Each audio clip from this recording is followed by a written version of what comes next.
Bro, people knew about gorillas for centuries. They You didn't mean like discover like the Western world didn't know about them? Or the first Sure. okay, the first dinosaur bone was discovered in 1859. yeah, but this is the wild thing. They've been finding these bones in the ground. It's just for the people living there, these bones had no value. They were just bones, you know. No, I don't think so. I think the oldest bone is Yeah. dug up in 1851 or 1859. Look it up. Yeah. The oldest bone found by a Westerner, by an European, because they would put value into bones. But if I was some dude living in the third world and we found bones in the ground, like what value do these bones have to us? You know, But see, you're just saying that, right?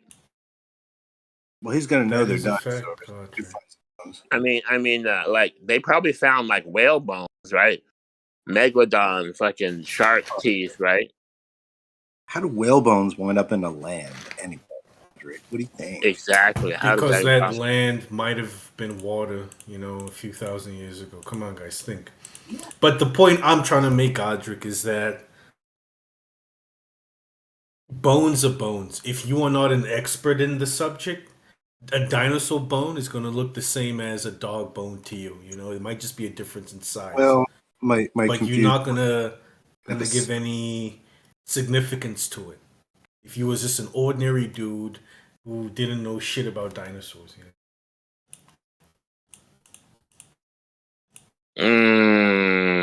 No, because if you found like a T-Rex skull, that would be some amazing shit.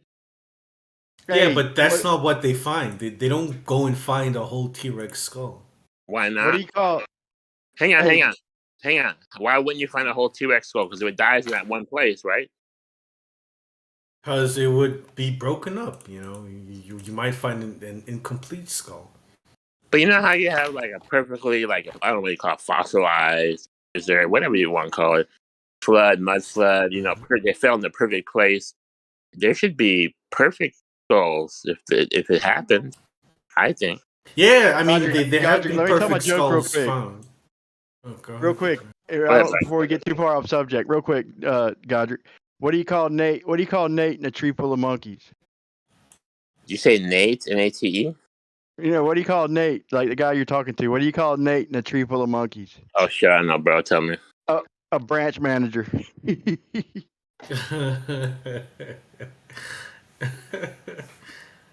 That's a good one. But yeah, I mean, definitely, Godric. You know, they have found complete entire skulls, but those are so rare to find. You know? It's so difficult. Yeah, you gotta actually have a casting of a real of a whole fake skull, and then you have to bury it. It's a process for the grass to grow. I found a complete skull. Yeah, got it. If you really like honestly take a look at like pilot whales, their skeletons, flip them around, and then just like kind of compare it with T-Rex skeleton, man. Oh, nature, ain't she a plagiarist? You know what I'm saying? Are you saying that a T-Rex skull could be mistaken for a whale, a fish skull, a big giant fish skull? I'm saying you and me, like two ordinary dudes, could definitely make that mistake. All right. I'll lay out. Snacks, you cutting in and out, man. It is hard to hear. Sorry, bro. But yeah, Godric, if you and I found a little piece of a dinosaur bone, how would we know that it's a dinosaur and not a fish or a whale bone or an elephant bone? Easy. I'll probably give it to my dog like a little play toy. Yeah, exactly. I would do the same. Yeah.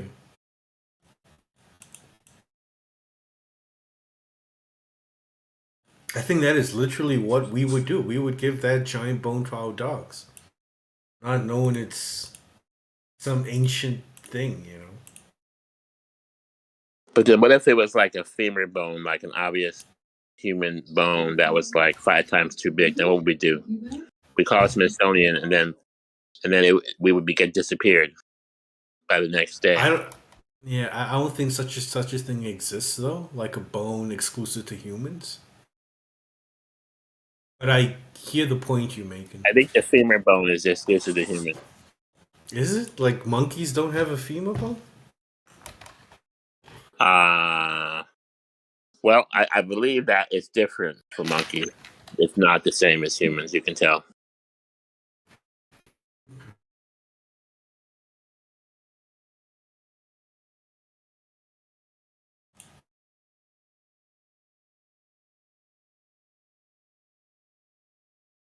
Yeah, but when you say monkey bones, it sounds really cool. Way cooler than dinosaur bones. Mm. Don't you think it's possible that some things have been possibly misinterpreted and assembled, and then we just think that it's a jigsaw Definitely. puzzle? Definitely. Except That except is in a the case of like possibility. a whole bird or a whole fish, right? But Back when I those, went to Loyola High School for a summer class, they had on display a piece of dinosaur shit, and I was thinking, how would they know that's a dinosaur shit as opposed to another like other animal shit? That kind of shit gets.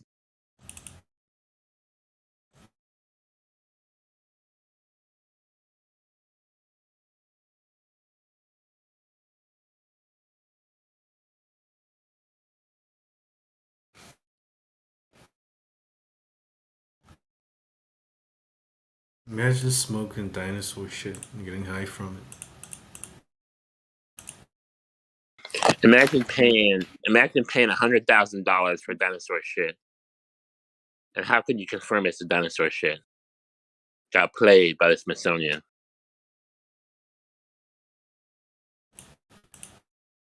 Do you not believe in dinosaurs, Godric? No, I think that they're like big ass sharks and whales and things that I know about. I don't think there's like T-Rexes, Bronchiosaurus. I don't think that was a thing. Like, I think they made it up only to build their evolution theory. like a crocodile, you got to imagine, like a crocodile, just a slightly different Yeah, shape. like a crocodile. Like obviously we had crocodiles, but they had those big ass saltwater crocodiles. That could be easily mistaken for a dinosaur skeleton. I mean, who's the authority? I'm kind of asking, how do you believe in crocodiles, but other reptiles that are large in the past is like far Because out? I see crocodiles online in Indonesia that eat people, right? So that's a thing, but I don't see a Bronchiosaurus or a T-Rex. I know you don't see them. What I'm saying is you can imagine they might have existed in the past because of what you see now. Well, like I do believe in giants. They're talking about conspiracy. I do believe in giants, right? I believe they're covered up. So it's Yeah, not so the size of the animal that I don't believe in. It's the I think it's the cover up. I think it's just you you do have to use believe, your better judgment and see, well, did they you believe cover it in up big and pick it reptiles. up, or I mean, because in theory you could have a big ass animal, right? Yeah. Like for example, dragons were in mythology, right? So maybe there's some kind of big ass dragon looking I monster. believe dragons are possible, but dinosaurs, no way. Well, I think the dinosaurs, the way they talk about like T-Rexes and Bronchiosaurus, I think they're fabricated. Yeah, I'm just wondering why. Like, why do you believe different animals lived in the past? I explained Animals that the reason they you don't fabricated see the now. dinosaurs was to build their evolution theory. That's why we had to have 1,000,000 years to do this, to get to this, and then this is how humans came around. That's why. Yeah, I And do that agree, but and that dinosaur way they history's hide been God. used. It's an attack on religion. History's been used to debunk religion and create evolution timeline, definitely. Yes, exactly. That doesn't rule out large creatures that you haven't seen existing No, in it doesn't the realize creatures, past. but I think they fabricated Brontosauruses and T-Rex and the Triceratops. Those ones. So You know, if they said they were all crocodiles, just big ones, would you believe that? I believe that there would be big crocodile, dinosaur type crocodile. If they I can said, believe sorry, that. we did make up a few shapes, but what we meant was just large lizards in the past. That's all we really Yeah, meant. but then they're gonna have to debunk 60 billion years ago. Gonna have to debunk that the prehistoric age, all this nonsense that Yeah. the Earth is 5 billion years old. Yeah, I'm not sure on the timeline myself. Yeah, the Earth is round about 4 or 5 billion years old. Is that billion with a You, B? you, Hard to you imagine know that what's at the time. you know what's crazy though? For like 90% of that time, we didn't have complex life on Earth. Life was just single celled organisms. It's only like within the last billion that we've seen life go from single cell to multi cell complex life on Earth, So it's very recent and rare within Earth's history to see some living organism that consists of more than one cell. Chirality, and how long does it take to get a blonde-haired, blue-eyed boy from a single cell? It could take billions. Oh, you mean like human beings? Like 9 months? Yeah. From a single cell. Yeah, like you were a single cell in your mommy's, womb, right? And then you became a. No? No, you were never a single cell. You was a single cell, God. Eggs and sperm both start as single cells. Well, you or become a two, at least. fused blastocyst. Yeah, Or sperm you is start not- off as a single cell, Godric. No, an egg is a single cell.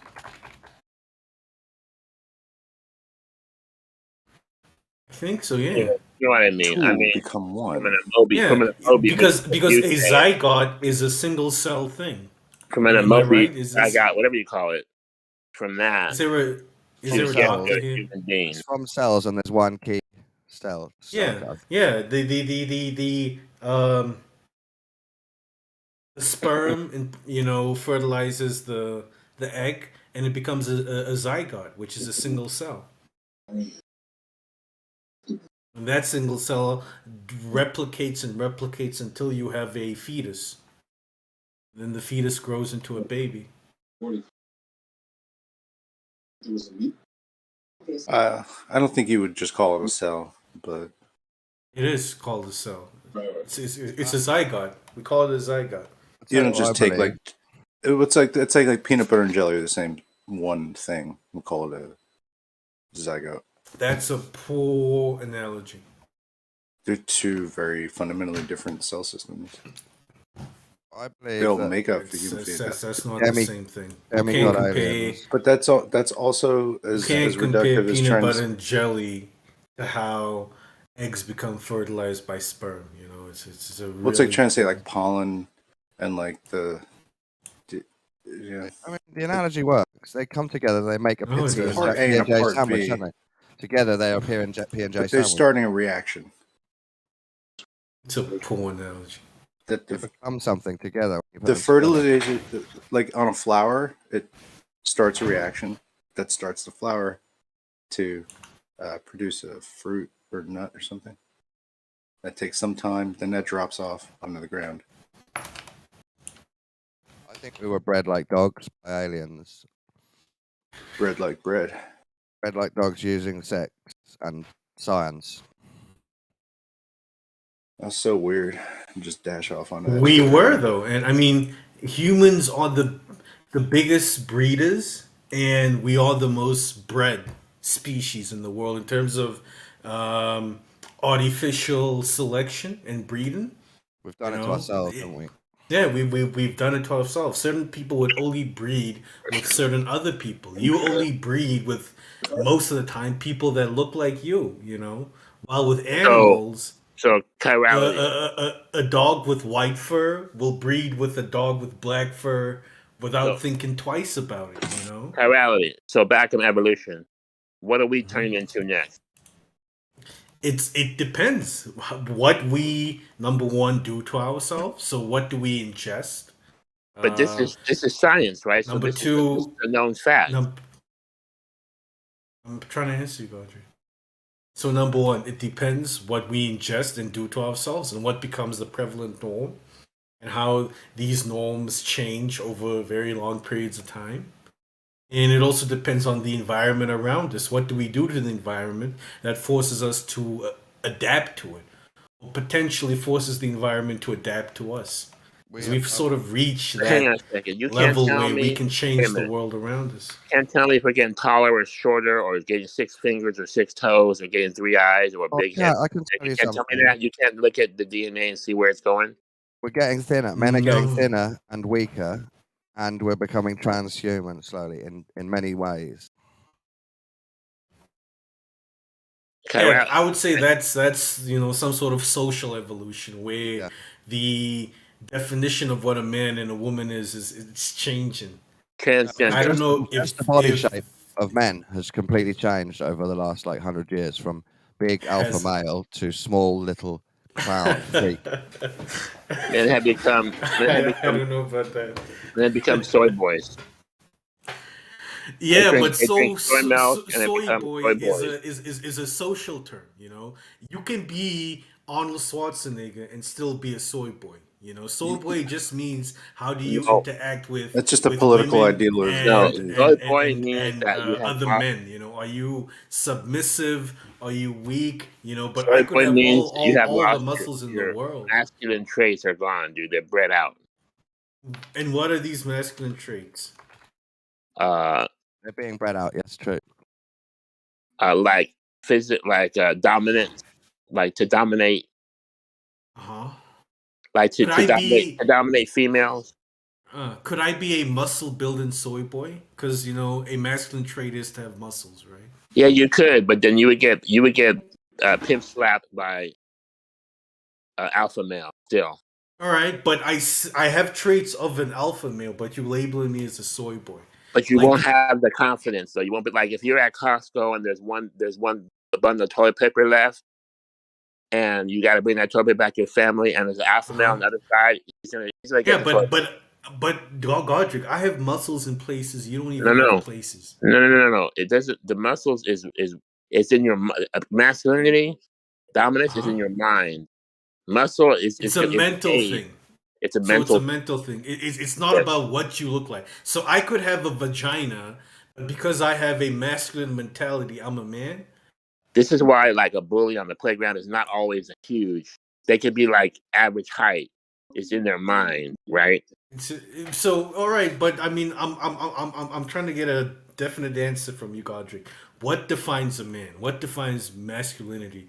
If it's not muscles, if it's not about your appearance and what you look like, I would say. is it just a I would mental say thing? dominant, right? Dominance. So a To dominant dominate woman the people around is a man. to get shit done. Like I said, if you had to fight over a toilet paper roll, the alpha male is going to get it from the beta male because the beta male is not going to stand up and fight for it because they're a soy boy. But what if it's you and a female, and she dominates you? She gets that roll of toilet paper before you. Then You're now then not she a won. man. I got pimped. I got bitch slaps. So you're not a man now. She is. You can say that she's more masculine. That's a masculine trait, dominate. So maybe I'm a beta male, right? There's alpha type women, right, that are dominant, right? Whatever for whatever reason. So you have like a relationship. There's a dominant male and a submissive female, right? And then there's a dominant female and a submissive male. They kind of, if you think about it, kind of fit, right? Not all relationships are common. Some are uncommon. See, so the alpha could be the female, and like how often now is the guy staying home, not working, taking care of the kids, right? It's a flip, right? That's what we were just talking about. It's a social flip. That's what's happening, and that women are going out to work because they want to be dominant. They want to have feminism and dominate and make money, and then their husband will stay home and make fucking peanut butter sandwiches. Yeah. The point I'm trying to make is that these are social terms and definitions, and it's nothing to do with biological evolution. So they could be these social evolutions and changes where you being a man isn't about your body type anymore. The way Dawn said, it's not about you being big and strong and having big feet. It sounds like what you were saying, Godric. It's about your mentality. It's a mental thing. So it just seems that there is a big difference between biological and social evolution.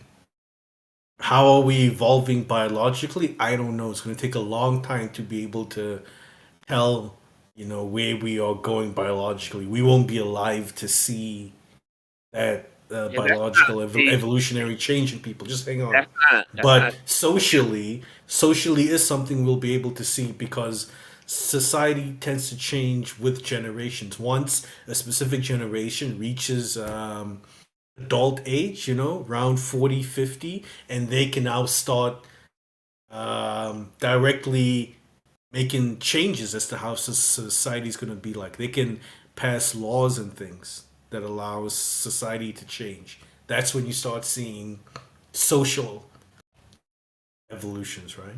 yeah, past laws like these law only having one kid per household, so they threw their daughters in the dumpster for 50 years, and now they have a population gap.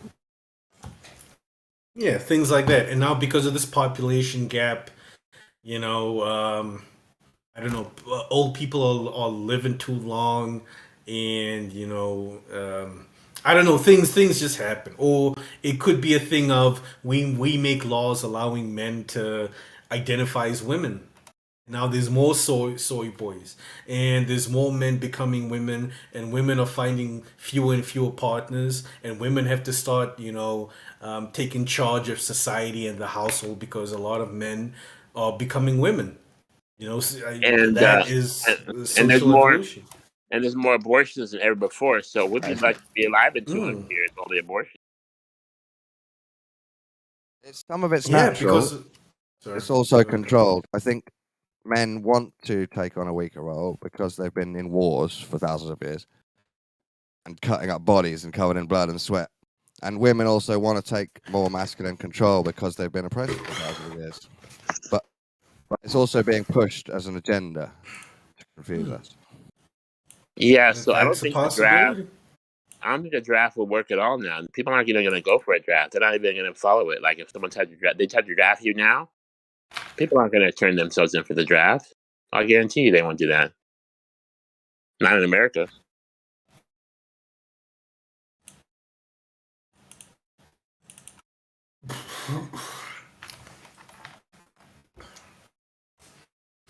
Yeah, I mean, who knows what the future's gonna hold? Women New might go for the interesting draft times. So. because they want to have feminine power. They might want to go for the draft. We can make them all snipers. Or women might go for the draft because she was married to a deadbeat that ran away from her and left her with 2 kids. She never went to college to get an education or anything because she was dependent on this dude, and her only way to support her kids is by being drafted in the army. So she can have a job or something. Being And the having a military qualifications needed, career against the qualifications needed to be drafted for the army are so low. You just have to have a good mental state of mind in all of your limbs, right? And be able to do 60 sit-ups or some shit. yeah, that could be described as an agenda also. What do you mean? Have you guys heard about the Banjo people? The islanders who can hold their breath for 13 minutes or more.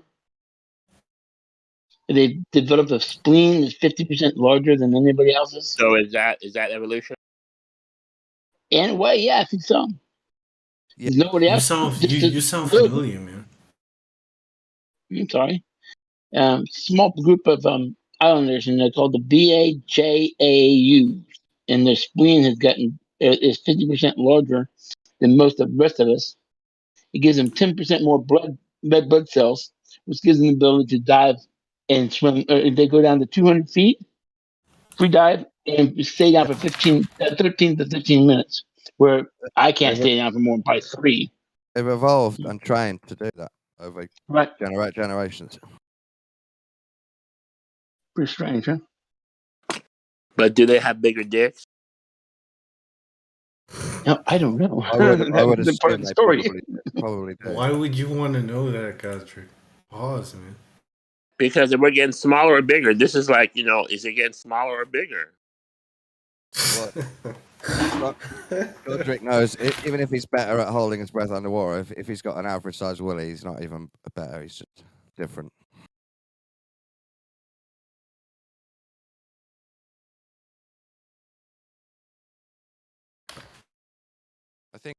penis length is also related to evolution. People have longer. I think so. I think so. Monkeys, I think, Really? have mostly a small dick, but humans have a big dick. Yeah, I think so. But how? Yeah, we're Like, more what is the evolved. link between penis length and you being able to survive and produce more offspring? It's if you're in the desert or the jungle, you have a longer willy, so you can quickly impregnate a woman. But if you're like a Westerner who lives in a cave with carpet, I mean, you have a smaller willy. You have a smaller willy. if you have 2 inches, like if you have 2 inches, bro, you're gonna have a hard time, bro. That's not even impressive. Like women's gonna be like, okay, I'm with that saying, shit. Yeah. when your willy's small, you need the foreplay and the warmth and the heating and everything. You need to be able to relax. But you also have to look at the beauty of it, the shape of it. If it's really massive, the female's gonna be like drooling over it, like, oh my god, what a great big thing you have there. But it's just really small and like it's not Pause, impressive. yo. It's like, what's that? I thought that's what a Corvette or a Maserati was for.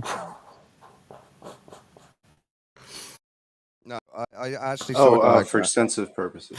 Saw a diagram of a man in the past, and he was a big alpha-looking caveman Viking dude, and then it was slightly smaller dude, but still big arms. Then it was a normal man like my dad, and then it was like a weaker, smaller man like me as the last one. And I thought, shit, we've evolved to be weak. What's a bigger dick though? Yeah, the alpha man had a bigger black square over his dick than the new Western man. So our dicks have shortened But through why eugenics. do they We hide it? should be Why angry should about they it. even hide it? Because the body is beautiful. It's a temple. Why would they hide it? It was just a diagram, so it's supposed to show you the body shape of an alpha male rather than the private parts.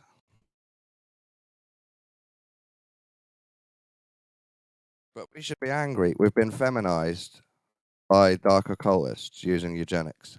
And we should be very angry about it. Well, look, if you have toxic masculinity, you can drink soy milk and become a soy boy.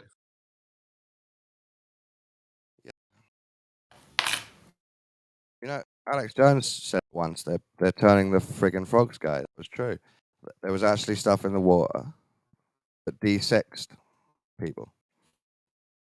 Not people, frogs, but obviously it could happen to people. Well, fluoride doesn't give you a hard on. I'm sure it's a toxic. I'm sure it wears down everything. Definitely, yeah. Makes the middle of your brain all hard. Calcification. Yeah, that's true. That is terrifying. I still drink normal water. I don't know what type of filter to buy. I can't afford a filter. Does your dick still work? Oh, it's hard to gauge.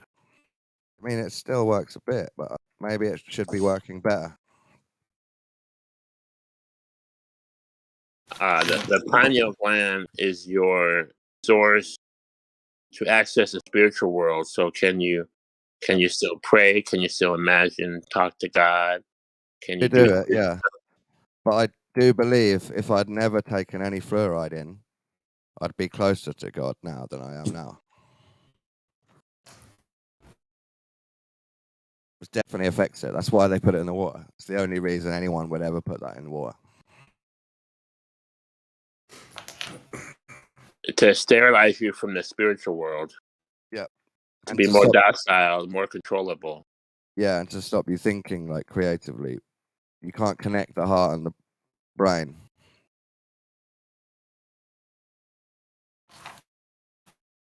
That's messed up, bro. Yeah, isn't it? No one can even think of a good reason to put fluoride in water. They say, "Oh, it helps your teeth," and then you remind them, "Yeah, Is but we fluoride brush our teeth." man-made or natural? I think it's natural, but man found out that it calcifies the brain and then started giving it to the poor people. I'll tell you what, I know a guy in Florida who works for the water department, and he was the one that is in charge to put the fluoride in the water system. And he used some kind of, not a hazmat suit, but a plastic suit. And one day he didn't have the suit, and they told him, listen, just don't get it on your skin.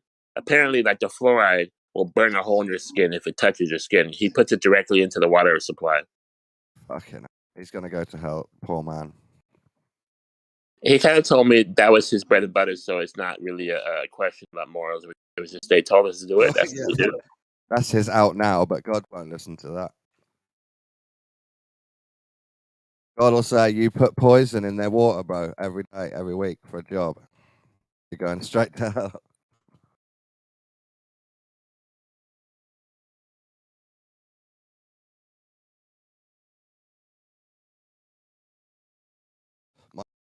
Um, Before I found Flat Earth, before I woke up, while I was asleep, my friend told me that they put stuff in the water and we shouldn't drink tap water. And I used to go around his house and play Xbox. And in his kitchen was full of Evian bottles of water. Like he'd bought 20 crates for him and his mum. And he kept topping them up. And it used to scare me that he knew that the tap water was that bad that he'd bought all of this water. But I always wondered, how does he know that Evian bottled water has got no fluoride? Do you have to test every bottle?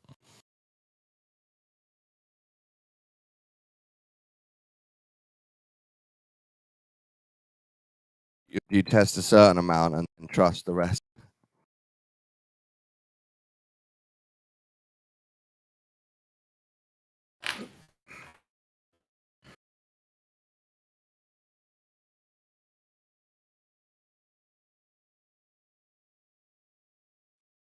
Yeah, I think the only way is to distill it yourself, even if you have access to a well.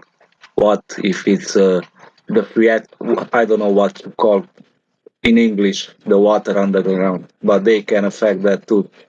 Yeah. Even farmers spraying, I spraying pay to whatever. get I pay to get clean water from like a water store, which has like all these filters in the back. But I don't know if they take out the fluoride. I can't test it myself. How do I test it? Oh, if you trust them to be doing their filtering, it will be taking some of it out, definitely. Well, I'd rather have fluoride in my water than lead like they do in Flint, Michigan. And that was just for bad pipes. Not just the fluoride, it's fluoride and everything else that they give you through food and the air. But the lead in Flint, Michigan, that's killing people, man. The kids are being born with brains outside their heads. Yeah. That's not good stuff.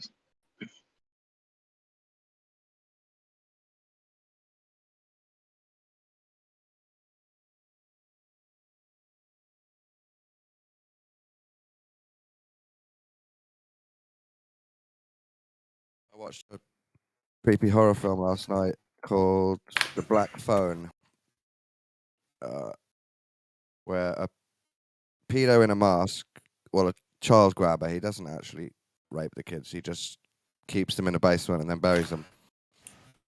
He was like a copy of the It clown, so he had black balloons and he dragged the child That's into a all. black van. But the bit I noticed was, even though it was a dirty floor basement and most of the film the floor was dirt, they managed to change the floor to a Freemasonic checkerboard twice during the movie. Like, make a point.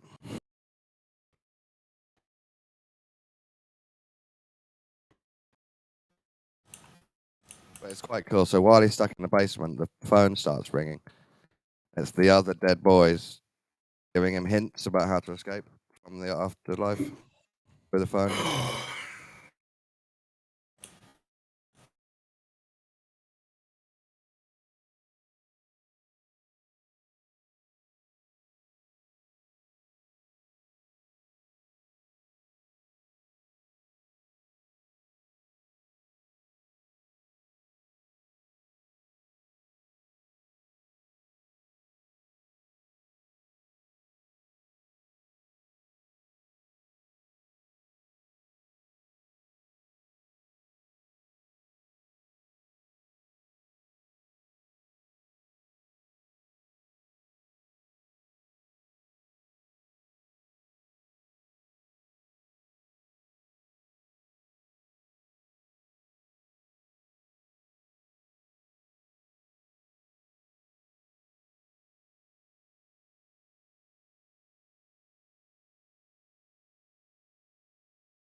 Yeah. It's cooler when Don doesn't talk about stuff, and combos go better. Like without him. What do you mean? Why don't you give us a topic to talk about?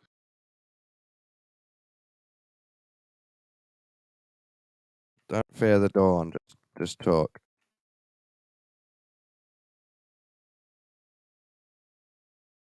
No, I mean, I probably don't want to hear Don talk about stuff. He'll just kind of like talk about it, how he thinks about it, and then I'll have to hear his thinking.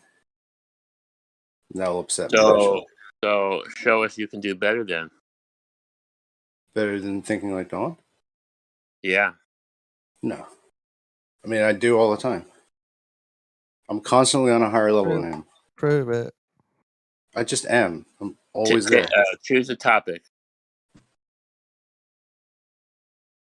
you want to talk about? What were you talking about I'm- before? Dicks and evolution before? Yeah. Bigfoot, Uranus, different stuff. This is your rundown. Do you want to talk about Bev claiming Earth's a globe? That's more good thinking on your part. I get to hear more of your wonderful thinking process. Yeah, I need someone to explain to me what Bev is on about, because he won't to me. If I ask him, he just makes it more confusing, more meta. It's a mystery. His own belief is a mystery now, even though he's saying it's a globe.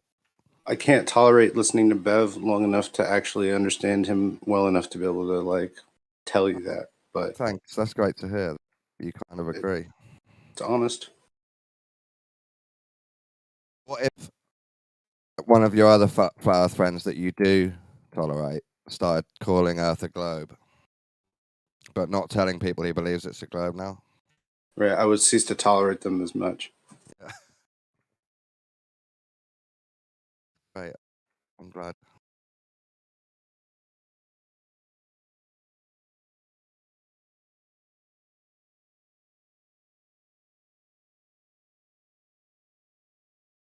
I think it's interesting though what he's trying to do. What is the meta? What's the trick? What's the gotcha that he's working on? Hey, I'm sorry if I'm an asshole right now. I just realized my back is so fucking far out. It's I just asshole genes start queuing on when that happens. Oh, you're totally fine. What's wrong with your back? It's fine until going to sleep. Then it'll just fold in half somehow, and then I wake up. I'm like, ow! I feel angry about everything. Have you tried Sorry. deep heat? Deep heat, that stuff you rub on or spray on. It's great. Yeah. I just need to fall down the stairs the correct way. It'll be all good. Before you go to sleep, put the deep heat on your back, and then it heats it all up and lets it soften. It's nice.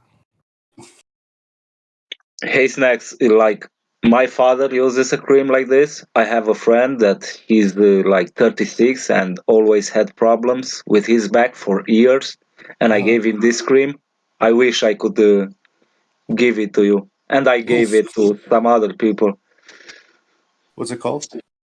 I don't know if you can find it. It's a pharmacy that makes it in my country, What country? Romania. Okay. Some mystery Romanian I'll fly there right now. gel. What's it? You must know what it's called. I have a site. I can DM you it, and maybe they ship overseas, but I'm not sure. No, there'll be another version of it for each country if it's a popular drug in the cream. I mean, No, it's okay. it's a site that operates in Romania, so they're not gonna have branchings in other countries, I'm sure.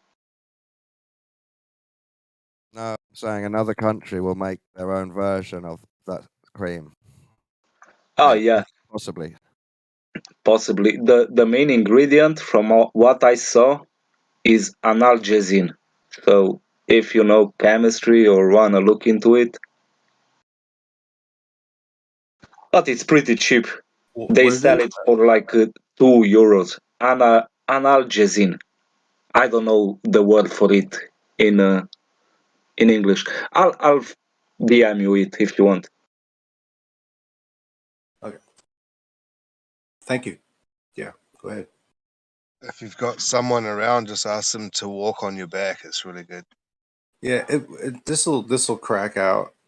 Like sometime today, I'll just like decide to crack it. It's gonna sound like I just snapped like a whole bag of like a whole box of pasta, like linguinis. It's gonna be You like snap it. I've got my own method. I call it it's stoner crazy. yoga. Have you tried a Filipino massage? I'm not Happy touching that ending. one. What I do, yeah, is I lie on the floor on my back, and then I just roll to my front, and then I roll to my back, and I try and like lie flat, and it cracks itself. It's basic. It's called yoga. I call it stoner yoga. You just lie on the floor and stretch in different ways. Yeah.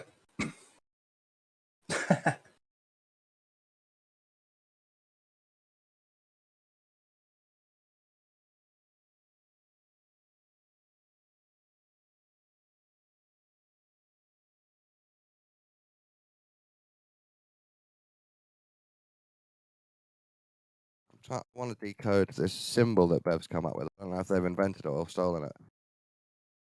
It's quite heavily designed, the symbol does. Looks like it's Viking or Nazi. Yeah. All right. Thanks, guys.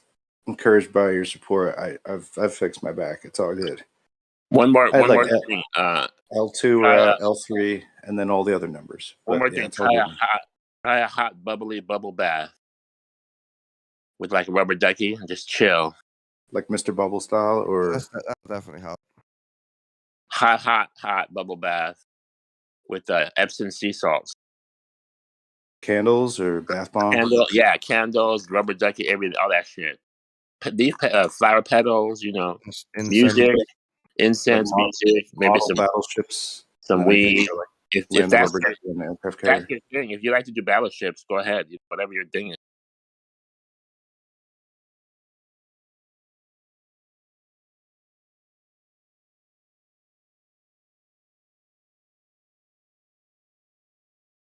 I know what you're saying. Like when I was 8 years old, I like to have like battleships, army soldiers play like they were like fighting each other, shit like that. What, in the bath? Yeah, especially in the bath. We gotta have bubbles, or else it's kind of boring. It's just like a swimming pool with action figures with the bubbles. With the bubbles, it's like a fantasy Yeah, lava pit. that's why ravers love foam parties, I guess.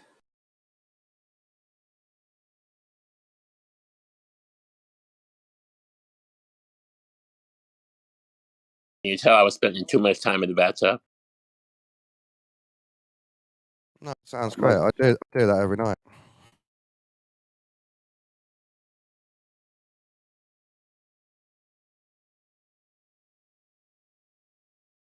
You stick to a schedule. You're like, okay, now it's time for tea and bubble bath. Yeah, right. It's a natural schedule, but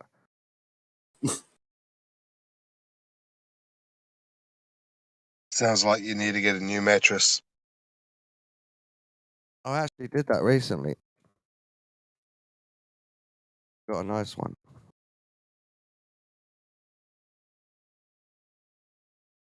And one of those sausage pillows so that you can sort of like straddle the sausage pillow and keeps your spine nice and straight.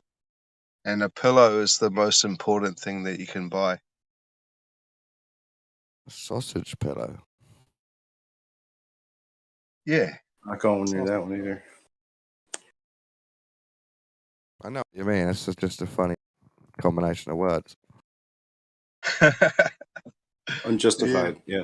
Maybe. I don't know how else to call it. It's just a long tubular shaped pillow. Yeah. Like a sausage.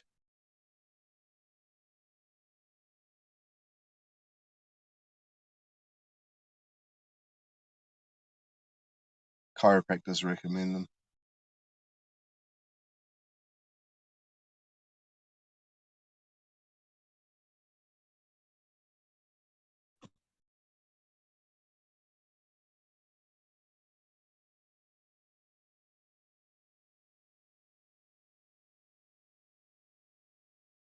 I got a new book called The Aleister Crowley Manual. It's Did you get that from Amazon, or did you have to go to like one of those secret cults, like with the black hoods and the torches? it's written by a cultist, but I think it's from Amazon. It's a very available, quite cheap book. So what does Aleister Crowley say? Loads of shit. This is about his magic, but it's simplified for modern noobs. So we're talking about like candles, like what are we talking about? Blood sacrifices? What are you talking about? Some of his ideas are that we're in the Aeon of Horus, which means the same as Jesus. It's the Aeon of Jesus or the Aeon of Lucifer. We're not under the power of Father God anymore. We've grown up. We are the conquering child as a civilization or a human. We get to choose our reality now instead of being under the judgmental master rule of Father God. Was it true he was a fudge packer? Yes. Yeah. So let One me of his ask you, famous rituals is taking his gay friend out into the desert and making him give him a blowjob as the sun was burning them both. It's a famous story. so gay magic? Yep. Sex magic and gender magic. I guess you could call it gay magic, yeah.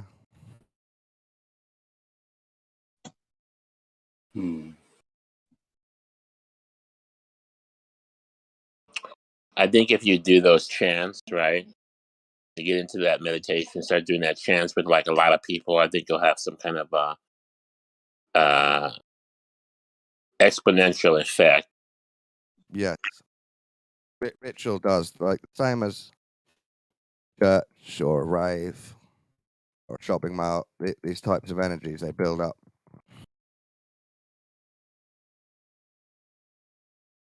I think that's part of what happens in the orgy. You have a lot of people. You know how at a rock concert you have a lot of people screaming at the stage, and like there's this energy that's just like crazy, Yeah. and you feel like you're invincible. Concentrated, doesn't it? Everyone's sort of thinking a similar thing, concentrating on a similar thing. Yeah, and then when the song comes on, you know the song, you know how it sounds, and then the volume is so high, and all the people just scream like there's maybe some mosh pit or something, and it's like just insane. That's like you get like a feeling like right up front, and I feel like that's some kind of ritual magic going on. Yeah, definitely. You can explain all that with science. It doesn't have to be like magic. No, I don't think science covers that.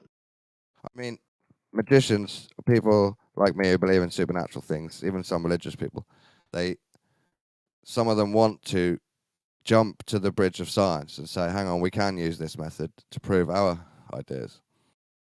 It's not all just about measuring physical things. If you have like, let's say I don't know, you have a riot right downtown, let's say after a basketball game, and everyone's kind of like I don't know, jazzed up or whatever, and then they start turning over cars, and it's something about when a lot of people do something together, it's just this energy that comes from that, some kind of crazy energy comes from doing just crazy shit, like a lot of people together in one place.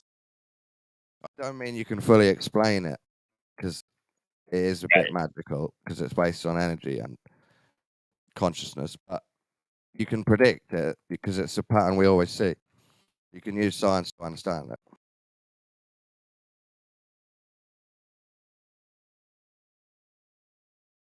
So that's probably what happens when you have like a big orgy. I've never been to an orgy, but I just imagine that they're all kind of like into the zone. They're all kind of like thinking the same thing. Yeah. I've never been to an orgy either.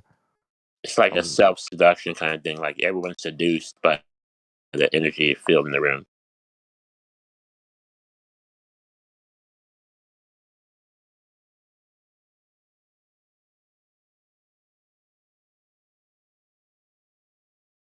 I mean, think Probably. about it. You know what you're supposed to do. Everyone gets naked. Yeah, put this mask on, right? So they can't see your face. It's all mysterious, you know?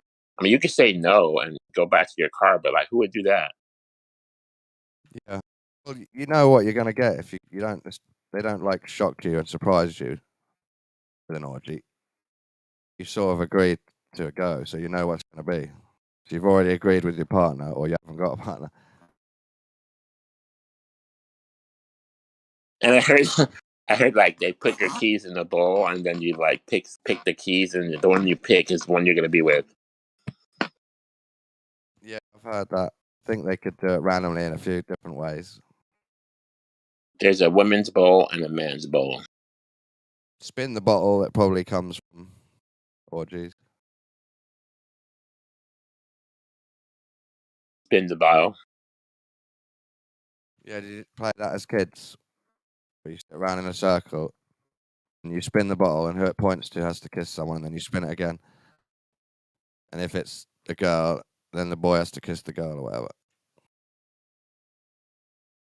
Yeah, that and Truth or Dare. Yeah.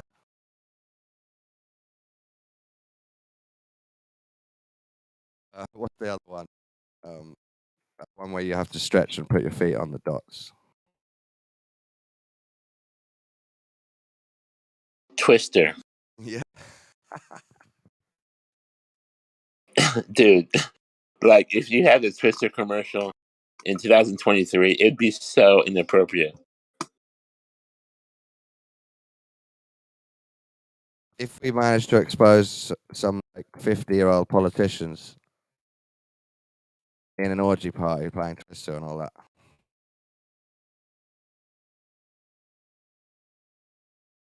Like I remember Twister, like there's like a girl in the bottom and this like old dude on top. They're all like moving around. Hours of fun right in your living room. Twister, the game for the family. Give it to kids and families to play. What the fuck?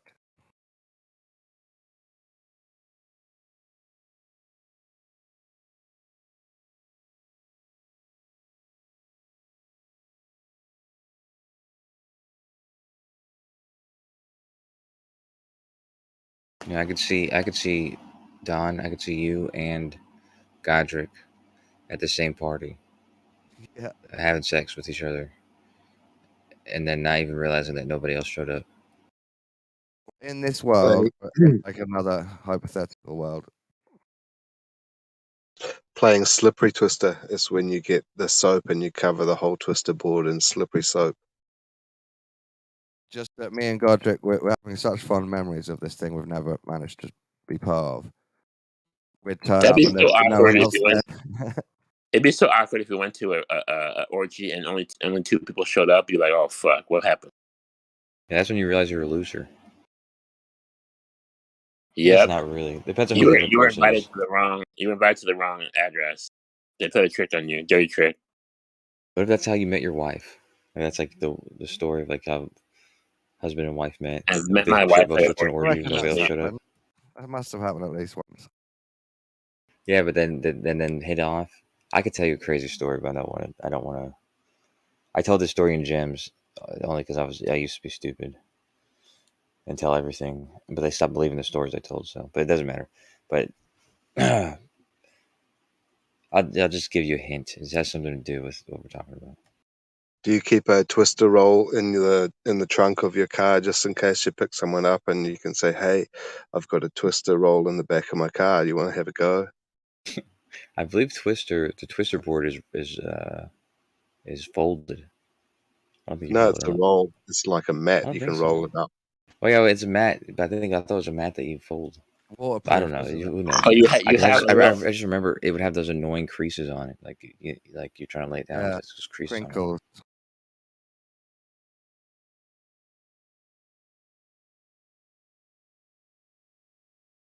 Maybe they do it right in New Zealand. I don't know. Yeah, because ours are waterproof. Because you got to put It's soap on waterproof it. too. Yeah, ours are Slippery waterproof. twister. The Twister best would is be so inappropriate in 2023. Can you imagine? the best is you play slippery twister on the trampoline. Dude, that sounds so stressful. Yeah. Yeah, when you're 12 years old, it's a lot of fun though. Sounds like a jackass. With the water sprinkler going as well, on the trampoline and a hot day. Yeah, the night before I joined, or before I took the ASVAB test, I don't want to get into the whole thing, but I was at a party and I did it on shrooms, and I ended up doing like a petroleum jelly wrestling match. I was going against two girls, and one of them was like this crazy like monkey. It was a weird girl, and anyways, I was winning it, even though there's two of them, obviously. And the next thing I know, that fucking crazy girl like stuck her finger up my ass. I don't know if it was on purpose or accident. Are you sure that you did? Are you sure that you didn't end up in a zoo? Is this at an orgy show? No, Sounds like Just Kosher really- You've did never some. been to a real orgy? Sounds like Kosher did some shrooms and then ended up breaking into the zoo within the ape cage. Break into the wrong cage and you get Did the you stop? what do you call it? Komodo dragon. Did you just play dead, or did you carry on fighting? no, I lost. That was the end. I was shocked. Yeah, I was shocked. I was winning the whole time, and then at that point, like I was like, "What the fuck?" Like, I was completely shocked. Well, let's not continue what happened afterwards. I did more shrooms, and then, like I said, the next day I ended up joining the Navy. No, I was Well, gonna that's go. normal. Yeah. I didn't realize I was trying to get out of it, and the recruiter showed up at my friend's house at 5 in the morning, and I'd just taken like more shrooms like an hour before that. Have you seen that lesbian wrestling where they actually try and finger each other in a fight, and it's like half choreographed and half a real fight? Are you serious? Yeah, go and look that up on Pornhub next time. Dude, oh, if it's on, dude, it doesn't count, man. Look it up on Pornhub. This was famous about 2 years ago. I saw lesbian wrestling, and they're all oiled up, and they like attack each other. It's quite violent, and then when they hold each other down, they start having sex. It's really weird. That just sounds like porn, man. It's not. I thought you meant it was like a legit thing. No, it is. It's set up in a proper octagon. Yeah, it doesn't matter, dude. They have It'll be plenty in of the fucking Olympic scenes, Games in man. 2025, man.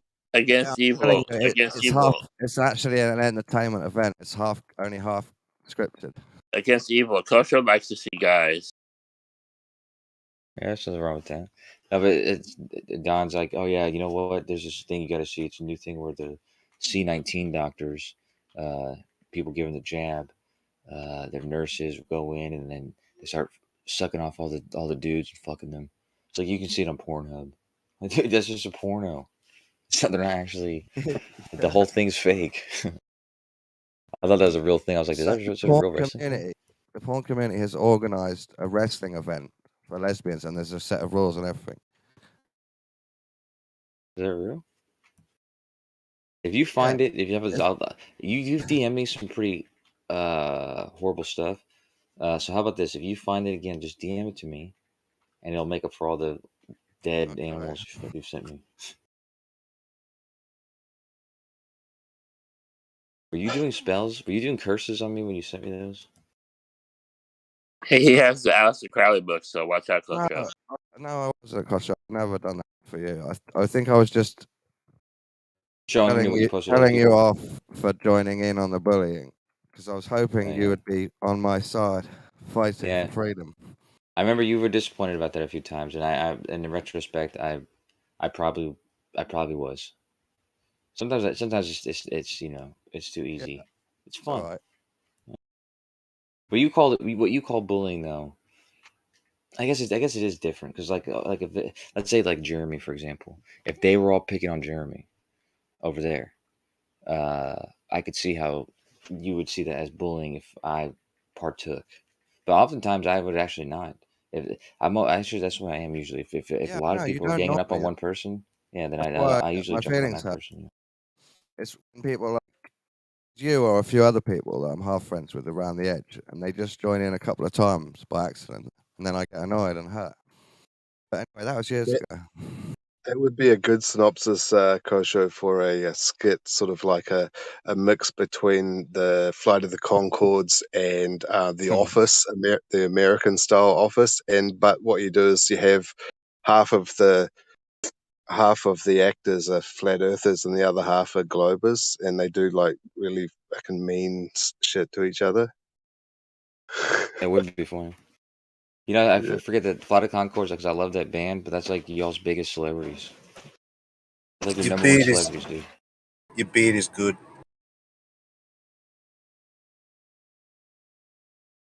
Have Carlos? Yeah. That's my Brit. You do it, yeah. So you can do it on OK Kiwi. Hey, Breet. No, I can sing those songs. That's a good series. It's Yeah. really unique. A lot of people who even people who like Flight of the Conchords, they talk down about this series, but I like that series. I used to have it all on DVD.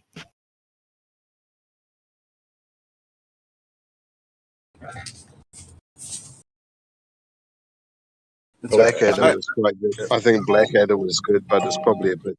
The humor's probably a bit too dry for most Americans. It's a British show, right? Yeah, you know the one, Blackadder. Yeah, that's one with Mr. Bean. Rowan Atkinson. I hate yeah, British yeah. shit, man. Terrible. I like that shit though. I think it's really boring British humor. Well, or you tell us what's some good British humor then. No, I mean I can't think of any. Really. I totally kind of lost my sense of humor for comedy. Isn't Monty Python funny? Yeah. It was funny. That's I was about to say that too. I was say it was. Because I don't know about Mr. Bean being funny. It's mixed What the fuck? feelings about this. I love No. Mr. Bean. It's Mr. What Bean, about which is low level. the two Then there's Blackadder. Then there's Monty Python. and the two Ronnies? No. Brass Eye, the Day to Day. They're really meta dark comedies that I like from years ago in Britain. Yeah, that's the Anyone only good remember- British stuff, man. Brass Remember Eye and that. Red Dwarf? No, I used to love it, but I don't find it really funny now. You've matured. Yeah, waking up to conspiracy has killed my sense of humor. The cat was the funniest. Remember the cat in Red Dwarf? He was the funniest. Yeah. Yeah, that is funny. It's just it sort of doesn't age well.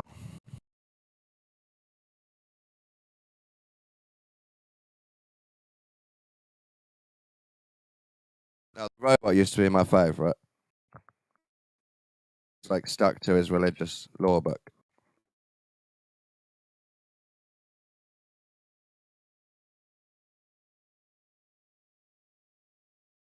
Yeah, it's like we used to be into stuff like the Dukes of Hazzard and the A Team and all of that. But the kids these days, if you sit them down in front of those shows, they would just say, "What the fuck is this shit?" Love Dukes of Hazzard. The General Lee. MacGyver, Simon and Simon, Chips. Yeah, all sorts of really good stuff. But the kids these days, they don't appreciate it. No special effects.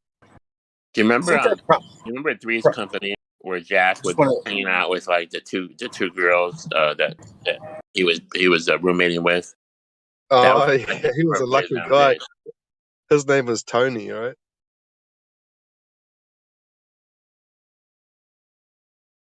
And Taxi, Hill Street Blues.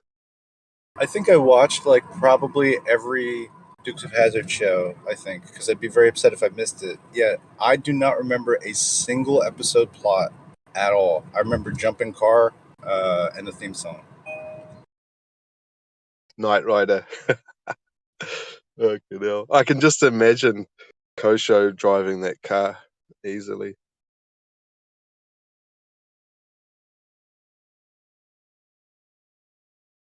Would you change the name from Kit to just ChatGPT?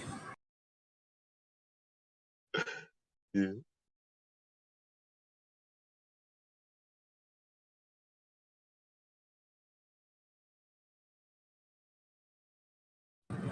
Kosho going around solving crimes and shit. That's great. You're just like Googling it, like Google this, Google that. He like never actually drives. He just like idles in the car. Just Googles it from And just imagine MacGyver like pulling out his phone and going, Google, or no, Siri, Siri, is it the red wire or the blue wire? Fucking hell.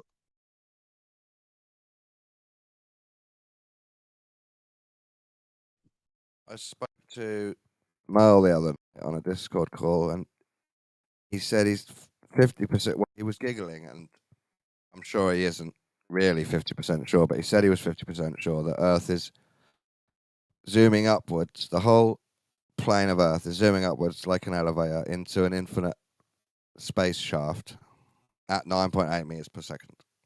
What made him think that? L made him think that by repeating Flat Earth Society argument. Who? On a live stream, Dell. Oh.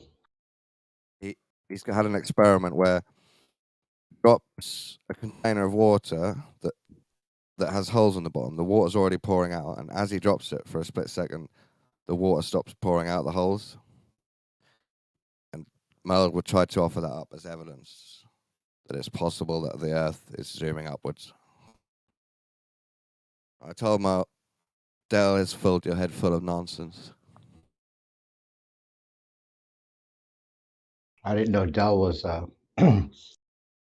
flat Earth elevator guy. Yeah, that's his new thing. He's quite passionate about it. He even went on Eric DeBay, and they had an argument about it. Yeah, I think if there was any kind of movement whatsoever, we would all sense it. We would all have like an innate sense of it. What it is, he's trying to explain the movement of stuff falling.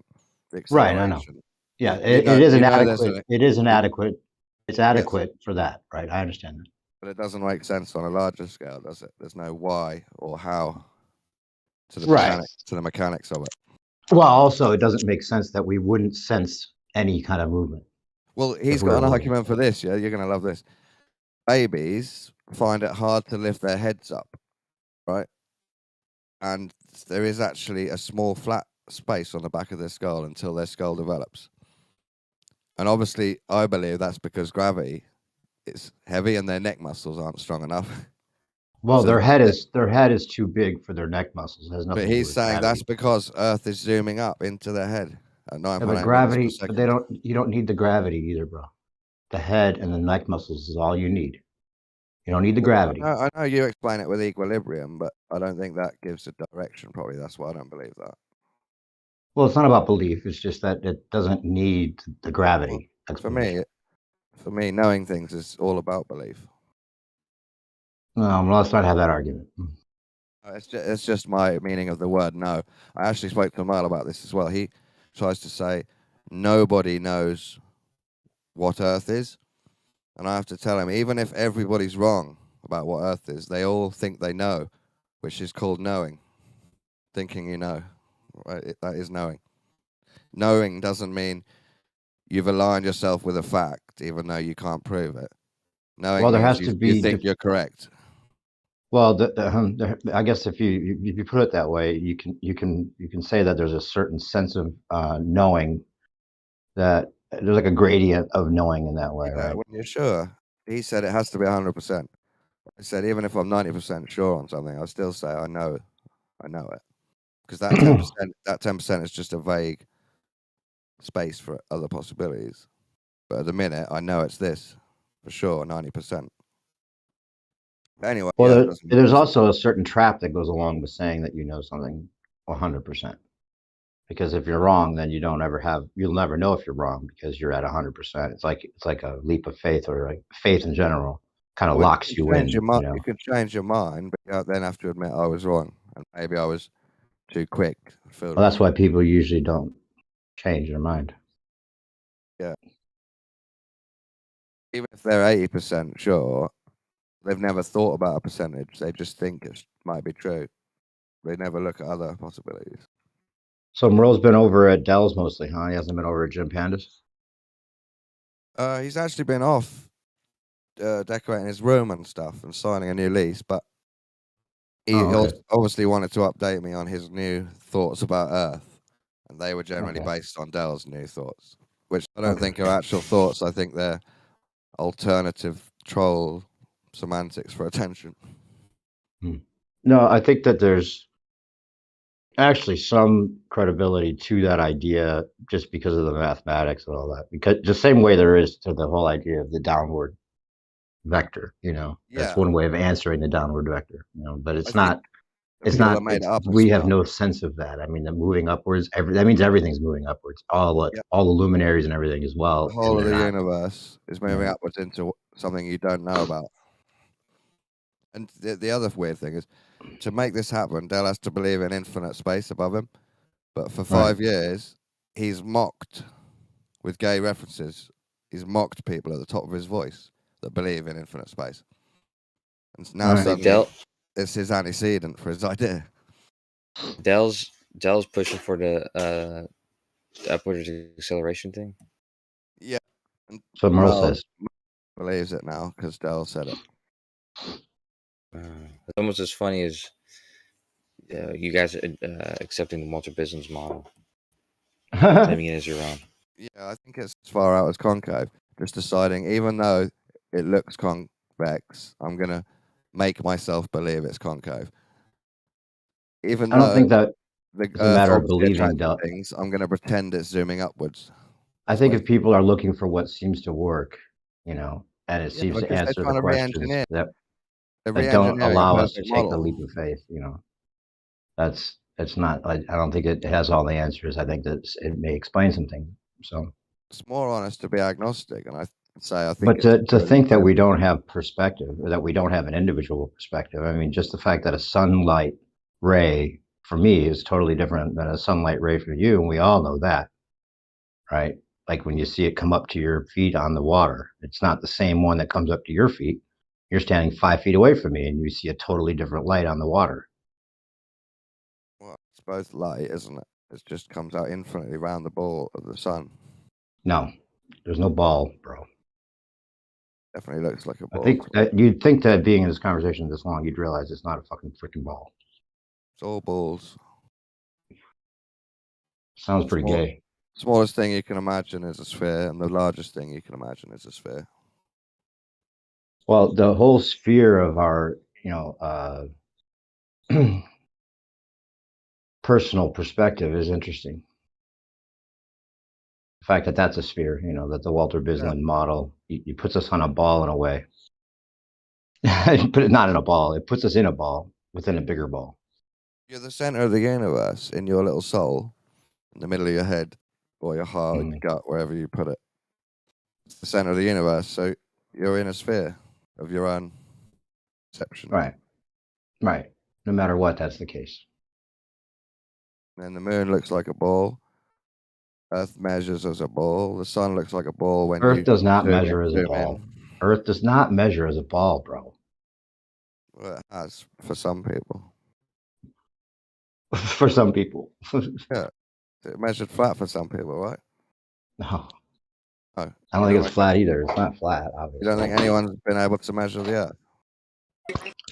Globers see a ball. That's legit. Globers see a ball. No, they don't measure a ball. We have measured a ball. They assume a ball to get the measurement. Believe it otherwise. The only way to measure it as a ball is to assume a ball. No. You didn't see the meme where the fat chick is hanging out and looking, and she sees a globe, and then below that is like she's like good looking, and then it's actually no, I'm sorry. There's a fat chick looking, it was flat, and then on the bottom has her looking nice, and then she's seeing the globe. It's all propaganda, in my opinion. But why would they lie in your perspective? Why would they lie? Why would they lie? Lots of reasons for lie. For the lie, that's what makes the most sense. Why would they lie is the last question. Why wouldn't they lie is the real question. Yes, which isn't a question because it's obvious they lie. Once you wake up, you Because realize. they probably don't actually know what it is, so they're lying to make you think that they know the truth, so they can hold the power. Because like someone Yeah, has to have the ultimate knowing, right? Yeah. I believe that. If I do. knowledge is power, why would they give it away to everyone for free? That makes no Yeah, and sense. they So actually why can't wouldn't they figure lie? it out themselves. So they're just like power hungry bastards. It's a I do power agree with you differential. on one thing, Don. I think that does affect your sense of humor when you wake up to these things. I Yeah, don't think that I've lost my sense of humor. It's just changed a bit. It changes your context so much yeah, that it's definitely going to affect your sense of humor because things that seem to be trivial and funny before yeah. are They're now trite useless. and not humorous any longer. Yeah, Just useless, bland bullshit now. yeah. Yeah, well, Well, before Flat Earth, you probably never came on to Discord or listened to Discord, and to have so many debates in your conscious, like in your right. everyday. I mean, Yeah. there's no way that you would have heard so many arguments before. Right. Oh, it's great for that too. Yeah, it's going to change. I think once it's like, pretty much undeniable that we're not on a spinning ball for everyone, instead of just like the people that have looked into it, it's going to change everything. Music's going to change everything. Movies, everything will be within that new context. And it's probably going to be another based on a lot of fucking bullshit that they give us attached to this new paradigm that they create based on the obvious fact that we're not on a spinning ball, but then attached to a bunch of Yeah, of more course. bullshit. They're gonna lie Yeah. again to you. Unless you take Yeah. them down, they're gonna lie again. Well, you can't really take them down. Exactly. So even if you break the globe model, all that's gonna happen is another fake model is gonna replace it. Right. That's what they're planning, I'm sure. I'm sure that's why they rolled it out to begin with. Possibly. I don't believe that, but yeah, makes logical sense. It would make sense, yeah, unfortunately. So that's the next thing. I think that we should try to thwart their efforts to whatever degree we can to not have people that are, at least on the right track fall into that new trap somehow. That would be the next challenge, I guess.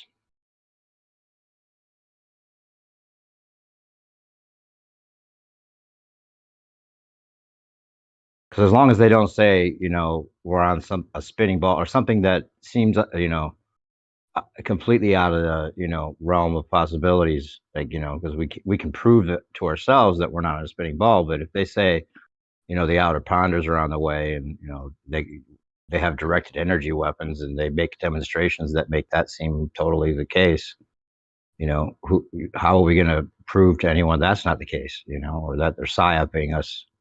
They're looking for a psyop that's totally, beyond what the ball was. It'll be way better. In fact, the flat Earth is the perfect plan. In fact, for them to have their new world order. Yeah, well, we could Unfortunately, replace the Masonic Order with the secret handshakes of the Flat Earthers, and we could infiltrate the system by having Flat Earthers just go, and we could like have Now you're Tupperware, talking. like there we pretend go. that the There we go. Tupperware Telling you parties. guys. They'll probably assign Yeah. somebody to act like that's the case, and they're gonna rally everybody up, have a new handshake, and then the flat Earth government is gonna be the same boss as the old boss, just under the guise of this fake revolution they give us. Sorry to be so. At I least just you think could do it like on a That's local. probably what they're gonna do.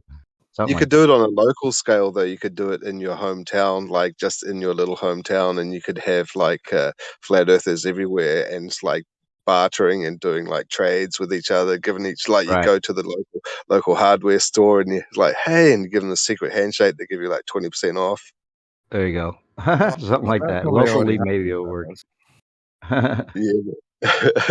Anything that's like broadcast across the nation that is like some kind of revolution that supposedly took over the old government. I doubt that's the case. That might be the perception we're given, but on a large scale, I don't think that anything happens without these guys affecting it. I would imagine. I was just thinking what you said about the upwards going Earth, that you'd feel the motion. That is an argument that Dell and Merle have used. Oh, we wouldn't we'd feel it if Earth was spinning, but now they're arguing they're zooming upwards into like an ether, but they don't feel it. Yeah. So the stars are zooming at the same rate, are they? In his paradigm. They must be, yeah. It's all going upward. If anything, the planet is the so-called planet is falling at such a rate that you don't know it, and you're upside down falling. Yeah.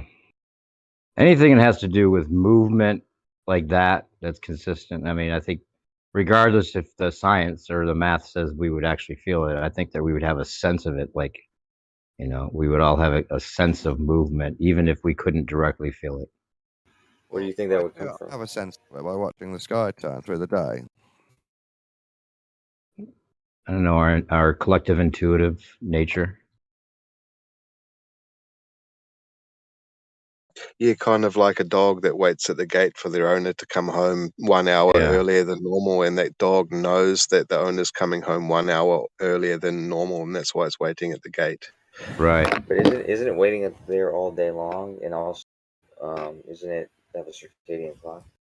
No, there's been videos of dogs that actually they've tried it and they get up like 1 hour earlier. They go right to the gate on time, and they know the owner's coming home earlier.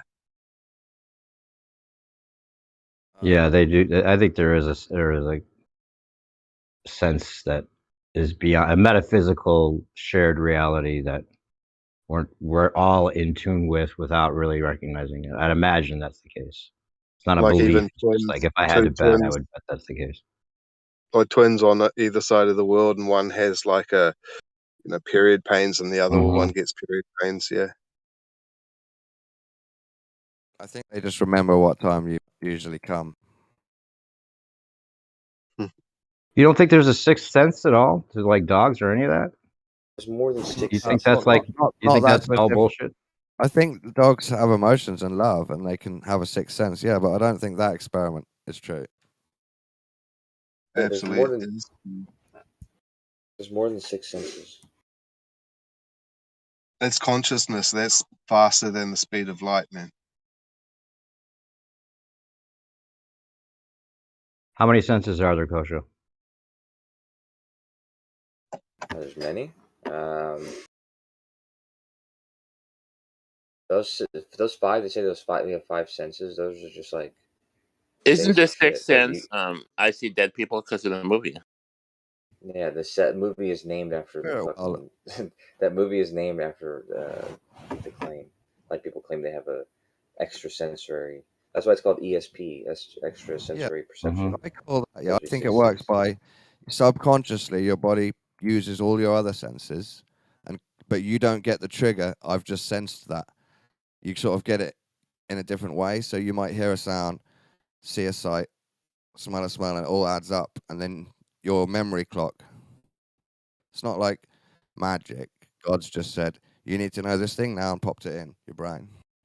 You're a clever enough creature to pick up on everything. Predict actions that might happen. Or birds know there's an earthquake coming. Yeah. They're using their other senses, but it combines into like a sixth sense that's hard to explain. But I don't know. What are you saying, Kosha, that we've got loads of other ones that we haven't thought of?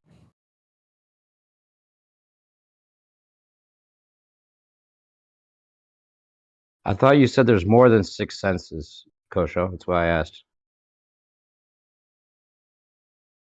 Isn't that what you said? Yeah, I think there must be loads of minute ones. Like balancing, vibration. Yeah. Depends on how many of them can be combined into the same category or whatever, I guess.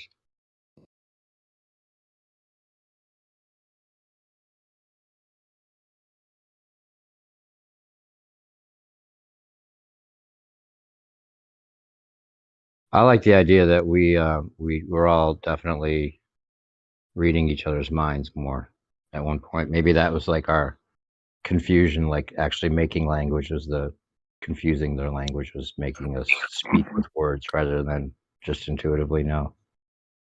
And Yeah, that's why they give us the that. fluoride to calcify our pineal glands. So we Right. can't use our sixth sense. Yes. Yeah, it seems to be the case. Even Don agrees with that.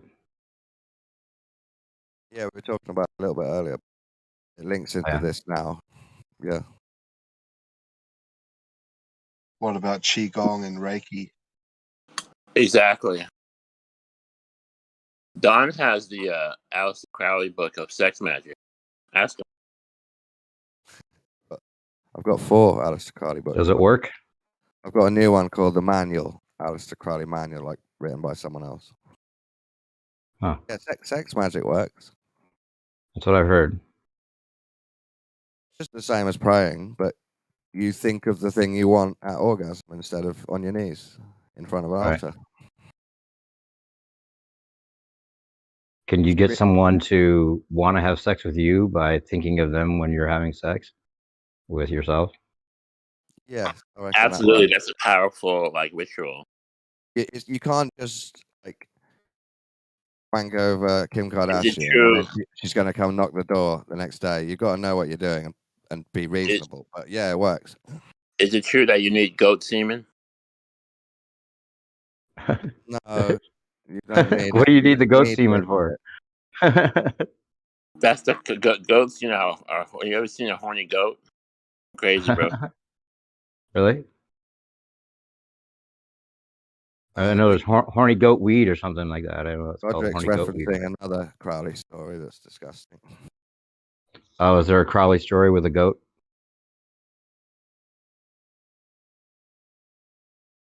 Did he have So sex wait, with a goat? tell us how the sex magic works.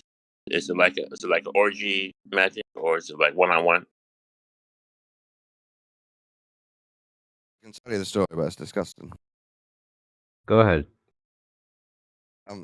Apparently, he made up a ritual where his lover, Leah Hersig, had to let a goat mount her, fuck her, and then while the goat was orgasming, Crowley had to cut the throat of the goat, so it orgasmed while it was bleeding and dying on her. Uh-huh. What a And what does ride! it do? What was the rich? What would that? What would be the effect of that? I don't know, blast through the abyss. You can ask I for don't know. anything. That's like a powerful ritual right there. You can ask for anything you want. Yeah. Bigger dick, whatever. I'm sure the effect is you just become more of a disgusting pervert. Ah, well, there you go. Sign me up. Don, then you don't need the Crowley book for that. I like the books, not for those disgusting bits, for connecting with my higher self, God, the angel, and being clever. So using symbolism and correspondence and ritual to become clever.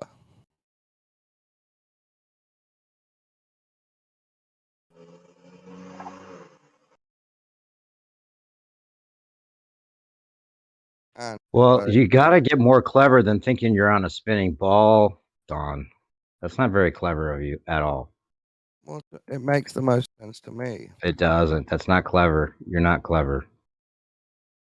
There's no point in us going through it. Doesn't make the most sense. We're both All right, sure. We're both sure on completely different things. He needs the Crowley book to build his globe. Aleister Crowley definitely didn't think we were on a spinning ball. I'm not sure. I'd love it if he mentioned it, but he doesn't. He uses the planets, but he never obsesses over a globe. Crowley says you can get it to be whatever you want it to be. It could be flat, round, triangle, whatever. 3D, 2D. Oh, definitely. He'd probably say you can make it flat in your mind and live like it's flat. You can make it flat in your mind and you will never see curvature. I bet if you asked him, he'd realize it's a paradox if you think about it too hard.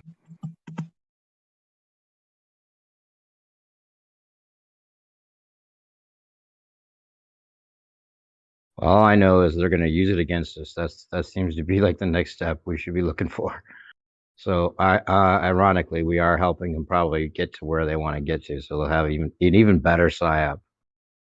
I think it was, one of the things that tipped me off to that earlier on, or I think IPS is one of those people that, at least I think that if there's somebody that's got some kind of inside connection of some sort, or is an agent, he would be one of them, right? Yeah. And he kind of wavered back and forth, and it was a rollout, wasn't a rollout. No, it wasn't. Like he went back on saying it was a rollout when we all kind of knew it was a rollout, right? But then he said the only reason they would ever challenge the current paradigm is because they've got a better one planned. I agree with that. I think a lot of those guys from that time, to me, appear as low-level Freemasons, but IPS appears as a low-level dark Freemason. Yeah, I always said if Mark Sargent is a Freemason, then IPS is Illuminati. Yeah. We used right? to say it was OTO. Yeah, he was the OTO guy, right? Yeah, the OTO. Those are he's your Aleister Crowley buddy right there. He does the Freemason. Okay, 666 on his videos, doesn't he? He got into the council, which is I don't think any other flat has done that. Spoken in court. There's question about that whether that was green screened actually. Bubbles. Yeah, and he presented himself as Mark Sargent. No, he's in there. You can see him. He's I'm just saying people have questions about everything. But he presented himself as Mark Sargent when he came on the scene in that courtroom. That's what he used Mark Sargent's name, and then when he went on the news, he used Matt Powerland's name. That's provocateur, thought out, planned provocateur. Mm-hmm. Some people tell me I'm giving him too much credit. Showed me a Mason picture and said, "That's you, that rough stone. This is me, this perfectly carved cube." That's what he said once. He said what? He showed you what? He said I was the rough stone on a Freemason diagram, and he was the perfectly carved cube. Wow. That was on a hangout one time or something? Yeah, I think so. Or I think it might have been messages on Discord. He ended up banning me from the server because I said some people died in some fake news. Some people still died, so he banned me. Oh, you mean in 9/11? Yeah, I just said in some of them they're all fake, but in some of them some people get killed as a sacrifice, and then he's like, "No, we're all on the tip of no one died ever, or a hoax." I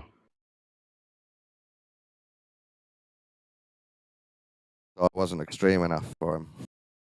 I think I was calling out the same thing I came in with tonight, or what I was saying earlier about their plan to make an outer ponder alien crossover and make it like a local threat.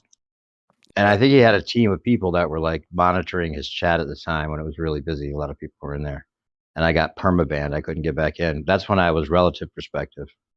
So when I went back in with another account, that's when I became new perspective.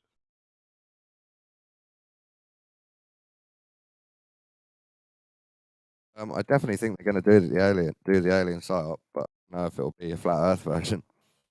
Well, it has to be, because otherwise the flat earthers are just going to be laughing at their fake alien invasion from supposed aliens from other planets that are too far away to get here. They made the planets too. If they're going to make up all the numbers, if they want everybody on the same page, they have to make it a local threat.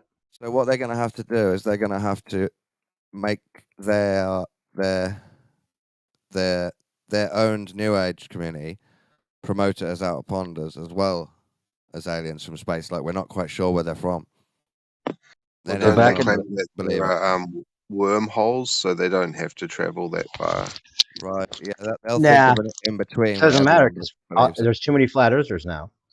There's too many flat earthers. They're going to be laughing at it and not buying it. They'll still get you, bro. That will open up on the east coast at the edge, and you won't be sure if it's from space or from the edge of the earth. What do you mean? How would I ever think anything's from space? That doesn't make any sense. I'm saying it will be the same fake story, but I'll believe it and you'll believe it, and we'll both have to discern that it's not real. Right. based Well, they on could make it extraterrestrial. open-ended. They could just Yeah. have the invasion, and I could interpret it as outer ponders, and you could interpret it as Yeah. aliens, and then they could have us argue about that forever. Yeah. Yeah. But I think it's better if everyone's on the same page, because then they can use it as a local threat. See, I think this has been a plan all along. I think that this is where they, like, I in agree, it's gonna be 2001, local. they had that disclosure project, right? In 2001 with Local threat. Stephen Greer. It was right before Yeah, 9/11. that's it. Yeah, they're going to use And that team again. right. But the guy in there that talked about the 57 different species of aliens living amongst us, right? He said there's 57 different species, and that we couldn't tell the difference between us and them, except that they could like touch something and know the color of it without looking at it. So they have like extrasensory power, right? But he said the only thing we can't figure is how they would look so much like us, but be from another planet. Yeah, no, I agree it'll be local. So I they're think setting up the outer ponders high up right there. they'll say it's Mars on the moon. Like people will think it's local, or the portal will open just past. Well, it's the much moon. better if it's local. It works much better for them to be local, right? Because it's a local threat. And then now that we have the internet connecting all the people in every country, or what the country or the land masses we know of, they don't have like this ominous, knowable threat. Like they had the outer ponders could be the new threat that they can create any kind of narrative around, and we don't have connection to it, so they can completely create the narrative from scratch. They can't do that between countries any longer because the internet connects us.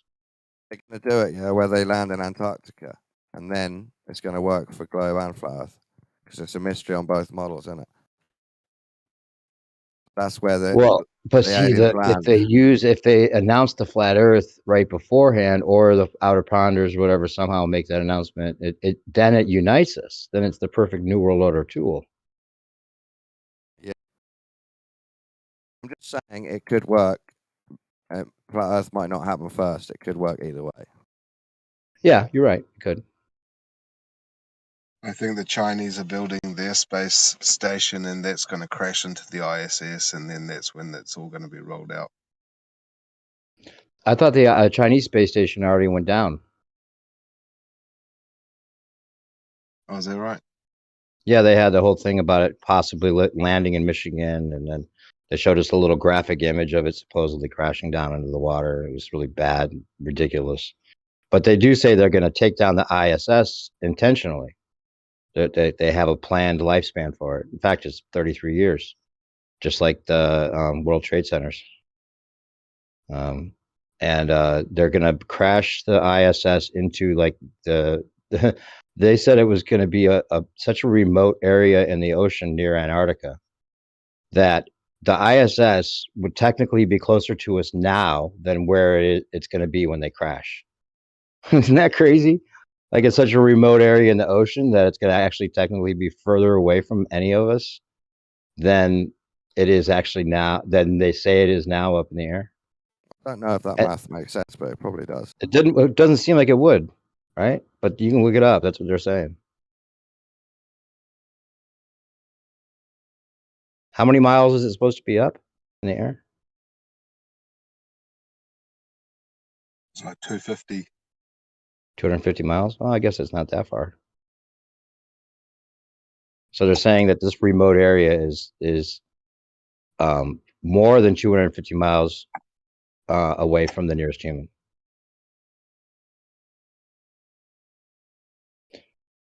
IPS's prediction, and I still listen to him just to keep up sometimes on what the next thing is. Sometimes he calls out shit that's totally stuff other people aren't calling out, and it's interesting to listen to, but also to just keep up on what the narrative is that he's allowed to say or is told to say or whatever.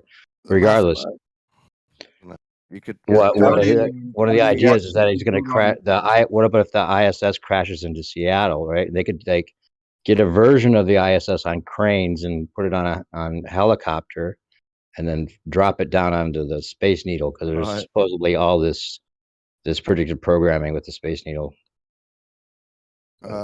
I would say they can easily find a 250-mile away spot. So the math makes sense, but it's very convenient, isn't it? If it comes down and no one gets to see. And Oh yeah, that's what they did with the Chinese space station. yeah, They trolled us with it They did with a landing lot of somewhere it. public, and then they gave us, oh well, okay, it crashed. Here's a little graphic image that supposedly the thing had crashed. It was really bad. You just see a boat and they say that's the crash site. I think this whole thing about space travel and the space religion has been it's a controlled demolition of its own.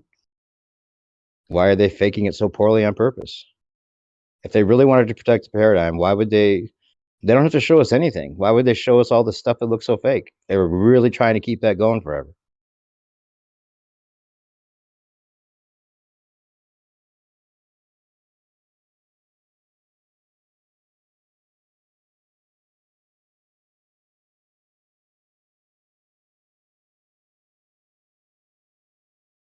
And just like with 9/11, they had their controlled opposition in place, pointing out all the mistakes, just like with all the psyops, like Sandy Hook and stuff like this. Like they showed us those kids at the Super Bowl. I don't think that anybody would have noticed that those kids looked like they were 5 years old, or, and they all match up to the kids that were supposedly killed in Sandy Hook.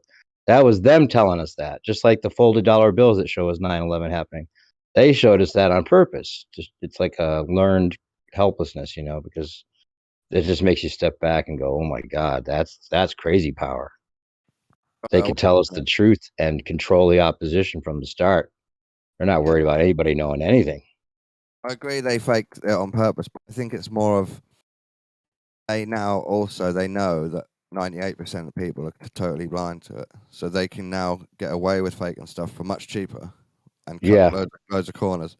But it is They lower the also standard to make sure admission. that everybody's that dumb that they'll accept the lowest standard. Yeah. But it's also an admission. They know there's people like us that see straight through it.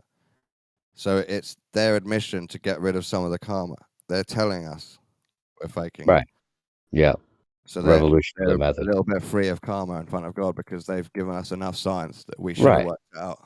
The wink and the nod. If you think that all we did is go up to the moon and play golf and had no other scientific, real progressive things that came back that everybody knows about, that like, oh, good thing we went to the moon because now this happened, or this or that, there's not like, there should be a list of things. There should be a list of people that died in the attempt to get people on the moon. Nobody died in space ever, except for like some Russians that they say died from this, and then some people were blown up and supposedly blown up on some capsules inside the the Earth's atmosphere. But nobody's ever died on any moon mission going there and back. What does that tell you, Don?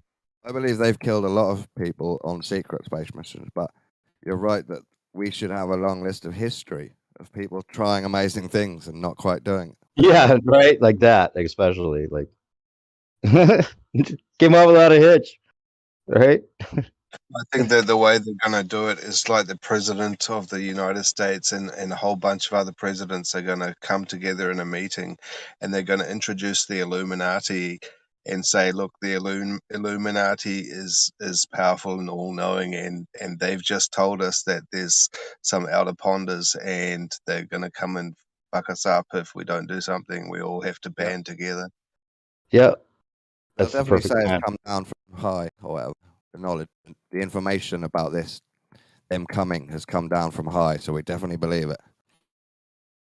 Well, it's the perfect excuse too. Like, they could just tell us that, yeah, well, the truth is we're inside this dome firmament thing, and psychologically, people don't like to feel trapped.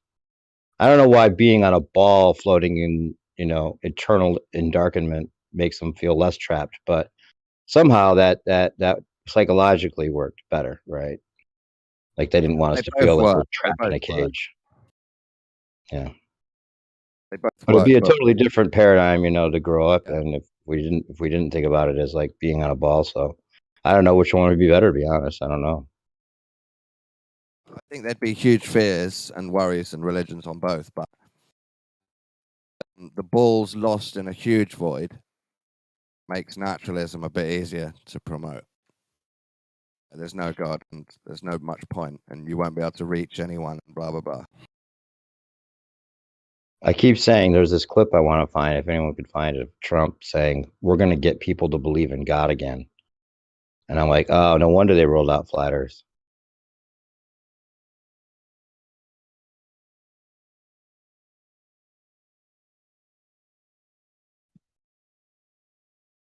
In these modern times, how long would it take like a whole bunch of like writers to, recreate the Bible story? Would it take like as long as they said it took? Oh no, bro! They could write a new Gnostic Bible, the Demiurge and Lucifer's kingdom overnight. They've got enough people that are well into it.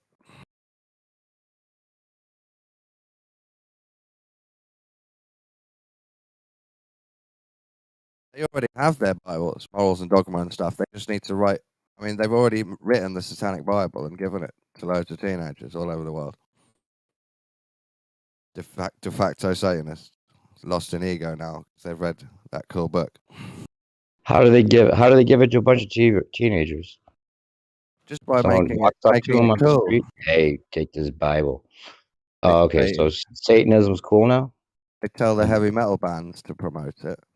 Oh, okay. And a year later, all the kids buy it. Right.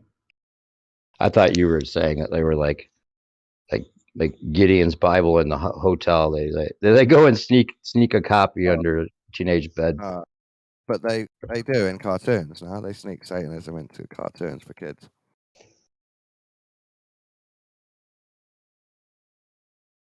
I'm just saying that writing the new book won't be a trouble at all. What's the new book going to be? One world government, fake, false prophets, fake unity, transhumanism. Right. Communist fascism all in one.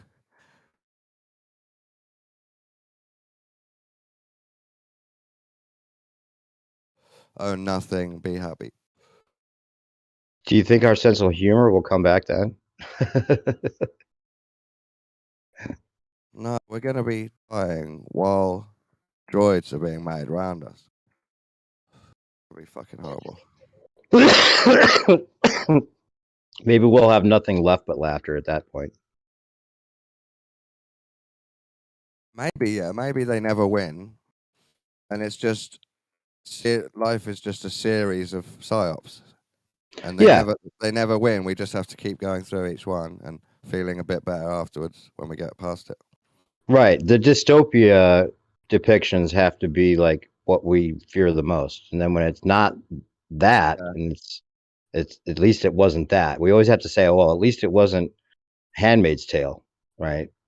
But the worrying bit is if you just call it clown world or mirror world, meme world, absurdity, I don't see that stopping anytime soon. It seems to be getting worse.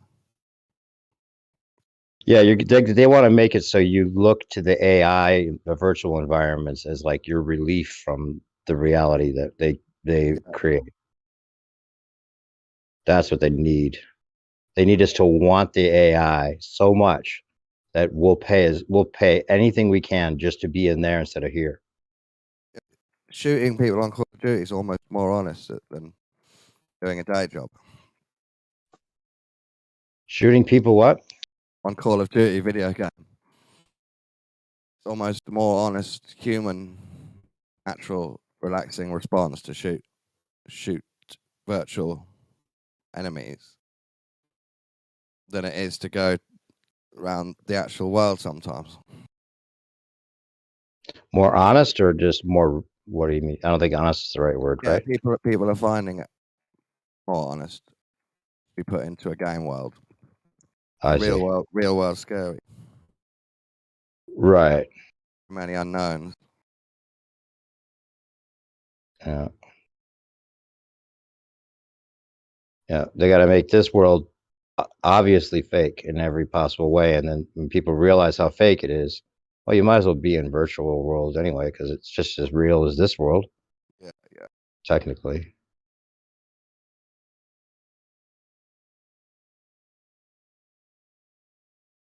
All right, we figured it all out. I gotta go. All right. Go to sleep. Good night. Good talk. I'll be listening. What's up, Snack?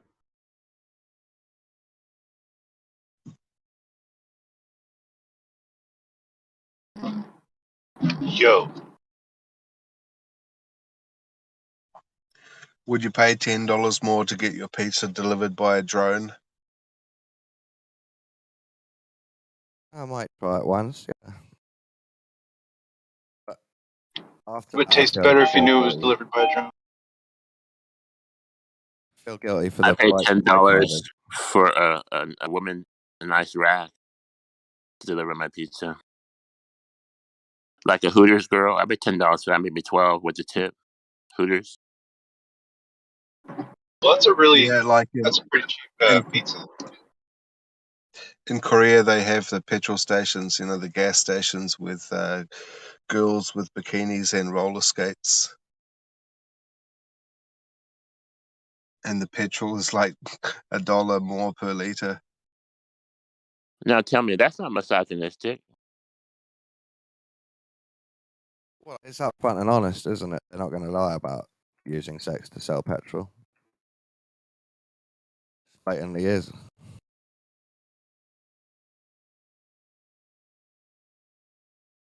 Don't demonize men for what they like. We don't demonize women for what they like. Tall men. Yeah, the women like the attention and the men like to give it.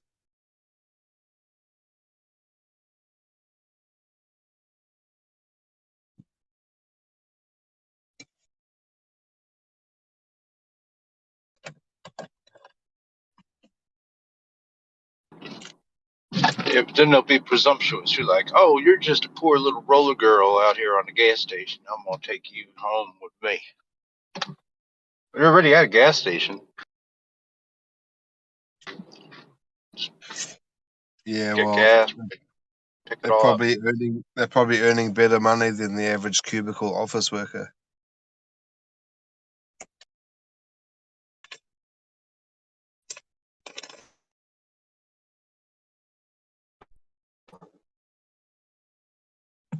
I just heard they released Andrew Tate.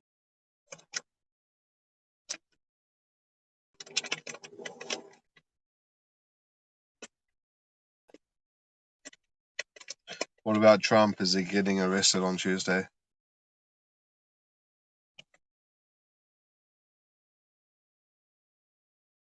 No, I don't think so. He's supposed to be indicted Tuesday, but I don't know if that's going to go through. They said that they wouldn't put the handcuffs on him. We'll see if his attorney can push it back. Did you know Well, Mid-Journey that'll be as AI usual. has been That'll shut be as down? usual as when they got Saddam Hussein.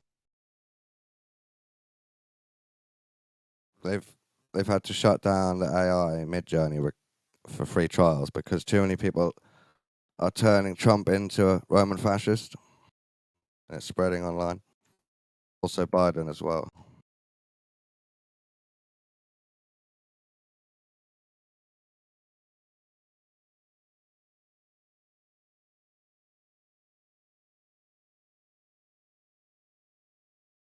They'll probably bring him into the courtroom, and then all the police will turn and like a Trojan horse, and they'll just arrest everybody around him and let Trump go.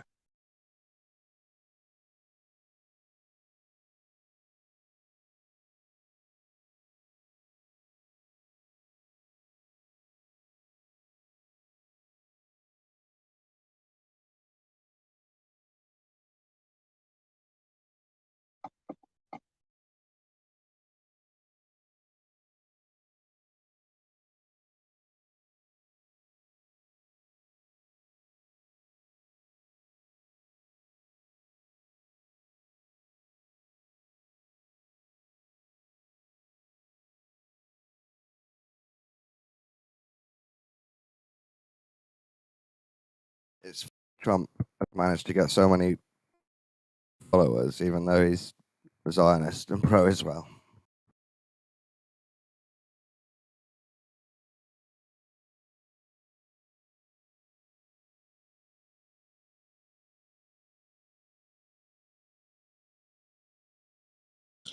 Trump has his own sex magic. I bet he has people casting spells right now. Yeah, definitely. How much sex magic does $1 billion buy? Get like a whole room of people doing it like an orgy. Yeah, you could if you wanted.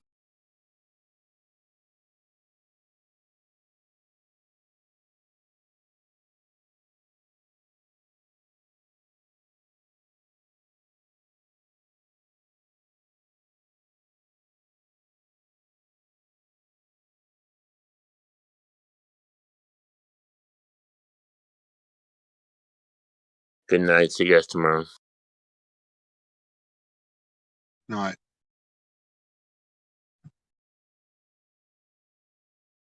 Gonna go dream about his polyamorous Trump group that he hangs out with.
Wait, so they've shut down Midjourney?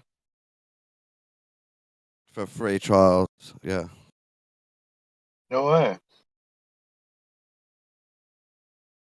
Weird, isn't it? Thought they would have predicted that. Well, they're just using this as an excuse. Right. That's like, I guess I'm not like disappointed. Actually, I think it's probably better that it is a paid.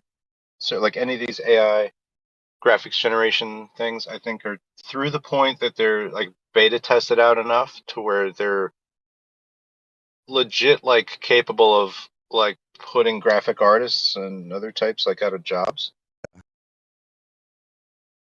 So like it should be kind of pulled back a little, or at least, you know what I mean? Like if you put out a bunch of free service that just destroys somebody else's market segment or work or whatever, it's their career they worked at for a long time.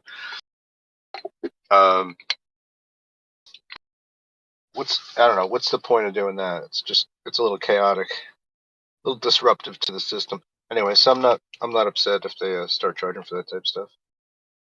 And you can still build your own kind of systems locally, but you'll need to you need to put in money on a graphics card to be able to chew through all the data. But I think that's fair. You know what I mean? But just for everybody to have access to it forever, oof. Guess it'll always you'll always be able to get stuff like that. But, I don't know. Plus, if it's professional professional tools, then you know it should be like a paid service anyway for development. Whatever.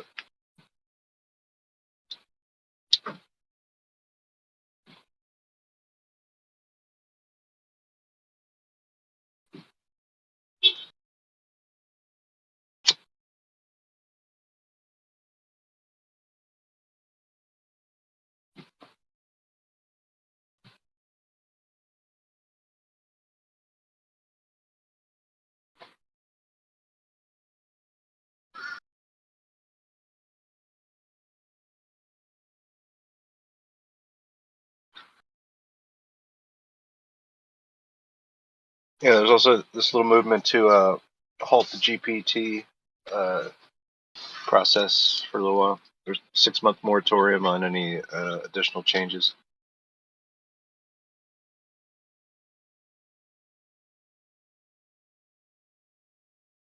I wonder why that is. Like next level AIs will be what we want ChatGPT to be. Just like ChatGPT was everything that we wanted, like a chatbot to be.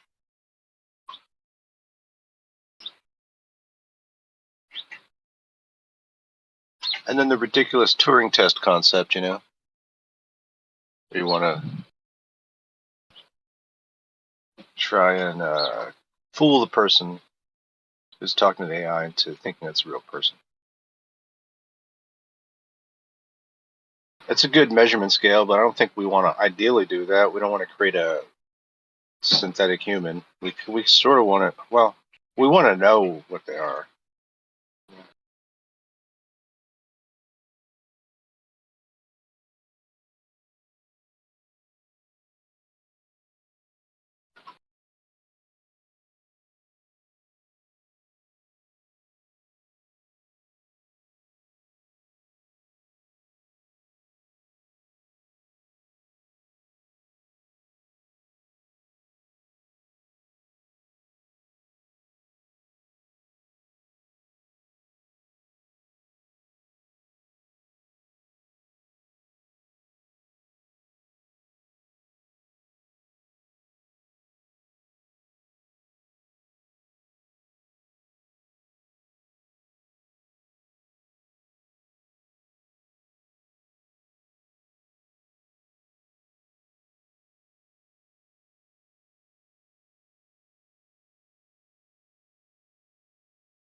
Yo, what up?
Afternoon, everyone.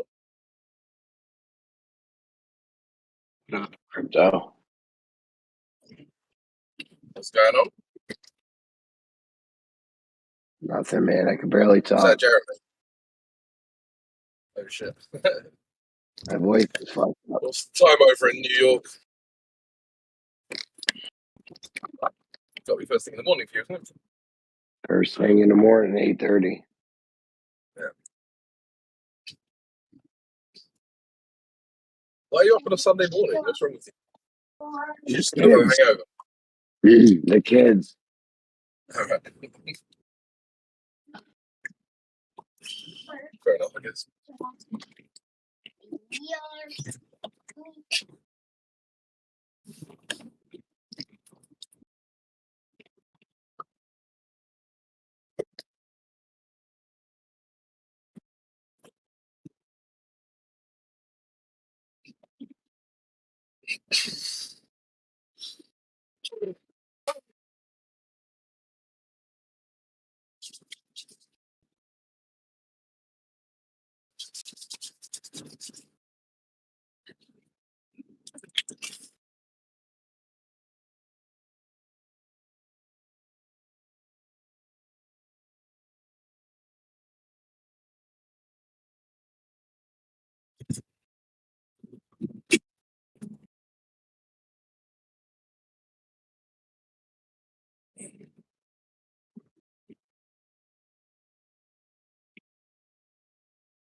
I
don't know if all these guys are sleeping or what.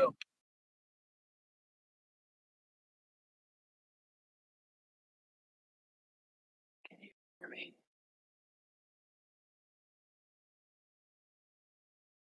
Sleeping or asleep? all these guys in this room are sleeping. I don't know. Yeah, and asleep.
Hey, Snacks, were you saying something about AI?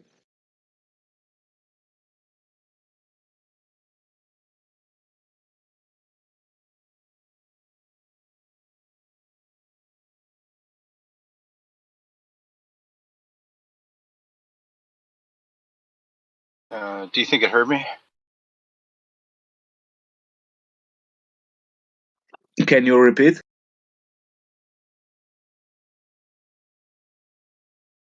I was talking about AI earlier.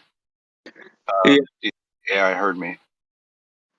yeah, like I was actively listening, and you just left, so.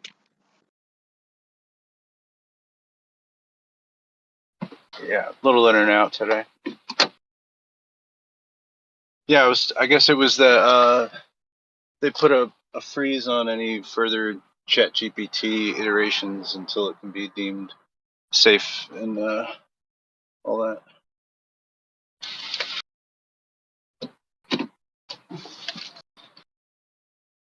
Which that's pretty interesting.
Guys, I can't talk today. You guys got to pick up the slack.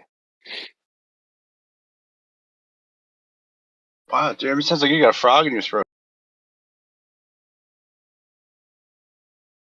Yeah, dude, I can't talk, bro. Keep them busy, Snacks. Man. All right.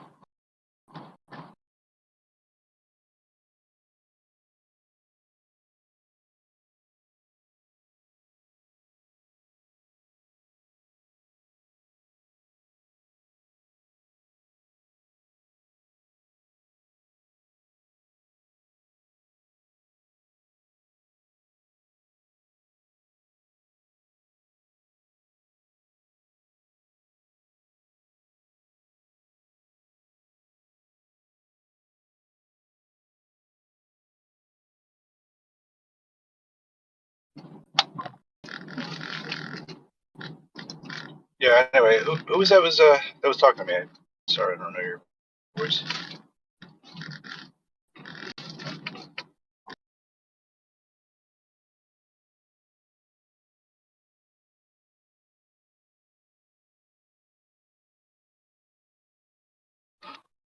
Mitri, possibly. Might be. Take a guess. Wild guess. Oh yeah, I thought there was some hot mic action. I didn't hear you Oh well. Yeah, that was me. yeah. I was Yeah. just jokingly saying like because you left like an hour ago. So just letting Yeah. you know someone was listening. Oh yeah. Definitely. Yeah. Did you want to get into AI a little bit more, or you just like saying that?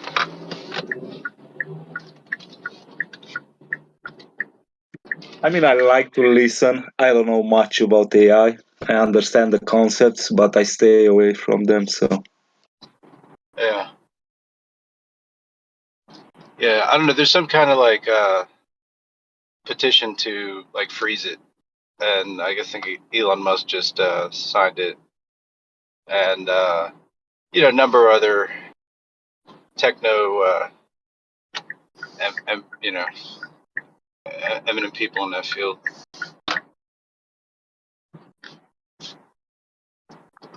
for me, it's insane. They even let it out at this level because they've seen how much social media and these gadgets have fucked up society, and now you're gonna introduce something like this. It's basically a demon for me. I mean, that's funny because I think Elon was quoted as saying such. Like we're talking about AI, we're talking about releasing a demon. Is that something so techno crash to say or whatever? I guess it's just like the abilities that it has are it is a little bit like supernatural in a way that we could stack different types of knowledge and have that be functional and then interact with like just regular speech. So I really feel like this development is as significant as, like, I guess, the mouse for a computer. Like, I think this is a big evolutionary step. Being able to just like do uh, all the things that ChatGPT is designed to do. Basically, be just like a voice interface that makes the computer accessible in that way, and it can understand what you're saying. Like, even if it doesn't answer the questions correctly, it usually understands your questions. You know, so yeah, for that reason, I think it's really cool. But like, the abilities that it unlocks are really like pretty intense. Like,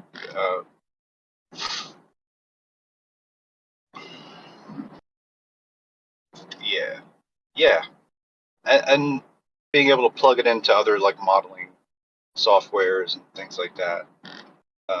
That it's extendable a little bit. Yeah.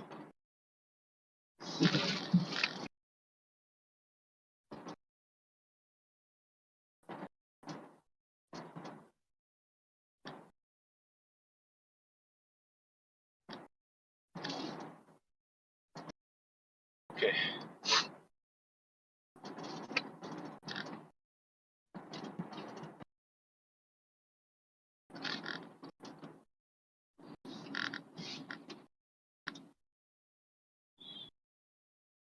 I guess that's like the beginnings of it in a way. Is with like you know, maybe I'm wrong. it, well, nobody's gonna know what the fuck I'm talking about anyway. But just like with early types of AI programs, they're really limited. Today they built them out to a full set, but you can still add like little modules to other things, or you could make like a little module program that's like a pusher to that program that maybe just asks questions, you know, and then the chat GPT tries to respond to it. So you can have like other appliances kind of built on top of it, like yeah. So I don't know. I think Yeah, things are we gonna. talked about this the other night. Oh yeah, your question. What were we saying that we were talking about that, how you could build like a whole like a smart home or whatever, just like you could have the AI follow you to different rooms and like look at your you know, if you're to take pictures of like food or whatever, to tell you like recipes or you know, make you a diet. Yeah, but it could also like be portable to where like it just goes with you places. Like it could be essentially be like your phone, you know, connecting back to its base unit, whatever. It could be in your car, you know, things like that. Like the ability to develop it as like a persona extension uh, for any kind of computer-driven applications at all, control situations. So that's cool.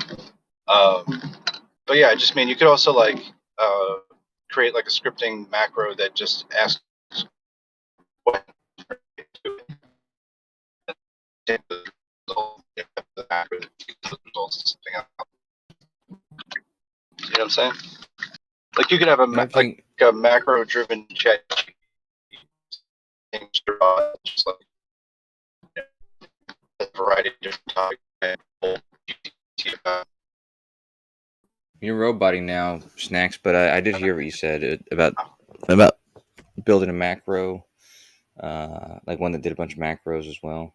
Actually, to be honest with you, that's I did that earlier.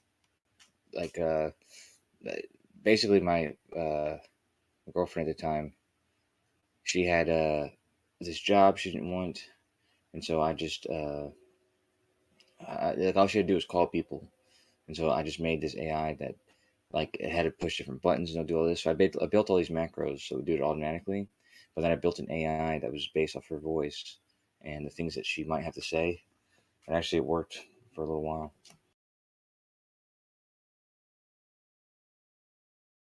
Yeah, they got skeptical because I stopped going to the meetings. So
I'm curious to the effect of education because children have access to it, and you'll have kids asking the AI all sorts of stuff, and then driving the teacher crazy the next day.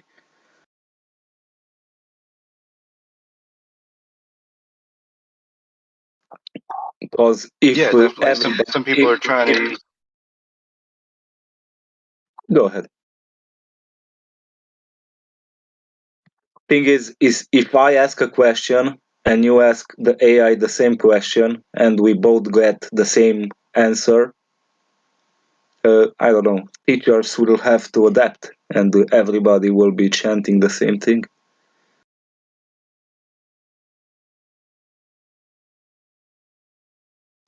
Which AI. would not be a bad thing, I guess, if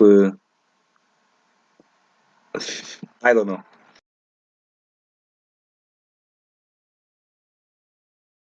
AI is crazy dangerous, dude.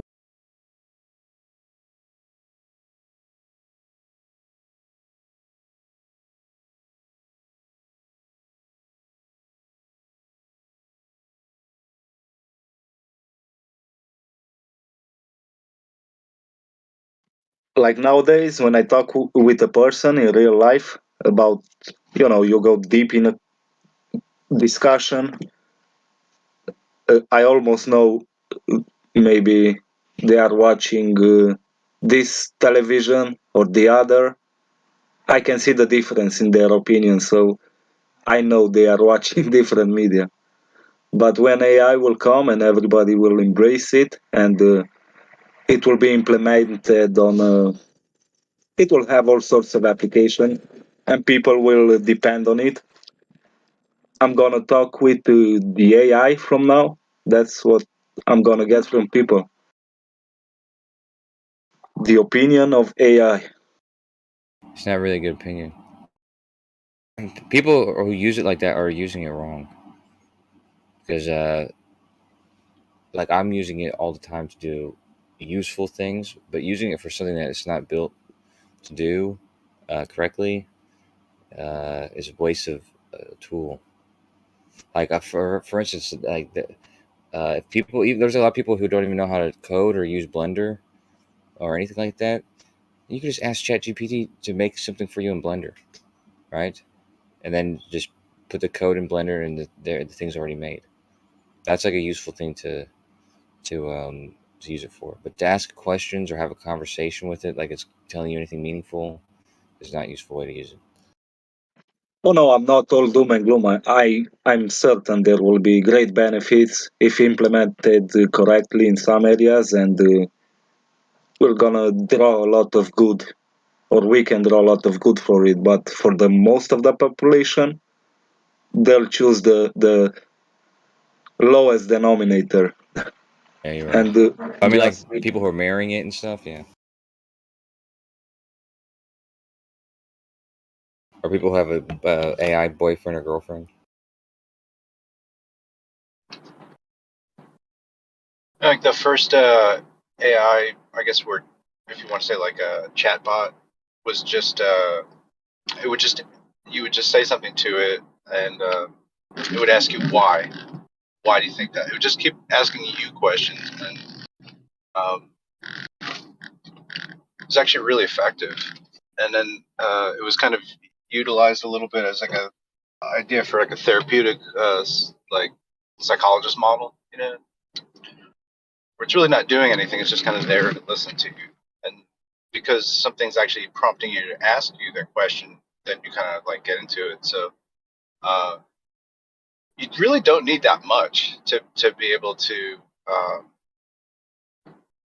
make something useful where you can just like talk to it, where it can help you out. If you programmed it as a therapist, you know what I mean?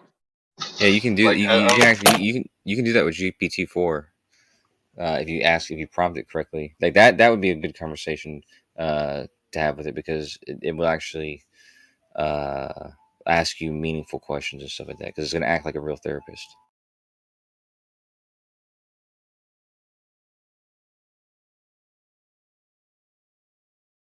yeah, because essentially that's just a script in a way. Yeah. Same with hypnosis. I've had it write me so many hypnosis scripts. Does that work for you? I mean, a couple of them did work. I mean, For who? for you. Sorry, my friend. But yeah, what was I saying? No, yeah, because usually like I'll try to write my own or whatever, and it'll just come out stupid. So it'll make like real basic scripts.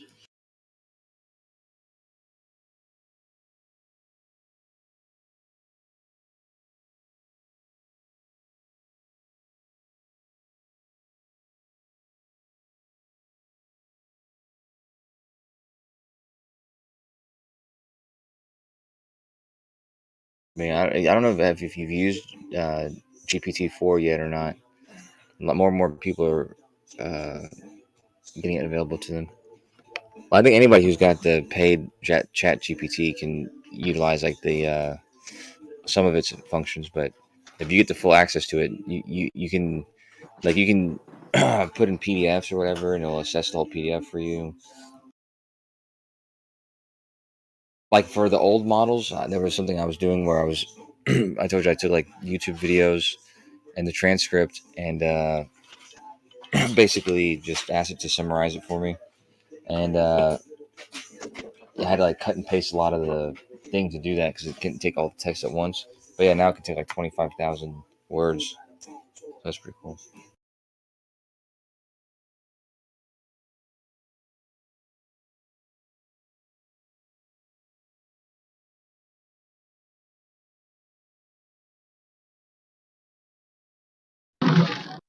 Also, if ChatGPT, or if there is a lie in society, but is accepted and spread by the media as truth, ChatGPT will base all its answer on that truth, on that lie. So Yeah, for the most part. I mean, you can answer the same question twice though and get two different answers too. But you're right for the most part, especially if it's something that's PC or like controversial. You can they have this came out like 2 weeks ago that there's a team at Stanford. They have this crazy method, or it's not crazy, but it's a clever method where you can train your own model that's just as good as Chat GPT. You can do it locally at home, and you'll have no restrictions on it.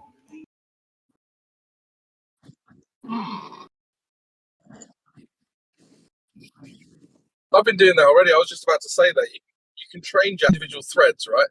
I've got one of it trained to reproduce all of my invoices. So instead of me having to like make up all my invoices either on Canva or in Excel or whatever I use, I can just say to ChatGPT, give me invoice number 73, and it'll replicate. It'll basically have all the information done. Then I just copy and paste it. Then I don't need to remember a bunch of information. That's another useful. You said you did that in Excel because I use it in Google Sheets, but yeah, it's exactly like that spreadsheet functions that it has. Just makes it so useful, and you can spend a lot of money real quick using that. But yeah, if you use it appropriately, it'll do a bunch, like especially invoices. That makes sense. Or if you have something that's like repetitive, but like you have many different versions of it or something. Yeah. Well, the thing with my invoicing is that when I work in a certain place, the date will change by week. The invoice number will change by one. Just to be clear, you're roboting a little bit, but Each time, you just say, and if you tell it to do like a range of dates, that's where it's quite useful.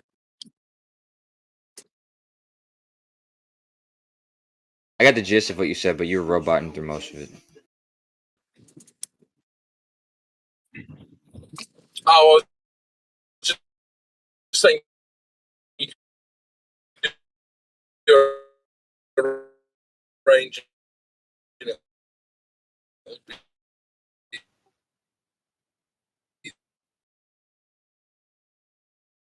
Yeah, that wasn't any better. You got it that time. So you don't have to do the tedious kind of editing.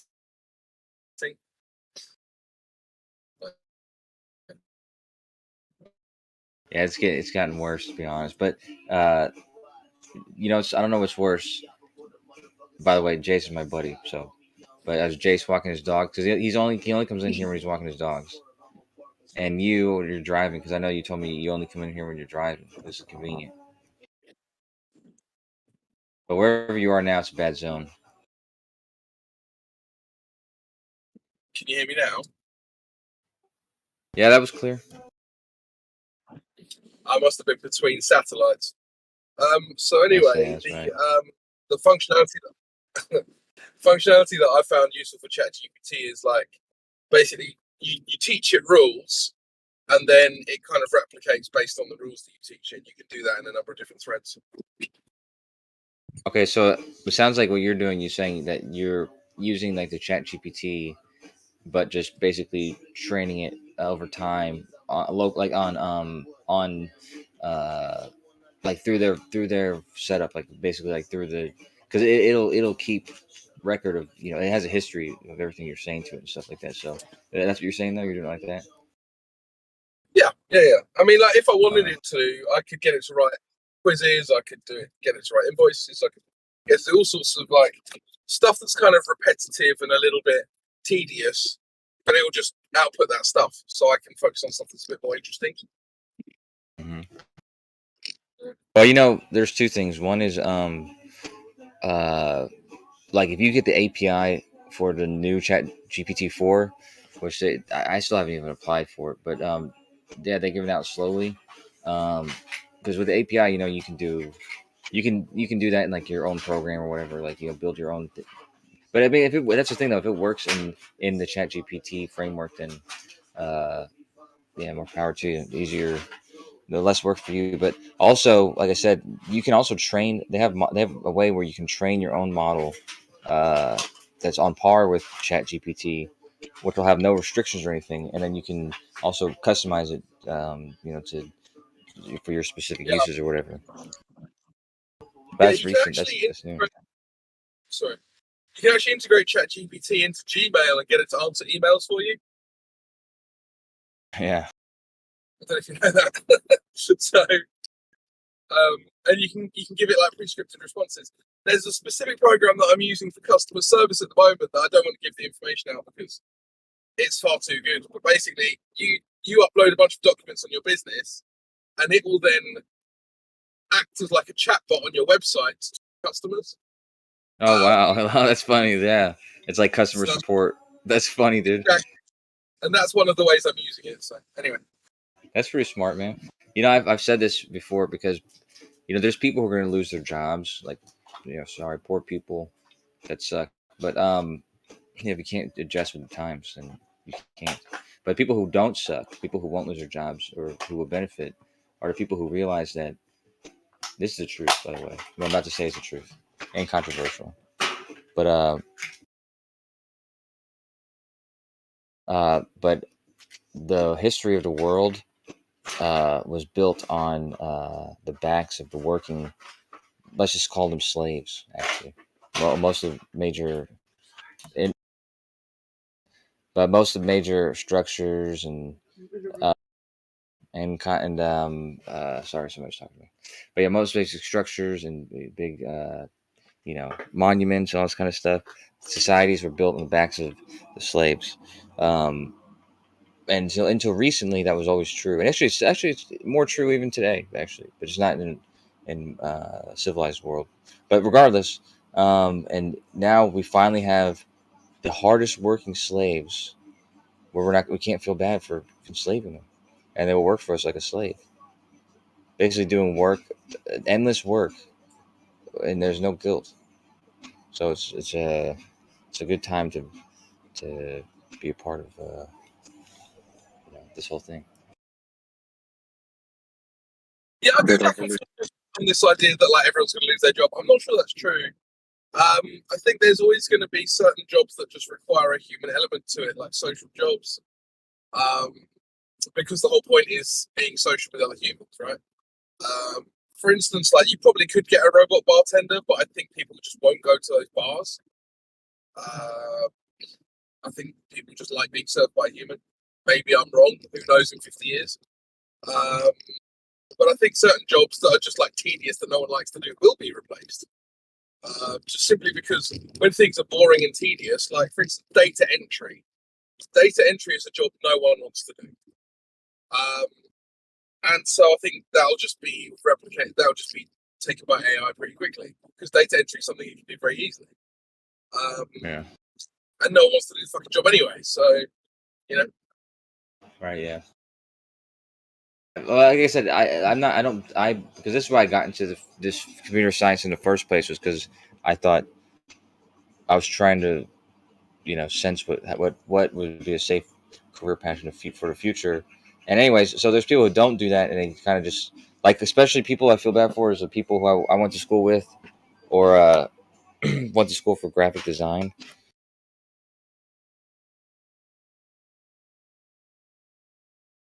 Sorry, hold on a second.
What's up, guys? How we doing? Go show. Your mom got me sick, bro. It's not cool.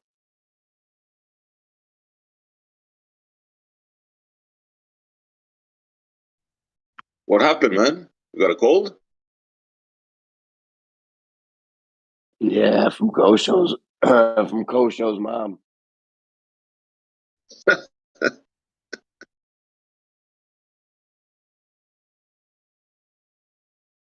We always got to take it to the moms, Essie. I don't know why. I don't I know. can barely talk, dude. I can barely talk, man. I hear you. Fuck. What a shit, man. You got fever and stuff, or just a throat thing? Nah, it's just this throat thing. I'm fine otherwise. I mean, I'm coughing and sneezing a little bit, but this throat thing's fucking annoying now. That's weird.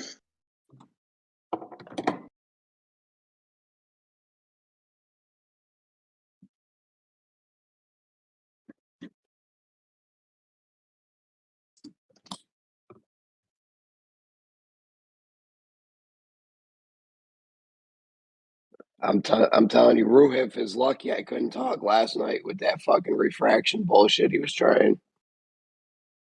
What a bunch of nonsense, man.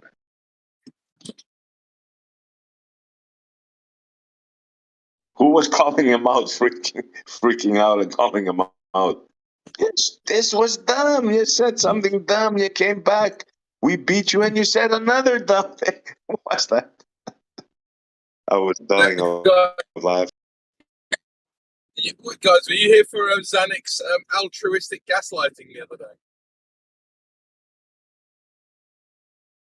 Yeah, It these was guys, man, they altruistic. have nothing, man. Did you hear that, Jeremy? You should jump ship while you can, Eggshells. That ship is sinking, bro.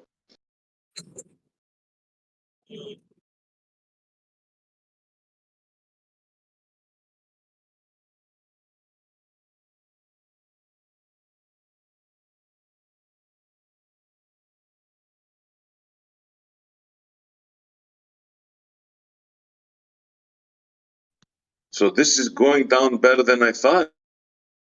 I thought I was going to get a lot of kickback on It's this. going down. It's going down better than Kosho's mom. No, I'm talking about my latest endeavor. It's a tall task, bro. But I'm What are you fixing to doing? change the English language. The spelling, that is. So from now on, I'm going to spell English the way it sounds, phonetically. I don't care. I'm never going to spell cat with a C Can you again. fucking pronounce gas with Revolution. an S instead of a Z, please? Yeah, okay, I'll put that in. That is the proper way. But how do you say gas again? Gas? How do you Yeah. spell?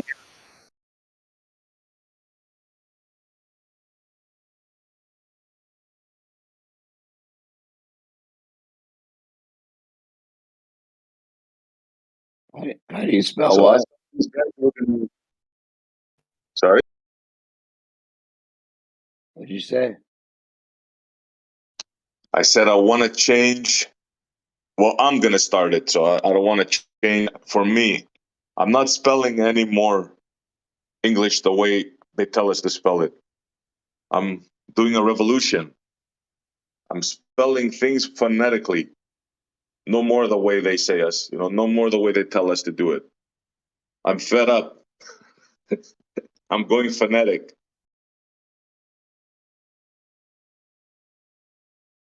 And I thought all the spelling freaks would be all over me, but no, seems to be going down well.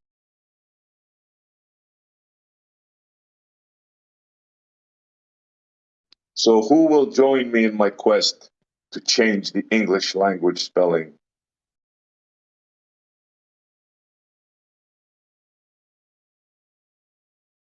So what is CAT sat? CAT, yeah, sat.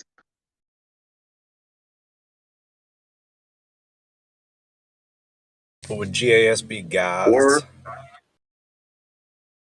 Jeremy's not gonna like that. Yeah, the thing with the Z.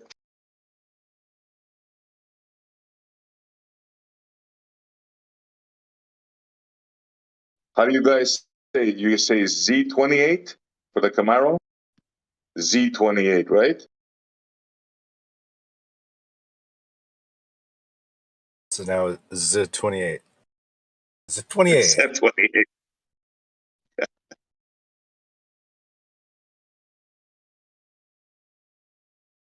Yeah, it's true. I wonder how ChatGPT will handle this. Oh, look how it's spelled language. Yeah, I like that, man. Lang. Well, I don't like the D there. LangWij.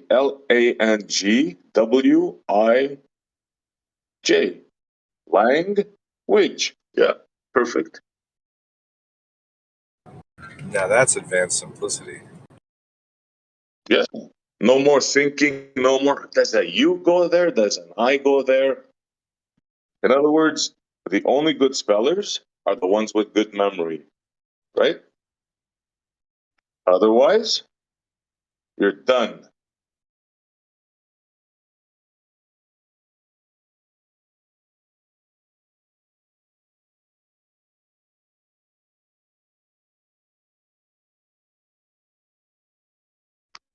Like correct. Why does correct have two R's in it?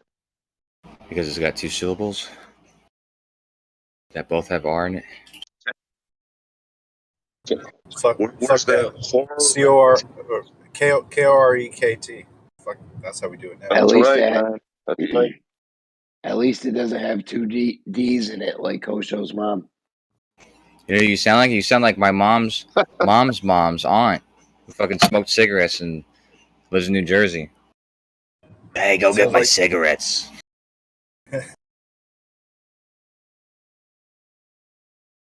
You know what? Gotta No, Jeremy, stay away from the I just mental. realised, Jeremy, I just realised I don't actually know whether you mean that the two D's are like double D's or whether she's got two dicks in her. I actually don't know which My one of God. those you meant. Dicks, always dick, always dicks. Yeah, that's what it says in Jeremy's. That's Jeremy's family words.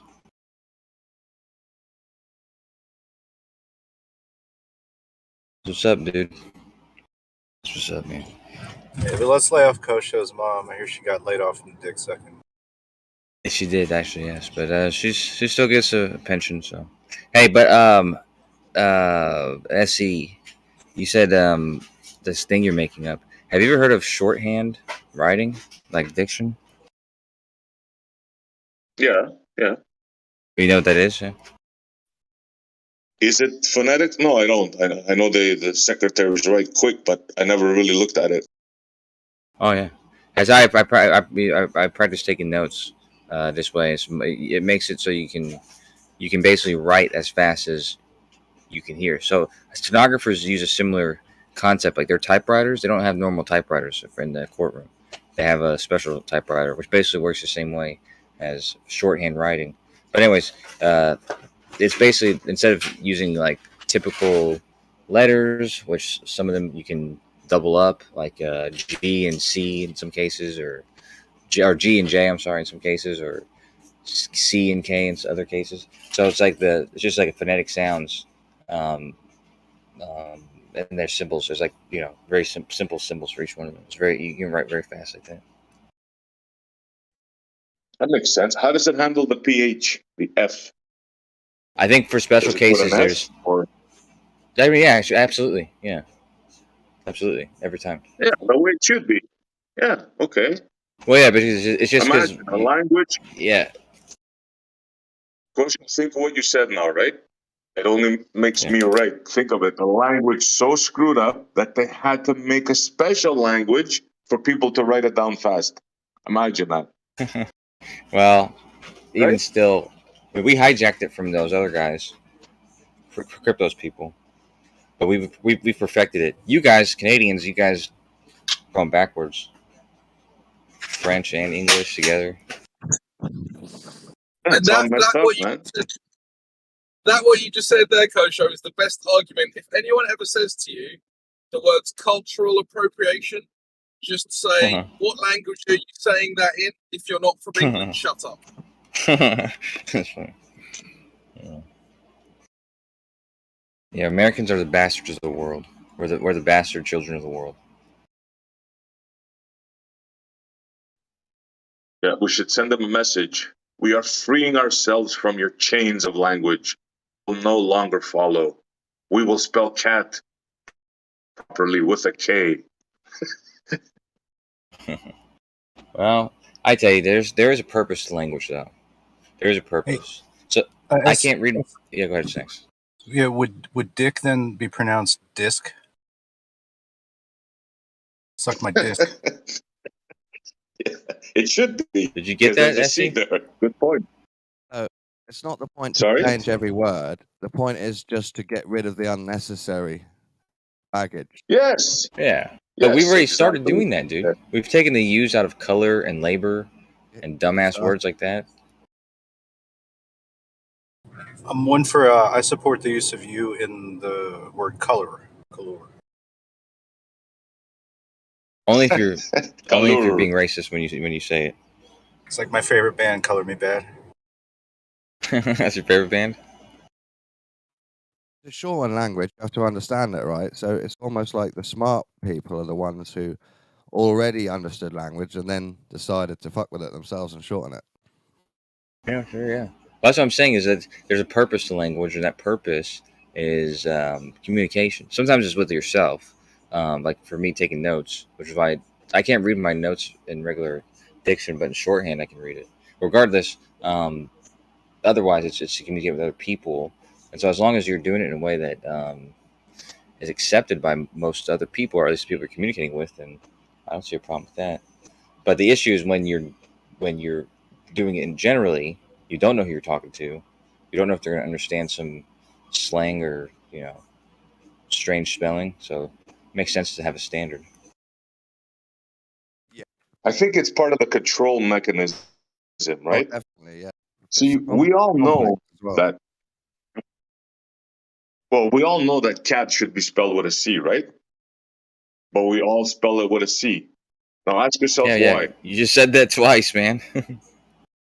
Yeah. So we all know cat should be spelled with a C. Oh, did I say that? Then I just woke up. I'm backwards. We know cat should be spelled with a K. My bad. Yeah. The phonetics works both But you ways. see, I've even hypnotized saying it that way. K is saved for a harder. Well, cut. trying to change it. Yeah. K-A-T. Cat. Simple. No C there. Why But don't you like we the C, still though? spell it that way. Why? Because Why don't we've you like been the C? conditioned. What? With why do you get offended like that a C go ahead, is hard? Because you're smart enough to change a C from soft from S to K. You're smart enough to do it. So why You're do you right. want I to am change? smart enough. Why do you need to change it? Because you're right. I am smart enough. I know when somebody pulled the wool over my eyes. Right? Some dude, I'm many, saying many the word hundreds cat. of years ago. The word cat isn't part of the psyop. It's just a word with a hard C for an animal, right? No, some doofus decided one day to spell cat with a C, and you're agreeing with him now. Instead of realizing that's how Stockholm people get, right? Instead of saying, no, wait a minute, I don't care who said it. I don't care how many books it's in. I don't care how many teachers correct me. I know it's wrong. E is also a hard K syllable, as No, well as K. C is a C. No, A, B, C. What about Catherine? Not That's A, quite B, an old name, isn't it? Right. Catherine. It should be spelled with a K. K. Saturn. Catherine. Saturn. Saturn. Do you want to change? Do you want to spell Saturn with a C now? That's a good question. Because we've already got. I think we should get got, rid of the C. I yeah, think there should be no C at all. Yeah. It's like in Yeah, the word no C decision. needed. In the word Except decision, for why is there a Charlie C and there? Charlie What's wrong? Why can't and we just pronounce it? fettuccine. Just call it? Charlie. How would you spell Charlie? Yeah, you need the C. Well, Could you make the K soft? we can keep some With an A? things, right? We can Well, how do you- combine two letters to make, Yeah, that's what they do in shorthand. but it has to be consistent, though. You know? What's the letter ch? That's just a letter in itself. Isn't that already a letter in Spanish? You can use KH. It could be a ch. Spanish isn't that a letter of its own? But making it more broad so that people have to find their context and be smart when they read. Yeah, I we wanna have make to it agree so on simple, two so- proper letters. You know, Hebrew Like is even we have easier. to agree on a sound. I think it's the freedom to spell how you want and still mean what you mean. It's more about that. Yes, I'll go with that. Yep. Yeah, but the purpose is to have people understand you. So it's like, if you can do that, then you're good. Some people can have a whole speech without saying any real words. People can understand them. So We can spell quantum more Oh, like but can quantum. we That's what I agree feel on? like. That's what I feel like when I'm trying to debate you. you sound like a fucking. I think you really sound like an old janitor. Like, who is I that? know. That's just Jeremy. He's the old janitor. he tells us I'm gonna end up being crazy a stories. mute. I'm gonna end up being a mute, one-eyed janitor. I know. I'll still fuck you up in VC. What happened Okay, to your man. voice? You need to eat some food and have some milk or something. I'll fuck you up, kid. That sounds funny. But anyways, right. Yeah, in Hebrew though, Hebrew's it's kind of just as easy as shorthand because it also has letters for each sound. There's some letters that are sort of doubled, kind of like the K. Actually, the K is kind of doubled a little bit in Hebrew, but regardless, there's no vowels or anything, and you can add the vowels in later. And that's the same way in shorthand. Like in shorthand, you don't really include the vowels, but I mean, you're supposed to, but they're not letters in themselves. They're like additional dots. English would be very strange if you dropped all the vowels all of a sudden, wouldn't it? Oh, really? Maybe we'd get used to it. You get used to it pretty quick. Like I said, in Hebrew, it's only there if if the context it requires it, or if you're speaking in a general way. Like my name, Paul or Dawn, you can take vowels, even the W out, and just have DN or PL. Still nearly the same word.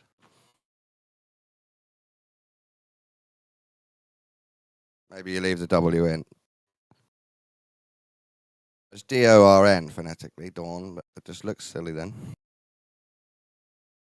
Why That was does funny. night have a K in front of it? Who Because of the decided word that? it actually. You understand that English. So, by the way, Americans in general are bastards of the world, like I said. And English is a bastard language. That's why we adopted it. Because other than the fact that we came from a place that was speaking it primarily. Stolen and used. I think it's ended up as a nice language. Just there's some tricks and stuff embedded in it. There's nothing wrong with the language. It's the spelling that's the problem. But the spelling has a set of rules, and most people understand most of it enough, right? Do you think following the rules you can spell every word in the English language? No, because obviously the rules Like I'll bet change, anybody don't they? they can't. Rules break down. I bet anybody here because some words have two T's, some have one T, some have two L's. Like, why is spelling spelled with two L's? Tell me, and how are you going to remember that? Because it has two consonants. Managed to remember it. Spell, not spelling, spell. Why is spell spelled with two L's? Give me a reason. The spell has two L's in it. I can look it up. And It's a long. Because sounds freakaloid. Long. What do you call it?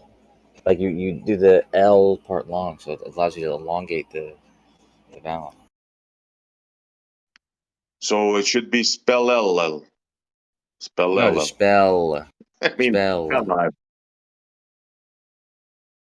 Well, instead of having different E's, we got two L's to make you hang out with a different E. So. No, what it was that spell was originally spelled with one L, and then we had a couple of wars with Spain, and we thought we'd throw it in just to piss them off. Yeah. I can see it way back in the day. Some English dude. I said, yeah, we should spell with two L's, right? Right. All right. What is this space word? There's a purpose for it, though, right?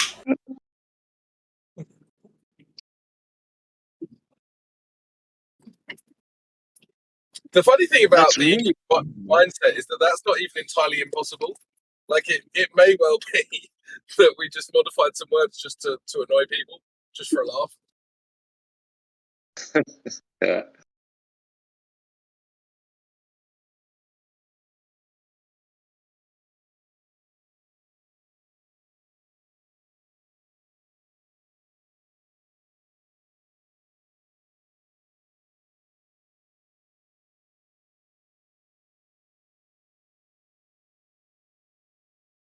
Do you think anybody stands a chance of doing something like that? Like starting a movement to change the spelling, you think? Or it'll be just laughed at? There's like phonetic spelling society that they've not managed to like convince everyone. Everybody's fully Stockholmed, huh? Yeah, I agree. They'd probably fight me and call me crazy and say, "Are you nuts? Of course cat is spelled with a C. How else would we spell it?" Yeah, like the ballers, they'd go crazy. Like,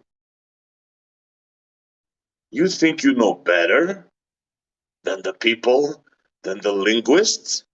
How dare you? I've always found that argument to be curious, because I remember when I first started learning guitar, this is a bit of a side, but it's the same kind of argument.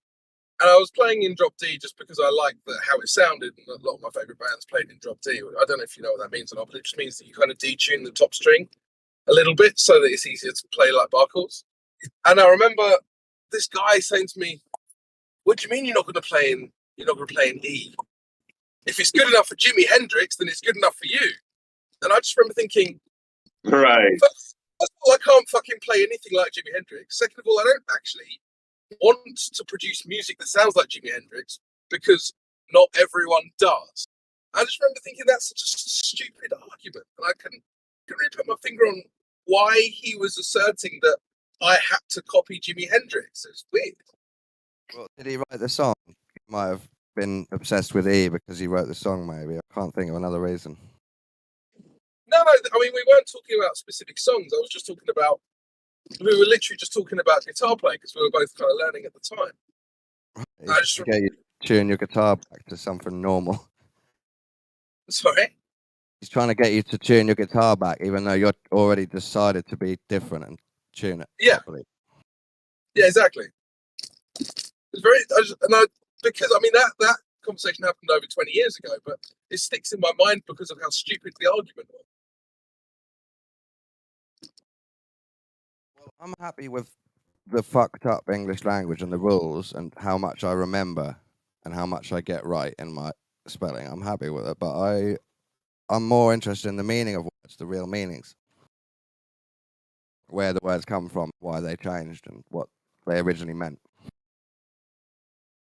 Good point. That's another thing where they get us. They give words multiple meanings just to confuse, you know? I think they do it on purpose.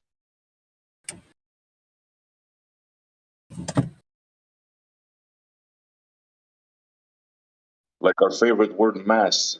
I think we came up with 12 definitions last time. 12 definitions for one freaking word.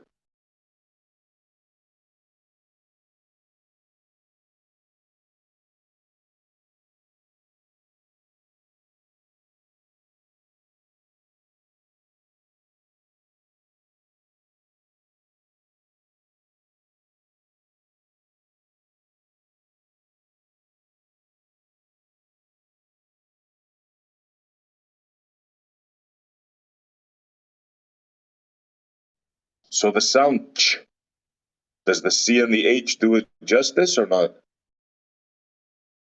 Can you think of a better two words, two The letters to C, make that sound? the CH is the only reason you even need a C for. You need Yeah, I C4 think you're to right. emulate your hero, the Unabomber. Hero. It's not my hero. It is. But yeah, like I said, in Spanish, CH is a letter in its own, isn't it? Is it? I mean, I'm not Spanish. I'm not a Spanish speaking person. But Jeremy, letters one. Jeremy, are you not based in Ted Pills? Based in what? Ted Pills. I don't even know what you're saying. You don't know about Theodore Kaczynski, or whatever his name is? Ted Kaczynski. Yeah, what about him? That's who Kosho was referring to. Yeah, his manifesto was dope. I wasn't kidding. Yeah, Jeremy's enamored with him and his work and his attempted bomb and his what's it called, the No. manifesto. It's funny because you were raving about him one day, and then I was like, "Yeah, dude." And everyone's gonna finally see how nuts he is, dude. And then they started agreeing with him. It was you and like two What's other it? people, like all agreeing with each other. Yo, that one guy from Gems threatened to call Homeland Security on me because I was telling people to read the manifesto. Oh, like the guy that got banned. You talking about Atheist Rex or something? Yeah, what a fucking dickhead. Yeah, he got banned because of you. Nice. No, he got banned because he threatened to call Homeland Security on me. Now he threatened to call. He may have said that too, but he was talking about calling your school district or something like that. Something along those lines. Dude, I left Gems because he was saying he was going to call Homeland Security. Oh shit. Kosho, being real for a second, don't you think there are some people in this debate that generally take it far too seriously? Like, I know it's important, and if what we're saying is true, that's a big thing. Like, I get that, but don't you think like trying to call people's jobs and like trying to get people fired? And Bro, Homeland Security, dude. Well, I know, like, but that's what I'm saying. It's like, don't you think that at that point you have to say to yourself, "I'm too invested in this, and I need to step back." Yeah, if I was that person. But yeah, there's two sides to this coin, and there that same thing that you're talking about exists. Like people take it too far. Definitely exists on both sides. Maybe in different ways. Like maybe there's uniquenesses to each side in that regard, but yeah, like I said, we can go on about the taking it too far on your side because I see a lot of it. I agree with you though. Yeah, I agree. Atheist Rex is quite an easy example, obviously. Don's a fucking good example, dude. What? Don Shredder, man. You ever heard of any spells you put on people and dead horses you sent to me and other people? It's just there are a couple of photos to tell someone to stop bullying me. Yeah, but that's very serious, man. Not serious. Yeah, I was worried because I know what kind of how much power a spell has, you know, or a curse, or is that kind of energy, you know. Is that with one or two L's? I did a spell on Pure, and his brothers ended up on a life support machine. All Don spells have one L. Yeah, Pure's he's my boy. It's kind of, but he's fucking aggressive to the no end. Sometimes when it does, well, actually, almost always when it doesn't call for it. Yeah, I mean, I find the hyper aggression a little bit cringy, but if people aren't going to take it further, then that's not really in or there. Like, I just find it extremely weird that people would like try and find out where someone lives or like find their home address or their school, like, or their job. It's just like, what are you doing? You had a disagreement with someone online. They're gang What the fuck stalkers. are you doing? Gang stalkers in a group, so they encourage each other. But also, some of them are from the military, ex-military, so they think it's a good idea to store everything and keep files and all that bullshit. Okay, that's silly as hell. Yeah, but there's So something. I think- Jeremy's not a Glober, and Jeremy wasn't in the military, and Jeremy does exactly that same bullshit. So yeah, but there's different ways. Hold on, what do I do? keep records on everybody. Especially on your mom. I tease. Yeah, well, she's the one. Who do you think's writing the records? I pretend I do. So why did your mum get laid off for dick sucking anyway? You said she kind of lost her job for doing that. She was slacking. She started using a AI. There's a thing called AI blowjob AI. Have you seen that? It's a real thing, and they've caught her. She was using that instead. So. It's just not the same as the real human experience, is it? Oh well. I thought I was getting that for Christmas. Do you have to pay a subscription, or is there like a free trial? No, you have to buy the actual device. So, yeah, you don't get to rent it if that's what you mean. You get the app free. It's not an app, dude. It's a device. Okay. You buy it from the sex shop, and it's. I imagined it connects to it like. With oh yeah. Supposedly. Yeah. Like you hook it up, and it. I mean, I was reading because I was there, and it's got. They have like two types, like a cheaper version and then an expensive version that does like all the. Yeah, you hook it up to shit and shit like that. You could like put some really fast techno on and torture yourself. It syncs to the beat. Boop, boop, boop, boop, boop, really fast. On the people that take it too far, I can get past the bullies and gang stalkers. I just explain it as they've slipped into gang stalking. I don't see them as human people, but then I see a few people that are take it so seriously and they're Christians, but they're obsessed with Earth not being flat. So they just stay in chat rooms 24/7, on and off in different ones, trying to tell people Earth's not flat.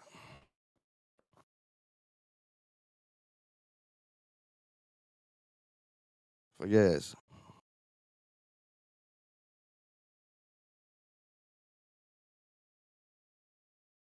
Yeah, this is definitely something for the psychologist to look at.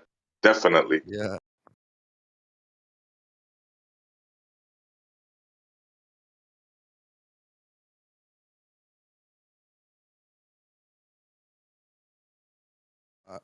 I'm trying to be a psychologist and work out Ev's memes, and I can't understand him. It's possible.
On Bev's website, it says, Bev said, let there be Globjic. Like he's a god. He's made up a new globe logic.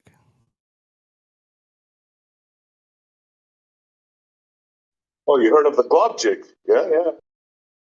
Yeah, I looked into it. I wish you could help me understand. He's a pioneer. He stresses ballers all over the world. He has a knack of doing that. But do you understand what he's getting at? The gotcha.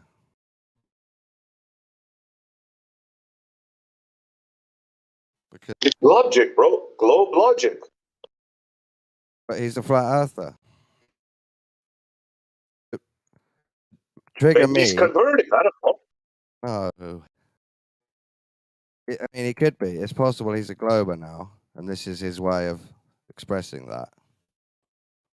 Getting in slowly, like in the community. Yeah. So slowly he'll become a glober, but it won't seem like he's flip flopped. It'll seem like he's come through the globe. But you'll say, look, I was a baller all along. Yeah. Oh, okay, yeah, that could explain it. This is a meta troll. Get him back to truth. Deep cover trolling. Like Ranty. 5 years? Yeah. Maybe Bev will do 6 years and then come out as a Glober. You don't know. Wouldn't you all guys freak out, no? Bev's a Glober now? Holy shit. Yeah, I'd be confused. I'd be slightly pleased and slightly embarrassed for him.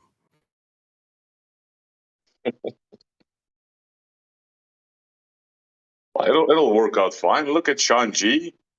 He made it through. Look at Ranty. He made it through. Yeah. I'm sure you guys will welcome him with open arms, no? Well, fuck no, I won't. You won't? Even if he turns Glober, you won't welcome him. No, I'll say, you stupid liar for 5 years. Well, why didn't you say that to Ranty? Or Sean G? I did. You said that to Ranty? Yeah, I told them both that I don't believe their story properly. And I've mocked them for pretending Earth was flat before they converted back. Oh, speaking of Ranty, did you guys see? Oh my God. Did you guys see the interview he did with Fight the Flat Earth? Not if it's a new one. I haven't. Tell me you've seen it. You don't know the story where Fight the Flat Earth beat up his neighbor? Got into a brawl, slammed him on the floor, and court. You guys don't know that story? No. Oh man, where have you been? Yeah, I'll post it. We went over it with. Did they both just make up Bev and the boys. Make up a story for a YouTube video, basically? Well, this is not made. You haven't heard of this, seriously, guys. You haven't heard of the Fight the Flat Earth with his neighbor, the scrap. He borrowed his bike. He didn't give it back, and they got into a beef, and then they got into another beef. The cops came. Court. You guys never heard of this? Wow. I believe it. What? Just Fight the Flat Earth happens to have like another beta male that lives next door to him that he managed to have a fight with without getting beaten up. A big story, man. A big scene. Yeah, let me find the video and post it for you guys. Yeah, I find him nearly impossible to listen to. So that's I don't know anything about this guy whatsoever. It'll stay that way. He's an utter clown. I can't listen. You're talking about Fight the Flat Earth or Bev? Oh, Fight the Flat Earth is worse. It's just dishonest. Fight Yeah, the Flat Earth is evil, horrible. I'm talking about gremlin, Craig. demon. I've listened to him on coming from you, Tartaria a little. That's great. I listened to him on Tartaria, and that's hard enough. It's just, oof.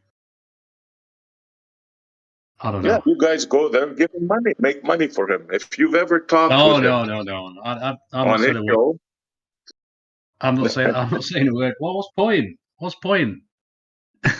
What's point of talking to that lad? He's got his own agenda, hasn't he? Well, he's got his club's agenda. yeah, that was so funny, man. You guys got to see this. Hold on, let me find it. Did Bev go on and tease him about it, or you made him confess to the silly story or whatever? No, we just went over an interview that he did with Fight the Flat Earth. I'm surprised you guys haven't seen it, man. Where Fight the Flat Earth tells his story of what happened with his neighbor. He lent him a bike, he didn't return it, and all hell broke loose. What do you mean? You and Bev looked at it, reacted. No, we went over the video. Yeah, we went over the video. If you don't want to watch that, just go on his show and watch his video. Oh, I can watch it. Or Ranty too. So you're still hanging out with Bev while Bev's converting to a Glober. Yeah, I'm trying to help him out. Trying to keep him as a not a baller. Do you ever speak to him about how his memes are too meta and too confusing and don't have any effect? They should. You sure? Because you're talking about him. I didn't mention. Look what happened today. I didn't mention Bev once. You did. So he must be working whatever he's doing. It's enough effect to make me have an opinion, but the opinion isn't flattering or interested. It's mind blown by how weird Bev is being. You know what Yeah, it's very weird. I'm trying to say? Horizontal is level. Yeah, that's really weird, man. Yeah, straight lines. No, not yeah, that. that's Not particular. that. That's weird all the shit. time. Sorry, all the time he spent putting into a joke website that says Earth's a globe in really bad grammar. That's weird behavior to me. Bad grammar? Yeah, have a look at the website. The worst graphic design decisions anyone could possibly make with really bad grammar all the way down the page in piss yellow on black. Oh, come on now. I mean, it's the decisions that he's made through the process of his meta troll are so confusing and mind-blowing to me. I really want to understand more, but he won't tell me. Well, why don't you go over to the show and ask him? Because he won't. He'll pretend that there's no real plan and that's a real website. That's what he'll pretend. Well, it is. Well, you're saying it's fake? He's got a special page called Adornagon, yeah? Because once I told him that you can measure segments of flat on a big ball, and you can think that bit's flat, but it's actually part of a big ball, I told him once. And now he's written a whole page in bad grammar about a shape that he's made up with infinite sides. That's why you're sore. With infinite sides. No, that's just one part of the confusion. Yeah, but think about it. You're famous, bro.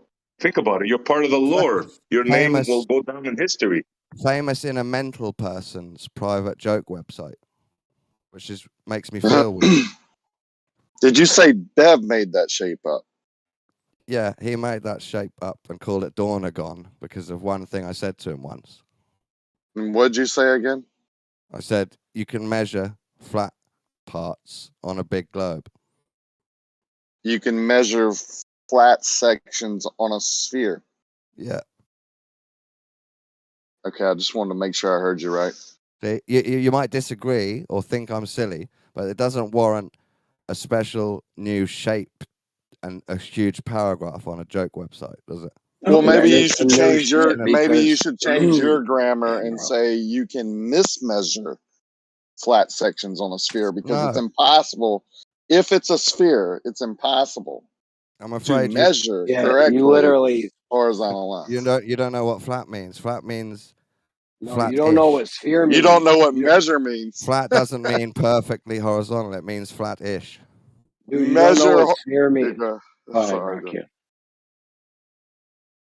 You even told me you've done it, Ricky. You've measured flat segments on lakes. So I never told you I measured flat surfaces. If on a sphere, I never could. Stop. Don't misrepresent me. Let the audience know I have never told Dawn or anybody in my life that I measured flat surfaces on a sphere. He is deceiving you. You've measured flat surfaces. Yo, Rock, yeah, your mic's popping. You measured flat surfaces on Earth. And if Earth's a globe, that would prove my point. Never, ever in my life measured flat surfaces. You told me you'd measured 4 lakes that are flat. I have never told you that I have measured flat surfaces on a lake. Your grammar is bad. You think I made that up then? Have you never measured a lake before? Flat surfaces on a lake. Horizontal, you mean? Never, ever. Yeah, horizontal and flat are not the same, right? Does flat to you? Flat means to you perfectly horizontal all the time. Get your grammar right, and then maybe we can talk. My grandma's ready to bounce around all over you. Hey, can I just explain how spheres work? You're definitely not going to be measuring any flat spots on a sphere because it You has misunderstood what it flat has means. positive Gaussian. Dude, don't overtalk me. My voice is fucked up. You just overtalked me You though to can't. tell Rakir his mic was popping. No, Don, you overtalked him. Come on. No, I'm just saying he did it to me. Let's You be know, civil. Let's be civil. Let him get it out. it's a weak excuse to not have an argument. You I kind have of an argument. mid You sentence, can't. bro. Come on. I Flat have an doesn't argument. If you said, motherfucker. Flat doesn't mean perfectly horizontal with no deviations. It means you've measured a bit. It's flattish. That's what flat means. Okay, let me explain why you've never measured flat surfaces on a sphere, because a sphere has constant positive Gaussian curvature. There are no flat spots. There's a drop from every point on the surface. It's impossible to measure flat spots on a Not if sphere. it's really Impossible. big and you're a human. No matter how big the sphere is, it's impossible to measure flat surfaces You're on a it because silly it liar. has constant positive Gaussian curvature. You're not thinking properly.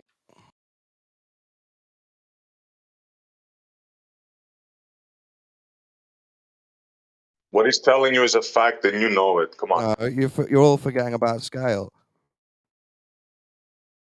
And you're lying about what flat means. Scale. When does scale? Okay. When does a straight line differ when you scale it up? At what distance?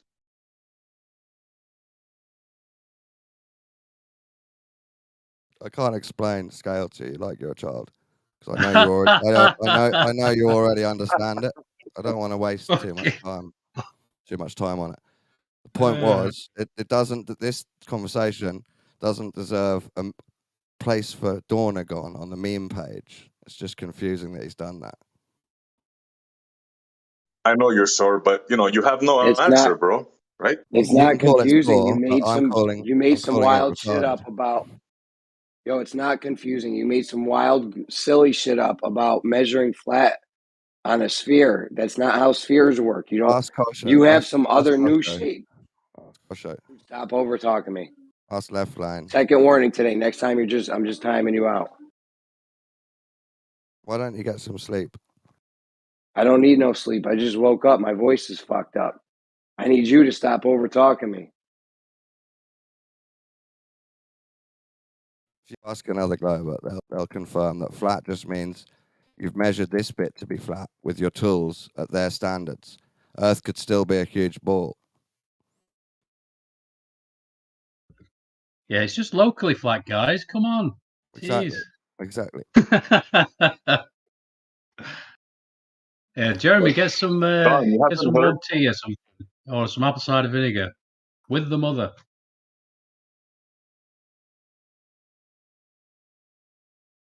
You haven't heard that 2023 is the year of single point geometry? Yeah, I've read a meme, but you What does won't that explain mean? what it means. It's very simple. Ask a baller what level is. Ask a baller what perpendicular is, right? And see what happens. One is Okay. sea Is that level. what single point geometry means to you? No, that's what it means to you guys. That's what we've made you guys say now. That's what. Well, I've Here, never let's said try it. I out. just read your meme, and you won't tell me what it means. It means people Well, think I you am. can have perpendicular at a point. And shit don't Who even thinks that? make sense. Who thinks that? Zanuck told me all day yesterday You about know how level Xanax is. a liar, though. You Okay. already know that. Told me Do you all think day that yesterday. did he say that you have to be perpendicular at a point or perpendicular to a point? He told me all day that level is perpendicular to plumb, and then it's only level at a point. Oh, yes, absolutely. He's right. 1 point. One Yes, that's single right. One point. He's point. correct. Yep. It's Yes, perpendicular. yes. Listen to me, Kojo. Level is perpendicular to plumb, but only at a point. If you're at a point on plumb, is there any perpendicularity, or are you just at a point on the plumb line? This shit don't make no sense, Yes. dude. That shit's stupid and doesn't make any fucking sense at all. Perpendicular at a point. Every point has a unique plumb, so Yeah, and if you go perpendicular from plumb, you're not at that point anymore. yes, you are. So I think that you have a problem. If you go perpendicular from plumb, the plumb line, the point of the plumb line anymore, you're off the plumb line and you've went 90 degrees according to Zanuck. What if you're at the cross section of those lines? Dude, Zanuck has level as a straight line, perpendicular from plumb. And if you're at the cross section of those two lines, where are you? And if you're at a plumb line, if you're at a cross section and you just have a point on a plumb line, you have no perpendicularity. You guys are getting fucked up on this geometry shit all over the place. It's silly at this point. Probably got bad semantics, Jeremy, to try and make the argument. Dude, it ain't semantics, it's geometry. You guys suck at it. It is. All Bev's bullshit is semantics. So, Jeremy, are you assuming that level is flat? Because that would explain your confusion on this. Oh, Zanuck spent all day yesterday telling me how it's No, flat. I'm not asking about Zanuck. I'm asking what you think. Yeah, I think level's flat. Absolutely. All right. Well, that explains why you don't understand this point. No, I do understand. It's simple geometry. You guys aren't understanding. Fuck off. You don't understand bullshit. It explains why I call you guys liars, because you understand it, but then you're pretending you don't. Why don't you explain to me why you guys don't understand this simple geometry? And stop ad homing and making goofy shit up about geometry that makes no sense. Dude, stop over talking me. Don, stop over talking me, dude. All right, I'm trying to give you room.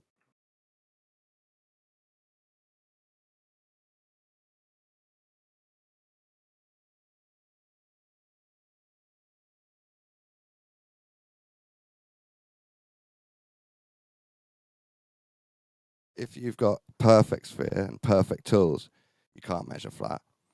But if you've only got human tools and you've got a big, huge planet sphere, you can definitely measure loads of flat spots all over it.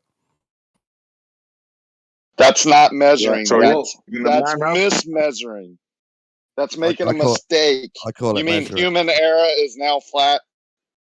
Is that How accurate are your tools, Rakia? I love the fact that y'all say all over your sphere model there's flat sections. Zanuck says there's huge sections of flatness. Yeah. Zanuck's not here, so stop saying what he says. I'm not going to allow it, Jeremy. I'm not allowing it, dude. I know. The first time I started talking, this dude overtaught me.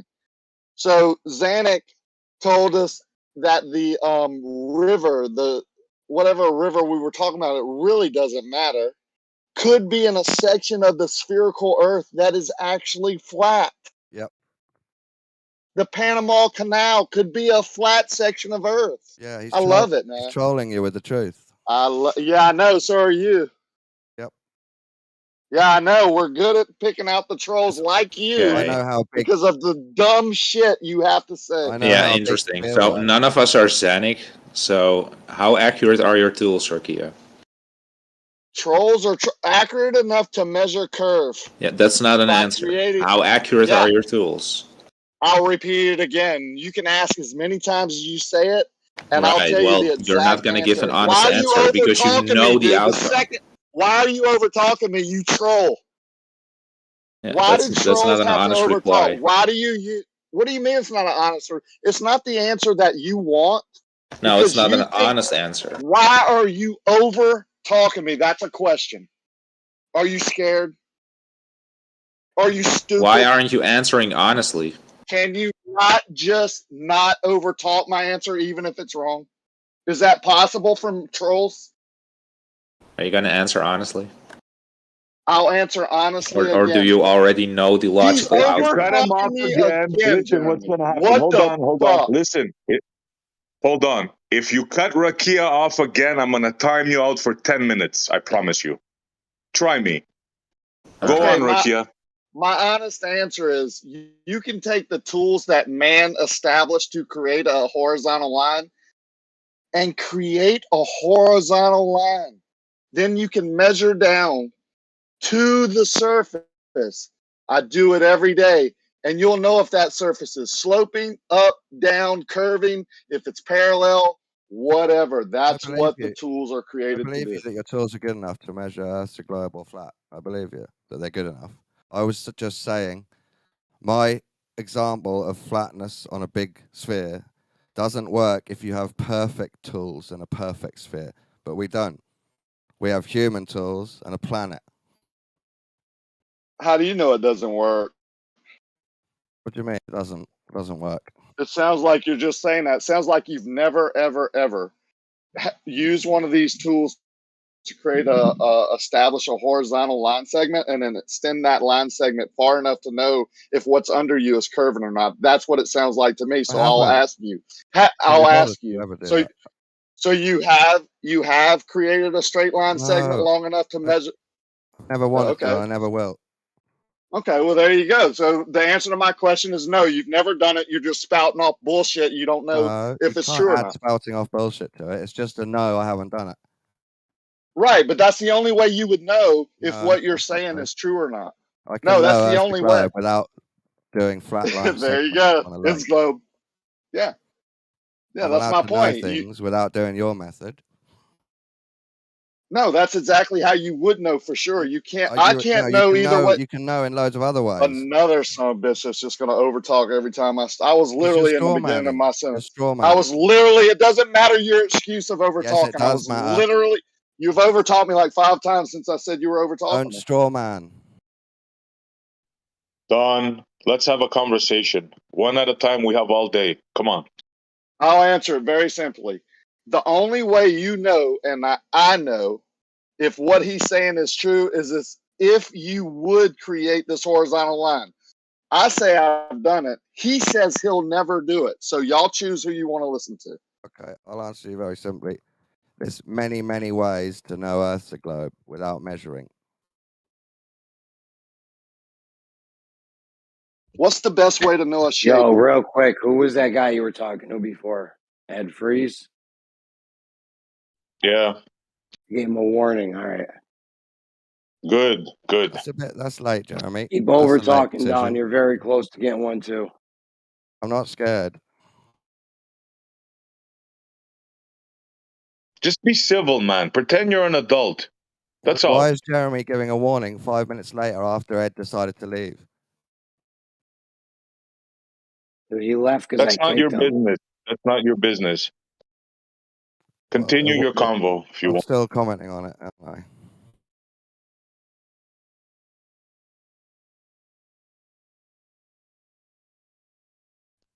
So Don, if you don't wanna answer Rakia, answer my question. I did answer. When does your straight line start to curve? When does your straight line start to curve? I did answer him. I said there's many ways to know Earth's a globe without measuring. Okay, name one. Learning about why Earth is a globe and how it's a globe and how people know.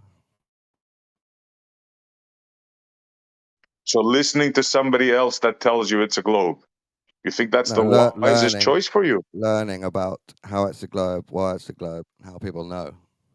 You can't reduce that to listening to somebody. Fair enough. If somebody knows, right, that means they have measured it, correct? Not necessarily, no. I'm telling you now, I know it's a So then globe they don't- without measuring it. I don't see how, but okay. I just told you how. Because you asked and I told. You said to learn. To learn. You said to learn. Yeah. To learn is a very good way to know.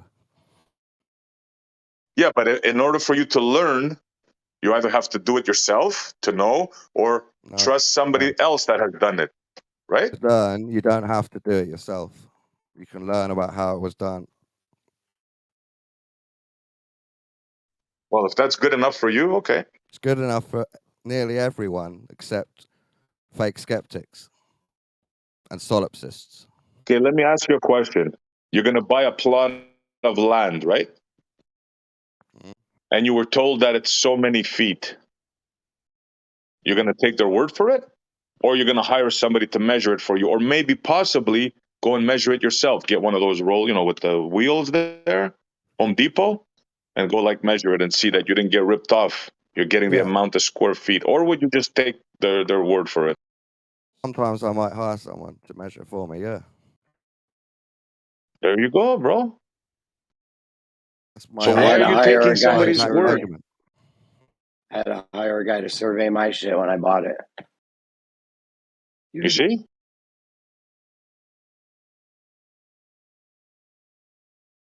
But your problem is you don't trust any of the people with the measuring sticks. So you're out there in the dirt claiming it's a certain length yourself. You think that's the No, only way to know. Jeremy trusted them. He paid them. They measured. He took their word for it.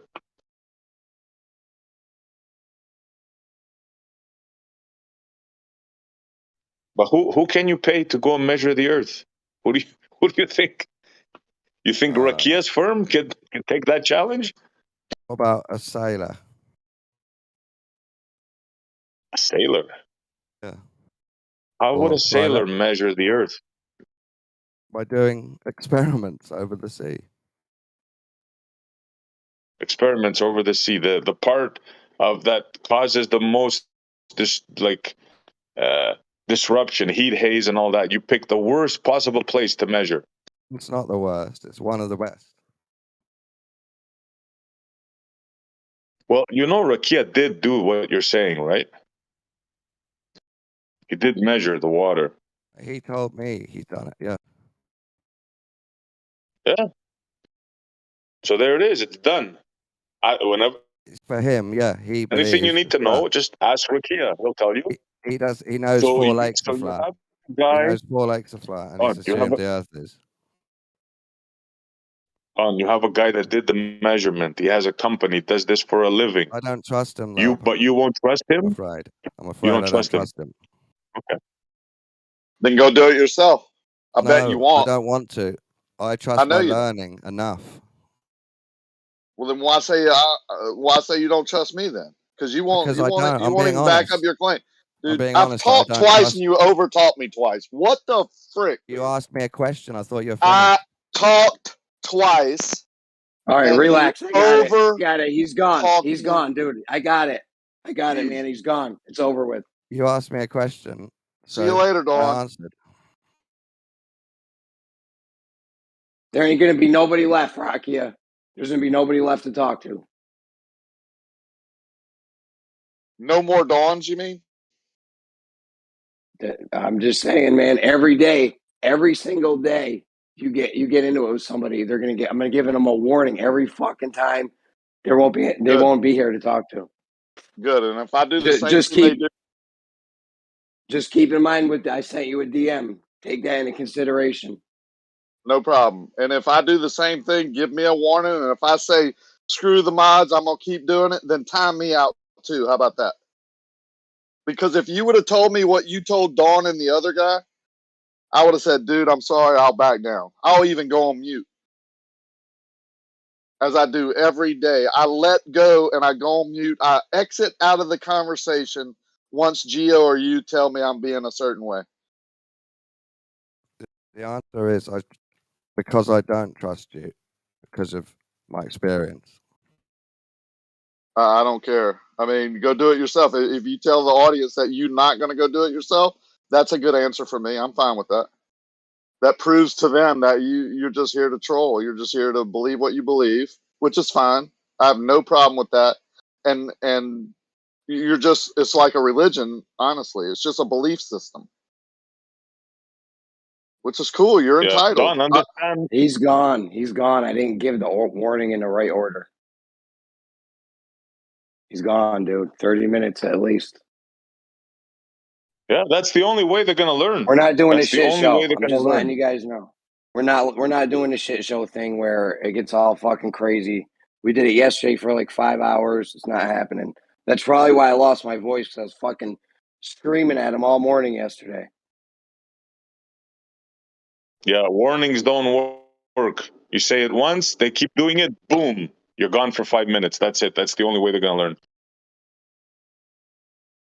The only thing I did was today made a decision. The first time they overtalk is to point it out to you. You can do what you want. You can blame it on me all you want. That's fine with me. But I'm not going to be over talk and get riled up every day like you. I don't want to lose my voice. I hear you. I hear Yep. you. So blame it on me all you want. Do whatever, but I'm gonna keep doing that. I'm not blaming it on you. I'm just saying I gotta mod everyone fairly. So Yeah, like I said, I'm cool. If I overtalk 10 times and you give me a warning and I keep doing it, time me out. I'm cool with that. I time myself out.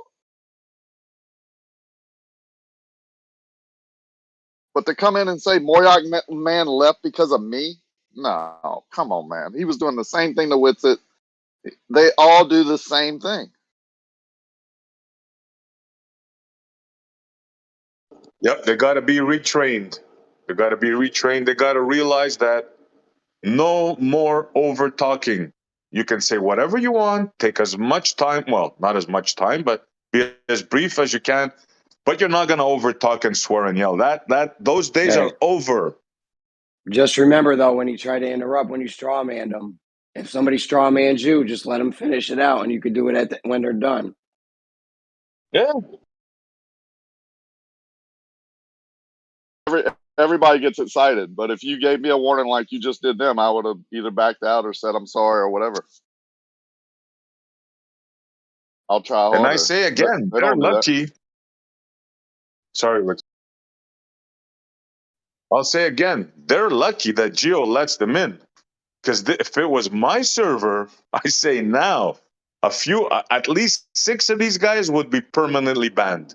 So you know who you are. You're lucky you're even in here. You're lucky Geo owns this server. I'm telling you.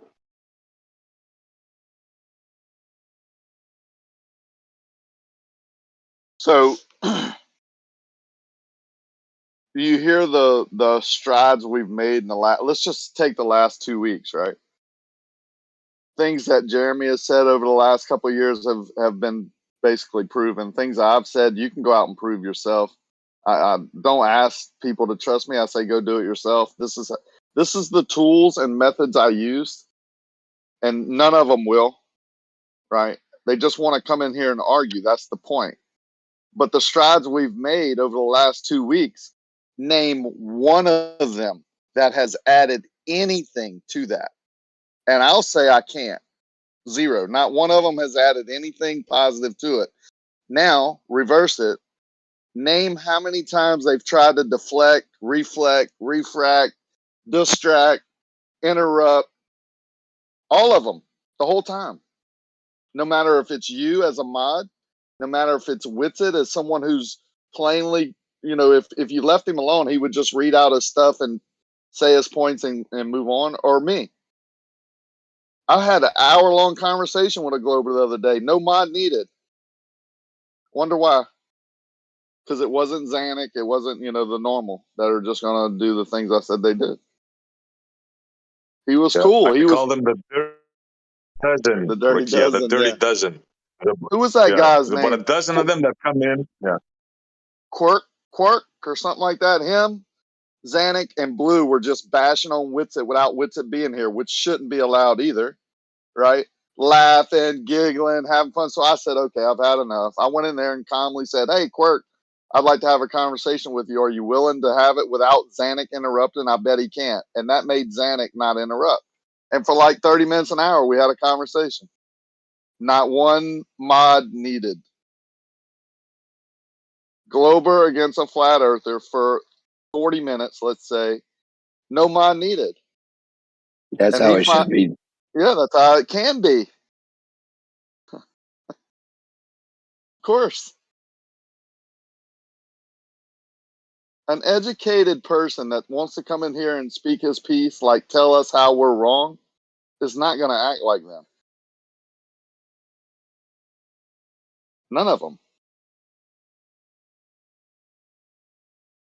Not only that, the worst thing is people hearing how these people behave. They wouldn't want to come in here, right? If they think that kind of environment, like yelling, screaming, over talking, who wants to do that? Well, I've told Gio that, and I'm part of that problem. I understand that. I've told him I know I am, but I have 10 people right now that would come and have civil conversations, and most of them are Glovers, but they're not going to come here. No, there ain't no freaking way, dude.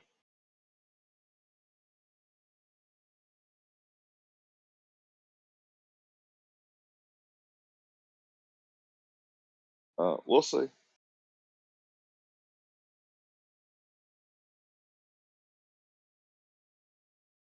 Over talking me is one thing, but over talking you when they know you're a mod repeatedly without like remorse, no big deal. Should be telltale. Yeah, once they know the warnings are no longer bluffs, they're gonna change. You're gonna see. Yeah, I'm done bluffing. That's it. That shit One warning only and works then temporarily. make it good. When I bluff, I can get people to shut up for 5 seconds. Yeah, but then the whole rest of the day they just keep thinking I'm bluffing. That's right. You basically Sometimes are. all it takes is I mean, one. Yeah. Look, one 5-minute mute could change the whole thing. Just one.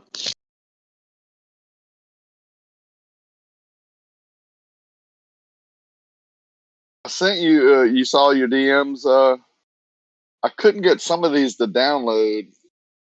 I sent you more, and I put them in here too. But some of the stuff they're putting on the internet now, like you go listen to any of those Apollo missions and listen to how Yeah, the that's some good astronauts stuff, describe bro. it. It's Yeah. unbelievable, dude. I mean, it's like Yeah, you every should post time you some of turn them around. in. Yeah, post some of them in live text if you can. Stream one. It's crazy, man. The stuff that they're doing. Yeah. Like the one you sent me there with the satellite launches. Post that one, man. Like what a joke. What a joke. It's just so weird every time you turn around. I mean, you're talking to the astronauts that supposedly went to the moon, and they're telling you sometimes, things like, like they're not sure if this is real or not, or like it seems unreal, like they're almost admitting it, right? Like it's a strange deal to listen to. I've never really watched them and listened to them closely, but while I was listening to this stream, I would listen to that and just kind of comment, keep my thoughts straight about each little thing they said. It was just, you could make notes on it and really just go to town, right?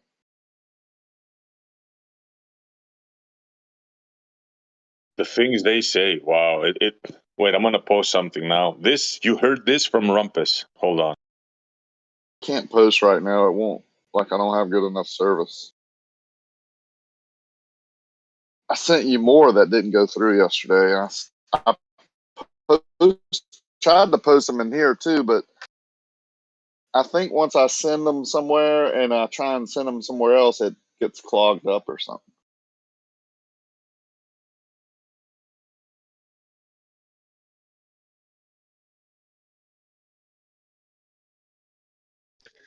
I think instead of arguing like flat or round or whatever, I think you could post the lunar lander and all of its tinfoil and duct tape. I mean, that alone would convince anybody they didn't go to the moon. Yeah, I Or posted they would one have to yesterday that was question it. of the. Go ahead. I posted one yesterday of the lunar lander being tested here on Earth, and they couldn't even get it to work here, like with a jet engine and with whatever. And then they blamed it on gravity, right? They crashed and couldn't. But then they built a lunar lander that would work in space, a medium that they'd really never been to, and land on a moon that they didn't even know what it existed of at the time. They had never landed on it, right? And it worked perfectly. Like there's 11 different rocket engines made of the most explosive combustible fuel known to man, and that works perfectly. It's a Right. tough And sell, right? I Like, think this is a way to go about at least getting Globers to question things or whatever, because, I mean, their go-to is to go back to the science and start, you know, quoting the science or whatever. And if you just put logic right in front of their face, they have no answer because science doesn't explain logic. Well, logically, if you have engineers and physicists that can't figure out how to make something work here on Earth, but yet they make it work, on the moon without having been there before, and do it over and over again without fail, it's that logically doesn't add up to anybody who uses Right, logic. right. And like I said, I mean, I call myself a globe skeptic or whatever because I don't know the shape of the Earth, right? I don't think anybody Smart ever woman. will. So Yeah, Yep. I I'm like that. okay with not knowing. I just know it's not a globe. Right. And no one's gonna care. Like, I mean, here we are, same people, me, SE, and you now. You know, I don't care if you're what you believe or if you're a skeptic on one or the other. I'm a skeptic. Like, how can I tell you that I know 100% that it's this? I can't. I'll be honest with you right now. There's no way for me to prove that to you. But what I do know is what I'm taught on how to use the tools and logic that I've learned.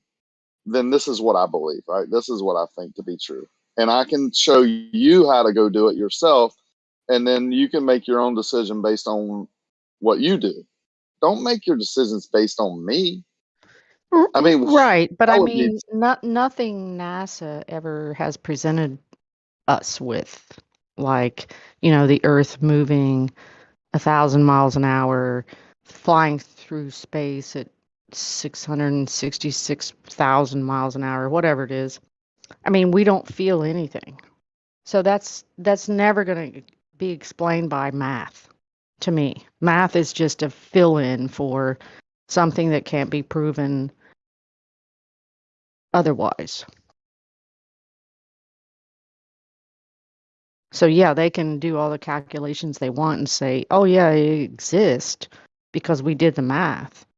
But math will never explain that to me because that's not logical to me. Just inserting math to explain it. Linda, have you ever been in an airplane traveling from A to B over thousands of miles or even hundreds of miles? Yeah, I flew from Ohio to Las Vegas for the first time ever on a flight. Yep. That was like a 4.5 hour trip. Yeah, awesome. So you start from zero, you accelerate to rotation speed where the airplane gains lift, and then you climb out and then you get to cruising speed. And then when you get to cruising speed for a couple of hours, do you feel like you're doing 4.5, 450, 500 miles an hour? Do you feel like you're doing that? No, I don't feel like I'm doing that, but I could feel the turbulence, which, I knew I Yeah. was in the air. So I knew I was in a place not grounded per se. Mm.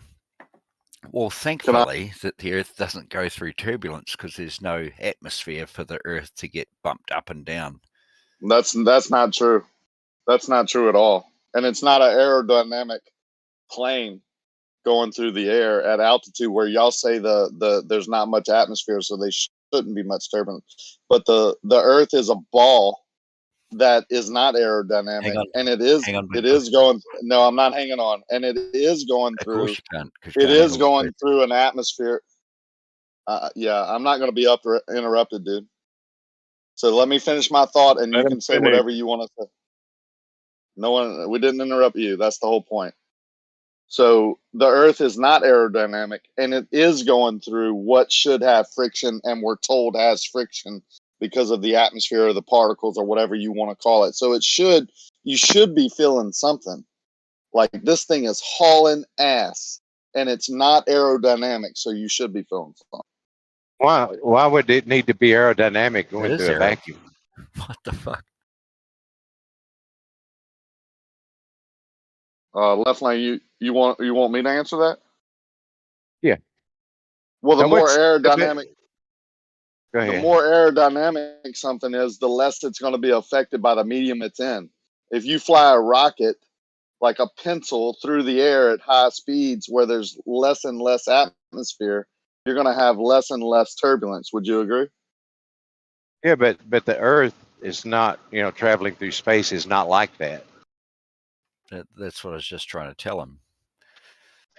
So traveling through space, it just automatically misses all the asteroids and all the space junk and everything else that's out there for it to hit, and it's No. never affected by it. No, never said that. Those things do hit the Earth, but because of the millions and billions of years that this big old bitch has been spinning around and helped create us and let us live here, it's cleaned all that sort of shit up. There's only a couple of wee bits of rubbish that hits every now and again. Dude, it's like 100 million meteoroids, micrometeoroids, and meteorites enter the Earth's atmosphere every day. 100 million. Get a 100 million objects. If you're on the equator, you can actually get a metal detector and go around on your roof, and you might be able to find one or two or tiny little particles of them. Because the equator is and the asteroids that actually have traveled to Earth ended up like the one lady back in, I think, the 50s or 60s or something like that. It went through her roof, hit her hip, and she had this little bruise. Like, she should be dead. And then the latest one they had came through the roof and ended up on somebody's pillow, and it didn't burn a hole in their pillow. It burned a hole in their roof, but it landed on their pillow perfectly to where it didn't even damage the pillow. So yeah, I believe that shit. So yeah, well, that's why you don't. Obviously, you just proved that you don't understand mass and drag. Is that if something degrades all its mass, then it's going to degrade its velocity. right, and here we go back to science. That doesn't explain it's not science. why a It's pillow just is not it's affected. just A pillow. it's A actually pillow. not science and You rockets. overtalked her, man. I never heard the end of her. I never heard her. Can we have You her told me repeat it it? was time, bro. You go ahead, Linda. Maybe repeat No, what but you were like saying. I said, science and math is never going to explain to me why something can burn through somebody's roof and end up on their pillow, and their pillow is still white. It's not on fire. It just lands on their freaking pillow, and they take a picture. Yeah, not going to explain that. Science or math is never going to explain that to me. It's not logical. I can tell you how Blue explained it to me, because I came up with that same thing. Like, Well, how can a rock? You're over talking, dude. How can a meteor come through space, through the atmosphere, burn and get? It has friction when it does that. Become really hot, go through someone's roof and hit them on while they're sleeping on their couch with a quilt, and not like light the quilt on fire or whatever. And this is what I was told. Well, the time of year was, I think it was in wherever it was, the time of year it was winter, so it cooled off while it came through the atmosphere. And then she had a big, because it was winter, she had one of those big heavy quilts on, and that's why. That makes perfect logical sense, right? Okay, Linda. What Rakia just said, does this make perfect logical sense?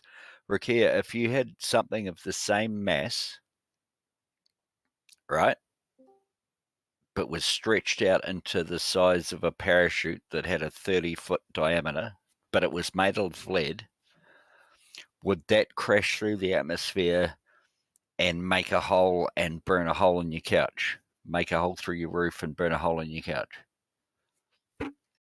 Would something coming through the atmosphere get really hot and burn a hole in my couch? Yeah, I would suppose it would. That's what we're taught it does. It gets really hot because of friction. No, that's not what we taught it does. I'm saying something that has the same mass as something that burnt through this lady's roof in 1976, hit her couch, hit her on the leg, injured her slightly, It come from space. It was determined to come from space. It was nickel and fucking some other thing. But if that same mass was flattened out into a parachute, do you think it would have even punched a hole in the roof? What are you talking about? Yeah, if it has the same mass and it's falling at that speed, it's going to go through the roof. It's just going to make But a bigger hole. its area is the size of a parachute. A 30-foot parachute. It's the same mass. What are you talking about? You're making shit up now. It's not the size of a parachute. It was the size of a. I'm giving you an example. You're saying that because this thing come from space and it didn't hurt her or kill her, you're saying that it didn't come from space. It's not what I said at all. I said that a meteor from space came through, which we're taught when a rock does that, a meteor or a spaceship or whatever, because of our atmosphere, it has friction, so things get hot. Yes. When it comes to that, yeah, don't interrupt, man, because I'm repeating what I said as you misrepresented me. And if that rock came from space and came through the atmosphere, it would be hot, and it's traveling at a speed that it would go through a roof. And if it hit her as a very fast moving object, as it bounced off a radio and then hit her as she was laying on the couch covered by what they said was a quilt. I don't know if that part is true, but that's what Blue said, because it was the winter time. Paranoia. It was the winter time. Of course she had a quote. Carry on. Yeah, of course the meteor cooled off coming through the air, right? Because it's wintertime. Well, it heats up before it cools down, but carry on. She had a quote. So you're saying it did cool down before it hit a roof? Well, no, it went through the atmosphere, and then as it started decelerating, it started to cool down. But carry on, it still hit her and should have burnt her and should have killed her. So carry on. No, but it because I think it should have burned her, because that's all I know. I see meteors that they show and they're really hot and I they know come that's what you through know. there. Yeah. So you're saying now that it definitely cooled down. That's what meteors do. When they come through the atmosphere, they heat up, and then when they come through the different parts of atmosphere as they get close to the Earth, if it's wintertime, they're going to cool down enough whether or not you can just pick them up and they're not going to burn you. Well, you go through a part of the atmosphere that slows something down, right?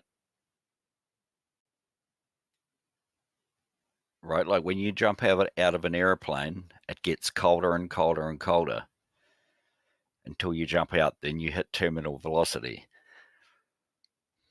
That's when a small object is coming through and slows down, and as it gets closer to the Earth, it will start to cool down, and that's what starts, because it's been so hot, that's what starts fragmenting, causing cracks, and starts making the thing to fucking break up, because it's been hot as fuck. Like, kind of like if you put hot water on glass, and then you chuck some icy cold water on it, you'll break your windscreen. Expansion and contraction. Yeah, we all know about that. What are you trying to say? Exactly the same thing, big dog. Okay, cool. So you're saying an object like a rock falling through space, as it gets into the more dense you're cutting me off, dude. I'm not standing for it. Go ahead. As a rock coming through, yeah, thanks. As a rock coming through space, as it gets to our more dense atmosphere, which is closer to the ground and has more friction, it's going to cool off because it's wintertime? No, that's not what I'm saying. I never said that. All I'm You said the saying meteor is, cooled off. You said it cooled off before it hit her. yeah, because you're not listening to what I'm saying.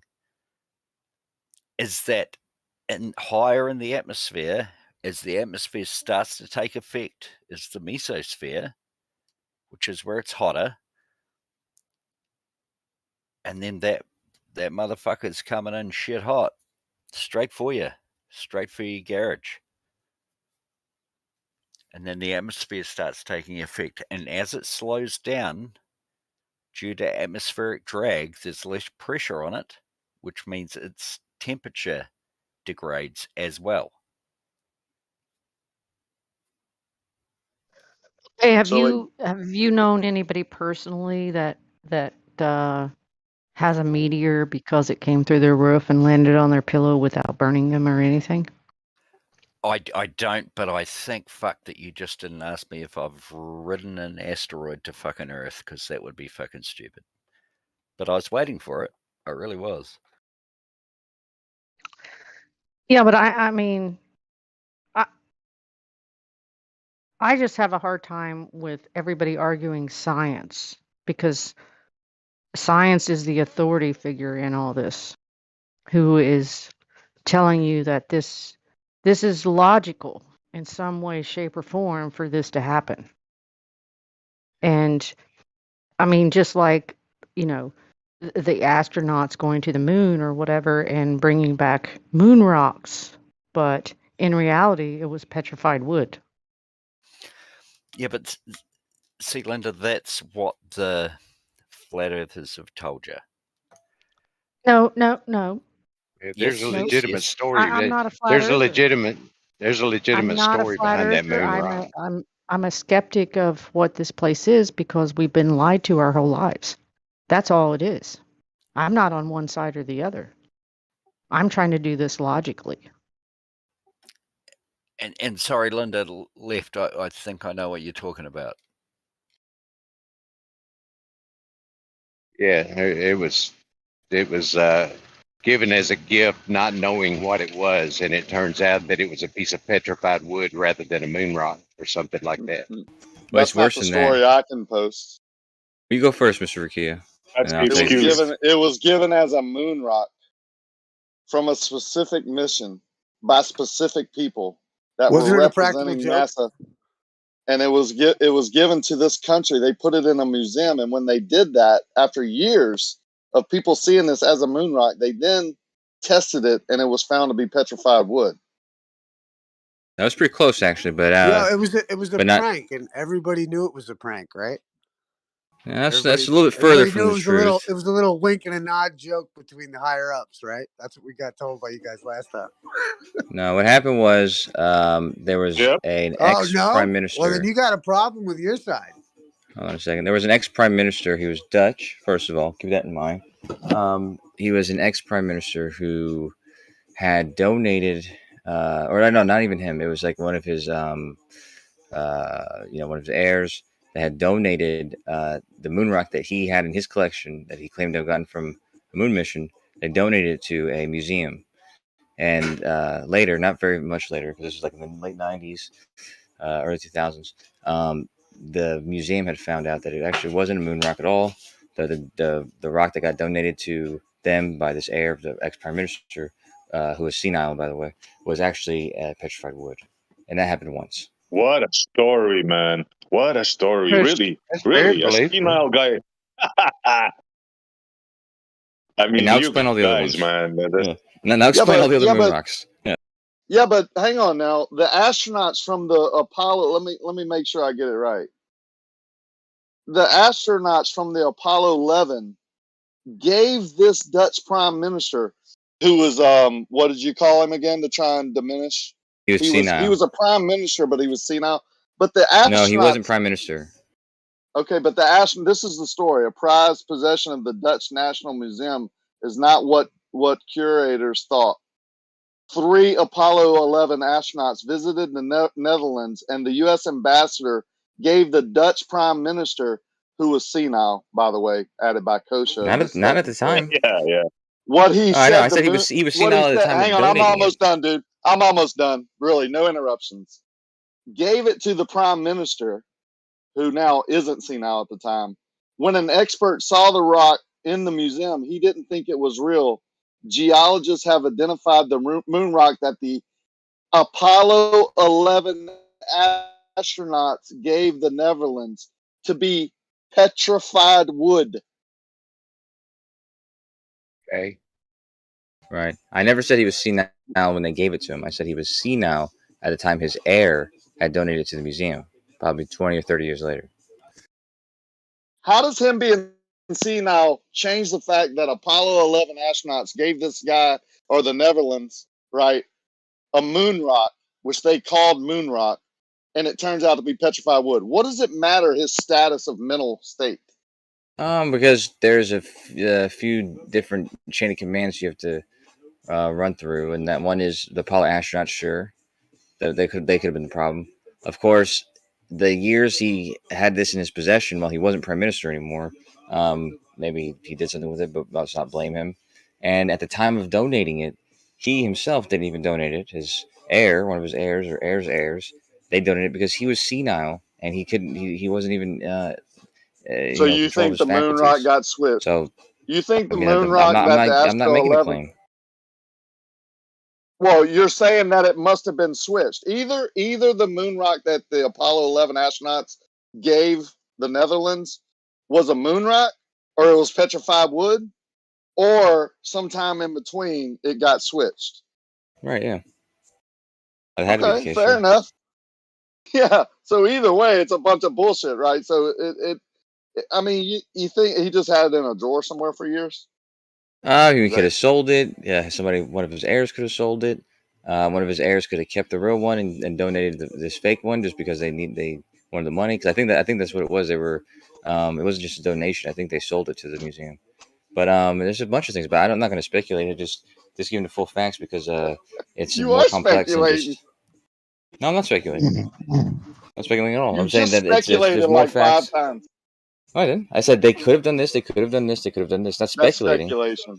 Is that speculation? Well, maybe it's speculating, but I'm not claiming that that's the case. Though. I'm just saying these are the possible scenarios. We don't know which one it is.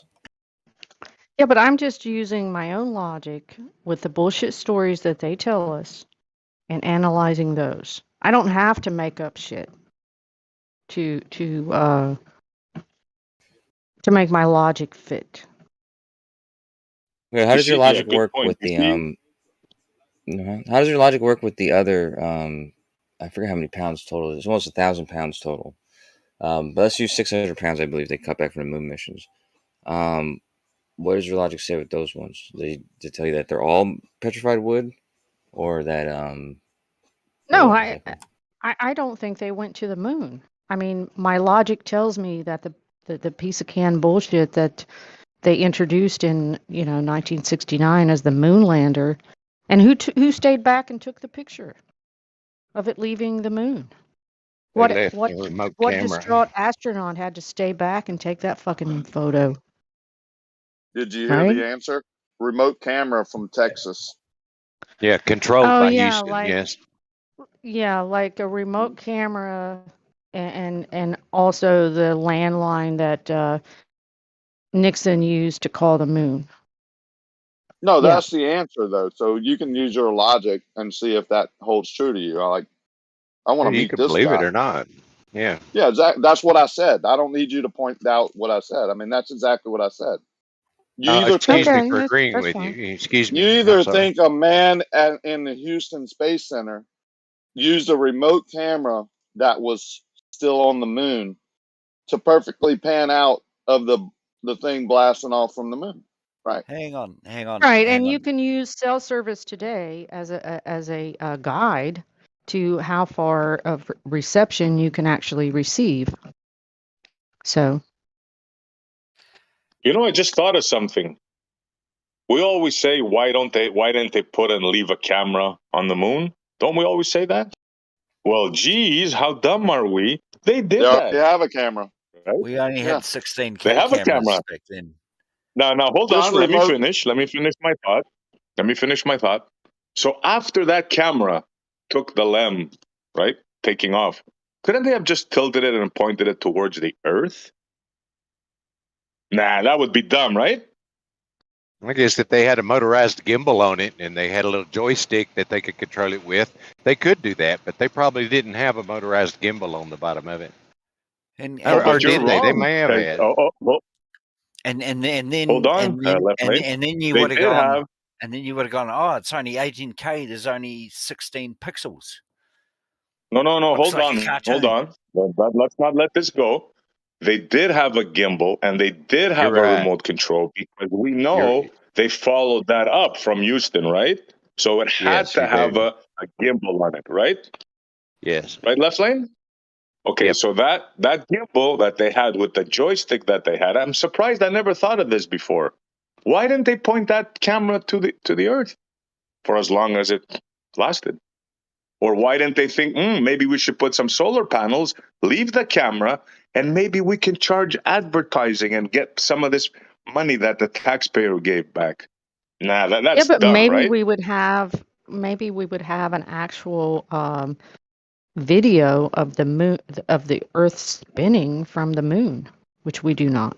Exactly my Well, point. Yeah. I just posted a picture of the lander they were going in to land on the moon or circling the moon, and they took pictures of the Earthrise, and their quote was, "Hurry up, hand me color this and do this. Hurry up!" You can hear them in the video, right? And they were like, "We weren't told this was part of our. We're just doing this willy nilly. We weren't told to take pictures of the Earth." Like, it was so strange. Like, we're gonna go up to the moon and circle it, but we weren't even trained on how to or told to take pictures of the Earth. That's not It surprising was to so me. weird to hear that in a video. You I mean, should if you listen. actually You were should go able to go watch to the moon, it. wouldn't you think Not that it would be surprising. There you go. overwhelming to see the Earth from the moon, and you would be like in awe and taking pictures all over the place? Sounds I like wouldn't that's let what my they were. eyes off of it. They'd be slapping me. Hey, we got a mission to do. Hold on, man. I'm looking at the Earth. That's what I'd be doing. They'd have to pull me away from it. They Like, didn't even have the no camera film of ready. the Earth? Like, Bro, you went to the moon. You didn't take a film of the Earth? Are you freaking kidding me? Who can you sell that to? Nobody. Nobody with half a brain could buy that. The biggest feat man ever achieved. You didn't take film of the Earth? You went to the moon 9 times. You didn't take film of the Earth. You sell that, man. And if you believe that, you're Stockholmed. Yeah, the thing is about these images, why didn't they do this and why didn't they do that? There's more gigabytes of imagery from space and other planets and the Earth than you can put on your fucking hard drive. But you deny all of those and complaining about one that you didn't get. Left lane. I went on vacation. I have pictures going to the plane, in the plane, pictures out of the plane, the wing. As we're landing, I have pictures on the runway. I have pictures going. I mean, I have pictures of pelicans, of birds, of the trip to the hotel. Are you kidding me, bro? You can't sell this, man. There's no argument to be made here. You cannot sell man went to the moon and did not film the Earth. That's ridiculous, bro. Yeah, but it's a poor argument in arguing about something that they did not do, or you know, it's kind really of a strange position to take. Semi No, you have your opinion. when you were on the plane, See, what you don't. what field of view did you have out your window? Did you have 270 degrees like you do out of the cockpit, or? Of course you didn't.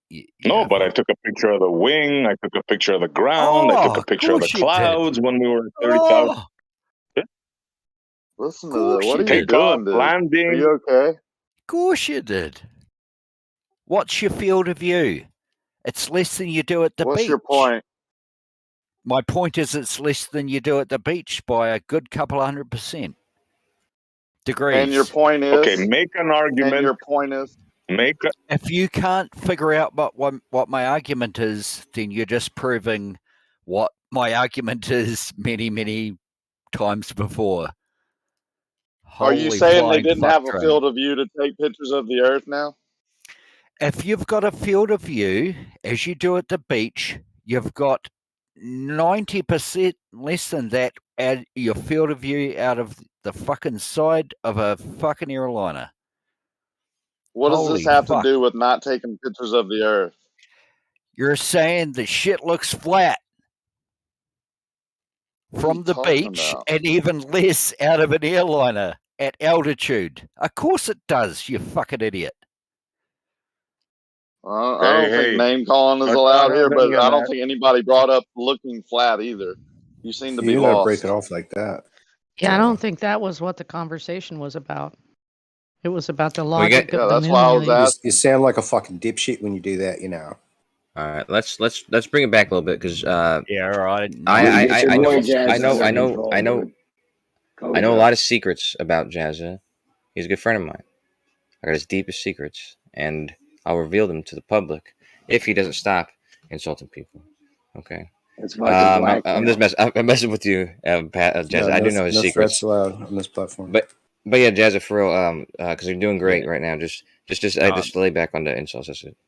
Yeah, no, I'm gonna back off. No, don't back off, man. You're doing good. I like what you were saying about the because I'm honestly I was doing something, so I couldn't say anything about the claims that were being made, but they were. I expected more of you, Rakia. That's all I can say. Okay, because Jazza, yeah, what you said about the terminal velocity. We didn't say those words, but yes, terminal velocity.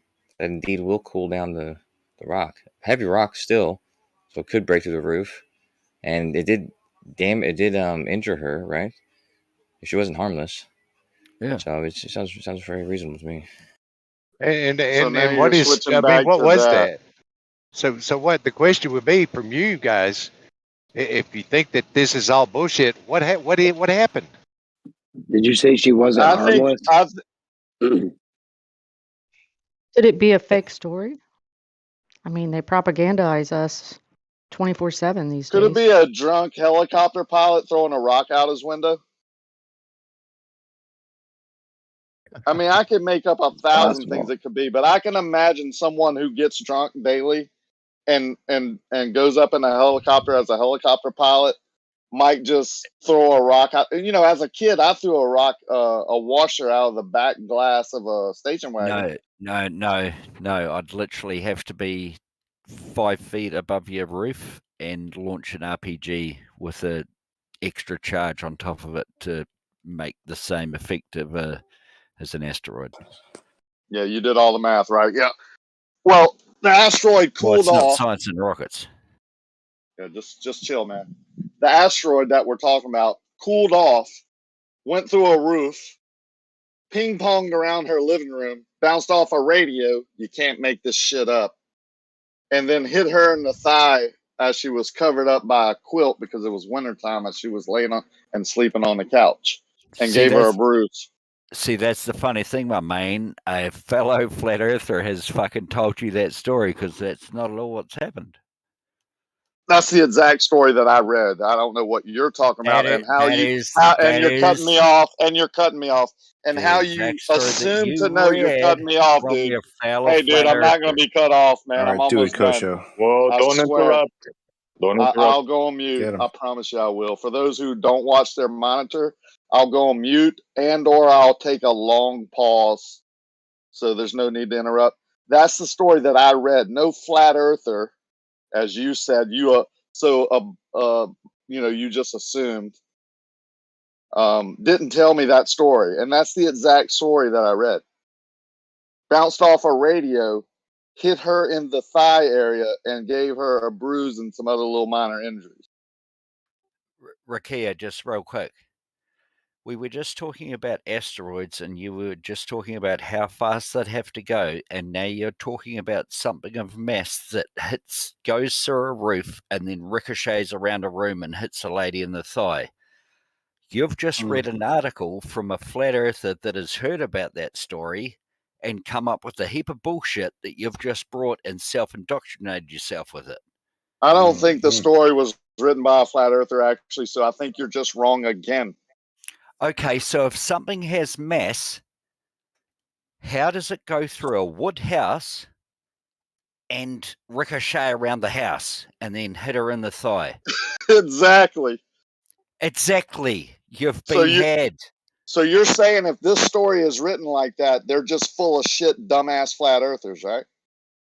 I'm saying that someone's heard that story and gone, an asteroid's come through the Earth, through the atmosphere, and come through, and they've gone, they haven't thought about shit logically, because an asteroid is normally nickel or cadmium or iron, and we can test that all throughout the world.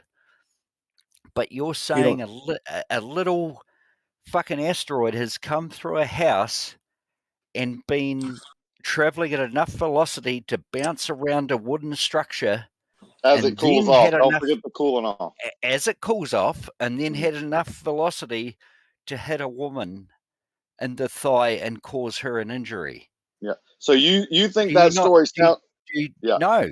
Do you Are you not done? see how fucking stupid that is? I do, and you think it sounds so stupid that a flat earther had to make that up, right? Yeah, a flat earther definitely made that up, and you brought it because you think the Earth's flat. Okay. What if I don't think the Earth is flat, and that this is a mainstream article? What No, would you say then? That's not what the mainstream article said. I've seen it. Would you say that by necessity, a 66-ton iron ferrite meteor would have to leave a crater or not? No, because something of that mass would be going so fucking fast. How fast? Tell me how fast.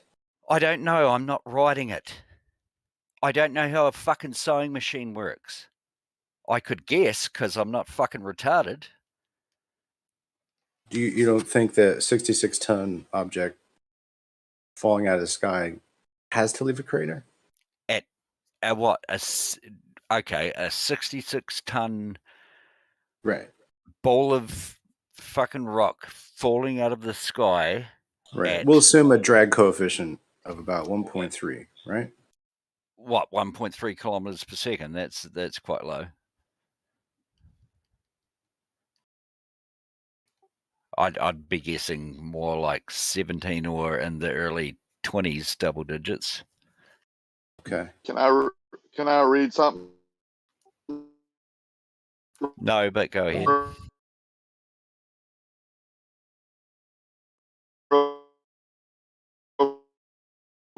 No.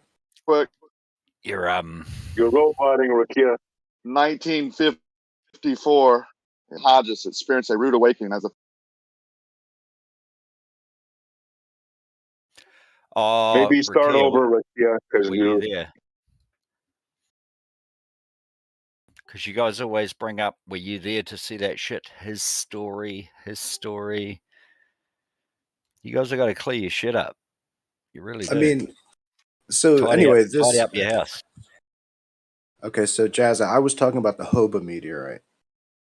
This is the largest ferrous meteorite ever found in Namibia. Leaves no Can crater. I try again real quick before y'all move on? I haven't heard about that one. Go ahead, Ricky. Yeah. 34-year-old lady napping cozily under quilts on her sofa in Alabama home was awoke by a jolt. She became the only human being known to have suffered an injury after being struck by a meteorite. The approximately 8.5 pound, 4.5 billion. Hang on, dude. I'm almost finished. Quit interrupting. 4.5 billion year old traveler shot like a bullet through her home. I don't know why my article. Hang on. Banged into her large radio console and bounced onto her body, causing a large through on her left side. Must have been her home written by a phone because it's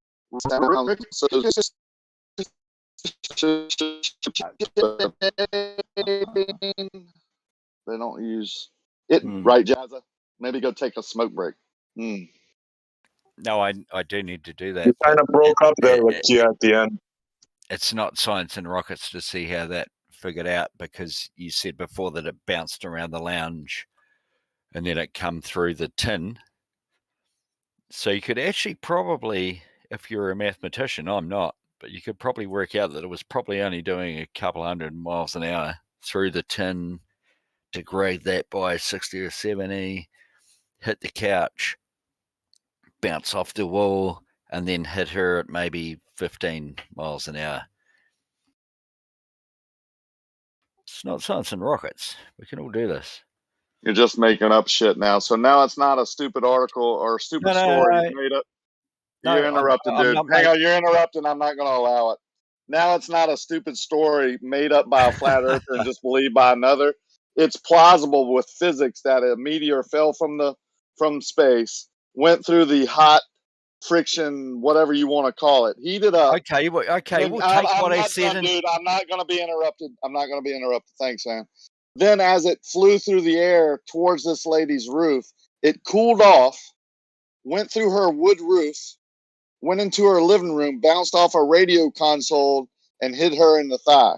Now, that's not a stupid story made up by a flat earther and believed by other flat earthers. It's actually something that could be proven by physics now, like 5 minutes later, right?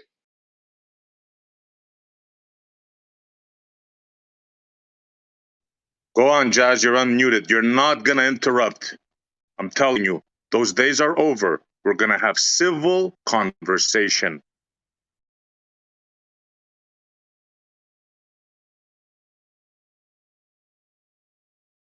Now you don't want to talk.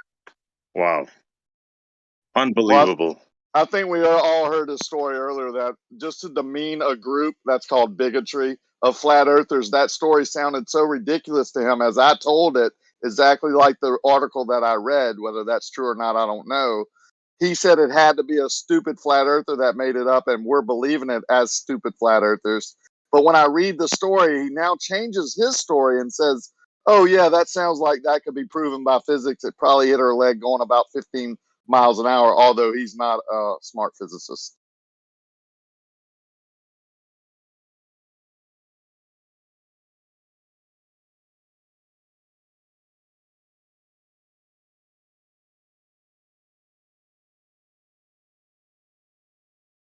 So now he's speechless.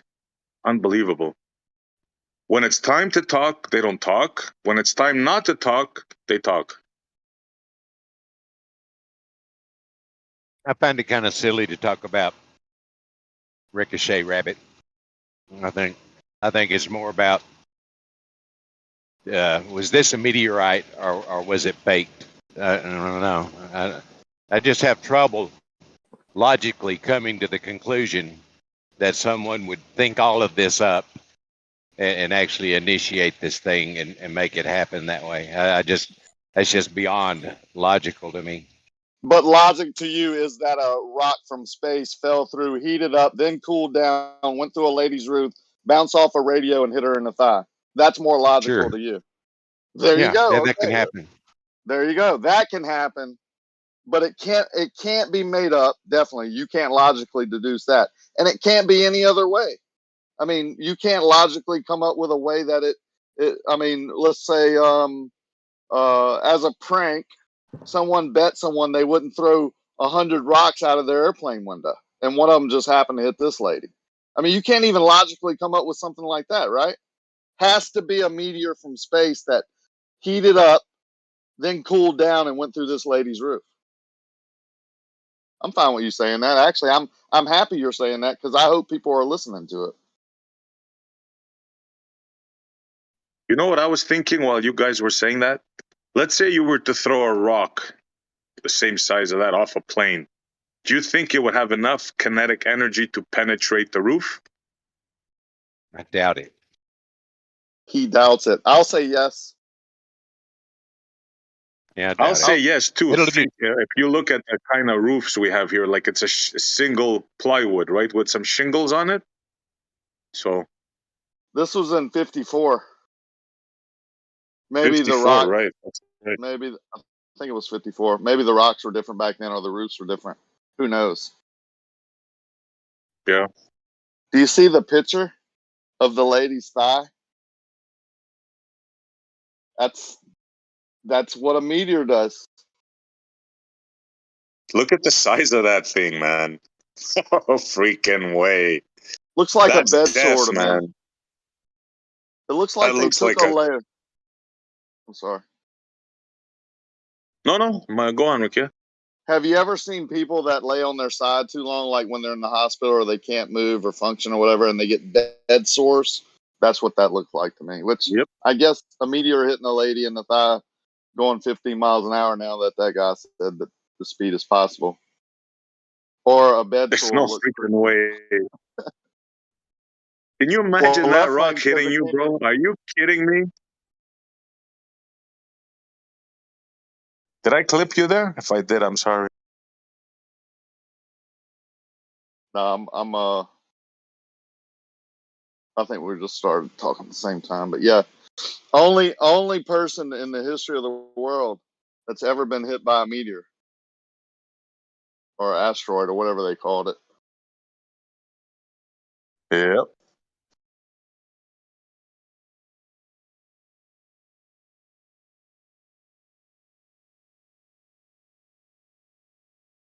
Yeah, this is like really fanciful thinking, right? Because regardless of what the meteor did or did not do, right? You have to think of their system, what they tell us their system is, and you have to say, how did this meteor get here? You know, we can go through that whole thing. I mean, it's all fantasy. It's all something that physically cannot be. It just cannot be. Well, they said that the meteor, they called it a meteor. Anne Hodges became a minor celebrity. Photographs of her bruise and the damage to her homes. So they didn't even call it a burn. So it definitely cooled off. And Blue says it was because it was wintertime in Alabama. That's proven by the date, right? Of course, the meteor cooled off because of the wintertime cool air. Yeah. Photographs of her bruise made her a minor celebrity in Life magazine. And the article was entitled "A Big Bruiser from the Sky." There you have it. So we're supposed to believe that a rock from space entered the Earth's atmosphere at 25,000 miles per hour. It would have to. Then burn off a bit of itself in the atmosphere. Then slow down enough just to go through a roof, lose its kinetic energy, its heat, and hit a woman and bounce off a TV, whatever it didn't hit a woman in the thigh. Yeah, okay. I believe that. I'm confused too of why things that are going through the more dense atmosphere as they get closer to the Earth don't have more friction because there's more particles to have friction with. Don't heat up actually as they're falling. Wouldn't that be the case? Well, yeah, of course. Not in this case. Yeah, the more atmos, the more movement, the more friction. Yeah, absolutely. Well, it was wintertime though. Yeah. Yeah. I mean, seriously, I'm not joking. That's what Blue told me. It was wintertime, like a year ago when we discussed this very thing. I was a big dummy because I didn't look at the date and that she was covered by quilts. So it must have been wintertime in Alabama. That's why the meteor cooled off. Asteroid. I mean, personally, you'll talk about what he should have done or what you think it does, and it makes me think, and I think, but see, I lack the knowledge in physics and what that would actually be and stuff. So I just reserve that speculation because I'm not educated enough in physics to draw conclusions. But y'all are drawing conclusions that it has to be fake. And You're assuming that's where we differ. You're assuming we're not educated enough to know that something traveling at a fast speed would have more friction the more particles it was in. So if the air is more dense at ground level and it comes from a less dense, then it would get hotter, not colder, even if it's wintertime. I do have the educational wherewithal to No, not deduce necessarily. that. Not necessarily. So a plane, as it goes faster, does it generate more heat or less heat going through the same dense atmosphere? If it's propelled and it's able to accelerate in the denser atmosphere, and it has the propulsion such that it can increase speed against the resistance, the drag, yes, it will heat up. But if it's just free falling through the atmosphere, it's going to slow down to a what they call terminal velocity, and no, it's not necessarily going to heat up. So it's going to cool down then? Well, it depends on the temperature it was when it got in that condition. Well, you would agree that anything falling through our atmospheric layer, let's say 60 miles up, because we know this is taught to us by NASA, right? It comes from a vacuum into an atmosphere and creates friction. That's why they have to have the heat panels, right? So we know the meteor heated up. So now you're saying it cooled down as it went into the more dense atmosphere as it got closer to ground. because it Yeah, definitely heated up. Yeah, the very cold atmosphere. Yes. Yeah, during the wintertime of Alabama. That's not what I Yeah. said, Rocky. Well, that's what Left Lane is saying. In just a No, moment. I'm just speculating, dude. I'm just saying that I don't draw conclusions based on my lack of knowledge of these things.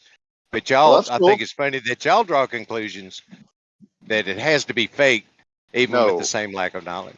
You're saying we're drawing conclusions based on your lack of knowledge. No, we're drawing conclusions based on our knowledge. We're giving our opinion based on what we know, right? It was cold in outer space. It heated up as it came through the atmosphere, friction. Yeah. And then as it fell through the air and reached her roof, it cooled off. Yes. It had to have absolutely. cooled off because it didn't burn her. Yeah. Yeah, it would cool off.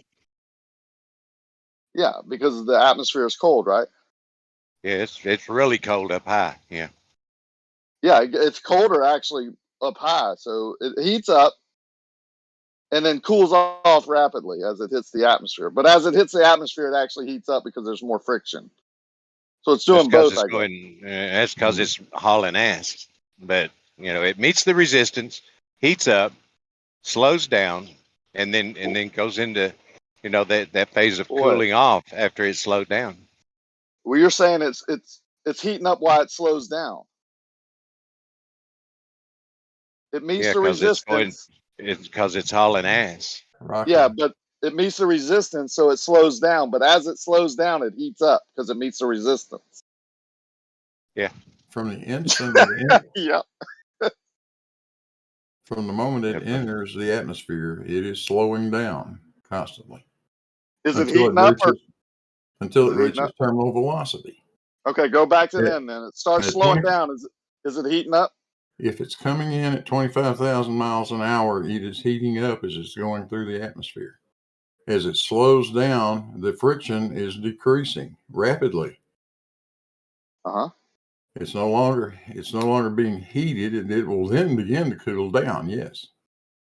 And it's not the temperature of the atmosphere that's doing it. It's the lack of friction as you get closer and closer to terminal velocity of something like that, which is probably 200 or 300 miles an hour. Uh-huh. So has nothing to do with being wintertime in Alabama.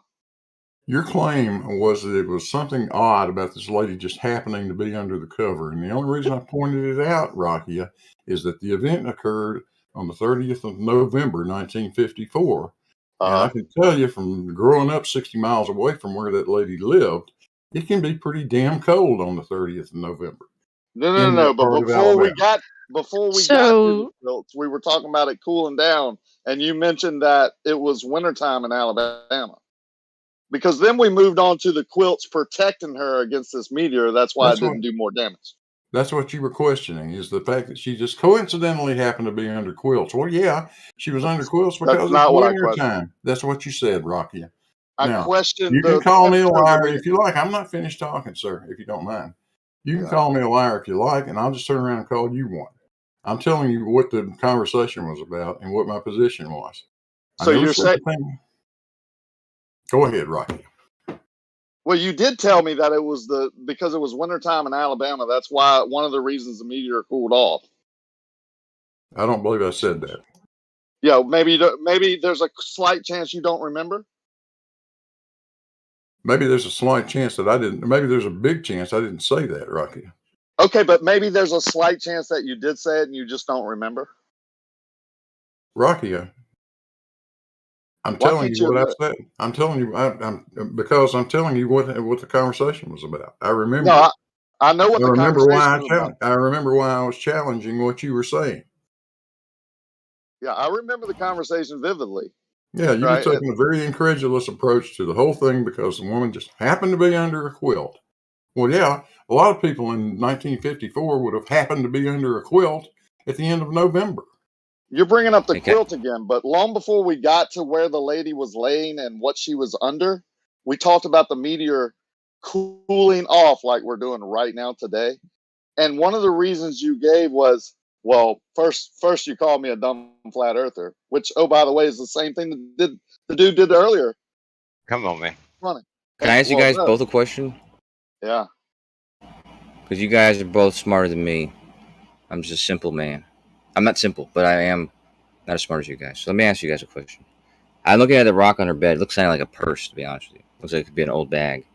But regardless, a rock of this size, can I get an estimation from both you guys at what you would estimate the speed would need to be of an object that size to come through what looks like drywall? And I don't know what else. I mean, it looks just kind of just like drywall. But just an estimate, just from just see where we're at. Like of the minimum speed required to do damage like that through the wall. 50 feet high. No. I said the minimum speed. A good try. Yeah. Minimum speed is required with height, right? So you're going to have a certain height for the minimum speed. Maybe Blue has an answer. I don't know, but it's really just a simple estimation. You know that wasn't me, right? Yeah, I know that was Data, and he wants to play the game where I don't know what game that is, but we just want to know. Well, it would have to be slow enough to cool off. I know that. Well, regardless, I'll give you my estimation. Okay, I'm a simpler man, or I'm not as smart as you guys, but I'll tell you my. And it's just a guess. It's just a guess, basically. But Jesus, I mean, I would imagine 20 or 30 miles per hour could do that. I don't know. I would say 50 to 100. It was my first just doing no math. A fastball? Falling from high altitude, going 50 miles an hour, I think it would have enough kinetic energy to go through a roof. And then bounce off a radio and then hit her in the thigh. Well, honestly, if you think about this problem, we don't need to worry about the height. Because if we just concern ourselves with looks like the mass of the rock and the velocity of it, that's all we need to determine, its momentum and the force that would be impacting the wall or whatever. But I think 50 to 100... 8.5 pounds going 50 to 100 miles an hour would definitely go through a roof, I think. Was that only 8.5 pounds? That's what they said. Wow, it looks big, doesn't it? I don't know what you're looking at, but the picture they're showing is her in the hospital, not her on the couch. You do realize that, right? No, I see. No, never mind. I'm looking at one on a bed. There's one on a bed. I guess I'm looking at the wrong picture. Yeah, that was the latest one that I posted. I see. Is it the one? Sorry, go ahead. Yeah, it landed on her bed and didn't, burn a hole in her bed because apparently it's the one in the gentleman's hands, just right? In time. Yep. I think she's in the hospital at this point. I don't think they have any pictures of her actually on her couch. I think you're posting one of a bed. That's a different one. Well, no, I see another one of. Yeah, that was the latest one. I think it happened like a couple years ago or so or whatever. Oh, it lands on her bed. Yeah. Yes. No, I thought those were two different ones. Her roof, but it cools down just in time to not burn her bed. So. On the pillow, that's another. Yeah, that's another thing. The heat. You got the speed, the penetration of the roof. Then was that enough time for the rock to cool off from the time it burned the roof? Yeah. Till the time. Let's not consider the heat before we consider the actual speed to do the damage. Because like I said, I'm looking at the wrong picture. So I would still imagine it would. I think that 50 to 100 is too high, just because that's like a speed pitcher's fastball at 100 miles per hour. But I would say maybe upper speeds of 50 miles per hour could do that with a rock that size, a solid rock. Yeah. Regardless, the reason I ask is because at some point during its fall, Blue, as we're saying, it does slow down. That's true. It slows down until it reaches a terminal velocity while it heats up. While it gets to this point. But I'm certain that after some time, when it reaches terminal velocity, it's not so much heating up as much as it's reaching some sort of like a balanced energy. It's not going to continue to burn up. Like whatever it didn't burn up in the upper atmosphere, I would imagine would just cool down. You're not using logic, Osho. Think of it like this. You have a hot rock, right? You heat it up. It's hot enough to go through a piece of shingle and wood, right? A plywood. It's hot enough to burn that, right? But then you think a few seconds after that, it gets cool enough not to burn a pillow. I mean, are you insisting that it broke through the roof because of the heat? No, it did both. The kinetic energy penetrated the roof because of the kinetic energy. But the rock was, let me finish, please. But the rock was heated.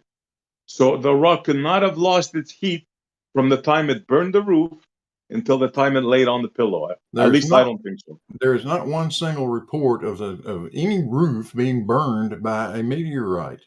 That is a sensationalism that has been generated by you guys. There's no report of anything like that. The damage was strictly mechanical, just due to the velocity and the mass of that thing. I don't think anybody said the roof was burned. Yeah. Where? Show it to me. I don't think it. No, I said I don't think anyone posted anything of the roof being burned. Well, that's We're what I saying understood. Maybe I made a mistake on that. I Well, understood that I've somebody heard said that the roof got burned. I've heard Linda C33 say that time and time again, and she is wrong time and time again. It never says that. Okay, well, Nobody has ever made that claim. Post the pictures of the roof then, because they say they have pictures of the roof. I mean, back your claim. Oh wow! I just saw a picture of her in the hospital. You're the one that made the claim. You back it up. I didn't make the claim that the roof was burned. Well, then Linda needs to back Linda's it up. not She's here. the You're one the that one made the making- claim. She's Okay, the well- one that made the claim. I'm responding to what she said. You're making Linda the is claim here, that she by the even way. said that. Oh, Linda's here? Yep. Was the roof burned? I mean, I haven't read that part of the article. They say they have pictures of the roof. I've never seen them. Show us But where that's it not says even that, my Linda. point. That's not even my point. I'm saying that the meteor, in my mind, would be hot. All the meteors that we've been told have hit the ground have been hot. Okay, let's bring this up too, because I haven't heard this brought up in this conversation, but I forgot this too. But in the article it says it bounced off the radio and then ricocheted and hit her in the side. Yeah. So it's like a ricocheted meteorite as well, and the bruise was pretty harsh. And she was under quilts because it was wintertime. Went through the roof, bounced off the radio, hit her in the thigh area or leg area, whatever you want to call it, through the quilts because she was laying on the couch in the wintertime under quilts. That's why it didn't hurt her more. Thank God. And it's important. It's important to understand. Instead of console radio, the radios back then were like pieces of furniture. They were like coffee tables. Right. I remember hearing that as well. Must have been one hell of a radio for a rock that size to bounce off of it. It had to be sturdy. How did the radio look like, by the way? I'm curious. Do we have any pictures of the radio? Yeah, let's see pictures of this console radio that can withstand hold on. 8.5 pound meteor going 30 miles an hour to 100 miles an hour. Let's see it. I want to see that. It's a good Here's an point. article. Yeah, let me just get your point straight. You think that there's been many meteors from space that were hot? You just don't believe this one? No, I'm saying logically, any rock that falls from space, if it happens, comes through the atmosphere and heats up, doesn't cool down in the small amount of time it hits the ground. And also, they yes show or them going no? through the.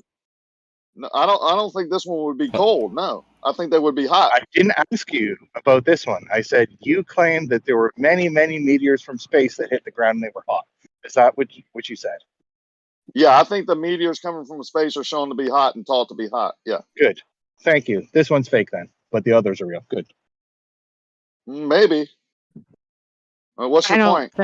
I mean, me personally, There's I don't lots of think meteors from there are space. meteors, but that's just me. So, well, I think I what believe in caused the space, but Sudbury I don't know what his point Basin is. then, Linda?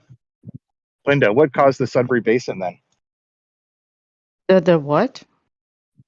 The Sudbury you're getting, Basin. You're going to argue science with me, and I'm not using science.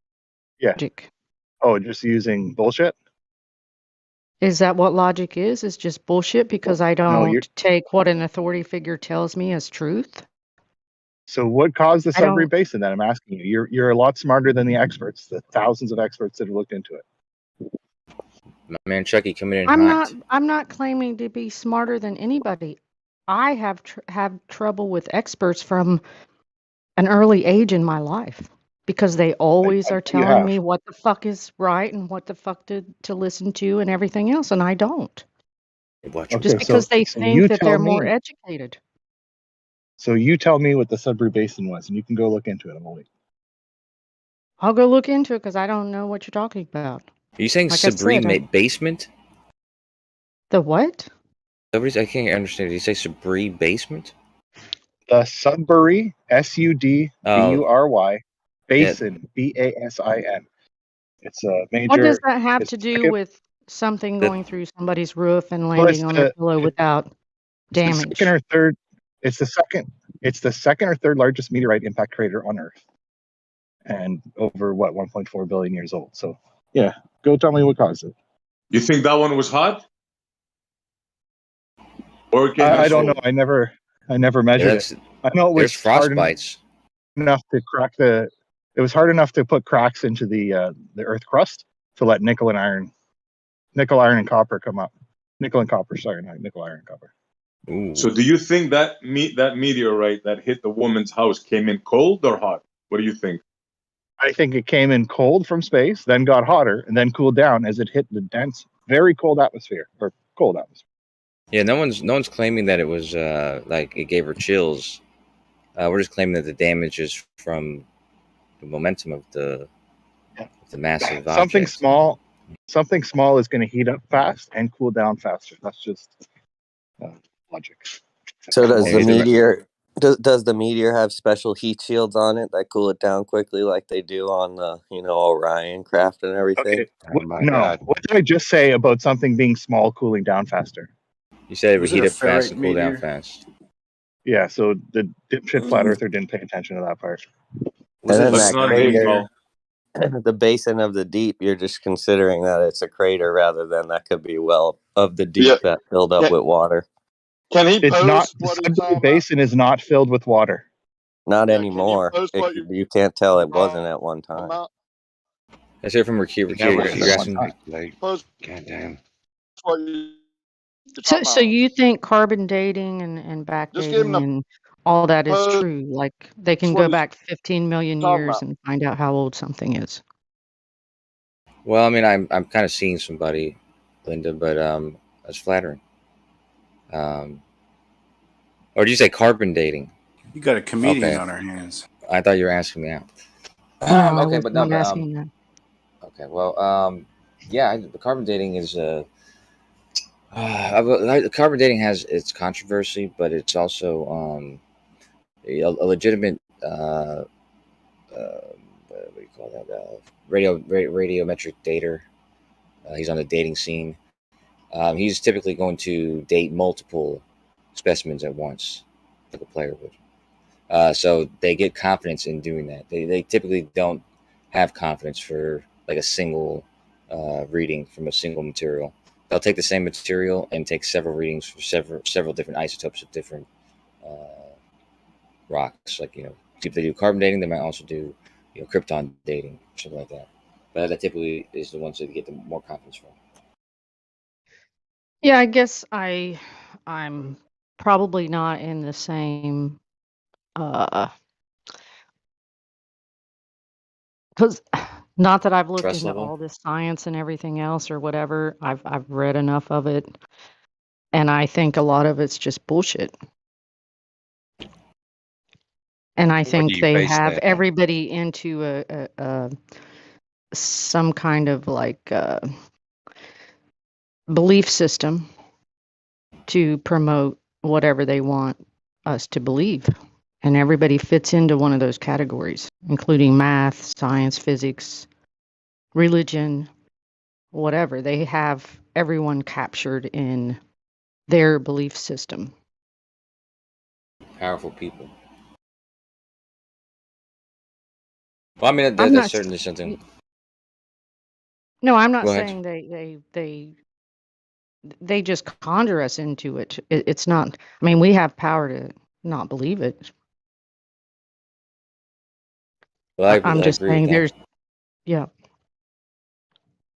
Well, no, yeah, no, then that's obviously legitimate. Well, that fear or that concern is legitimate reason to doubt that stuff, I'm sure. But Me personally, I'm skeptical.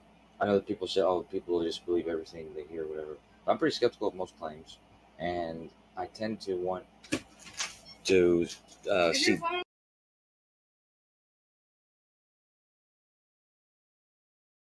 Give me a minute. Well, I was going to say when NASA comes out and makes up the articles about Uranus smelling like farts, and that a big some kind of long object or whatever penetrated Uranus. I mean, that has to be a joke. And if anybody believes that bullshit, I don't even know what to tell them. These are inside jokes. Inside jokes, no but I shows, mean, but I think science does the same thing. And people don't want to look into that part of it about their jokes, their inside jokes. Well, what I'm still interested in finding out is That where article you heard or posted read. yesterday about Uranus smelling like farts. Did Yeah, you look guys up hear the Blue article. just about to start talking? Can you guys hear Blue?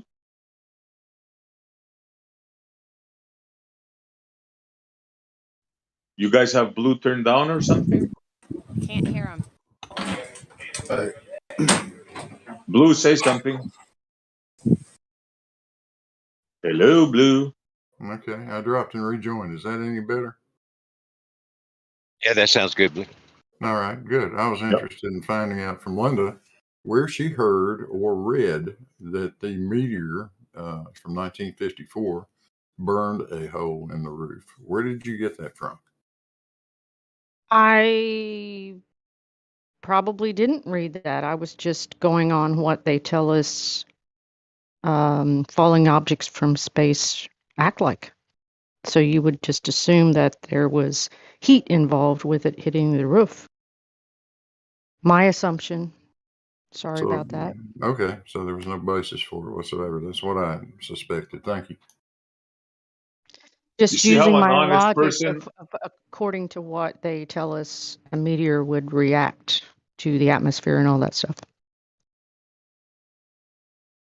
Given the that's how composition of meteor, right, can be variable, right? Stony meteorites or iron. Don't you think that I don't know, structurally there's an issue here with a stony meteorite punching through a roof? So, do you think it can be anything else other than a ferrite meteor? What kind of meteorite was it? Are you right, asking me? yeah, I guess. I don't even think meteorites exist. I think the whole story was What do they bullshit. claim it is? What do they claim? Because I'm just for the sake of the argument you're talking about. Like, do you think a rock holds heat better than iron does if it's heated up? I thought a meteorite was several different metals or whatever combined together. It can be different things. But this is a small fragment, right? Like a softball or something. What is it? Yeah, but still, I mean, as much, how many times have we heard, an asteroid's almost going to hit Earth or a meteorite might land, but it always lands in the ocean for some reason and just misses Earth, by a, Did any whatever fraction miles of a or whatever. millimeter?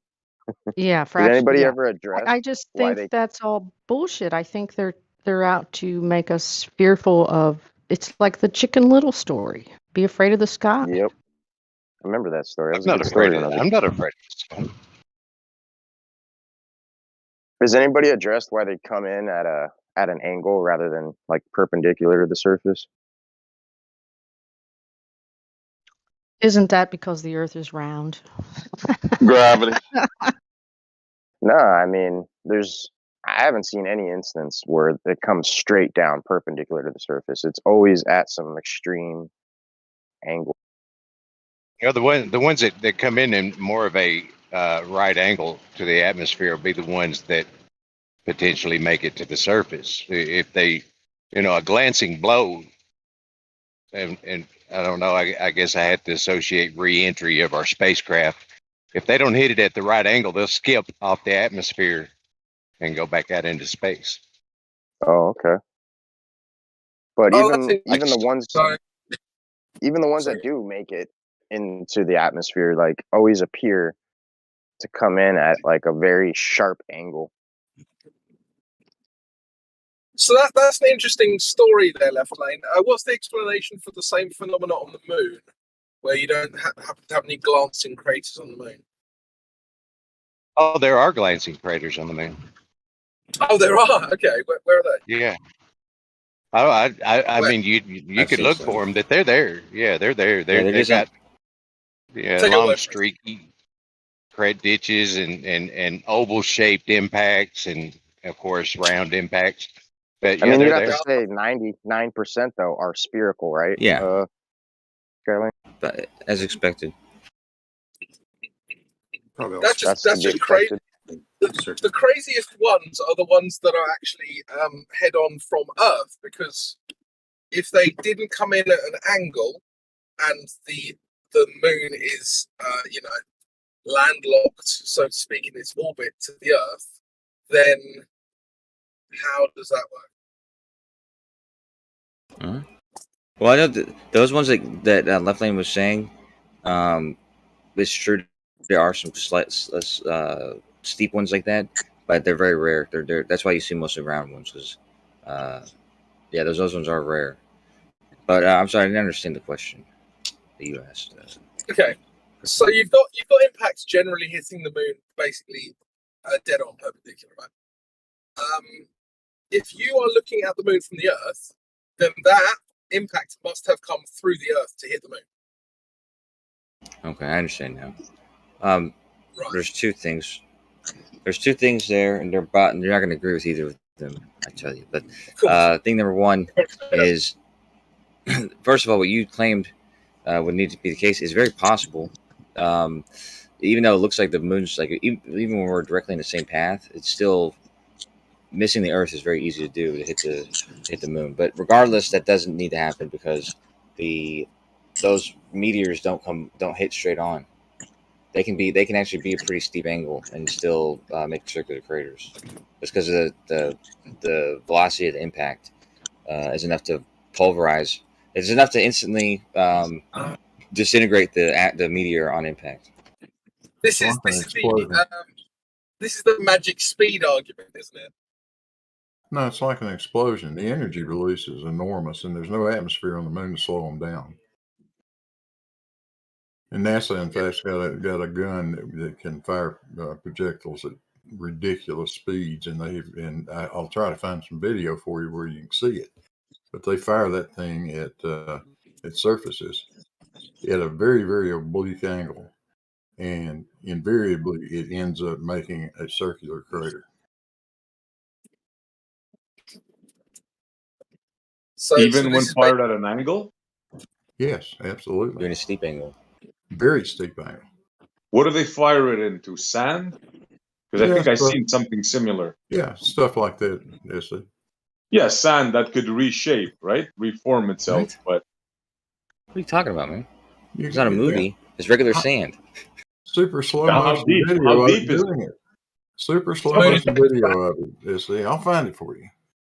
No, I think I know which one you're talking about. But I'm saying the conditions are not identical. They do it in sand, right? And wouldn't it be worse? They've done it in all kinds of mediums. Did they recreate the ones that are said to be on the moon? Fine powder dust? With I guess, sediment rock on the bottom, right? I'll tell you what, I'll find it for you, and you can watch.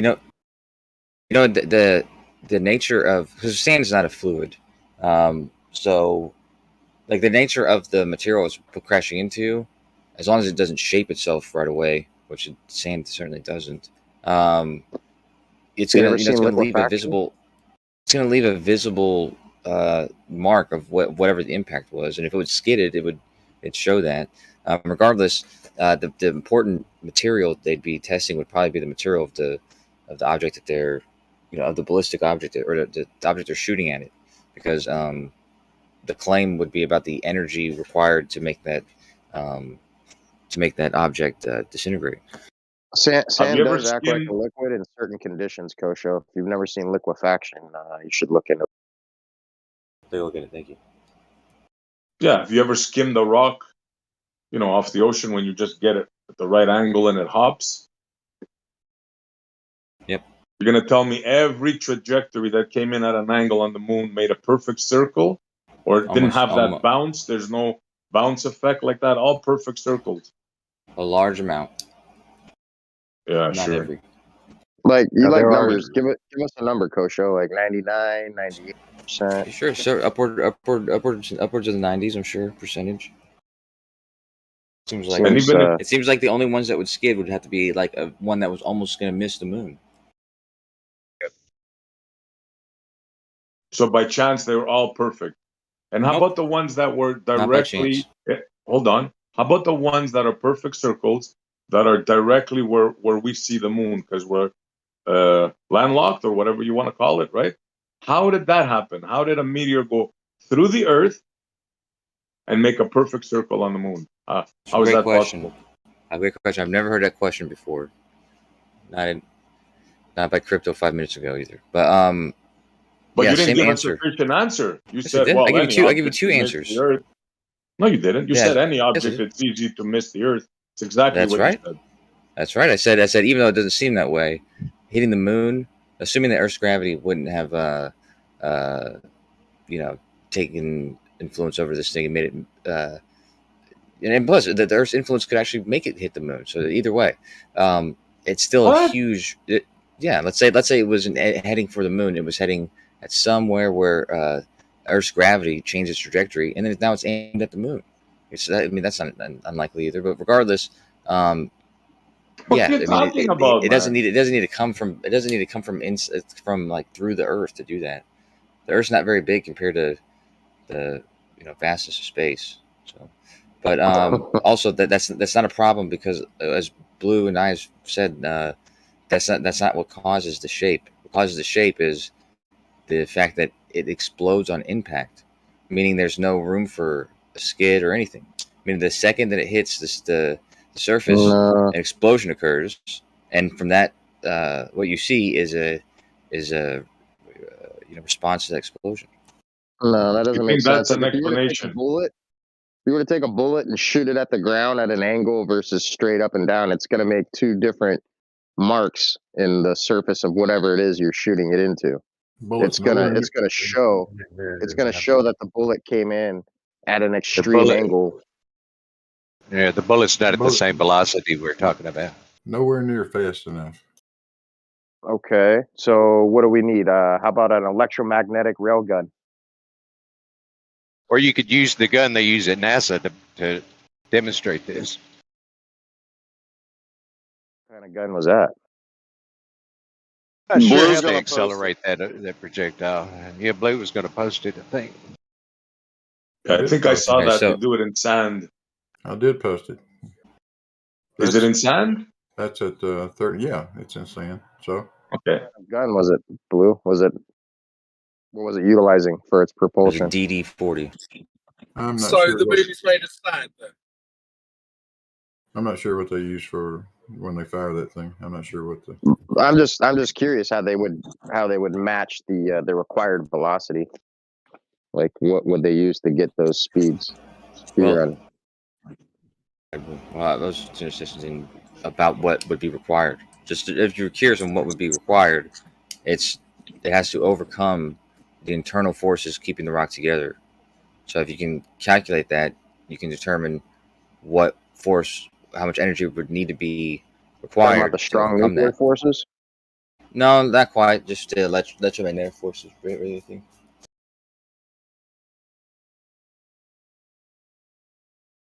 Because I mean, I don't know if you're going to go as far as to say that, then we should see things being vaporized. That's what I'm saying. That's what we're saying. That's what happens. Okay, so how much of the material is vaporized upon impact? As far as I know, nearly all of it. I don't know if there's big Okay. chunks or anything like that. So the material's not being displaced, rather than almost like an ice cream scooper, where it's just being removed and dissolved rapidly. I'm not sure what you mean by ice cream scooper, but So yeah. So if you're gonna displace all that material, you got two options: you either displace the material, creating a crater visible, I see what you're saying. or you're gonna disintegrate it completely, vaporizing the material to where there's no signs of a displaced the material. It's just perfectly flat all the way around in a hole. You have a hole left. Be clear, it's the meteor itself that I know vaporizes or disintegrates or whatever. I'm not sure. I mean, I can only at the top of my head assume that the crater, that the land that was in the crater, is probably partially disintegrated and partially spews out. I don't know the percentage of each though. Okay. Assumption. I mean, I know some of it spews out. And then, are we seeing any like crystallization on the interior walls of the crater? I believe so. Yes, I mean a lot of the crystallization on the moon, like of this, what do you call it, silicone and other material on the moon. Where have we seen crystallization? That's a good point, bro. Where have we seen crystallization and these huge meteor strikes that they claim? Do we have crystallized Earth there? That's a very good point, bro. Say that one more time. In the very large meteor strikes that they claim, the one in Mexico or all the other ones, various ones around the world, is there any crystallized? What? Yeah, right. The asteroid impact. Go ahead. Yeah, and is there any yes. crystallization of the rocks of the Earth? That's a very good point. Yeah, honestly, the rocks of the Earth, I think so. I know for sure. I mean, we that should. I know we for should sure be that they seeing like find micro diamonds and gems and certain things. Well, they 'cause- find remnants of the rock, like the pulverized rock. They find it, in the walls of the crater. That before the moon landings. This is the best. This is the best evidence for any sort of like long term geology, like based on the origins of the Earth and stuff like that, or the origins of the solar system. It wasn't until they got to the moon that they got like, pristine. Diamonds where there's carbon. What do you know about that though, Chucky? About the crystals? Like, does it crystallize the land here on Earth too? I know that the meteor itself was. There's no way around that. The catastrophe that they said that those impacts did, and the heat that they produced, and the pressure, it would pressure have and the to heat. Yeah. Well, you're only going to see diamonds where there's carbon, right? So diamonds is almost exclusively found in kimberlite, is it not? Yeah, we're not talking diamonds now. We're talking about just any evidence of rocks, melting because of the heat. Plain English. There should be lots of them, pebbles, all kinds of spheres, jagged, all kinds of different shapes of molten rock. We would see crystallized meteor formations due to that heat and the structure changing within the material. Go ahead, Chuck. Yep. Why would there be crystallization? Because that's what happens when you increase temperatures and pressures. The molecular structures start forming in certain ways, creating these patterns, these crystallized patterns. Yeah, you ever see lightning strikes when they hit sand? You ever see what they form? Oh, you know what? When Right lightning here. hits sand, they Go form ahead. these freaked out little structures of glass. Well, it does say that the lightning is hotter than the surface of the sun. Is that right? I've heard that somewhere before. Anyhow, I forget the temperature. Yeah. It's a Plus, straw you man, use dude. Celsius anyways. You use Celsius, so it's bullshit. So, but yeah, I'm reading here. I'm pulling a Jeremy. I learned a lot from Jeremy, and one thing I learned from him is when you're citing something, all you gotta do is search Google and just read the title of the website. Anyways, so I just Googled like meteor craters and crystals, and something from Life Science says the oldest crystals on Earth originated in asteroid craters. That's interesting. Yeah, So there do you we go. have any pictures of them? Any? Yeah. Yeah, there's a paywall though. You gotta pay $5.99. Oh no, never mind. It's porn.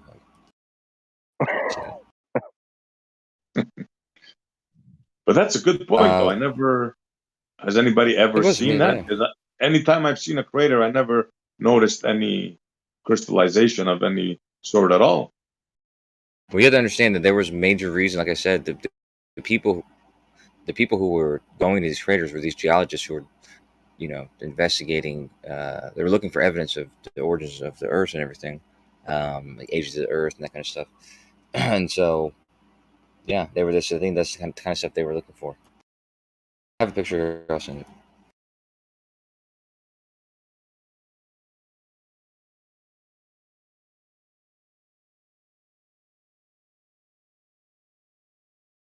I think you guys would just think it's bullshit, but I think it's Origins of Earth forensic. Let's see it. Well, Scott Veach's uncle, his mother's husband was Edgar Mitchell. You know, the guy who was on the one of the Apollo missions. And one of the things, so he was with Alan Shepard, and that was what they were doing. They were actually going. Their mission, part of what their mission was to find this crater and bring back moon rocks from this crater. So they had to trek from the lunar lander to get to this crater specifically, so they can bring back these moon rocks to Earth for the same kind of research I'm talking about. But anyway, I think Alan Shepard, he talks about how they got lost. Like they didn't know where they were. They were just walking around. I don't know if they were driving around, but they were lost. And next thing he knows, he said that what's his name? Edgar Mitchell pulled a map of the moon out of his pocket, and he's like, "What the hell? Like, you got a map of the moon in your pocket?" And he said, "Yeah, he guided them to where they had to go." I thought that was funny. But I thought you were going to post a picture of crystallization from meteor strikes on Earth. What did I post? What did I post? I don't know. Is that it? I posted. Oh, yep, that's it. Okay. And from which meteor strike crater did this come from? Looks like you think they'd be Sudbury. dozens, 100. You'd think they'd be thousands, right? I'm sure there are. But it says a Zychron crystal from the Sudbury crater pictured through an electron microscope.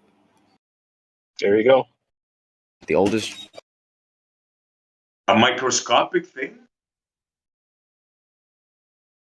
No, it's showing you the crystal through a microscope. Well, how big is it? It's point. What is it? What is? Are you kidding? But why do you think crystallization would happen on a large scale? 0.5 millimeter. Why do you think it would happen on a large scale, Essie? Well, that I don't happens know. over time. An impact crater occurs in a very small amount of time. So crystals need heat and a lot of time and pressure to create. Okay, so let you're me only ask going to you get something. small crystals with a small amount of time and high amount of pressure. So you mean a huge impact crater, which they say has so many, TNT force, would only create microscopic? Because it didn't take a lot of time to form. What part of you think time is fake? That's what your problem is. Yeah, nice drama. Time matters, Essie. It takes a lot of time, heat, and pressure to make large crystals. If you only have a small amount of time, a lot of heat, and a lot of pressure, you can only make small crystals. Why is this complicated? So you think time has something to do with it? Absolutely. And so do geologists. So the melting doesn't form immediately after a large impact. It takes time? How does that work in your mind? I never said the melting doesn't happen immediately, did I? Okay, what are you saying then? What did I say? Why don't you tell me back? You said it takes time. They're microscopic, and it takes time. It takes a lot of time to form a large crystal and a small amount of time to form a. Yeah, and I asked you. Yeah, and I asked you, what does time have to do with an impact that happens immediately? The heat. It doesn't. It doesn't have to do with the impact. It has to do with the size of the crystals it'll form. You're looking for a catalyst to grow the crystal. We're talking about the creation of the crystal formation itself. Yeah. Yes, it did create crystals, small ones, because it wasn't a lot of time. It's an impact crater, not. Well, you have to understand. You have to understand that time is negligible in the conditions provided, being that they were such extreme pressures and temperatures. Exactly. Small amount of time, negligible crystals, very small. Yeah, that's fine. I'm okay with that. But you do also have to understand that those crystals can grow after once being introduced over time. That's where the time variable comes into play, and the catalyst and the environment.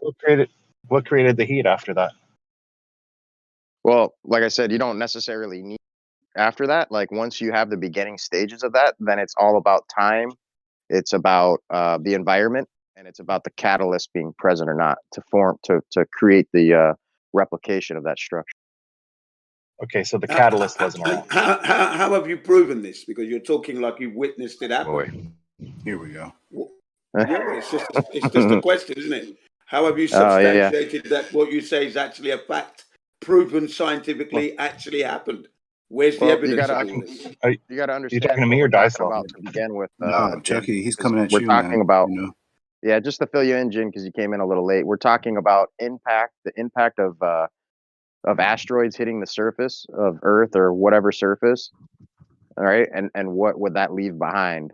And okay, yeah, okay, I see what you mean. But they've never, I don't think. Well, to my experience, I don't think that's a thing. We've never had asteroids hitting Earth at all. They claim there you go. we have these. I texted her. They claim we have these craters like Heba.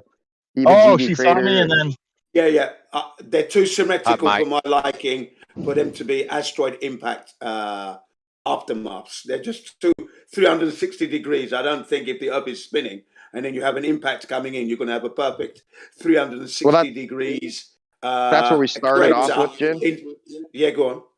That's where we started off with what would the shape of the crater be like, and then we went on to speculate what would the crater, the interior of the crater look like, you know. Yeah. So these are all things that we've discussed.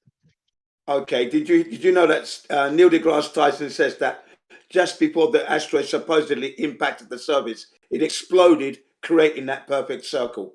That was his explanation. Okay. And yet we don't see any of the material of this stuff left behind as well.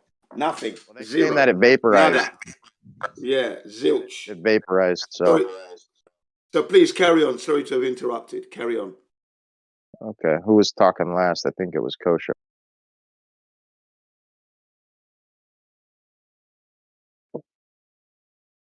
Maybe it was Chucky. I don't know. I forgot where we were. I sent Chucky to the hot mic room. Oh. I don't know. Where were we, Essie? Or maybe Witsit was trying to get in. It sounded like Witsit was trying to get in.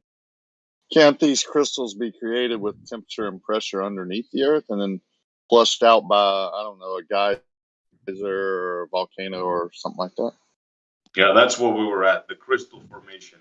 And where is it? Like, wouldn't these geyser create similar craters that are almost perfectly circular and like with upturned edges?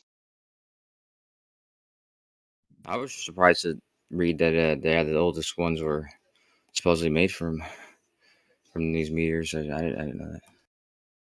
Well, yeah. I mean, you would have to have all these necessary things to have the crystals to begin with on a prebiotic Earth. So it would make sense that. Can I get a mic? Yeah, we can hear you. Yeah, because what are the base requirements other than the conditions for crystals to be had? I guess crystals is a broad term because I mean, aren't technically diamonds or crystals? Yeah, Yeah. there's many crystals made from the Earth, not from meteorites or asteroids. But And we're there's talking craters. we're talking about the material within the Earth that's required to make a crystal to begin with. Things like silica and stuff like that. That Carbon, you know. nitrogen. Yeah. Don't we have all that, don't we? Well, I think you had to have life prior to have those conditions for those chemicals or compositions to be about within the Earth, right? Do we have I'm that? not sure about that. Yeah, but he's talking about that's life and what all I'm that. not I sure. don't think that was necessary. Well, Yeah, how but does silica form? Silica? I mean, isn't there silica on the moon? It's glass. Yeah, yeah, but where's keep in that? mind, guys, we're not necessarily talking about a crystal that we need to find. We're talking about the rocks showing some sort of melting, right? This is what we're after. Doesn't have to be a crystal. Oh, look, this is a shiny crystal. No, some evidence of impact is what I think we're Well, talking that's what we're talking about, Essie. It doesn't have to be a physical crystal that you can pick up and say, "Oh, this is a crystal." It could be a microcrystal. Like we're talking about, what happens to the material in those conditions that creates that crystal to begin with. But I was talking to a geologist, and he basically said that all structure is crystalline, but we don't call all stuff crystal. I would say like solid. Yeah. I mean, even. No, I mean like the formation of it. Like its structure, right? Like even just regular rocks are a type of crystal, but we just call them rocks. Yeah, because they're like cocktails. They have a bunch of different. You just love saying that, don't you? So does your mom. Yeah, sure. We like cocktails. What's your favorite cocktail? There's nothing wrong with a cocktail. And also, it's the only word I know how to use for that. That what that is. You could be specific, like, oh, it's an amorphous material, different materials. It's got to do with like the molecular structure of it, I think. Right. Well, that's what I think he was talking about. So he's basically saying that everything is crystal. Well, I mean, like, it's like I said, solid objects, because. Say again? Sorry. He could quantify everything as being a type of crystal, but for the purposes of like specific, terminology, geology, and stuff like that, we use certain words to describe, things within a certain, translucence, refractive index, different things like that. So, whatever. Okay, can we go back a couple steps? Because it's 2 steps. Showing these meteors. Yeah, 2-step dance. We're showing these meteors create these craters that are circular, and we know that can be caused by other ways. So that there's 2 ways, 3 ways, 4 ways to do it. But every time I'm shown a meteor that they collect, it's from a crater that's not circular, and the meteor is still there. So when we're showing these huge craters that could be old geysers or whatever, that would create the same mound, right? The same circular impact, and wash that soil out and create these upturned edges. There's no meteor found, like it all of a sudden disintegrated. But when we find these other meteors in craters that aren't circular, the rock is there. They pick it up and carry it and study it. I mean, for God's sakes, one of them hit a lady's roof, right? So why does one disintegrate and one doesn't? How the fuck?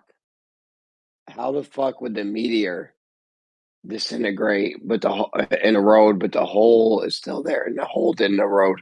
That doesn't happen all the time, though. They find meteors all the time. I can answer that.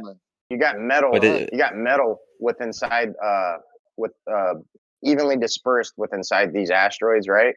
And as they're heating up, that metal starts to coagulate.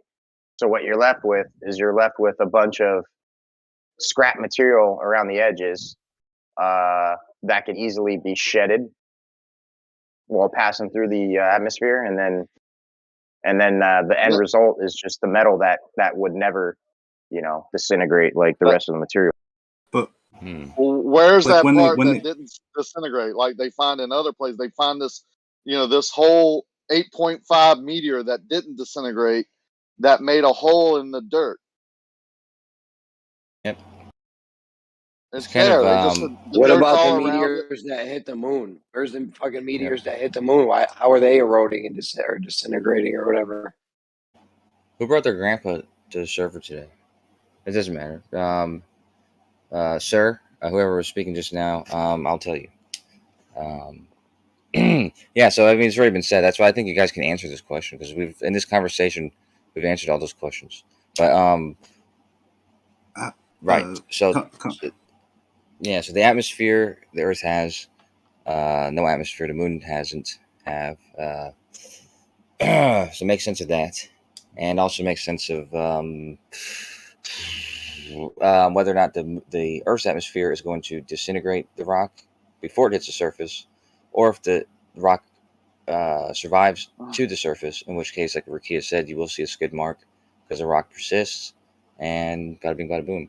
But typically, a rock hitting the Earth's surface is not going to disintegrate. I didn't say anything about a skid mark. I said about the round crater that obviously a meteor, y'all are saying a meteor created. There's no, it's a huge crater, but there's not even a small meteor in the center that's left, because y'all are saying only the outside of the meteor, when it comes to the atmosphere, heats up. The inner core doesn't have time to heat up. That's why it can cool down in the atmosphere. When it hits the Earth, it's cool. So it's not disintegrating because of heat. It hits the Earth, makes a round crater, and then there's no meteor left. Right.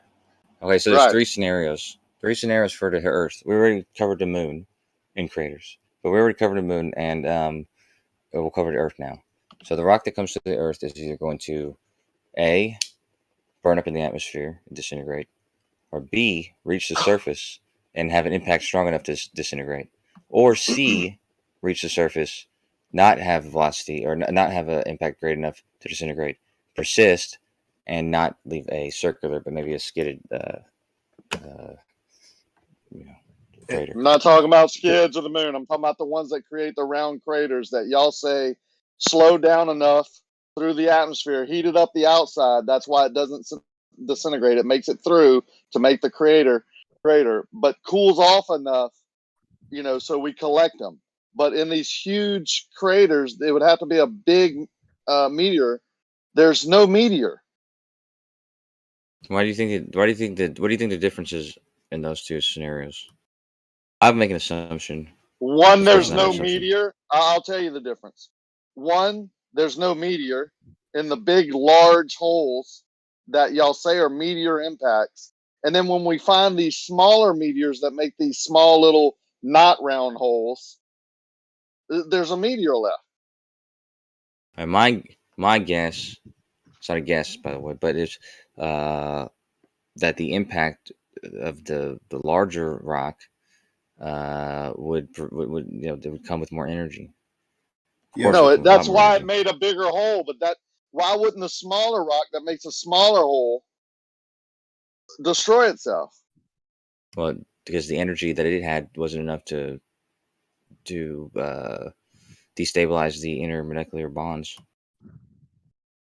No, it slowed down. Hang on. It slowed down enough. Hang on. This is my argument. This is what y'all just taught me.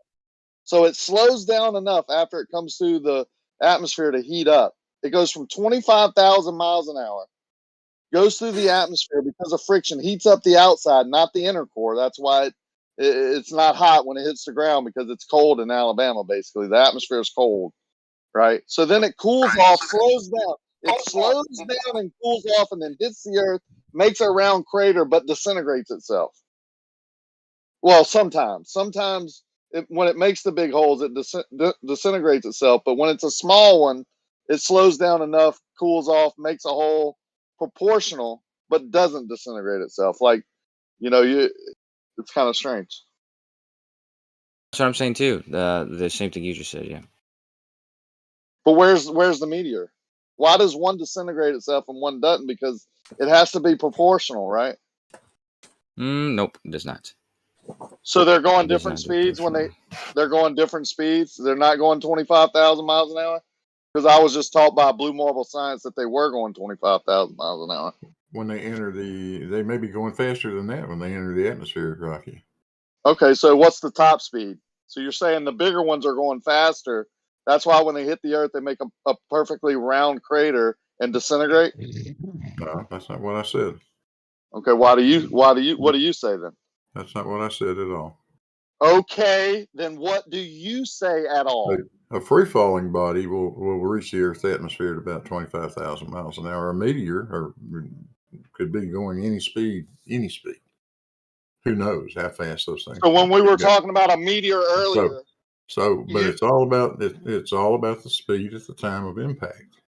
Now, smaller. Try to imagine this: consider the surface area of the meteor versus its volume, which is what determines the weight of the thing. Yeah, but it would also create more friction if it had more surface area, so it would slow down proportional. No, it will not slow down proportional. That's where you're getting it wrong. The surface area of a sphere depends on the square of its radius. The volume of that sphere depends on the cube of the radius. Right. So you're saying they're all cubes, and they have it is proportional in its volume, but its radius, why it doesn't slow down more because it's bigger, a bigger surface area, is because it has more. They're perfectly the same shape. All of them are the same shape, and they slow down. The bigger ones disintegrate because they're bigger, and the smaller ones don't disintegrate as they hit the Earth because they're smaller. Is what you're saying? I didn't say anything like that.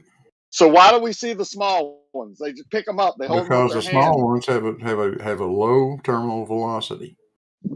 They've got a large surface area to mass ratio, and they will slow down to a fairly slow terminal velocity. I'm going to say 200 to 300 miles an hour, something like that. Where a very large rock doesn't make sense. What you're saying doesn't make sense. Thank you for interrupting me, Jim. Where a very large rock is very massive with a much lower surface area to mass ratio. Hey, one way it's very easy to look at it is you can take any object like a 1 kilogram mass and make all the variables exactly the same. So the speed that it comes in, the atmosphere, whatever, blah blah blah.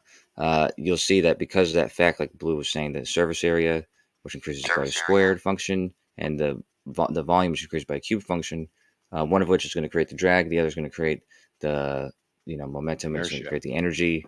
So the energy is going to be a product of that. So as this mass grows from a kilogram to anything larger, that disparity is going to increase as well. So it's always, as you get bigger and bigger, if you're talking about spheres, it's always going to be the relationship between the drag and it's always going to be. You haven't it's always going to get bigger and bigger. It doesn't make sense. The bigger the mass, the more it's going to take to disintegrate. So if it hits something and destroys itself, there's going to be some left.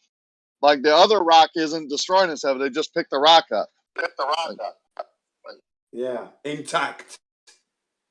But you're saying the bigger one disintegrates itself because it's bigger. No. That's not how it works. It disintegrates because it's moving a lot faster. The energy released on impact is a lot higher. I mean, just a square of the velocity. Okay, how fast are they going when they hit the atmosphere? We've already talked about that. The big ones. No, I'm asking you. Just let it go. Let it go 25,000 miles an hour. Pick any number you want. Okay, 25,000 miles an hour, a big one, a real big one coming through the atmosphere at 25,000 miles an hour. It heats up the outside, then it gets in our atmosphere and starts slowing down. When it hits the Earth, a big one, how fast is it going? Depends on how big it is, Rocky. Okay, let's take the one that created one of those large craters. How fast was it going with it? How fast was it going when it made the large crater? I don't know. I haven't done the calculation. You want me to go through that? Yeah, I do. I don't see what the disconnect is in understanding a more massive meteor is going to be harder to slow down, and it's going to hit the surface at a greater velocity. Not true. I'm fine with it hitting at a greater velocity, but it's bigger. That's natural law. If you look at the largest meteorite, it breaks all these cases. Just look at that. It's the exception to every rule. It's a 66-ton meteor, basically a big chiclet of iron. It's 8 by 10 by 8 by 10. and it landed approximately at 720 miles an hour at impact. Leaves no crater. It's the exception to Where's every that at? rule. Well, no, that makes Where's sense. that at? Hoba crater, Yeah. Hoba meteorite from Namibia. It's the largest on record. There's classified event. planes. There's planes that hit the Earth at 720 miles an hour going at vertical speed, and there's parts of it left in the Well, it's crater. less energy. 700 miles an hour. Yeah, your So you're bullets saying go it's faster less than mass? that. Yeah, and they don't disintegrate. Right. They're less Right. massive than the plane. But the meteor Plane's did less massive because than the it's rock. more massive. Yeah, again, that's what if you want to calculate the force. That's what you would use as I want to you know, calculate the energy, force right? where none of the meteor is left in the crater. Right. Yeah. So you have to calculate the intermolecular bonds keeping the rock together and what that is, and then find the value of the energy needed to overcome that. Yeah, but you would calculate the speed. You could calculate what speed it would have to be going to disintegrate, right? Oh yeah, you can calculate. So you can calculate. Yeah, So you that's what calculate I that asked speed, Blue and to then do. you. Very simple. That's what I mean. Blue said he was going to do it. Cool. I can't do it. I mean, I'm definitely not smart enough. I mean, if you're saying a massive object is going to go faster and not slow down, and then disintegrate itself while making a crater, yeah, I want to know that speed. Whoever said a 66-ton meteor was large, that's incorrect. That's not very big. He's talking about the one that hit the Earth, I think. Yeah, but aren't there ones like the size of Wow. like It's Mount a Everest? square. It's a square I want to meteor. know what us flat earthers think these things are. Like, We don't know. They're just sinkholes. We don't really know. God sneezes. Now we speculate that they're sinkholes. Here comes the basically. mocking and scoffing. Yeah, we don't know. We don't know what they are. We don't make any claims. We're just saying they could be sinkholes. That's it, really. But we don't think they are asteroids coming, meteorites, none of that stuff. Now, my problem is with the moon. Yeah, isn't the Earth in the way? Because when we observe the moon from Earth and we look at the moon and those crater marks, now the Earth would be in the way, but yet there are crater marks right there. I mean, how do you explain that?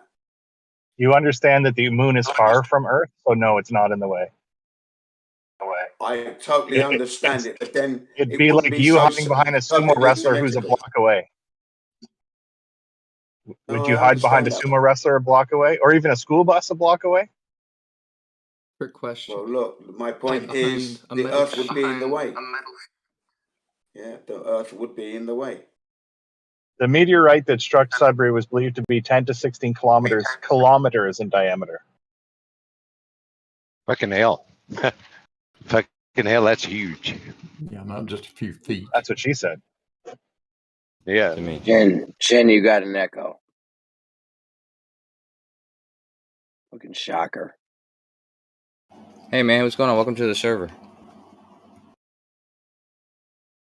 Are you a flat earther or a glober, Grandpa? I thought it sounded like Curve for a minute, but I know, it's very not. funny. Curved is my grandpa. Oh wow. What if you found out Curve was your dad, and that's why you're starting to sound like this? Okay, the one that He'd was be so more big. pissed than you. Yeah. So the one that was so big, the huge one, the one y'all all piped up about, when it hit Earth, how much of it was left? Well, the one that killed, like I said, this is my. I understand based on what Blue and I were talking about with the surface area and the volume, and also the kinetic energy required to overcome the intermolecular bonds. I would imagine that any large, the larger and larger the asteroid impact, the less and less you'd find of it. I would think. But I could be wrong. And we find parts of that one all over the world still to this day. It's called a really? KK layer. Why is it that no other meteorites Ah. really express iridium in the way that the KT boundary layer does? Why is that? So rare, iridium. How does the Earth's atmosphere not explode when introduced to these high temperatures? Like, it does. How does it not heat ignite? up. Well, I'm just saying, like, if you were to take air, right, and you were to add a heating element at whatever various temperature, some extreme temperature, would the gas inside that cylinder, would it ignite? No. No. You need a fuel and an oxidizer for it to ignite, and air is just the oxidizer. There's no fuel. Well, the element, the heating element itself, wouldn't that be the spark per se to ignite the? Yeah, but doesn't accelerator? like that, like maybe not the air, like you said, the air would explode. I actually haven't heard that, but I have heard that when the asteroid came in, like the one that killed the dinosaurs, like all the land animals anywhere nearby died because of the heat. Like all the plants like burned up instantly, almost like caught fire instantly because of the heat.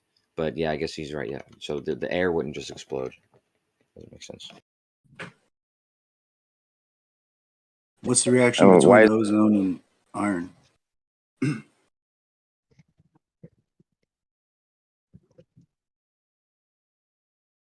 How about the pressure buildup? But the pressure buildup in such a system that they tell us. Well, we it's are kind of under. what I'm talking about, like analogous to a cylinder wall of a diesel motor, right? Where only a small portion's fuel, but most of it's like gas, like air. They say we have a core. What do they say? The 4,000 degrees or something? It was hotter than that. Hotter than that? Okay. They said the center of the Earth is hotter than the surface of the sun. Right. Then they say there's so much pressure, unthinkable pressure, that is able to make carbon into diamond, and even down there it's even more pressure. So what's going on? We've got all this heat, much higher all than the this. core. Sorry. I'm sorry, SC. I'm interrupting everybody today, and I apologize. I said I think that happens much higher than the core. Okay. Yeah. That wasn't necessary. I'm sorry. It's all right.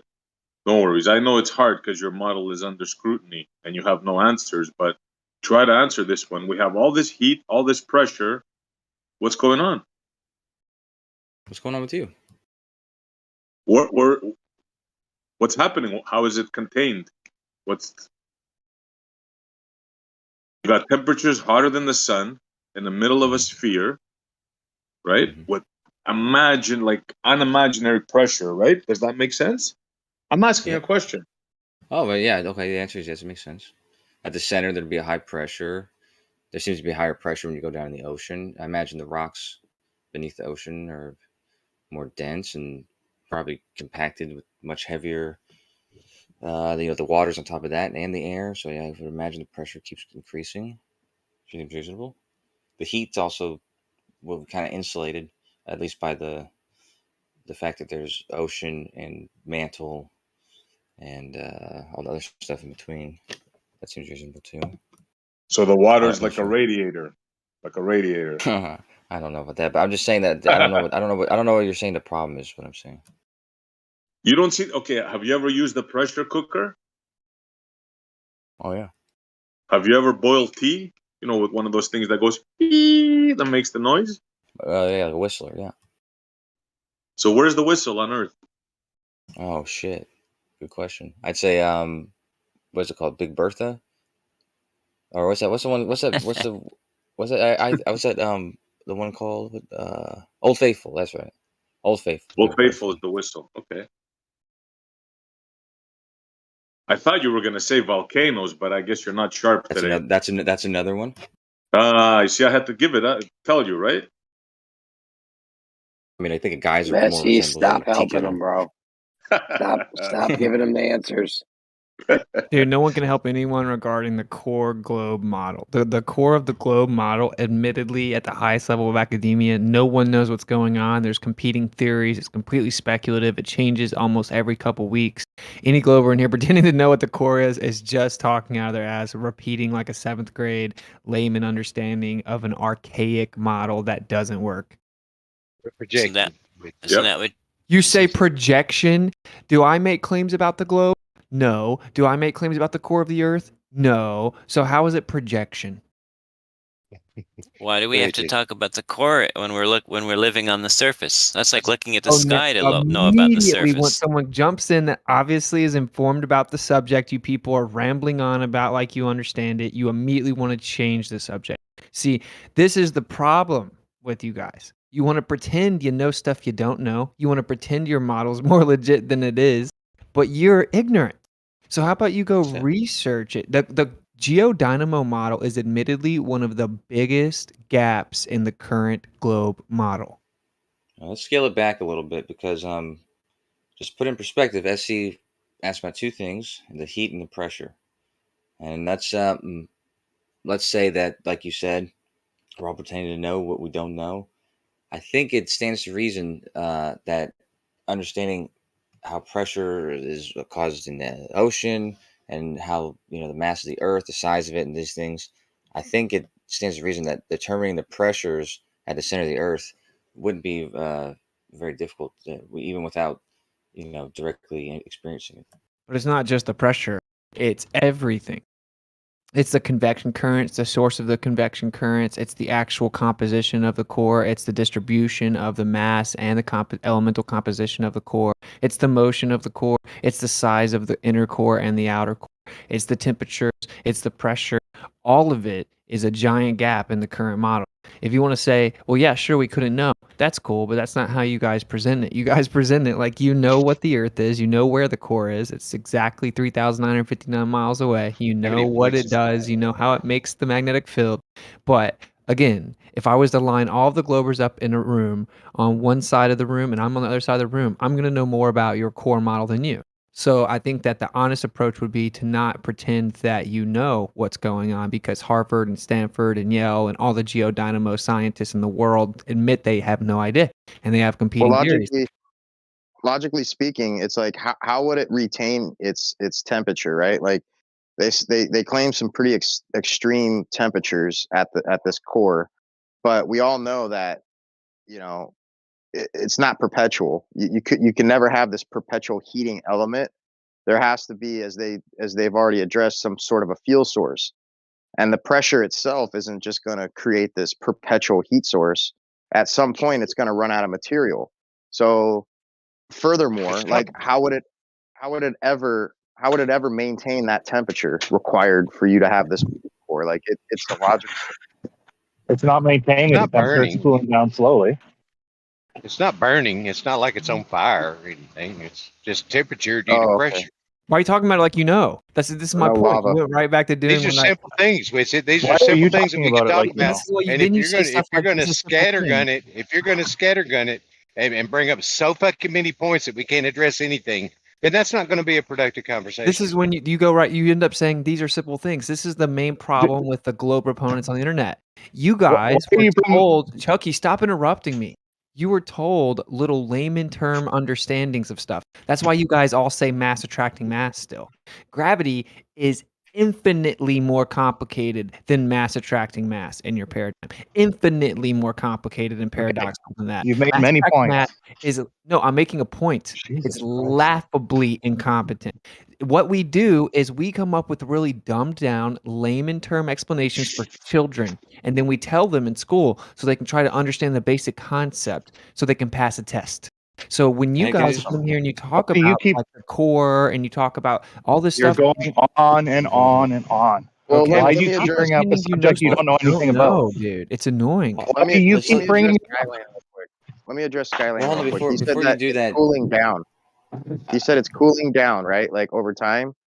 But No, I didn't. obviously it's got it. Skylane. He said that it's actually he cooling didn't down. say. He says he didn't say that. No, I didn't say Oh, that. Okay. Well, regardless, I maybe just need to I'm make it mistaken. clear because I don't know why it's not being made clear, but it has to be said that everything you've been saying is an entire straw man of this conversation. Because, like I said, what SC had asked about was the temperatures and pressures. We didn't bring up what's causing the magnetic field or really anything. We It's didn't all even talk about intertwined. the spinning or Christian. anything. Do you not Yeah, I know, but understand? what you're saying is these things. You're criticizing us for things we haven't said though. So I But you understand don't what you're saying that understand that it's it's all intertwined. So, like, do you know why we updated the model to a different temperature? So, see, I'm not you sure don't which know. You don't I'm know. not So, like, sure which example you're referring to when you're saying that. But I'm saying the point stands that regardless of what you're criticizing, it can't be what we're talking about currently because we're not talking about any of those things. You guys have no idea what the temperature or pressure of the core is, admittedly at the top level of academia in your own It's hot. paradigm. It's hot. There you go. So we should probably all conform our worldview to you guys because you can say stuff like, it's hot. Okay, you don't even know the problems with it, man. That's the point. You don't know. Just say we have Yeah, no let's address idea that. what the core is. Let's focus on that specific point right there, like, because it seems like a pretty good one, right? The temperature of the core and how it's maintaining Okay, that.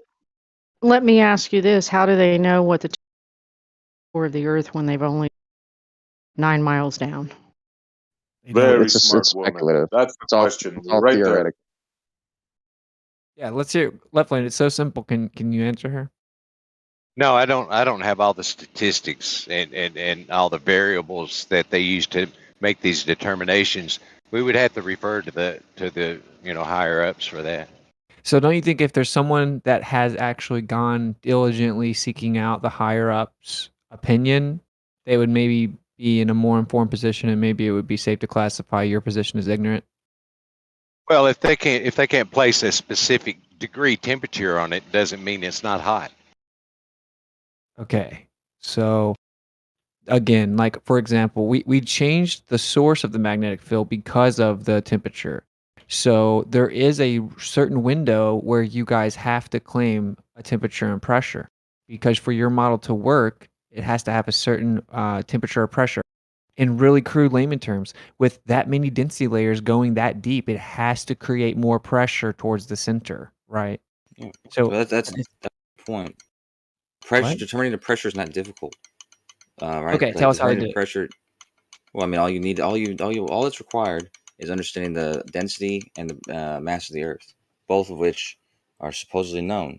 So No. understanding the pressure is not the difficult part. Understanding the temperatures, though, I would imagine requires knowing what the composition of the inner Earth is, the composition and probably like the Couldn't they use state. like some sort of infrared or like something to You've got. kind of like Hang on. penetrate? Sorry and to get a interrupt number? you, Phil. I can't do Sorry anything. to interrupt you. What's up, Jim? Yeah, but it Sorry to it comes interrupt you, down but to let's basically Hold, the. hold on, Linda. Jen was trying to get in. You can go after. Sorry. What's up, Jen?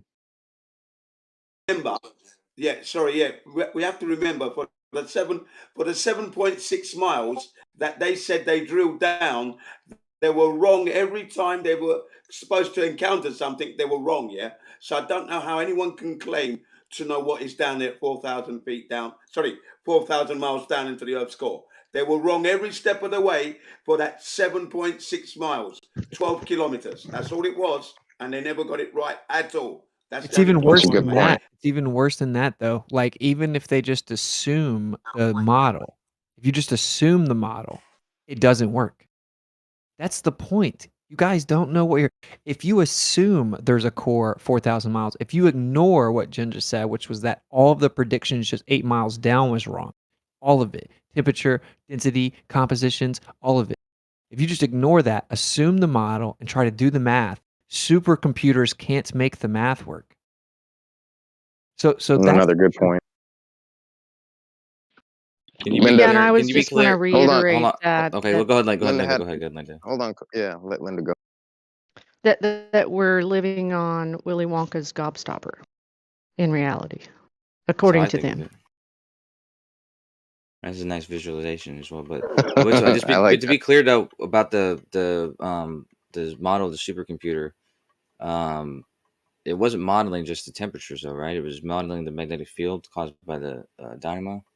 Those are all intrinsically tied together. This is what I'm trying to explain to you. You want to compartmentalize things, but you can't. This is why the model keeps changing, because when they're like, "Oh, we need to update the model," they have to account for everything because it has a domino effect, right? Can I ask They Show? moved the source of the magnetic field from the center because they had to update the temperature. When they updated the temperature, the magnetic field could not be sustained there. So then they said, "Okay, the know why magnetic that field is, is coming from the core."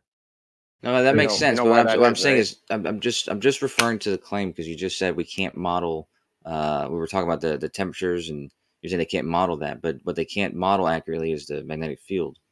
So I'm not sure why. It's the Curie point. It's precisely the Curie point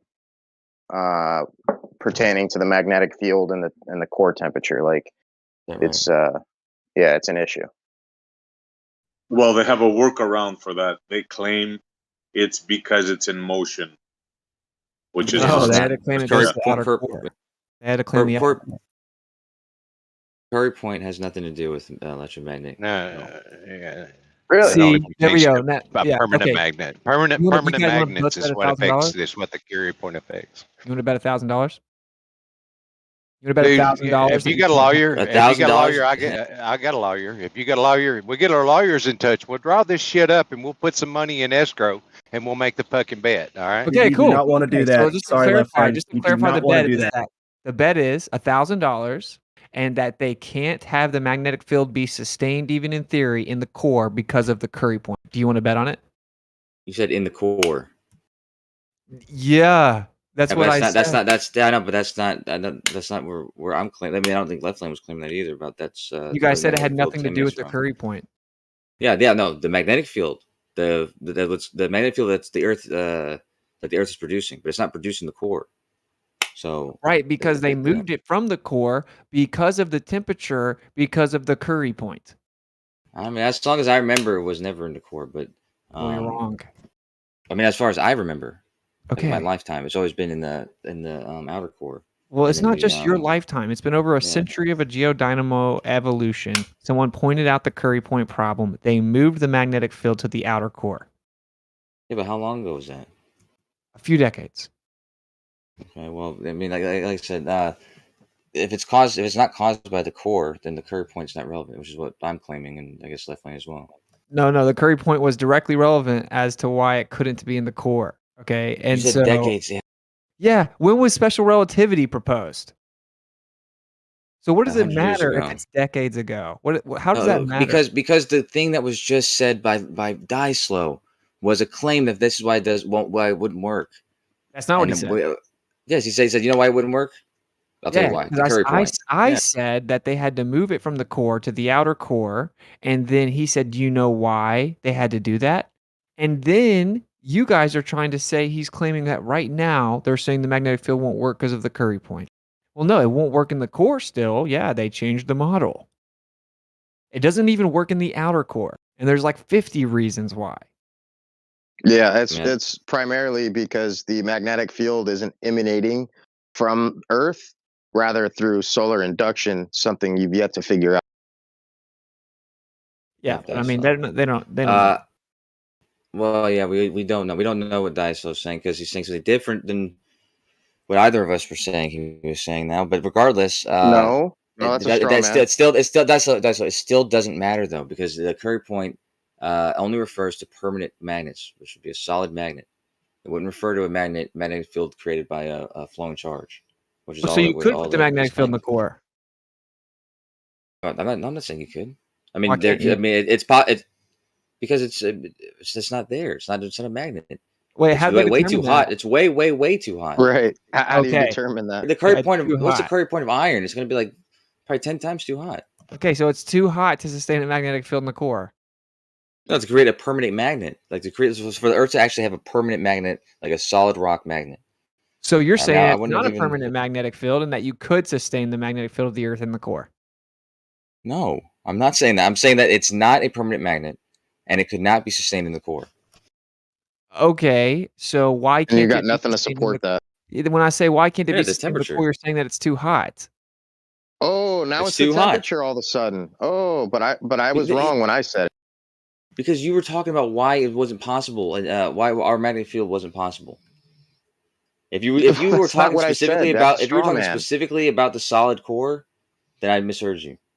Yeah, it's a straw man. But anyways. Anyway, dude, this is the point. Okay, they had to move it. They moved to the outer core. Like, and this is something else that you guys don't get. And you can say it's scattergun, I'm just exposing it. Okay, so like you guys want to pretend that you got it all figured out, or that you have it figured out enough, but you don't. So when they claimed, oh, turns out that the Earth's core is spinning the other way, right? Like, that's what I was just going to point out. That means that it's slowing down because say you're on the surface of the Earth is spinning, the core is spinning. So if you looked at the core, since it's going slower than the surface, it would look like it's going backwards. Cool, whatever. The point is that the way that they discovered that, quote unquote, was by re-examining seismic waves and their charts over the last few decades, realizing a problem with their model and then changing it. So for decades, they had a certain model. They didn't make a new discovery where they measured the core spinning or something. They re-examined the seismology waves in their own model, and they found out that it couldn't be what they thought, and they had to change it. That goes to show you What's that this whole idea that their current model that works and stuff is a joke. No, it just drastically changed simply by re-examining old charts. what's I mean, that the makes what's the sense, though. explanation Yeah. for the shift in the rotational magnetic field, Kosho, from your worldview? It's not a perfectly structured magnetic field, right? So it's not consistent. If the super rotation is changing directions all the time, and there's also knots in the magnetic fields at different parts, it's caused by these currents that are not uniform. It's the same reason why the atmosphere isn't uniform all over the Earth. Similar reason, not the same reason, but it's a very complex system. So, yeah, it's a very dynamic, complex system. It's not expected to be stable. And Coach, I'm going to help you out here. If you want to know specifically to pressure, they've actually recently discovered pressure anomalies as well, right? Because the model it determines the pressure based on basically the density of the layers building down to the core, and so the model predicts that the pressure will be effectively constant. But they have recently discovered within the way that they interpret all the data that the pressure of the core cannot be constant.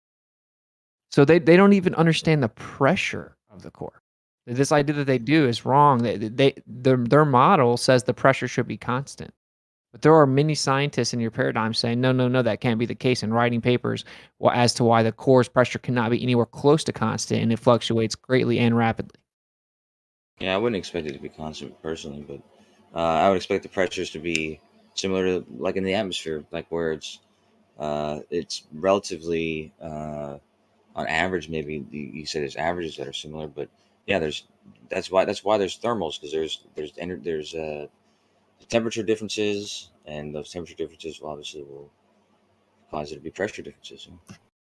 Okay, also more so that the core itself has like this very confusing, paradoxical current understanding, and that this fluctuation in their understanding of the core immediately dominoes into a pressure out from that. So the pressure of the core and the outer core is going to be directly affected by what the inner core is doing. And they're changing what they think it's doing constantly, which immediately changes the pressure. It's not just there's this much density, there's this many layers, there's this pressure. That for simplified purposes, they assumed a constant pressure of the outer core. But they know that can't be the case. They now know that can't be the case. They don't understand the pressure of the core. That's interesting. I mean, like that's kind of expected to refine your knowledge on whatever. I mean, we've never been to the core, so if we learn something new about it tomorrow, and it just increases what we know, it's fair to say if you made any assumptions before that, finding out they were wrong is not really a surprise, right? You don't realize Like, you built your paradigm on a card house, and it's like a Jenga puzzle, right? You pull out one of those things, dude. Eventually it's gonna fall apart, dude. And it's like, how many pieces do we have to remove out of your model for it to just collapse? I mean, you guys just want to keep rebuilding the same decrepit model and like hoping that you're gonna like make it work somehow. Yeah, but let me say this, because what if it's all symbolic for our inner core and the pressure within ourselves, and that it fluctuates and changes all the time based on our belief system? Because that's kind of how I read their symbology in the whole. I don't know. I know that the vast majority of the people that are working on this have no idea about anything deep like that. They're not in any way part of some deception. They're just drowning in pseudoscience. They look at supercomputer programs. They throw their charts in there. No, They rearrange them. I understand the compartmentalization of that, but I'm saying the people that created it in the first place. I think they knew to be able to create it and to get people to fall for it and just believe that what they're saying is true. Well, they look, so I don't know, but they looked at seismic waves again, right? This is why they changed the direction of the core relative to us. And they found out that based on the fluctuation of the seismic waves, which is directly relative to the density of the liquid iron, then they showed that actually there's huge variations in pressure within the outer core that was not previously accounted for, and that they had just assumed a constant pressure, and that the window in which this pressure could fall in is significantly different. The geomagnetic data has also shown that their current pressure assumption is incorrect. And also, when they tried to go to a lab and replicate the dynamo process with the same type of composition on a smaller scale, the pressure fluctuates greatly. It's never consistent. They can't even get it to do the same thing in the lab over and over. And it's shown that it doesn't match the current pressure assumptions at all in a lab. Also, the supercomputer can't make that pressure work. So these are huge problems that show that the current understanding can't even be remotely close to reality.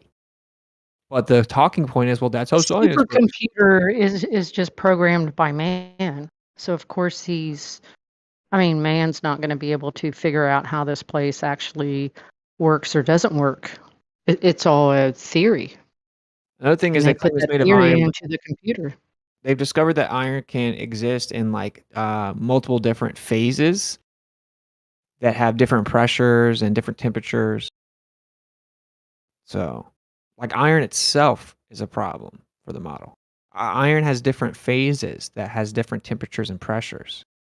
So they just use this base understanding of iron and the temperature and pressure relative to that, and they assumed a constant pressure in the outer core. They still use that as the base of the geodynamo model for simplification purposes, but we've discovered, of course, that iron has different phases with different temperatures and different pressures. Even if you just grant them pseudoscience, it doesn't work. It doesn't work. If your theory doesn't even work theoretically, it's trash, bro. It's not how science works. It's not refining. Refining is, I guess the number was 5. Turns out that it's 4. Never mind, it's 3. Never mind, it's 2. No, that's not what's happening. It's, I guess the number was 5. Never mind, it's 4,793 at least. It's not refining. It's directly antithetical to logic and rational thinking. Like, you have to have this crazy amount of faith in order to just accept it. And that's why I always say, these Globers have more faith than most Christians today. Yeah, it's a religion. Science is a religion in itself. And the pressure within the core would have a direct effect on the geomagnetic field. And when so that's why you guys said I was scattergunning or changing the subject, but no, I actually understand your geodynamo model, which is why I know you cannot break them up. If you change if the magnetic field changes, then the pressure in the core changes. And so now that they're looking at the geomagnetic anomalies and basically the discrepancies of the southern hemisphere, the asymmetric problem, you have all kinds of issues with the geomagnetic field. The variance in strength from the core to the surface relative to the predictions is off by 50,000x. It's not even in the ballpark of reality, 50,000 times off.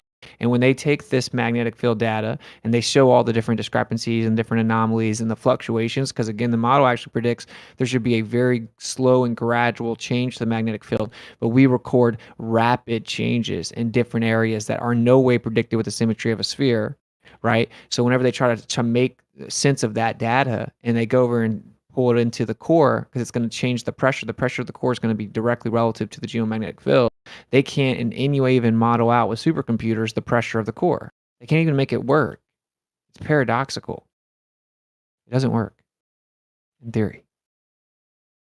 Okay, so you can't break it up. If you break it up, that's, I'm not saying you're being disingenuous, but it's not an accurate representation.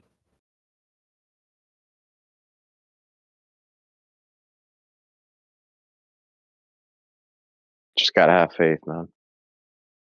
This is actually a big problem, bro. This is like the core of the globe belief.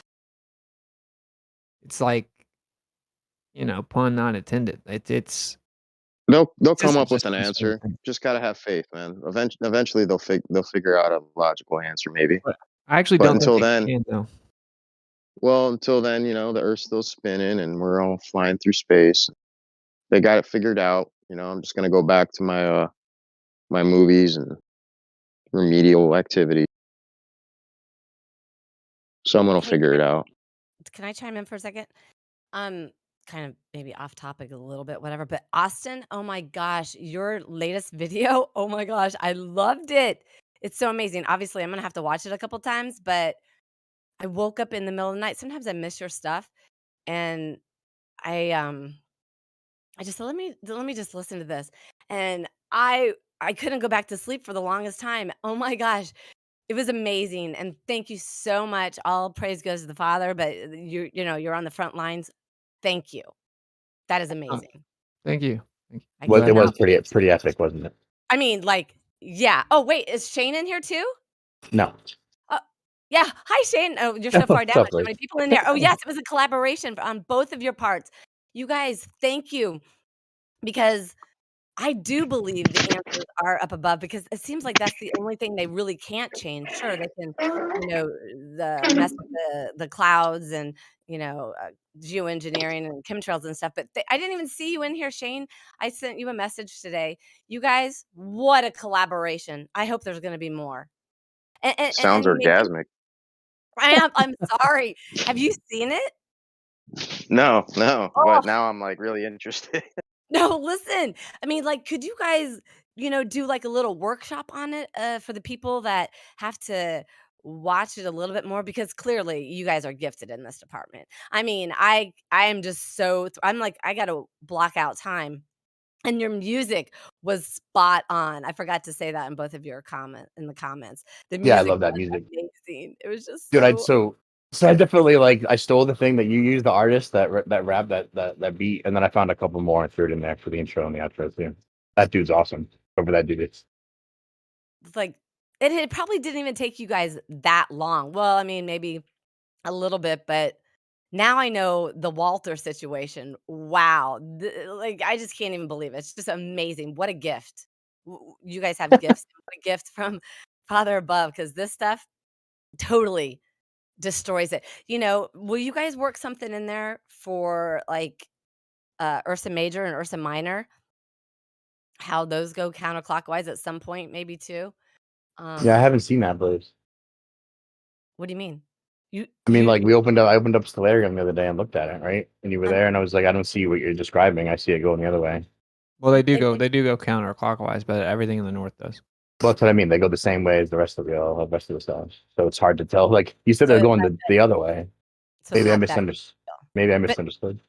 yeah, but those don't move all the way around. That I guess, like, my line of thinking is like those are fixed, right? The other stars move around those. So having fixed stars, why in my head is that such a big deal? You know, it, like, I guess it's not, but I just can't get it out of my head. Well, send me something that you want me to watch that you said that guy breaks down what you're saying, and then I'll check it out. Well, I'm still trying to learn like 3 years later, because he's the type of person that wants us to get out and observe ourselves, and he does a lot of charting, Excel sheets and stuff like that. Like, I'm going out and I'm observing the moon. So the moon that we see now is just coming out of the in the beginning of the week. It was just my third Sabbath. So now on Tuesday, this is going to be my fourth and final Sabbath for the 12th Hebrew month. And then on Thursday is new moon day for me, which is full moon. So like he really wants to empower everybody else. I'm like, gosh, can't you just teach us like what you did last night was or Friday night? You know, is really good, but it makes it seem like it's um so easy. But I'm trying, and then remember Enoch, when that quote in chapter, what is it, 70 or 72, about not everybody being able to see the stars. Remember what you reminded me? What's it? I have that. I have it. I'll repost it. That would have been the bomb to add that too. I mean, I cannot tell you how great this is, you guys. This is epic. This is a game changer. At least for me, it is. Take Because I've been take saying it the whole time. Go ahead. take back the sky, Blaze. That's right. That's what I love it. That's exactly it. And no, I'm not pagan. I'm totally against paganism. Access to evil. What a name. Are you are you responding to text trolls and voice? Yeah, sorry. I'm definitely not a pagan. Yeah, I think this is a big deal. I think that all the globe has pretty much is yeah, it's like it's the sky. It's like they're like, look, the sky matches the globe, and I'm like, yeah, I know, yeah, that's how it was made, bro. I'm like, of course it does. We just took But it. You guys just helped us take it over. All praise to the Most High. You guys have some gifts for figuring things out really quickly. I'm trying to figure out what my gifts are, but whatever. I was talking to somebody last night about the shape of the earth. So I get out a little bit. We all do what we can, but you guys are definitely, what a collaboration. Hopefully there's going to be more to come. yeah, well, Shane deserves the credit. He brought it to the forefront. I was just gonna say it was Winston's stream, man. He did all. You're the one that really like brought it to my attention. Nice. Hell yeah, dude! You refined the hell out of it. Now it's a feasible, unrebuttable argument. It's Collaborate. gonna get better, right? It's just like Oh, that's yeah. That's the Oh, yeah. reason that it's important to bring it up, because a bunch of people need to kind of put their minds together and refine it further. Could we have an Absolutely. event? Could we have an event maybe Well, here and maybe at Shane's? Because this and like teach us, you guys. Whether we watch it together or something like that, because we need your help a little bit. Or at least I'm I do. down. I'm down to do like hands-on seminars like weekly, right? Just to see like what we should see and what we can see. But I mean, we did like 2 hours a conversation on it yesterday when Austin was sharing. I saw him sharing it, so I popped in, and then we had a good conversation. I think Gio was here. We had a lot of people piping in. My social life is kicked up a little bit. So can we schedule something? And like so that I know. I mean, that maybe more people would want to set time aside to check it out, because this is such a game changer. We did just take over the sky. Yeah, You guys I'm just I'm helped us. down. I'm down because people it needs to click with them. Once it clicks with you, though, it's pretty simple. I will say that what the funniest part of it all is what ends up happening is there are refutations of the globe within the sky. Like that's the most ironic part. So if you had heard Arma yesterday, just doing mental gymnastics, dude, because it's bad. It's so bad for the globe. They have their talking points. They're like, oh, the corpuscular and anticorpuscular rays are like railroad tracks that just go straight, and like, oh, well, here they are curving. Oh, that's a wide angle lens. Okay, well, here's one without a wide angle lens, and that doesn't explain it anyway. And it's like so bad. It's so bad. Like nature itself refutes the globe explanation.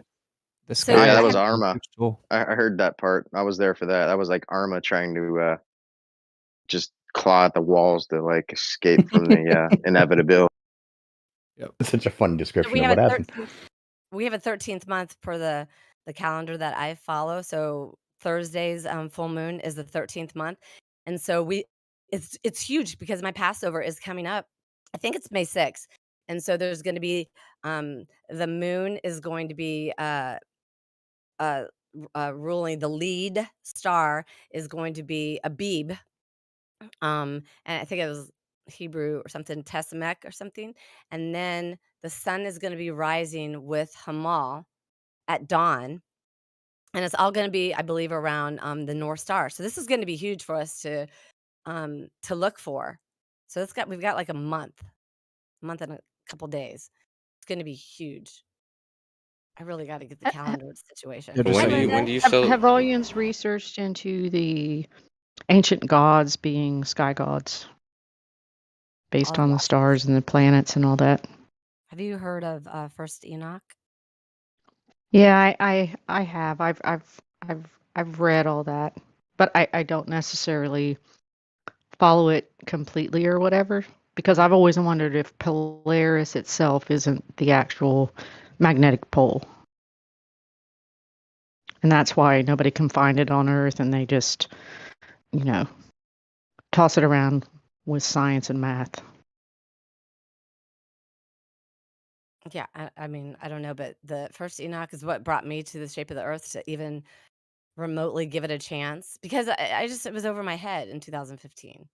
You know, I was like, how am I going to explain this? But first Enoch drew me in, and the luminaries, the six portals, the lead stars, and then 177 days later, after May 6th, because I'm going on with the biblical feast, um, then the same stars are now are opposite. So the star that was with the moon, Hamal, no, Abib, is now going to be with the sun, and that's going to be Feast of Trumpets for me, and that's the only biblical feast that begins with a full moon. I mean, this stuff's fascinating. It's not the easiest to learn, but for me, I just have some complications of like, just trying to put it all together a little bit. Um, but we are taking over the sky thanks to you and Shane and Austin. Thank you so much. And I didn't even get to watch all of it. I woke up at So, like 4 in the so morning. did it like click with you, Blaze? Or are you just excited about the argument, or what? It clicked. Yeah, well, absolutely, because I've been talking to you guys Nice. like the sky is the only thing that they literally can't change. Like I said, they can do chemtrails and Yep. stuff like that, but the answers, and I've said it to you guys a bunch of times, and I'm like, the answers are there. Father says, Messiah in the Bible, it says when your redemption is near, look up. And they can't change, the central planners can't change. They can change the perspective, they can change, clouds and things like Hey, that. real quick, what's the argument? Just coming into this. There's no Or, argument. well, not the argument, but The Oh, the you gotta idea. watch. You gotta watch their videos. Here, I'll post them. Okay, so I'm saying, okay, so I woke up at like 4 o'clock in the morning. I always like on my iPad, foot in my bed, like listen to like scripture or something like that. And then I saw Austin's video came up, and I was like, you know what? Let me just hear this one. And and so like that was amazing in and of itself. So I was half awake and half asleep and everything. And I'm just like, I couldn't even like go back to sleep. I was so excited. Like Nice. you guys, I know I'm sounding ridiculous right That's now, but I that's don't so care. cool. No, I don't care. I was like that back when I figured it out, and I remember the day because I recorded it. Right, I was talking to Jackie, and we're talking about other shit, and I was playing with the model, and I went, "Oh my fucking god, I get it!" Yeah. And I've Like been working on it, like what a trying to understand it design. since then. What a design that the creator created. What a design. Because it's not easy to just sit there and go, oh, okay, boom, I got it. I mean, it's a little intricate. You guys are blessed to be able to figure out really quickly.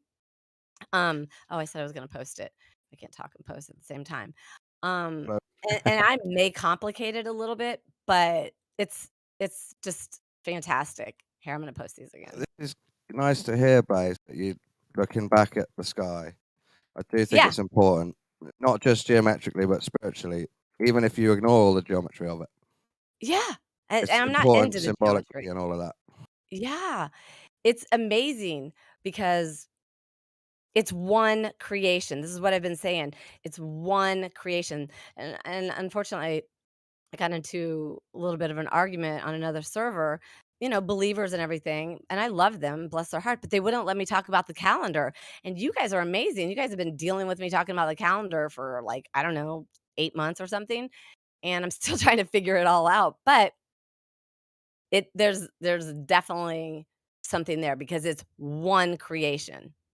I was going to ask, are you at the point where they could be other suns far above you or something? Yeah. No, I'm not to that point because I just don't Okay. see that in the scripture. And I'm not saying that it's not true or anything like that. I'm Yeah. not saying that at all. It's just I try to stay on the narrow path and Doesn't keep say it it in the very scripture, scriptural does for it? me. Doesn't say they're all suns in the scripture. I haven't ever read that. There are other sons in the scripture? No, I'm saying it doesn't say that. I've never No, read it. yeah, it doesn't say that. I got to keep it simple because I can easily get just, sidetracked. Squirrel, oh my gosh, there's something else to study. Oh, that's, you know. But if you guys haven't seen their videos, please put it in your files. please, please, please watch them. And then let's figure out a time that we can do an event here and on your server, Shane. Would that be cool? We could just do it here. We don't need to spread it around. Well, are the same people over there over here? I think we should spread it around. Yeah, but the people over there will come over here, and the people over here won't go over there. So you might as well just do it over here. Right? Well, I mean, that's very humble. I'm so glad that you're back. I'm so glad that you're back here for sure. Okay, so I interrupted. She said you were black. So- That's funny. Back. I'm Yeah, let's sorry. carry on. I have a Carry on with the question. convo. So, do you think that the scripture is the end all be all? To what? To end all be all for what? For your beliefs, like you seem to refer back to it a lot. Well, I mean, there's a reason I woke up in 2008 to conspiracies. I had no idea why. I never cared about anything like, government wise or like the moon landing or any of that stuff. I was perfectly fine, being a little consumeristic, watching E-Entertainment Tonight. And somebody sent me some information. And so then that was 2008. Took me to 2017 to get a spiritual component to me waking up to the lies, the deceptions. So, I think that, the Bible talks about creation and, why we're in this mess. And I think that there were scriptures that were once in, canons, and they answer a lot of questions. They have a lot of end of the age information. And so I can see how a lot of people who don't really believe, or they are still searching, and that would be Well, turned. I mean, don't categorize me wrong No, I'm because saying I in was general. raised right, but I was raised in a religion and I questioned it from day one.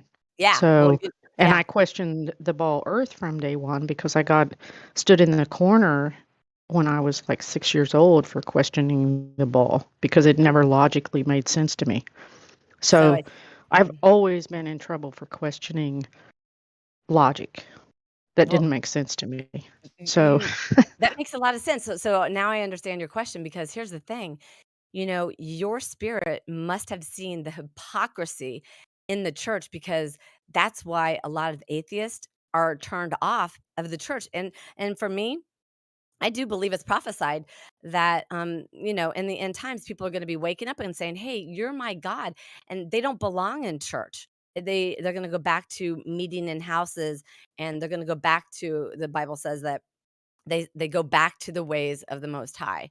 And so I didn't have any kind of spiritual upbringing, none whatsoever. So I don't have the indoctrination of like breaking down the scripture that I was taught. And I do know there's a bunch of different bad doctrines out there. well, somebody earlier had said something about the Jenga uh, game or whatever, pulling out the things until you get rid of all the propaganda or whatever. And that's what I've done. And religion fight. is included in that, and so is the Bible. Even though the Bible has a lot of truth in it Well as done. far as, how this reality really works. Is there something Because I in the mean, I Bible can that pick. you don't like I can pick specifically? apart some of the layers of the Bible. Like if you take God being the power structure and read it for the power structure itself, it basically tells you how they laid out this place with the laws and the Who's they? indoctrination and the education and everything else. Wait. So So you think Archons. this? So you think the same people that give us the sphere put the Bible together? yes, Definitely. I would agree with Wow. that. On my 4 years Cat of study, fight. that's definitely true. There's no cat fight. Yep. Yep.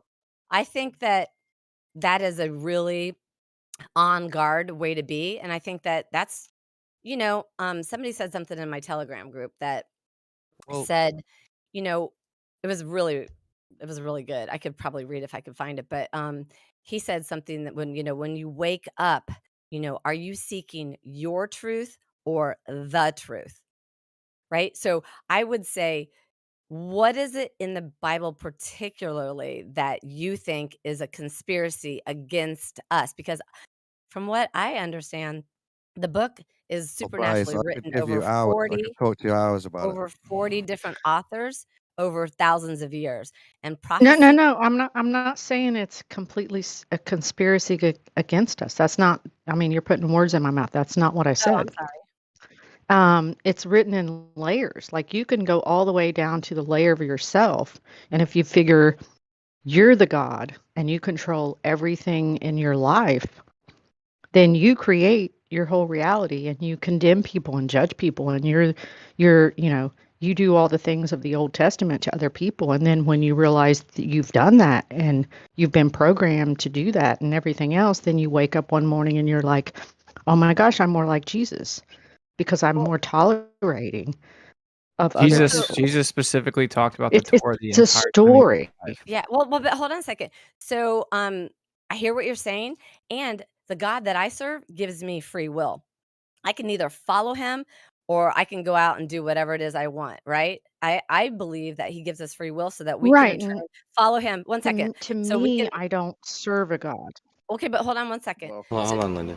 So just really quickly, so that I can give it back to him because it seems like he keeps it, but the central planners that give us the sphere and that all this other stuff, they want to bring us back to a singularity of like one religion, one monetary system, one government, and Tower of Babel all over again, where they say, "Let us go and make a name for ourselves." This is what they're doing. Because it doesn't matter if you believe in God, I believe in God, my parents, my family, my friends, and I'm almost done. It just matters that the central planners, they do believe in God. Guess what? They just don't like him.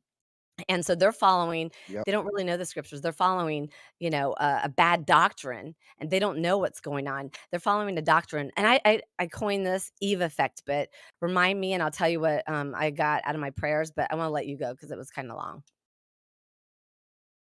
That's what she said. Linda, do you want to say anything now? That was kind of long. Sorry, I was taking a bite of beans and cornbread. Sorry. Okay, well, I can tell you the Eve effect while you chew. Okay. Okay. So it came to me in my prayers the other day because I asked for the simple proofs of the shape of the earth because not everybody knows the model, right? And so they don't even know the speeds. I think that is huge. So anyways, I was like, what is going on? Because it seems like the shape of the earth, it either draws people to the creator, like three things: draws people to the creator of the scriptures, right? Then there's people in the middle, they're just not sure what direction to go. Then you've got the people that like are, okay, there's a creator, but yet they want to be their own god. So take for instance, Eve. Sorry, I just had some coffee, so I'm like all fast. So Eve, was deceived, right? So she was approached in the garden and was like, hey, how you doing? And and she's like, all right. He says, did God really say? He asks her what's going on, and she said, God said we can eat all the stuff over here, but we just can't have that one tree because we're not allowed to touch it, which that wasn't in there, or eat it. And then he said, because we'll die or something like that. And then he said, did God really say that you would die? Or is he afraid that your eyes are going to be open and you're going to be a God like him? Well, I can imagine Eve loved and adored our creator, and she wanted to be like him, right? And probably nothing bad in mind. So then when she eats the thing and Well, eats the can we fruit, let her respond? Can we let yeah. Linda respond if she's ready? If not, looks like we got some new people in here. Okie, Serve 2, and Perspective Al. What's good? What do you guys got? I I'm was just just going to listening. They're the respond to middles. the apple story or the fruit story of Genesis because it leads you back to nature, because the snake is the one that told Eve that she surely wouldn't die if she ate the forbidden fruit. And I missed the first part. she What you didn't said. surely die. Mm-hmm. Eve, she was She didn't told die then. not to eat the forbidden. How did she die? She died later. He didn't say when she was going to die. Everybody dies later. Well, Everybody that's not dies how it was later. supposed to That's a be. fact of life. Well, the Bible It's says not we're immortal that our bodies live forever. This is the whole entire story of the Bible, in my opinion. It tells you the truth about this reality.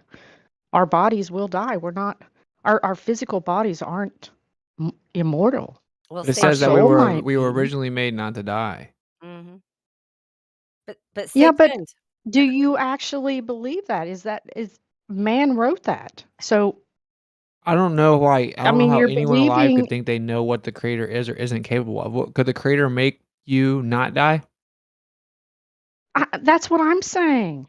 I take the Bible as an allegorical Breaking up. story of the best Linda, known you're roboting. You Breaking might Yeah, up. you're breaking up, Linda. conception. Wow, I heard Linda, talk. can you hear us? You're breaking up. You might want to She dropped drop out. out She'll and be come right back. back. Try again. Real quick. What with that whole thing? The He's first back. 5. Okay, go ahead, Linda. Yeah, but I'm just saying the Bible to me is an allegorical story of somebody's best scenario of how this place works and how it was created and everything else, including the laws of the land with Moses. Well, you're certainly But entitled to believe that. laws Yeah. than our own personal being. And we break them all the time and we feel guilty for it. Okay. Well, yeah. Once we throw our shit around because we break our own laws and we get pissed off at ourselves. It can't be It's the our same own story. laws because the creator made the world, right? So if there's some type of creative No, force that's no, not confined to time, he can make I'm you not immortal if he talking wants to, about. and he made the laws. Yeah, but I'm talking about our own internal laws. I'm saying Creator made those. if we want to be a certain weight for the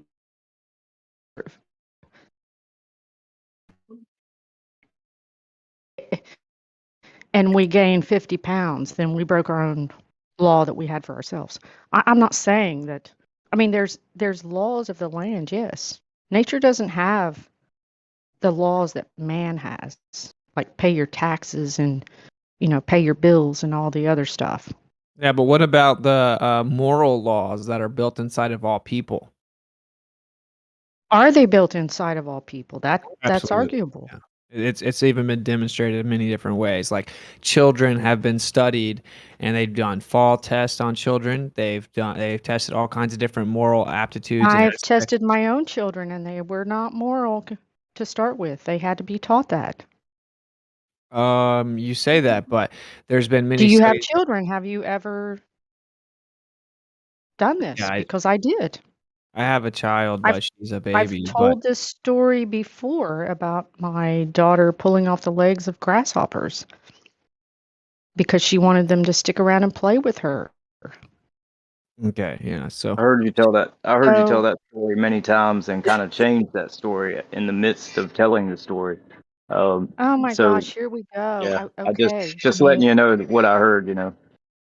all I'm trying to say is dude, anyone, okay, you can't deny that there is objective morality and that people know right and wrong. That doesn't mean that people can't choose to do different things. Doesn't mean that there aren't gray areas that fall within it. But people know inherently to like hurt an innocent person is wrong. And if a baby watches another baby get hurt, they're going to instantly cry. They're going to feel bad. They're going to want to help that baby. If almost any person sees that a innocent child is hurt, they know instinctively that it's wrong. There are people that choose to go against the innate morality built in them for sure, but that doesn't mean there isn't an objective morality here. Morality, What about logically animals? speaking, can't Even be. animals have been witnessed to show moral values towards one another. I mean, there's so many examples of opposing species bonding with. This goes back to the first thing, like that Blaze was saying, right? Like Just that Well, that are palling around for like the last 5 years because they were abandoned from. I mean, there's all sorts of shit like this. So yeah, objective yeah, but morality is a thing. there's also a built-in balance to this place, and without good, you wouldn't know evil. Without fear, you wouldn't know joy. All the other polarities that's built into this place. So if it was So built it's in, how it's a could you be the balance. arbiter of truth then?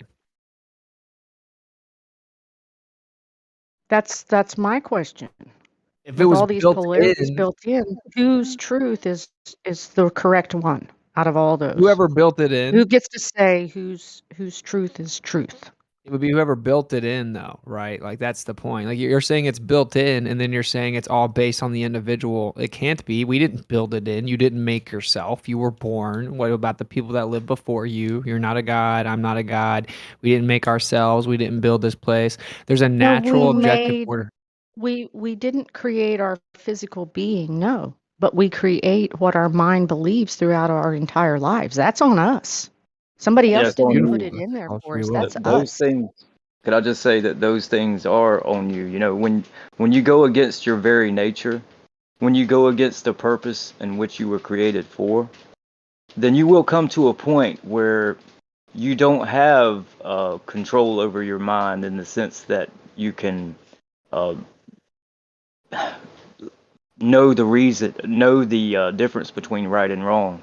In other words, you're handed over to that, and these thoughts that you're speaking of, and this spirit you're speaking of, this eternal thing that you're speaking of. Um, I always go back to the mind and your thoughts, and where do these things come from? The one whose truth and the one that is true is the one that'll be left standing. That's the one. And we're not there yet, but we're quickly approaching, let's just say.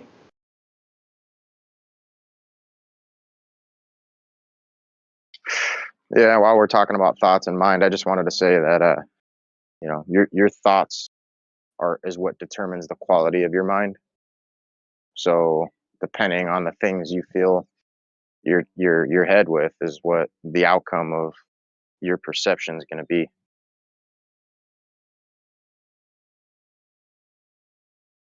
It And can I be very get confining. You can never think your way out of a thought box. The fact you have the ability to have thought, okay? I mean, like, this has been known forever, dude. If just a logical examination of existence shows you that there's something significantly greater than you that gave you the ability to even question these things, okay? And yes, it is the pursuit of man to figure out who that is, to figure out what that truth entails, and it has been the age-old question. But to think that somehow it falls upon us as the arbiter of truth is logically bankrupt, right? That doesn't make any sense. Someone had to do it. And this is why I find like atheist, materialists that are obsessed with quote unquote science so ironic, because if you look at the smallest scale of everything, everything's just seeking equilibrium. So even in the terms of physics, everything was built and designed in such a way that it's in a constant pursuit of equilibrium or balance. Everything, the way it acts in terms of physics, is trying to find its balance. It's ordered. Everything has an order that it's trying to reach, which means not only was this whole place built, but to the smallest scale, it was built in such a way that everything is constantly trying to find its natural order. That proves design. And these atheists, for example, will bring up not saying you are or anything, will bring up these same exact phenomena in science and claim it proves there is no creator. As they begin to try to make man's laws to define the natural order of physics. Everything you look at shows that there's something way greater than you that made it. So it would require humility to acknowledge, like, I can't possibly be the arbiter of truth. Right, and that's kind of where I'm at on that. I hear what Because you're this saying, because you're saying place like, is created in a way to where it's obvious there's a creator. and you're saying basically that Because men wrote the Bible, and so that's man trying to interpret it. yes. I get Yes. it. I get what you're saying. Yes. Yeah. I used to feel very similar way. I used to literally say there's 4,200 religions and you think yours is the right one. Wow, cool story, dude. You know, DM me, I'll get back to you. Like, oh yeah, religion is the Yeah, but they futile all attempt have of the man to explain the basis universe. of the same creation story, though. That's what I'm saying. All these religions are based on the somebody's interpretation of how this place works. Well, It's this is all what it comes built down to. Either the creator into actually all of them. revealed to us how he made this place, which is what the scriptures claim, or they don't. And all religions don't have the same creation story. They're vastly different. So you would have to just hold steadfast and prove it to be true and to test all things. And I, for one of them, the mind, the creator doesn't want you to blindly believe anything, certainly not what comes from man. But that doesn't somehow give us an excuse to Well, not look into it. no, I'm not saying don't look into it or whatever. I'm just saying that I think the creator of this place has his secrets or her secrets or what its secrets, and that we're never going to know those, and it's never going to be revealed because otherwise we could destroy it. The creator could never be confined to our understanding of the duality of gender. But if it was to have a dominant characteristic, I mean, what do we see that gives life? What creates life? It's the masculine, and then the female receives that energy and then brings forth the life. Just like a seed is the actual source of life, and then the dirt brings forth the life. Just like I could technically impregnate over 300 women in 1 year. So, logically speaking, the actual creative aspect of it seems to be masculine. No, that's a good point. Yeah. Real quick, because Yeah, and we some kind of people say that the sun could be masculine or the moon could be masculine and the sun be feminine. well, it's a lesser light and a greater light. But nevertheless, we got two people in here I've never heard of. Oki in perspective. I don't know who wants to say something first, but I feel like It's okay. unless you I guys, serve. Okay, I serve. okay, sir. Mike working? Yeah, we hear you. Hey, what's up? I'm just listening in right now. I'm getting ready for work. I've been in here a good bit. I just don't talk a lot. Yeah, no worries. No worries. It's always nice to hear a new voice. You flat earther, Glover? I didn't look at your role. I'm a biblical cosmology. How dare you use logic? So flat earth. What shapes the earth? We don't make Is it shapes. stationary? You do? I've never seen it. I've never felt it move. Okay, fair enough. What's up, Biblical Oki? cosmology is just a more elegant way of saying flat Earth. I mean, You don't know what Earth is, but you want it to be like what the Bible says. he doesn't know he wants it to be like that. He's saying that the evidence showed him. No, I don't want it to be anything. That's how it comes across. Whatever the Bible says No, is it makes true, but more I'm not sense. sure. We don't know what the core is, No, but it we just want to makes say more it's sense than hot everything molten else. lava, right? I think It's funny, is perspective's it's trying funny, to like, get in. it's like they inverted everything, right? Because if it says that deep is frozen, they're like, no, it's hot magma. Yeah. Hey, the funny thing is, if you want to explain biblical cosmology to someone who only knows heliocentrism, you're just gonna say, imagine everything about heliocentrism, but just the opposite of it. Yep. I think perspective had something to say, guys. What were you gonna say, perspective? I'm just saying, from observation and experience, it makes way more sense than the narrative we're being told. If you actually are intellectually honest. It's a good point. Wait, what? Requires humility, man. Like, to say can that you maybe repeat if we that? got it wrong is a lot. Can you repeat that real quick? I think it was just saying based on what you naturally perceive. I don't know. So based But on we observation and naturally. experience. Oh, that's why the Earth is a globe? No, he said No. biblical Oh, sorry. cosmology. Okay, I confused the two people. I'm sorry. No worries. Okay, I serve. What's good with you? Flat or globe? What you got? Hey, can I quickly ask one question? Because yesterday you talked about stars with it. And I personally don't know it, but this goes also out to general heliocentrists in here. What is the explanation of star constellations still lining up with the construction side of huge megalithic structures that the only purpose was to point at these constellations, and they have been built like 2,000 years ago? And why is the most star constellation still the same 5,000 years ago ever recorded? What is the That's not a quick explanation? question, bro. Okay. I don't know what's you want to tackle that right now. I mean, I'll answer it super fast. So basically, if you're driving on a highway and you look at the median, like the concrete barrier between you, it's going to be really close to you, you're going to see it moving really fast. If you look out into the distance of the land that's further away, it's going to look like it's moving much slower simply because of distance. They say the star is super far away, so you're not going to see them move. And then in addition to that, we're moving with the galaxy through space, so all these stars are moving with us. So it's going to take even longer for you to see them move and change position. So because of the immensity of distances, you wouldn't see them move for very long periods of time. Okay, thank you. That makes sense. I mean, it's absolutely ridiculous, but it makes sense.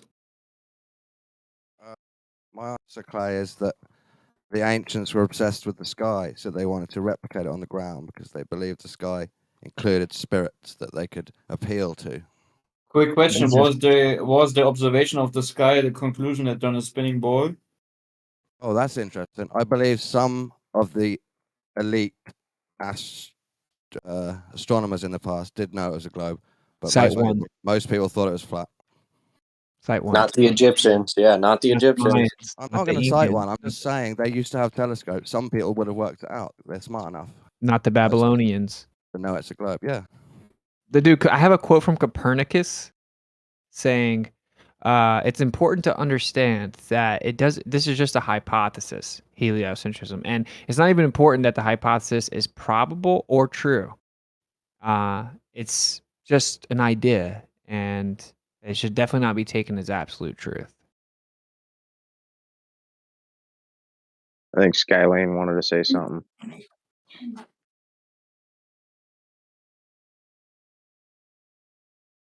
Sky, you there? Left lane? Yeah, I had to drop out. I couldn't hear anything. What's up? Oh, no, it sounded like you were trying to chime in just a bit ago, so I was just wondering. Don't you guys Appreciate find Left line, what do you think about this, bro? What do you think about this? So you know how the Globers say, like, Copernicus discovered that the Earth was revolving around the sun long ago, but his observations, he found the evidence that it can only be explained if the Earth's moving around the sun. He discovered it a long time ago, blah, blah, blah, blah, blah. But in his own words, he says that the Pythagorean teaching, and specifically a heliocentric version, was founded upon the hypothesis that it is not necessary that the hypothesis should be true or even probable. The hypothesis of the movement of the Earth is only one which is useful to explain certain phenomena, but it should not be considered an absolute truth. Well, I think you see the motion of the planets, that are orbiting the sun as well as the Earth, and the only way to make sense of that is if we're orbiting the sun as well. Okay, so you agree that the Globers that claim he knew it was heliocentric because of different observations he made could only be explained with heliocentrism, and he knew the Earth moved around the sun. That's actually patently wrong, and in his own words, he said, it's just a hypothesis, and it's not even important that the hypothesis is true or even probable. Well, I would call it a hypothesis. I mean, when you go into absolutes, you're kind of putting yourself in a corner that you can't get out of. You refer to it as not even probable. Huh? What's not probable? The heliocentrism. Oh, my view idea. of it. I think that's the only answer to the way we see things. Well, you say that, yeah. Then ask for specifics. No one can actually provide a real one. It's funny Well, I too. mean, A bunch Go of ahead. men wrote all this stuff, and then you want to say the Bible was written by man, so that can't be true either. So I don't even understand the double. No, I could have. I mean, I had telescopes, and I mean, we can observe these things for ourselves and come draw our own conclusions, regardless of science, regardless of any scientific theories, regardless of anyone else. We can independently verify these things based on what we understand about reality. Telescopes show us that the Earth is the center. That's your your center belief- point of observation, but you can't make sense of the motion of the planets if you make the Earth stationary and everything else orbiting, because they do loops. They do loops around you. No, actually, and you can't it doesn't make make sense any of it in sense. your model. Watch, I guarantee you not one Glober will rebut this in the whole room. Your model's the one that doesn't work. So if we take Kepler's laws, how do you explain the orbit of the moon, which is supposedly a perfectly circular orbit? How does Kepler's laws explain the moon's orbit? Yeah, you get into Kepler's laws, and I don't know of any perfect circle orbit. I think all of them are a little bit elliptical. Well, you got some learning to do. Go look into the moon, and you brought up the movement of the planets. That's why we brought up Kepler. And so, can someone explain to me how you apply Kepler's laws to the moon, please? They don't The know their moon's own orbit. ability. The moon's orbit is far from circular. Okay, so you can apply Kepler's laws to the moon? Absolutely. Really? Cite it. Yes. I mean, I can do it right now, and it'll match what we know of the moon. I The don't moon's understand orbit is a why do you say it's circle, circular? dude. It's not. It is. Clearly isn't. Yes, it is. Okay, well, why does it vary by 30,000 miles, 40,000 miles? In maintaining a circle. How is it going to maintain a circle at 40,000 miles? Okay, it doesn't have to be a perfect circle, but it isn't an ellipse like the Kepler's laws predict. Their own paradigm. This is well known. You guys don't know this? That the moon's position was a huge problem for your model as recent as like 1940. The moon's orbit was considered anomalous. It didn't work. Yeah, it's anomalous because they don't know why it's in that position. It doesn't mean they can't explain its orbit. No, it's about its orbit. Its position is its orbit. No, the anomaly is they're not sure why it ended up there. No. No. No. They just want it to be all convenient and shit. It's like, dude, like challenge your model, dude. Like, stop just taking the easy road out and just, allowing yourself to be comfortable. No one's taking the easy road out, man. Every orbit behaves the same Kepler's laws, give or take, relativistic equations. But the moon is not outside that. It's certainly not doing a circular orbit. It goes much further than. It changes by like 14% in size. All right, so it's changing distance. It's getting further and closer. It's getting bigger and smaller. It's just not a circular orbit. So I don't know. I'm not sure. It's much closer to a circle than the ellipse of Kepler's laws predictions. It's well known you cannot directly apply Kepler's laws to the orbit of the moon. That's not If you true. want to have some dumbed down approximation that you claim is close enough, then sure, that'll fool a lot of people in here maybe, but it doesn't work Okay. in effect. Let's start with Kepler's first law, or his third law, or second law. Which law does it not apply to? I don't understand.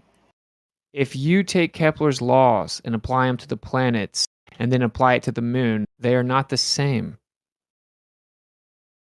Wouldn't be the same. I mean, they're in reference to what they're orbiting. So it's like the Earth, right? Well, no, for the case of the moon, yeah, but for the planets, they're all orbiting something different. Okay, so but the moon's orbit's not a perfect circle, but it's close. Okay, it's like 0.05 degrees off or something of a perfect circle. I think the Earth 0.05 is closer. 0.05 degrees, dude. So Is a perfect circle even possible? Well, Yes. I observed the moon one whole summer and calculated,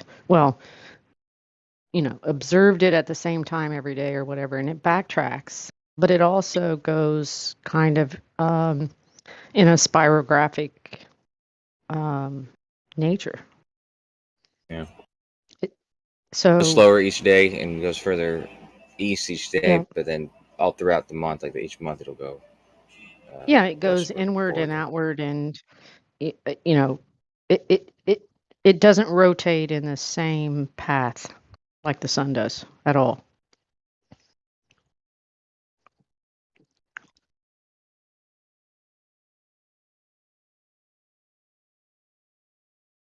Kosho, you still there? I'm still here. Yeah. Are you still there? I don't Hello, know. Bessel. Am I? I don't know. I'm only 99% sure. one of the major things here is, of course, Kepler developed his laws based on like the idea of moving central to the sun.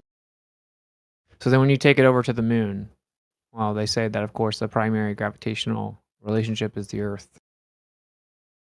It wasn't even formulated for a relationship like that. What do you mean by that? What do you mean? What do I mean by that? Why are you saying it wasn't formulated for a relationship like a moon-Earth relationship, or Isn't a It's sun different than moon? the Isn't a moon sun? is the moon's orbit different than the orbits of the planets? It's orbiting a different object, but the rules apply. It's just the general rules. They apply to any object orbiting another object. No, what's different about the orbit Gravitational. itself if we compare the planets' orbits with the moon? When one's orbiting the Earth, the planets are orbiting the sun. That's Oh, the one. actual orbit. I mean, the eccentricity of all the planets are different. The obliquity of the orbits are different.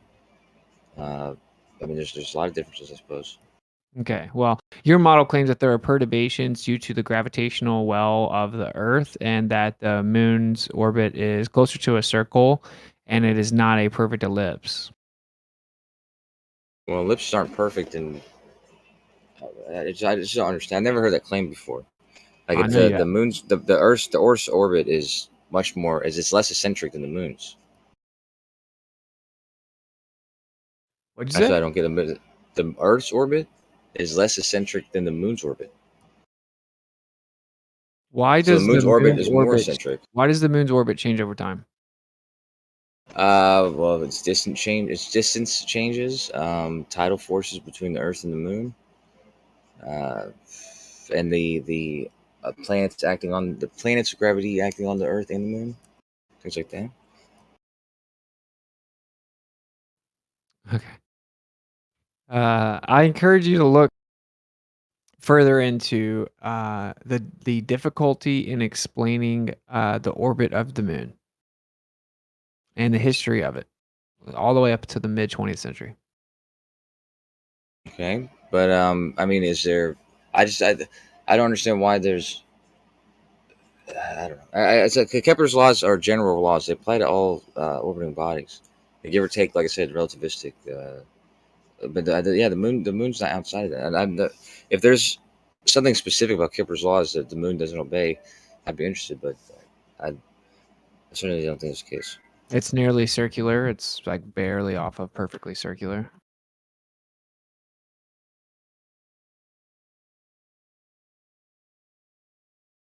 I'm trying to see how that makes sense though, because if it has a higher eccentricity than the Earth's orbit, that should mean that it's closer. It's disparity between the distance of perihelion or perigee and epigee is greater. I mean, that it seems like it's like 16%, or like what I said before, 14%. I guess 14 to 16% different, whereas the Earth is like 3% different. Okay, so I don't know. I don't know for sure where you heard that it was circular, but that's not the case. I don't think. I'll just give you a source. Appreciate it.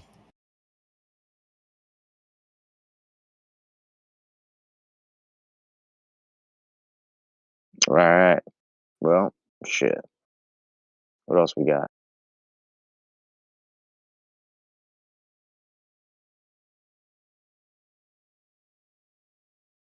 Anybody out there got something to say? Interesting.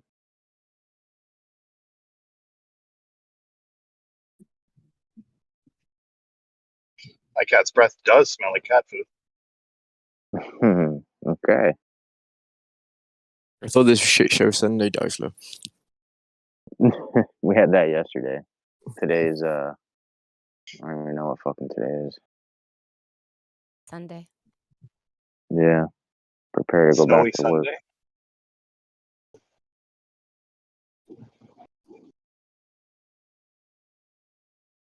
I really don't want to go back to work. Oh man, I'm dreading it. I'm just like I was crossing my fingers all weekend that this court case would be over and Ripple would just finally launch their rocket to the moon. But I knew you were gonna say didn't that happen. shit. Didn't happen. What court case? Ours wrapped up last week. We're looking for summary judgment on the Ripple SEC suit. Oh, I didn't even know. Yeah. Yeah, oh yeah, it's been going on for too long, dude. Too long. Well, we had our 25-year-old murder case solved last week. Oh, so was it like a DNA result that linked up with a 23andMe genetic testing. Oh shit. Yeah. Yeah, they found the DNA. This was in '98, right? So they found the DNA, but they swabbed thousands of people in the city, and the kid, he was an 18-year-old kid that did it. He maybe not surprisingly moved out of town shortly after with his family. Wow. That's crazy. His uncle got tested. They knew it was his family, focused on the family. He only moved an hour away, so it wasn't. All right, Coach. I think I found. So something. what's going to be the outcome? Oh, go ahead. Sentencing is Monday, I believe, tomorrow. But they're recommending 23 to, well, life in Canada is 25. Ouch. So is he going to do 2/3, or do you guys have that? Or not? He's already been in jail for 4 years, so that counts as double usually. So that counts as 8. So even if he gets the max 25, he's 50. Gnarly. But it'll be 60 when he gets sentenced. Crime I'm doesn't actually driving right past where it happened, and it was my wife's, of her best friends. How come you didn't get revenge? I have a feeling if he would have been found innocent, he would have. That's probably one of the reasons why they kept him in jail. Though there's a lot of angry people here. We don't get a lot of murders. You guys have some fucked up murders, dude. Whenever C-19 happened, wasn't there like a guy pretending to be a cop, going around killing the other cops? That was near Xantho.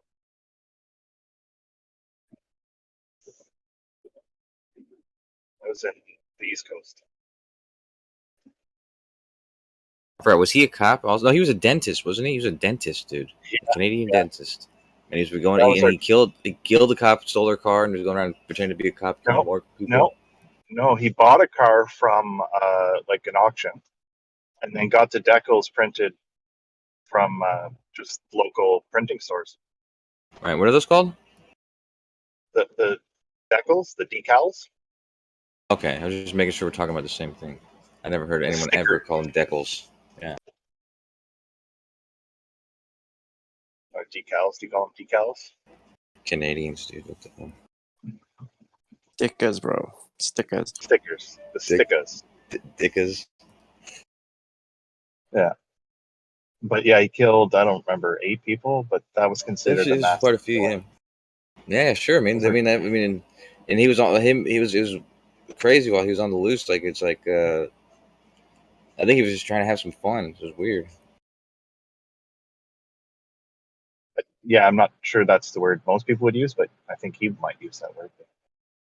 Fun? Well, I mean, why else would you do that? Why would you paint your car like that and just go around and start like pretending to be a cop and killing people? I know it's weird. And we trust police, mostly Canada. Yeah, you guys also don't have like the right to even carry pepper spray. Really? I don't really remember. That's what I heard. I don't think that's true. I'm pretty sure we do have the right to carry pepper spray. Are you sure? No. We have a lot more rights, though. Here it is right here. Pepper spray is classified as a prohibited weapon under the criminal code. Therefore, bringing it into Canada is illegal. Carrying pepper spray as a form of self-defense against humans is not allowed in Canada on public policy grounds. Pepper spray is classified as an illegal weapon under Canada's Firearms Act. Under Canada's Firearms Act, pepper spray is considered a prohibited weapon. Well, Chucky, I wish you the best of luck next time you're in a dark alley and some fools are getting ready to rape you. All I can say is... I usually just relax. lean into it and smile, and it makes them run away. Just relax. Yeah. I have tearaway pants just for that very situation. Jesus Christ, Chucky, I'm sorry for making the joke, man. I mean, what weapons are you allowed to have? Pretty much nothing. They can't have anything. They They can't carry rifles. I mean, not knives. They can't carry guns. They can't carry pepper spray. They can do nothing. Self-defense They itself. used to get whistles, but that broke the noise ordinance law, so they can't scream or whistle anymore either. What do the cops have, or how many of the cops have guns? I suppose All the cops except for special cops. all the cops have guns. Yeah, but they're not allowed to constables. carry guns, and he brags about it in here, bro. He's like, "Yeah, the cops have guns, and we're not allowed to have them. We're better than America." That's unfortunate. Yeah, we've had 20 mass shootings since 1967. Yeah, that's very exciting. So Not exciting at all. It's boring. Well, I mean, they should take the guns away from the cops, though. You know what I'm saying? Because like in Britain, England, they. At least Well, I'm curious. What's the suicide rate over there? Zero. Astronomical. The same as yours. Astronomical. Probably Same thing is. in Australia. Australia, so many people kill themselves. Oh man. I'm telling you, I looked into this and I was talking to would. some Australian trying to brag about how they don't have guns. And he's like, it helps with suicide. I'm like, oh, let's go check that out. And that's So incorrect. Chucky, He said that most people shoot themselves. That's not true at all. Chucky, if you could pick a choice to have higher odds of getting shot by someone else or higher odds of shooting yourself, what would you pick? The latter. The fuck, man. I hope so. The fuck, man. Yeah, shooting myself would be better because I won't. But I do know of the 5 people I know that committed suicide, at least I think 3 were hangings and 2 were guns. Hanging I'll be is more- by far the number one method. No, yeah, because people are dumb, dude. This is an inside. Don't tell us to anybody, by the way, because it's not a fun fact. It's the only not fun fact, but it's kind of fun. But yeah, the only way to go, if you're done and you're a coward, no offense to suicide people, but and you want to end it, the only way to go, other than being a hero, is helium. Just get a tank of helium, and yeah, that's it, dude. You go to sleep in 5 seconds, and you won't feel a thing. Kosho, I work next to a 5,000-foot hole. I could just jump down there. Well, that's incredibly the wrong thing to do. Don't do what You Chucky live just stream said. I'm just kidding. Yeah, Chucky, that's one of the worst things to do. A hero is the ideal Yeah, this way to isn't go out. financial advice. This is not financial advice. Guys. Yeah, this is not advice at all by any stretch. Accident. So. But it's just a commentary on because my friend actually, their father did the thing with the gun. You know, it's not a good thing. Right. And yeah, it's just a horrible way to go. What's so crazy about it is like when I hear people from Canada and Australia, generally, right? Because I know some cool people from both, and they're like so desensitized to the government telling them they're not allowed to have weapons that they come and defend it.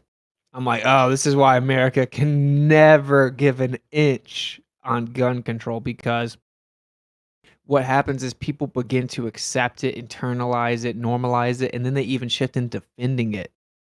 Like almost across the board, if you talk to people from Canada or Australia, they're like going to defend not having guns. And they're going to start bragging about the statistics the government, the state shoved down their throat to say it worked. You know, and that's like the craziest part of it all psychologically. It's like we just can't give an inch because they won't stop. And then, you know, in 20 years, our kids will be like, Chucky, like, yeah, we don't need guns. You know, America sucks. So in no disrespect to you, Chucky, but you are just like a perfect example of what like we should try our best to avoid in America. Wait. So why is your way better than ours? Oh yeah, of course. Are you asking me if freedom is better than slavery? It depends on. Oh, we're not. Who the slaves are. Well, you have way more people than we do. So what is better than ours? And even the ether doesn't want to hear this, dude.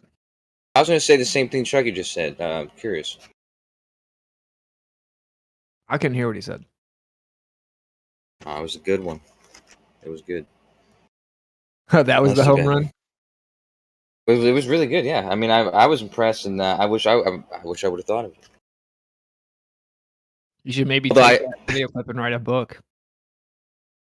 Thinking about it, but the truth is, I do stand in opposition in checking on this one because, I mean, I'm two ways about it. You know, I think that people should be able to protect themselves, you know, reasonably from whatever could harm them. So a gun seems formidable. However, I do understand, limiting certain things, and I also understand. In the case of people being restricted, it should be the case that the law enforcement have the same restrictions. You would think that would be, I mean, that would only make sense. Like, what are law enforcement protecting, the people from if nobody has guns? Yeah, because it's just a recipe for disaster, right? Like if the state decides to enforce something that does take away your freedoms, you can do nothing about it, dude. And a state is obviously going to be significantly more likely to enforce or implement some type of law or rule that takes away your freedom if they know you can do nothing about it. It's not even about let's not get into the weeds of, do you really think you can fight the government? Yes, actually I do. And the government and the military agrees with me that objectively they couldn't take over America by force. So it's just the fact that that threat exists that keeps your freedom. It's probably never going to have to even be put into practice. You guys don't have that protection. You know, if Trudeau wakes up tomorrow because his boyfriend broke up with him and he's pissed off, he can just immediately enact martial law and tell all the people they're no longer free, and you can do nothing. You don't even have pepper spray.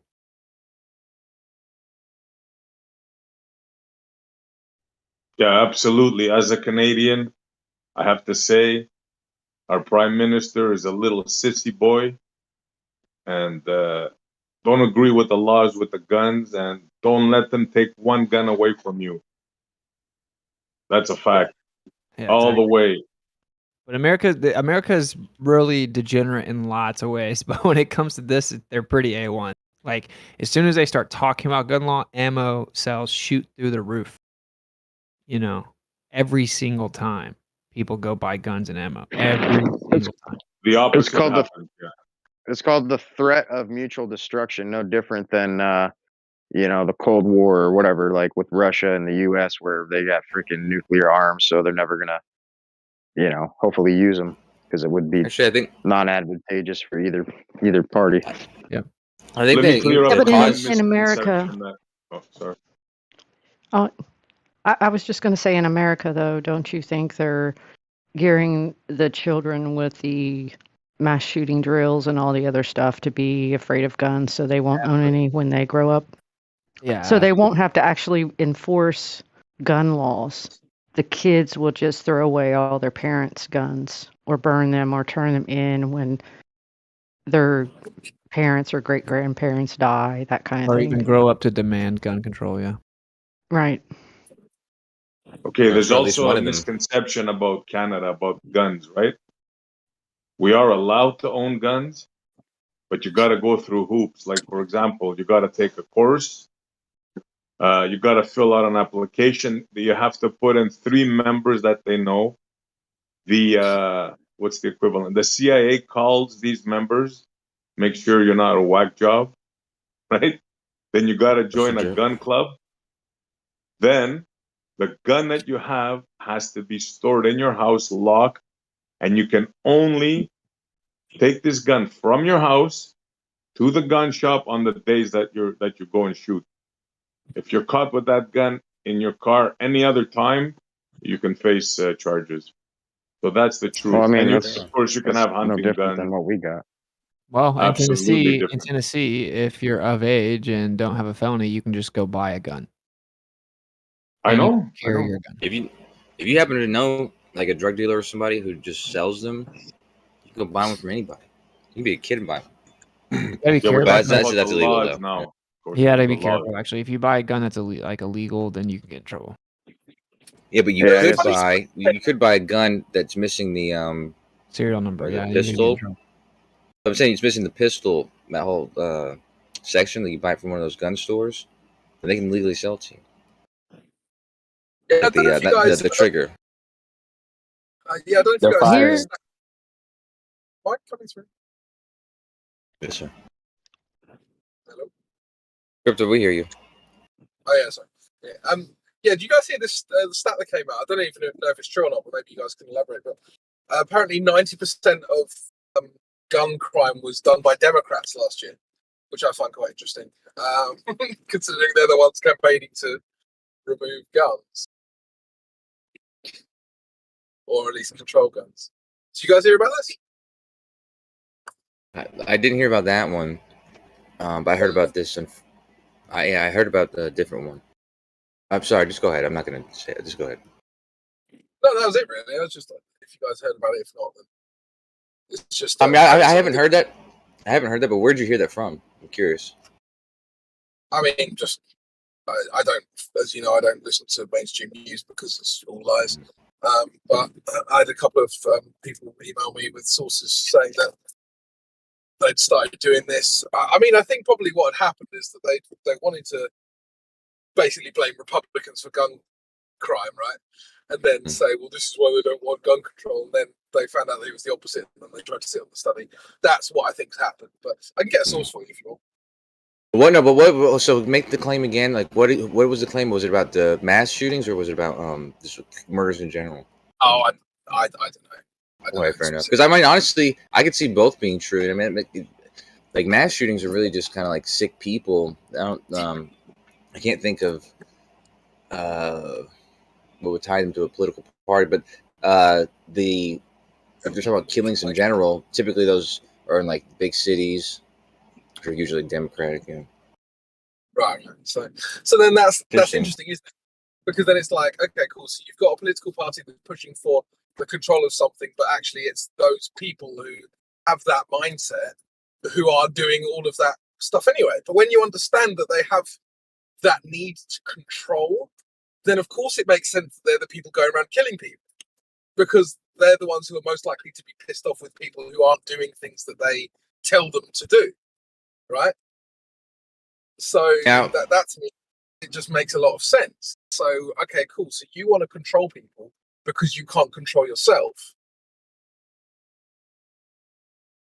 I see what you're saying, and I'm just talking from, shooting from, the hip. But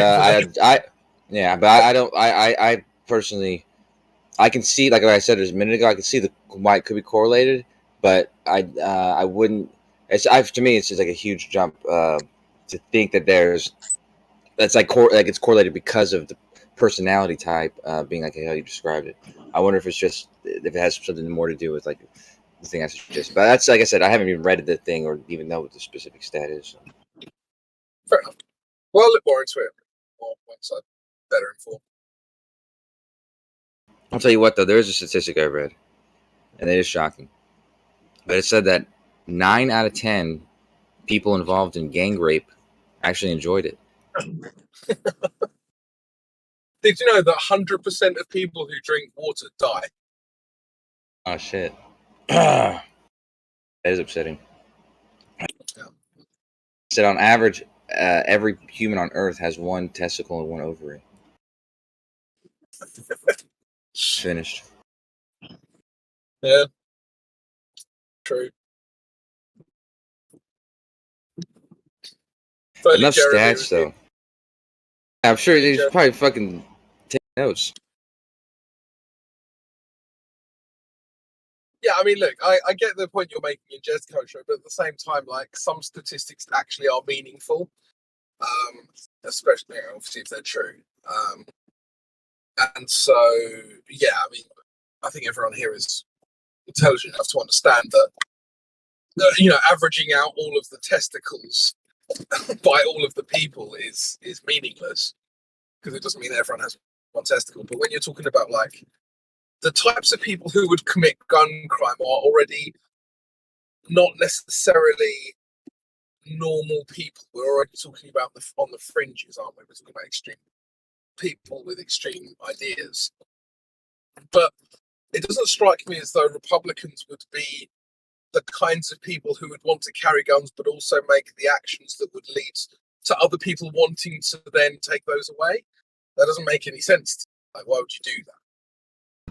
Sure, you might do it in the odd case for whatever reason, but I don't think that as a general trend that makes any sense. Okay, I'm looking for. I'm gonna see if I can find the stat myself. I just put 90. I put 90%. I don't know, but regardless, you know what they say about people who know martial arts. You ever heard? Well, it's a true statement, but it's like they say, like if you study martial arts, if you practice or whatever, typically you're less likely to get into a fight. You know, rather, so it's like you're training or whatever, you're less likely to get in a fight rather than somebody who, you know, is just being a tough guy, who doesn't really know what he's doing. You know, he's more likely to get into a fight. Yeah, exactly. Yeah, because Same basically idea, kind of. Yeah, it's obvious to people that you're dangerous. Even if they don't know you, they kind of can. I don't know. I guess it's like an intuition thing. Like, so you don't go up to the 6'6" dudes and start shit with him because he's probably just going to knock you out. That kind of thing.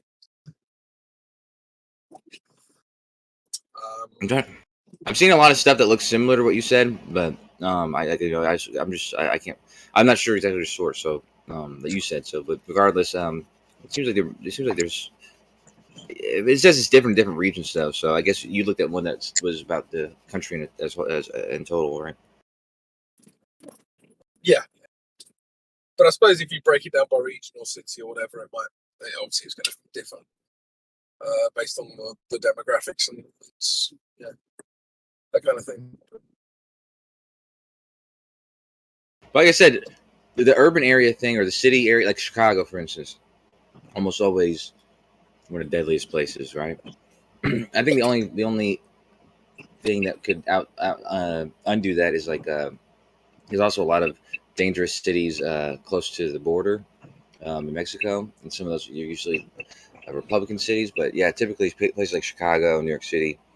I'm not sure where the third. I think Houston, maybe. I don't know the third most dangerous city, but yeah, they have a lot of deaths in comparison with a lot of murders. It's not really whether the city is controlled by Republicans or Democrats. It's the political leanings of people committing crime. So it's not the same thing. Anyway, I gotta go, guys. Have a good one. So I was eating pizza, but yeah, I'll go ahead and take care of me.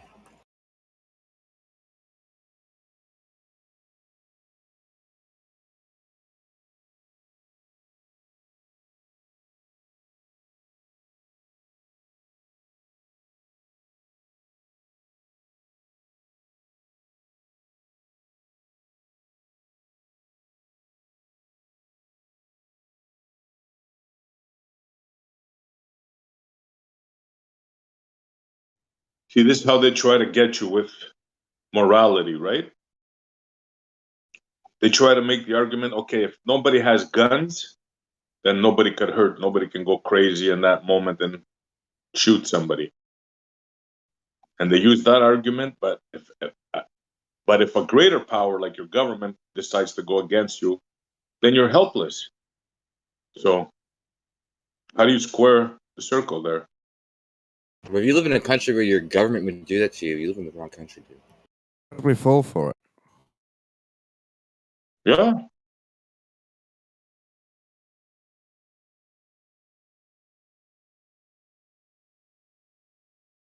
Do you think we all dream of a peaceful society where we don't need self-defense? And because we dream of it so hard, we're willing to give psychopaths the opportunity to do it, even though we shouldn't trust them? That's a self-defeating argument. Just because somebody possible loses his cool and goes crazy, does that mean you have to leave yourself defenseless? No. Oh, do you think we all dream of being passive inside, and that's why we're willing to give up self-defense so easily? Well, whoever dreams that is very unrealistic. I know what you mean, though, Don. I think we it's all like yeah, you have a family, wife, you're living happily, and then a criminal comes into town. He's a dick. He's doing disgusting things and stuff, and then he starts killing cats and hurting old ladies and stuff. And you want to get rid of this guy, and the government just comes in, like a posse comes, and they say that they will protect you. They'll just protect you guys from him. You got to give them the authority, though, to apprehend these kinds of people, and they'll take care of them. Yeah. I could see like a person who just wants to go back to that comfortable life that they were living, but prior to that criminal being there.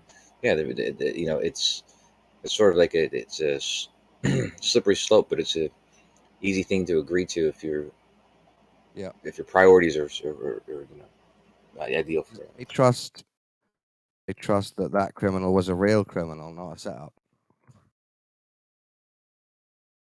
But the cops aren't Italian, so something Italian people do.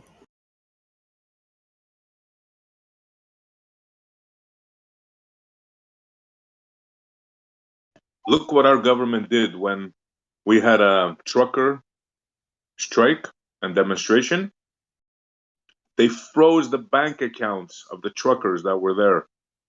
In other words, their wives weren't able to buy food and milk for their children. This is what our government did.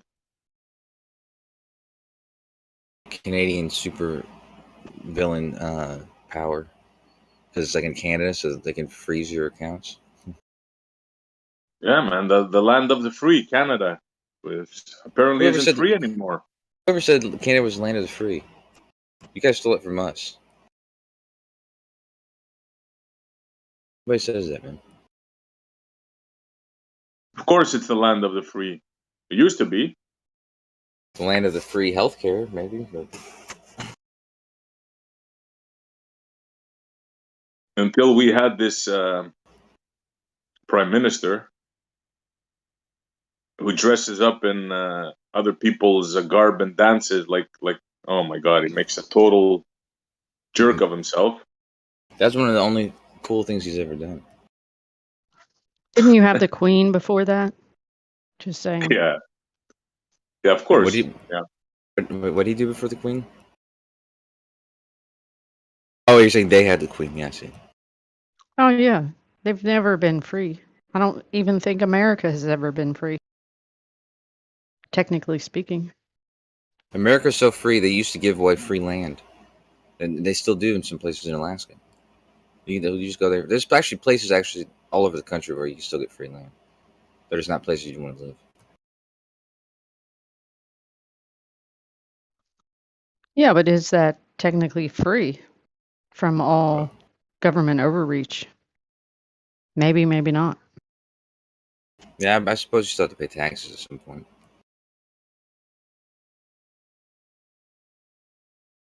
Like I said, you know, there's a way to think about it is like this: like, oh, it would be nice to be free and do whatever you want, and not have anybody think they can do anything or have any jurisdiction over you.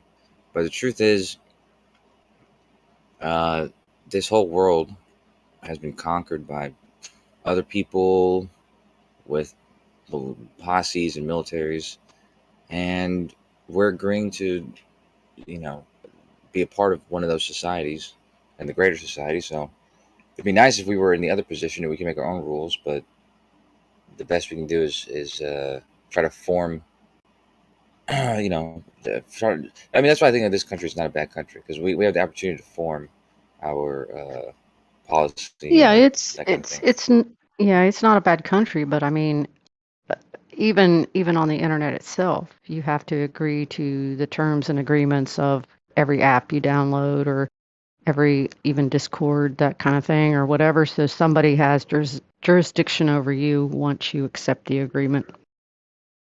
Well, on their domain, yeah. That's what I mean, though. It's like it's sort of that. That's actually a good analogy too, because that's what I mean. Is like by being born in America or when you come to America, whatever. It's like you are sort of like signing that agreement, that terms of service, you know, by default, and that's just so an agreement can be made. But in terms of your phone or whatever, it's so that you know, because you're going to be using their services, and they're just laying down the law, basically. Makes sense. You don't have to agree to it. No, you don't, but you won't be able to use whatever it is they want you to, you know, whatever you want to use if you disagree with it. You can pretend that you agree with the rule set and sneak on there by ticking the box. Yep, I agree, but inside, you know, you don't really agree. Right. I mean, I think that's how we all are, but we are bound to the terms and agreements. So if we go outside of those terms of agreement, then we could be punished by, kicked we off might be their banned. software, whatever their punishment might be. Social media, society media, it's the same word. Well, a lot of platforms are going to at least claim that it's to protect their platform from being shut down. It's to protect the users, so the users can have a platform that doesn't get shut down by quote unquote misinformation and such like that. But really, I mean that both those are true, but it's also true so that they get to protect themselves from mitigation. Usually, there's a certain section in there that says what sort of let's say litigation, what sort of litigation can be put up against them. Like even in Discord, Right, they said and that you can't be a part of any class action lawsuit against them. I don't know why they make that statement, but yeah, and we could that never argue all makes sense. day over what misinformation is. Yep. Starting with the globe, by the way. It's a So- single woman who gives out information. Her name's misinformation.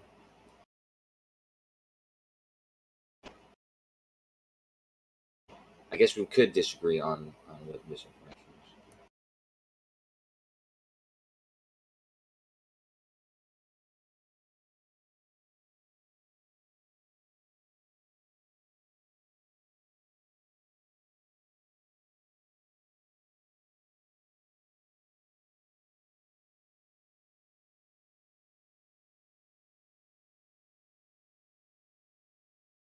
I have a question for everybody. Do you all believe that all these mass shootings are actually real?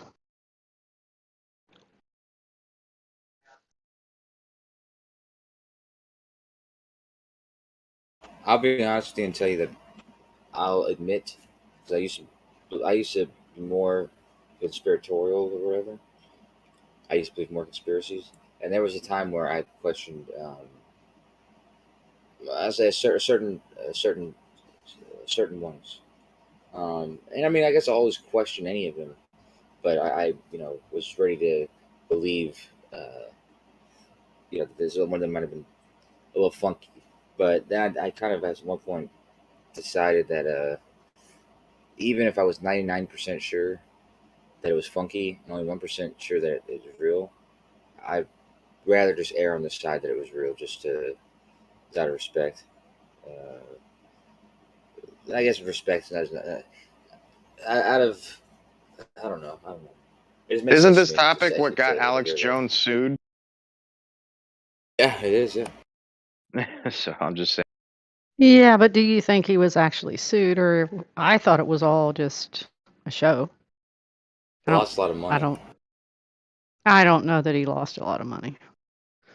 I mean, he still has these neighbors that he could eat in hard times. He He's probably already has admitted eaten them. that. Yeah, He might have. He lost his family as well. Well, him being I don't an mean lost ass him. probably had a lot to do with that, but so no, I think a lot of this is just show, and I just think it's to manipulate social structures of society into following certain things. I mean, I see call where you're Alex coming Jones. from. I see where you're coming from, but I think I would lean side of the individual manipulated, like through some sort of I don't know, some sort of technology we might not be aware of, because it's like you got, I don't know if you saw the last one, but it was a female that shot 6 people, came in with 2 assault rifles and a handgun. Point is like that's not really normal. Like we haven't seen that yet, I don't think. No, but I mean, on another Discord that I'm on or whatever, we've been calling for this for years about they're going to bring out the female mass shooters. And that happened to be a transgender. And I think the name came out when it first came out, Samantha Hyde. And then it just hit me that it was like, that name sounds familiar. So I went on the internet and looked up Sam Hyde, and he's some kind of comedian with a trans aggressive personality. And he's wearing glasses just like she is. So they're almost like the same character.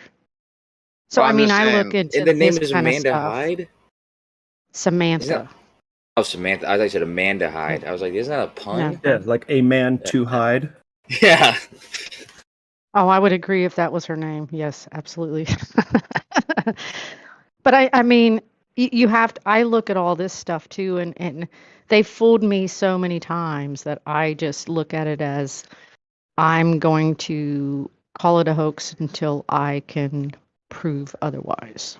Because the media has shown itself to lie over and over and over again. And I'm not going to automatically believe that, oh, this time they're telling me the truth. Because that's just ingenuous to myself, I think. If that makes sense. Well, we're seeing a dramatic increase in events. It's got to be a concludable catalyst to see the increase of these two things parallel to one another.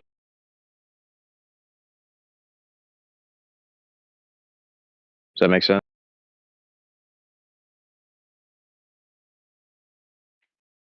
Could you repeat that? You kind of broke up. Trying to remember how I said it, but basically, like, as these events are increasing, there's got to be some sort of connection to something else increasing. Like, something else has to be increasing to cause these events to be increasing. What that something is I think what we're trying to figure out, whether it just be apparent or actual. Because I mean, we can argue that it's right. I mean, it's a possibility, but I mean, I've looked into so many of these things, and like my daughter is a paramedic, and we've talked about a lot of these in the past or whatever, just based on the paramedics or how they treat the dead people, things like that or whatever. That would never happen in reality. It's not allowed to happen in reality if it's true. Like, go, drive down the highway and see a car wreck and see if you can pull over and the police would actually let you see what's going on. That doesn't happen in real life. Because they respect the dead. They respect the injured. And that doesn't happen anywhere on TV with all of these situations. Doesn't apply. So that's kind of where I go with it.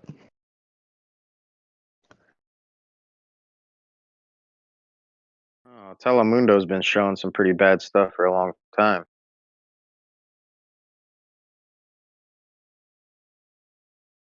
It was a joke, but Yeah, but I mean the video of the I think it was called the Tops supermarket, or whatever.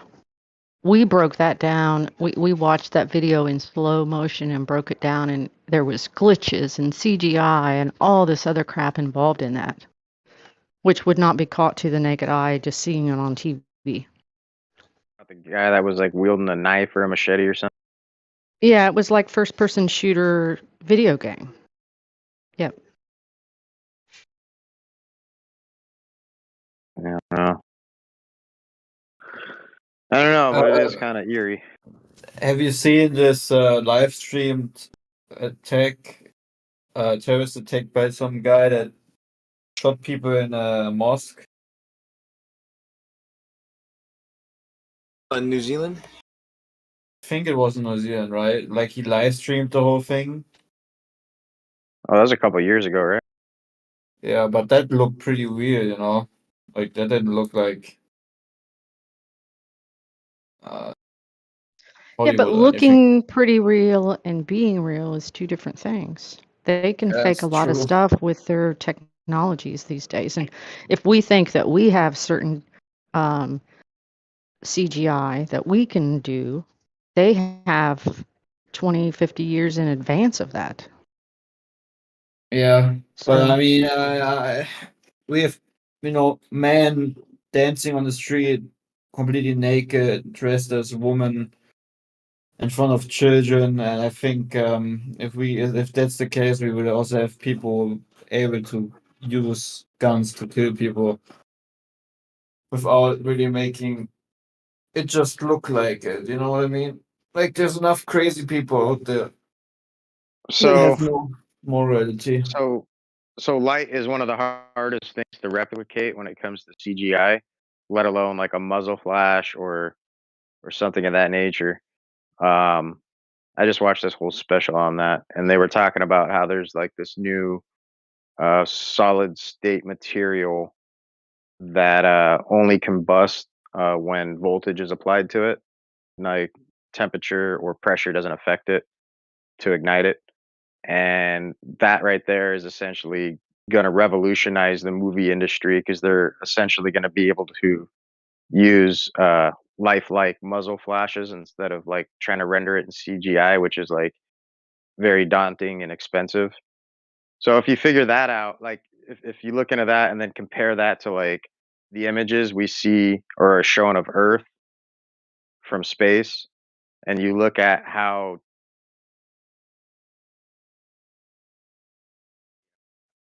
CGI that is, like it's pretty easy to distinguish that it's not real. All that's due to the complexities of light and how light dynamically works.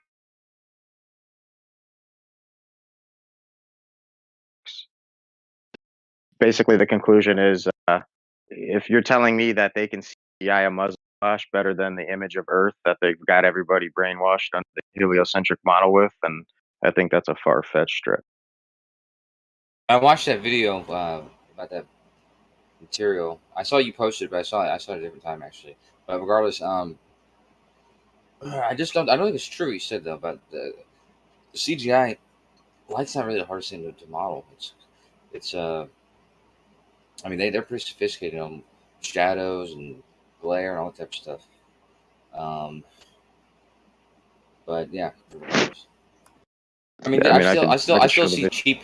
I see cheap. I saw a cheap movie the other day, some Bruce Willis movie from like 3 years ago, and you can tell when it's made really shitty though, and you can take the muzzle, what you call them, like whatever the flame muzzle from the muzzle, yeah, the muzzle blast, Muzzle whatever you say. flash. Muzzle flash. Yeah, there you go. There you go. Yeah, it looks. You can tell when it's fucking so fake, dude. It doesn't even look realistic. They're so lazy with it sometimes. they've been working on prop guns for movies to replicate the muzzle flash. So Yeah, like I said, this new material, which they're looking into creating a rocket based on this material due to the fact that um, it essentially they can stop the ignition state like immediately versus like a rocket. Like once you fire that thing up, like there's really no stopping it. It takes a long time. For a And solid state, yeah. so that solid state, right? Like when that stuff is applied with voltage, it creates this plasmatic discharge, and which mimics what you would expect from a muzzle flash, and it doesn't hurt to the touch. Like there's all these things about it, but at the end of the day, that's kind of what the video was highlighting, is the fact that it's going to revolutionize the movie industry due to how difficult it is to replicate light from a CGI perspective to make movies look realistic enough. I thought that I maybe it's a different video than the one I saw, but the one I saw was more focused on space travel. Yeah, exactly. It's focused on rocket stuff. Like I posted the video. It's a guy holding up like this cube of pink stuff, translucent pink stuff. I could post it again if you want. But Oh yeah, I saw you post it, but I'd seen it because I'd seen that same guy, and there's another guy. He has a channel called like Plasma something, and both those two guys they made they made plasma thrusters or ionic thrusters, and actually the dude who's in the video that you showed, I think he's from Portugal, but regardless, yeah, his was actually better. It was slightly more effective than the other dudes, but I think the other dudes looked cooler. yeah, Yeah, I those came things are across cool. another video too. Maybe it's the other one you're talking about, and they essentially were showing Yeah, like a thruster, a space thruster or whatever you call it, and it had like this basically a bunch of these tubes set up in a certain geometric pattern, and they all kind of fire off simultaneously. Is that That guy? one you're talking Well, no, about? no, no. Your guy, he made several different rocket model. He made several different types of rockets. So the guy I'm talking about, he only has a plasma channel, and so he's made so he made 2 videos where he makes ionic thrusters, but his second one was in response to the guy you're talking about. But the guy you're talking about, he recently made several rockets, solid state, liquid, and also ionic thruster. I just think the ionic thrusters are cool as fuck as well. Because I Yeah. saw that they're video efficient. yesterday, as a matter of fact, Osho. Ionic You one? He talking talks about? about one has more preferable of the other 3, and then he goes back and contradicts himself halfway through the video and says, "Wait a minute, I lied." That's the one. That Yeah, where he yeah. realized, yeah, that 3 isn't better than 1. I believe he came out with. So it was ionic thruster where he only used one sort of thing, like it doesn't refeed itself or whatever. Or is Well, it at the end, he sorted it all out, and he showed quite impressively. I must say, he had like a fire, and he turned it on. Mind you, no fan now, right? Just electronic thrust, whatever you want to call it, ionic thrust. And you see, like the flames are like being blown as if a big gust of wind. So he got some pretty good yeah. thrust out of it. Yeah. Yeah, I think if I remember correctly, he got like 5.6 Was it meters per 5? second Yeah. squared. Yeah, yeah. Yeah. But Where the the other other one he guy, got 2. Yeah. oh, he got 2 prior, but then he did a he updated his thing because he was trying to respond to that guy's video, and he got like 4 point something. Yeah, so he got a lot better, but he still couldn't beat the other dude. It's all about the configuration. Apparently, that Well, yeah, there's a few things. that's what he was saying. Yeah, the configuration of the wires. Yeah, that's pretty impressive. You got to admit. Oh, yeah, they're engineers, especially the plasma guy. He's like all about plasma. That's all he's about. But that dude, the Portuguese dude, he's pretty cool, man. He has all sorts of stuff. But I know he's a huge Tesla guy too. Like he loves Tesla.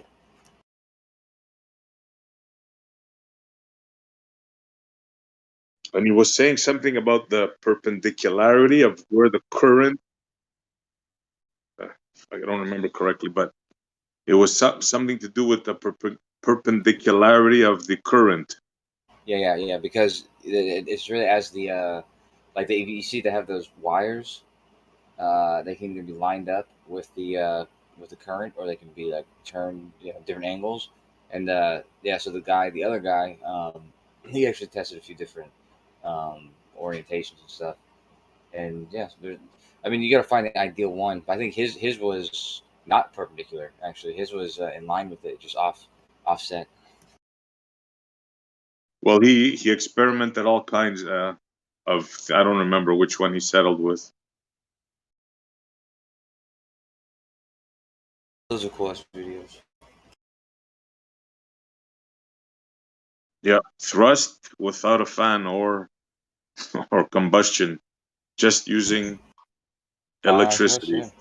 Yeah, You can make that's cool. you can make an ionic thruster, a simple one, for like the stuff around your house, like with a piece of wood and a couple of nails and like a 9-volt battery, some wires, I guess. You can make like a very simple, crude ionic thruster. I think I Find a saved video. that one. If I did, let me check. I'll post it. I think I saved it.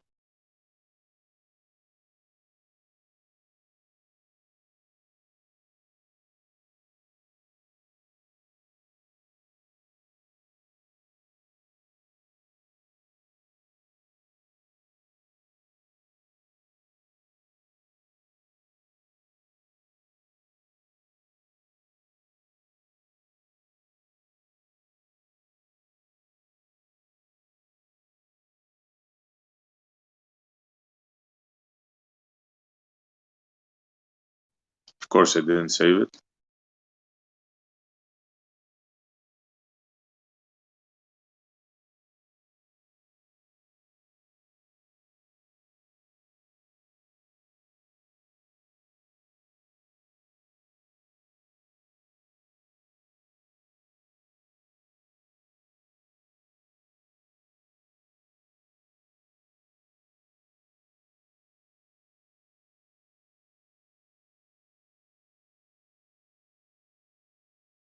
I just think in a lot of these events or whatever, the first question you should ask yourself, is it fakeable? And I think the majority of the time you would say yes. I think another good question: would it be useful for someone to fake this? Would someone want to? Well, yeah, it's always useful to somebody, right? Usually, lying is Yep, very usually. useful. Yep.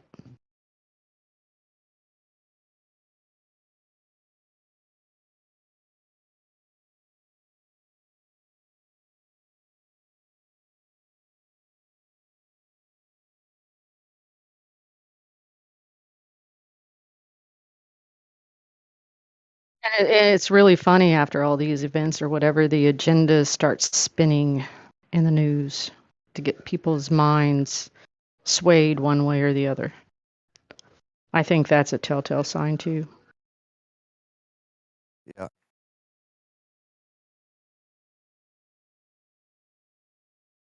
What do you reckon the chances are that a transvestite that's that confused, that has a mad diary, also wants to shoot a school? The odds are so low, I don't believe it could happen unless it was planned. Yeah, and she had a manifesto. Yeah, You don't I've think seen a few you think pages of it. It's mental.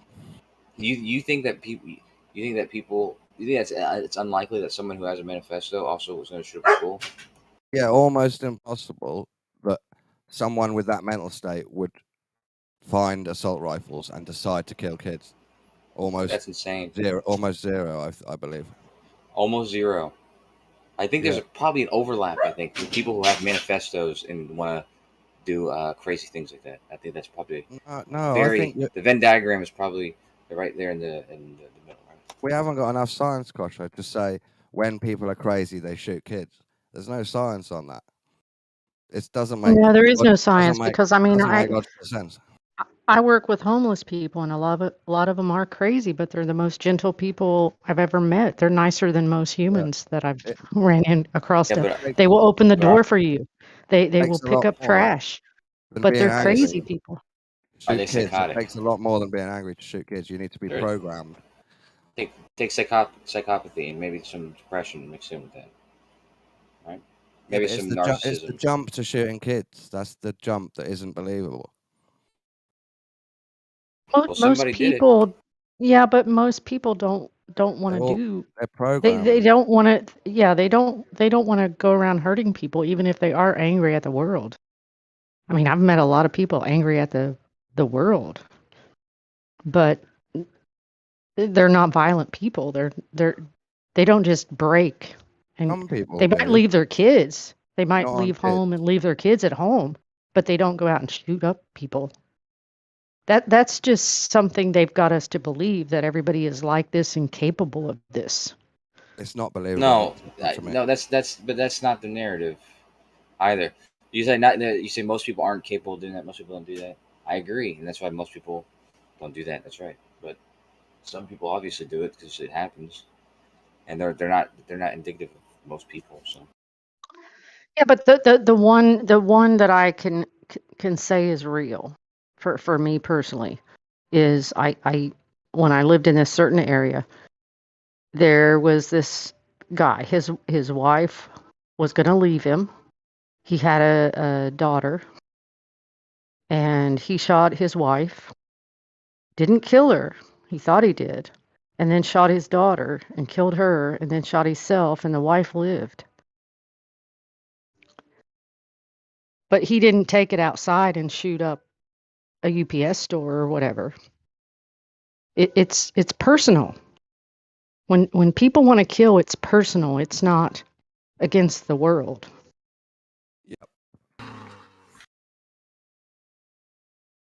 They're programmed to kill. Yeah, but like I said, I question what's on the news about these things because I don't think that is real. No, Because when people do kill, it is personal. Like if saying- somebody gets in a fight in a bar, it's personal, and they might kill somebody in a bar, but they don't kill everybody in the bar. They kill the Have one you- person that they're hating at the moment. Violence has been normalized today. The reason violence started is because if people all started from the same, we were all one big family. And as soon as someone looked a little different than the other person, that's when violence started. So violence, the root of it comes from you look different from the next guy standing next to you. Yeah, Okay, but well, that's you're also sort of saying that you believe all these stories on TV about all these mass shootings and things. And I'm saying that I don't believe that's real in reality. Yeah, I I mean, would I say the can, news is yeah. definitely confusing people for sure. I'm not going to say there hasn't ever been a kid that was troubled and went into school and shot people. Like that's, to make a claim that every mass shooting is fake. Well, That's I a can strong claim to make. I can say this, that NPR a couple years ago did an investigation on school violence or whatever, and they went in and I think they investigated like 284 so-called shootings at school, and they found 11 of them, all but 11 of them involved guns, and then the 11, it was just the report of a gun. They could find actually no gun. So yeah, so what happens is, one or two real shootings happen, and then the general public is willing to, in their mind, lash out at the people who did the thing, and the people who might be responsible, like back in the day with the Columbine and Marilyn Manson, right? They want to blame everything on fucking Marilyn Manson. Well, that was just a distraction.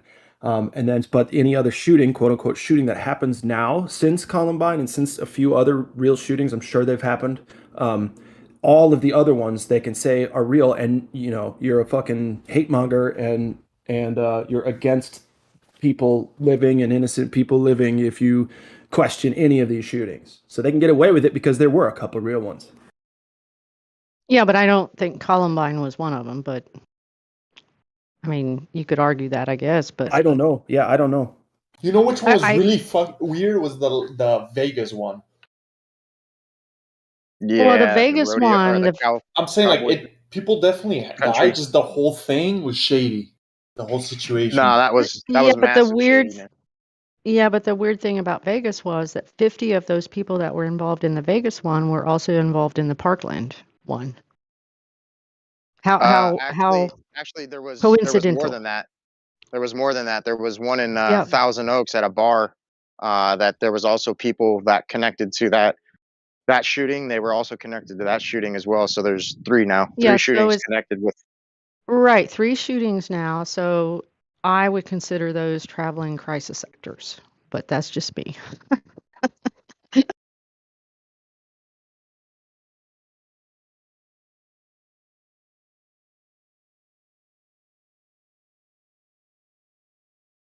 Do y'all I think don't know. you think people can be manipulated into committing those crimes? So you think there's a mind That's control what I or mentioned. some type of programming that they can take a certain person and, whatever. I mean, the video games they play or the people they hang out with or whatever, they're kind of programmed into doing something like this. Nanotechnology, even fucking, all Yeah, they got but to what be would doing be is the simplistic answer to that is what if they just pull people that say somebody has 6 months left on their prison term or whatever, and they just pull them out to pull this psyop off or whatever and pay them lots of money to not talk and expunge their record. That's what I think is going on. I'm not 100% sure on the context, but because I just came in, but also they can just kill these people that they use, just disappear them. They don't have to pay anybody off, no loose ends, especially if they've been incarcerated for a long time. All the loose ends are probably still in that jail, Yeah, it could be that. I mean, there's lots of ways they could pull this off without it actually being real and a lot of people dying. Because I don't think they have to kill a lot of people. Because people, I mean, just look back in 2020. They didn't have to kill anyone, and people just put on their mask and went and got the vax. Well, I Maybe, don't maybe we think. should change topic. I don't think this is YouTube friendly. No, what they had to Yeah, do is they it's had all the questionable. fucking celebrities. The celebrities had to come out and endorse the panic. You know, remember? Oh, Tom Cruise or Tom Hanks, whichever one of those fruitcakes got it, and like Oh, everybody and was all worried. don't forget his Corona typewriter. Hey. That Yeah, was exactly. We gotta be yeah. careful about some of that stuff we're talking about. I know. I'm a I'm moderator. sorry. I'm sorry. I think I'm I sorry. know Yeah, it's all good. well, I'm just saying because this topic already got Alex Jones dragged into court, and somebody mentioned it's not YouTube friendly. That is a good point. We might want to change topics. Also, Oh, you're also, talking about are you hey, talking about a mass shooting right now? yeah, but Yeah. also Discord just updated their TOS and have been like mass banning of accounts around these servers because of maybe topics like this, like either the sea or the shootings. So maybe just be careful about it, you know. Maybe not talk Well, about I'd it like, at all. I'd like to say. Yeah, we kind of need our own language for this sort of thing. Well, we can talk about crisis actors. There's definitely crisis actors out there. So if some of these big events aren't crisis actors involved, then where are the events that the crisis actors are involved? Can I see one of those, please? Real fast, big Boston debate going on in 5 minutes on Jaren's channel. These are 3 of the biggest Globers on TikTok. So just throwing that out there. There's the link. Talk to you guys. Nice. You should. Are you gonna live stream it, or share your screen on it? Yeah, I think so. I'll show some of the stuff I showed in the presentation. Yeah, please do. I don't have TikTok. No, Yeah, this even is if we got to go in another room. this is on Jaren's I'll channel. watch that. All right. I'm just saying that these 3 people on the right are from TikTok. So are Caleb and Derek. No right? way. All right. Talk to you guys later. He's gonna debate my favorite Globers from TikTok. Yep. All right, later, bro. Those are your favorite ones? The TikTok ones, just the most known. I mean, they always pop up on my channel. They're hilarious. I love them too. Yeah. I don't know. Has who they anyone are, but seen I'm that sure they're the cool. blonde kid? Or he's like a young man, the blonde guy who's got kind of a weird voice. Yeah, that's Caleb. That's Caleb. Okay, is he cool or what? I see him popping up on my Instagram all the time. He's gonna be a in the flat debate. earther. Yeah, he'll be in the debate. Oh, cool. I think he has a girlfriend though. That's cool. Too bad, bro. I mean, I can identify him as whatever I want. I'm identifying him as True. single. That's true, man. That's offensive. Can you do Dude, I that? saw- Does it work like that? No. Yeah, New dude, world. it's whatever you want, dude. It's everything's a construct. Remember? You misidentified him. Nah, dude, I identify. It's a hate crime, bro. Dude, I saw these cops. I saw this reel. These cops came to this dude's house to like get him to take a breathalyzer or something super unconstitutional. And they show up at his house, and like one of the cops is talking to him and all of his friends, and he's like, "Yeah, I know you. Oh, I definitely recognize you." And the guy's super quick. He's like, "Oh yeah, you watch gay porn?" Got him. That's funny.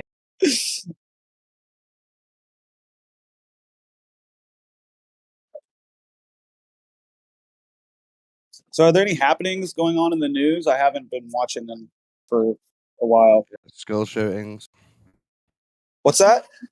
mass shootings. Oh, there was Russia- another one. Yeah, Russia Oh, and there's China. no. I was just Russia and joking. China have adapted the same currency. It's pretty important. Really? What's it And- called? Wang Chung. I SE think must- it was Brazil and China just did something as well. It's breaks. You guys should look into that. Breaks is like Yeah, a it is new the BRICS. union with Russia, China, India, South Africa, Brazil, and I think one more country has just joined it. And if you count up Kazakhstan. population, if you count up the population, it's like nearly half of the earth, and they're talking about just like Gaddafi making a new currency within that group. So let's say that the world should hit the fan, like everything collapse, they would still be in the have security, within their own little group. Well, I'm glad somebody's people should talking look about into this. that. Yes, yes, very, You very mentioned true. this the other day. They're saying Essie, yeah. India as well. You know what Yeah, they're India. calling their dollar? No. What? You're gonna love this. The Petro Yuan.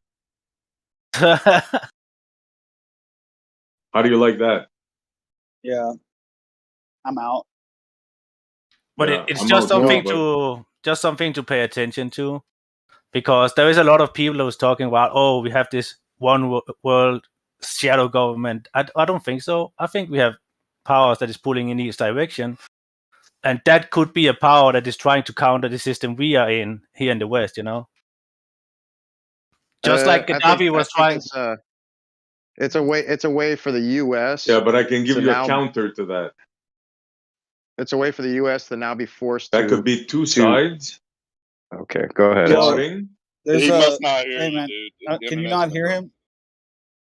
him? SE, can you hear Dice Low? Oh no, it's one of those. I'm sorry, bro. I'll disconnect. No worries. Damn, who was that? Yeah, it's been happening a lot. Yeah, you're right, Jared. No, my That voice Jared? is fucked up. Holy shit, Yeah, Jared. bro. I know. I can finally tell the difference between you and Kosho now. This is crazy. All right, I know.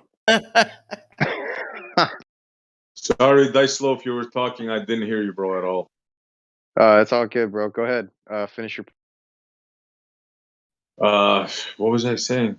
We were talking about the BRICS. You said that there was a counter. A gentleman said that it could be. Oh, like yeah, different. Yeah. Go ahead. Could be two sides. Yeah, this is important. Now check this out, the counters. So now this is what I just said before was two sides fighting against each other, right? For dollar domination.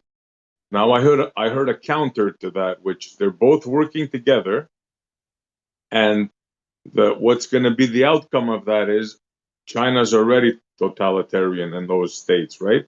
What they're going to do here is say, oh, the boogeyman. So they're going to make everybody go to digital currency, and they're going to run the whole show.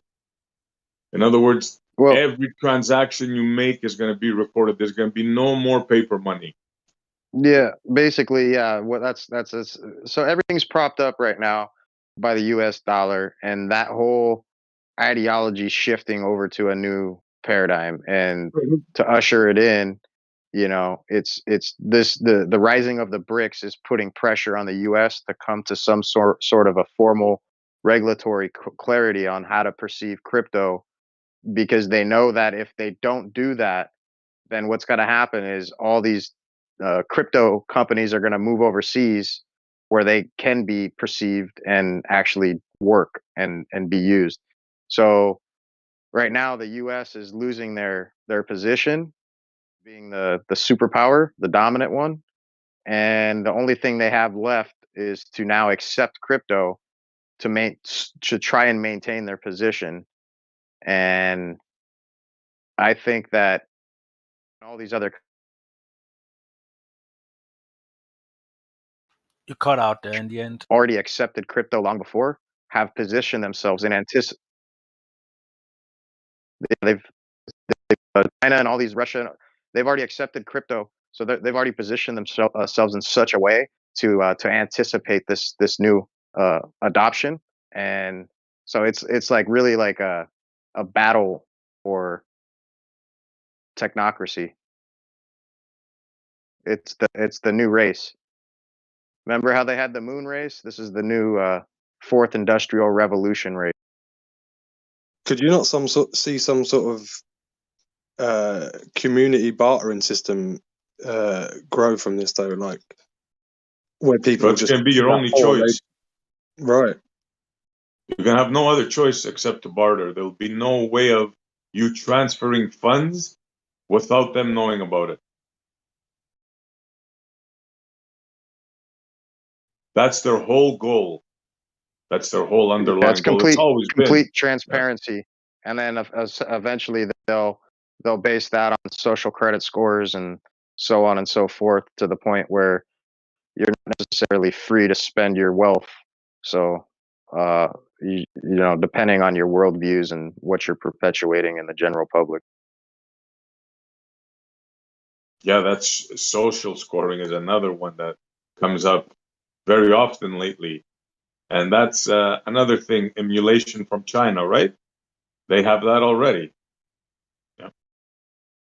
Yeah, they're a few steps ahead in the scheme of mass control. I wonder if they're gonna start going back in people's like browser history and social media history and start retroactively social scoring people. That would be really interesting. Yeah, for sure. That's Like, time for once that happens, that'll be time for a revolt, a physical revolt against the government. Thanks. well, it'll be too late by that point, you know. Too late for what? But this is where the thought police come in and all these extra other problems. But yeah, once you lose your guns, which where this all started, this whole conversation, right? Losing of gun rights, Canada versus America. You don't have a say in the matter. You Oh, know, it's not the saying state we can voted People's for come them. guns in. have a say. I bet when they try to come and get them, it'll be a nice little scuffle. Well, that's the whole point. Is that all they have to do is mass indoctrinate people generationally to willingly give up their rights naturally. You know, by a Yeah, they'll try to do it slowly, but we're not going to let it happen, bud. It's not going to turn out like a post-apocalyptic movie. We what do can't. you, We have a what choice. would you rather have? What would you Rather rather than have? Would you rather have the ability to spend your multi-millions in crypto or your guns? You're gonna give something up. I don't do crypto, so I guess I can't Well, talk about it. I mean, if you follow the conversation, that's kind of the logic that I'm applying is that, you know, when this whole mass adoption takes place and they do implement social credit scores and what you said, backdating, retroactive backdating of people's activities combined with, you know, their So worldview, all these what if various everyone things started? like, So what if everyone started boycotting crypto and like pulled out? Would that stop anything? no, it's not. You can't put the genie back in the bottle, but what you can do is you can perceive this outcome and position yourself in such a way before, because it's going to take time for them to roll out all these things. Like after the crypto adoption, then it's going to be the social. You know, all these little things are going to take place, but not all at once.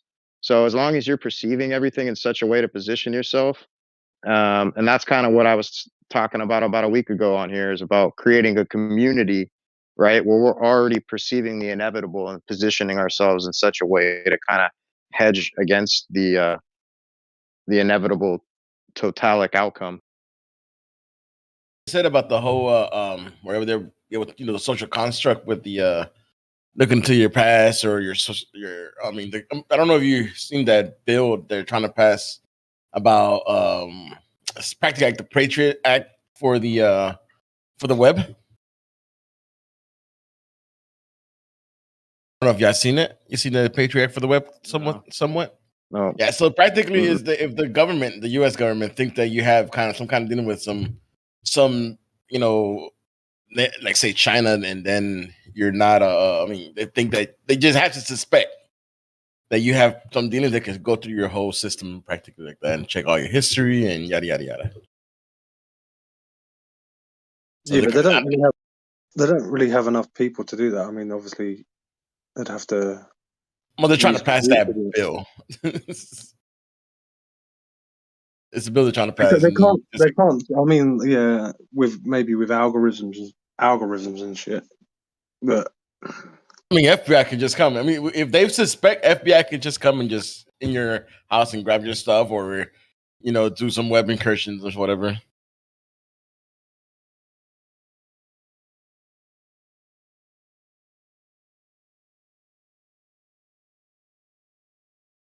I'm just saying, it would take a long time for them to process everyone, wouldn't it? I'm pretty sure they already are processing everybody. So yeah, no, not when you're dealing with the computer system, dude. It's all computer generated.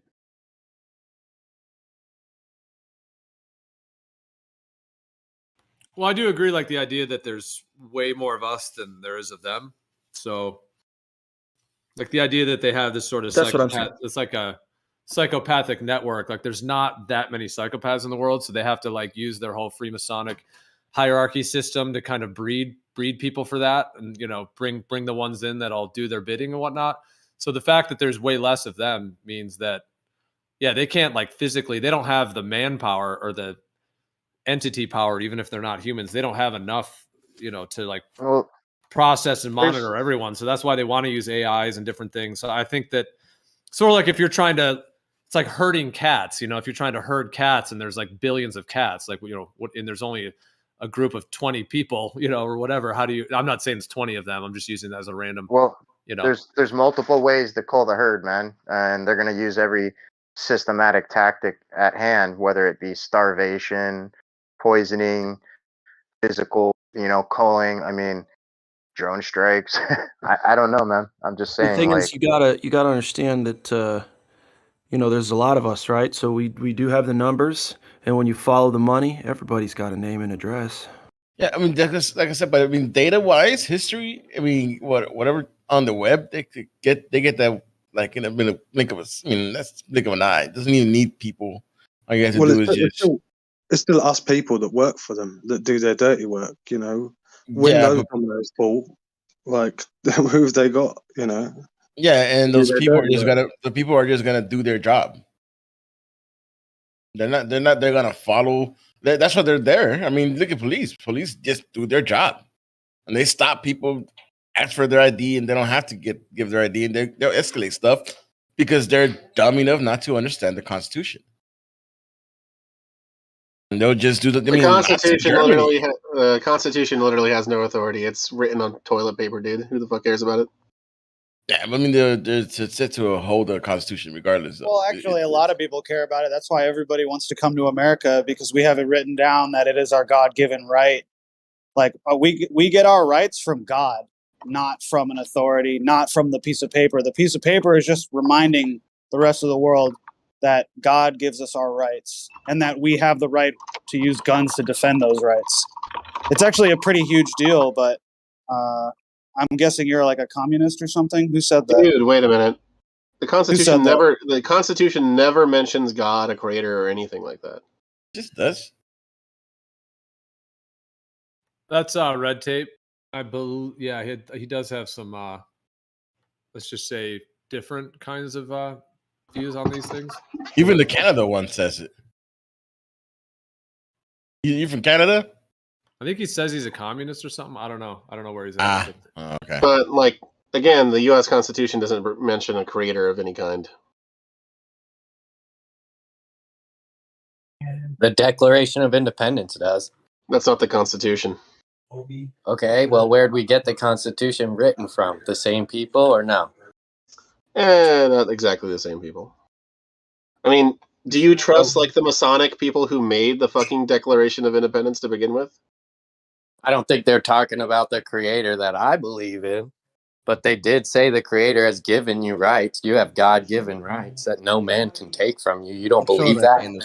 Well, did they write it? That's the question though, Red Tape. Did they actually write it, or did they co-opt it, hijack it? Like what actually went on during all that? Because there is some weird things about like. That is true, but like the Constitution itself, like the actual legal document, the Declaration of Independence has no like legal like authority at all in America. The Constitution does, but the Constitution doesn't make mention of any God. I think they use the God in the Constitution. They do mention him. No, yeah, God is definitely mentioned in the Constitution. Where? Does the Constitution say when it was written? It was like after the Civil War. No. Like, does the document itself say this was written in the year of our Lord? It doesn't say that. I don't think so. You should go check on it, because either you're not American or you've never read the Constitution, but it absolutely is written through the context of a Christian God. I'm just saying. I mean, maybe they're Masons and they're like talking about Baphomet or something goofy like that. I don't know, but it does say Year of Our Lord. I think it's an It doesn't. article. It doesn't? No. Article 7. It's in the Declaration, apparently, but not the Constitution. That's what I just found. I think it's Article 7. Somebody just said that. That sounds right. That sounds about right to me. Creator. It's in the original statement about America, but it's not in the Constitution bit. The Constitution is the only one that matters, essentially. It's the one that legal It authority is says derived from. done in convention by the unanimous consent of the states present the 17th day of September in the year of our Lord, 1780. Was that in the document though? Or is that like part of the it's document? Article 7. Yeah. The independence of the United Section States. 7? It's all good, dude. People make mistakes. You know, Here you go, bro. you learn something new. I'll post a link. Even if it's not mentioned, it's obviously a secret thing that you're basing it on God. If it's the new Babylon and you're a Freemason and you're trying to take government back from the church, you still believe in God at that point. Those men definitely did. Well, the document itself doesn't make any mention of like the rights coming from God. That's probably one good thing about it. That it's different to Jewish laws. So who has sovereignty?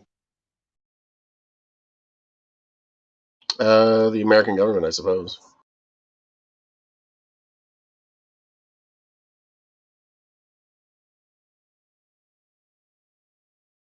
Has anyone ever considered that the Constitution was written for them, not us?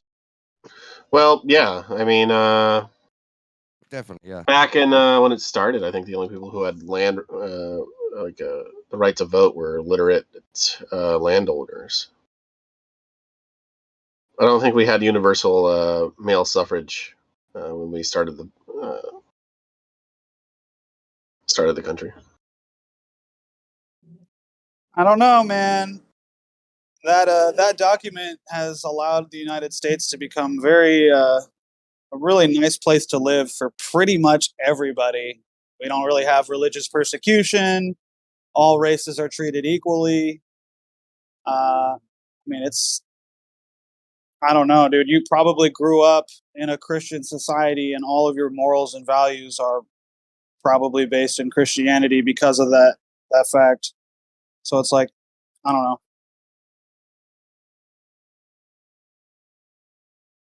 You probably wouldn't. Yeah, we only got universal male suffrage, as in all men could vote in all states by 1856. Is that good or bad? That's good. It means more people can participate in their society.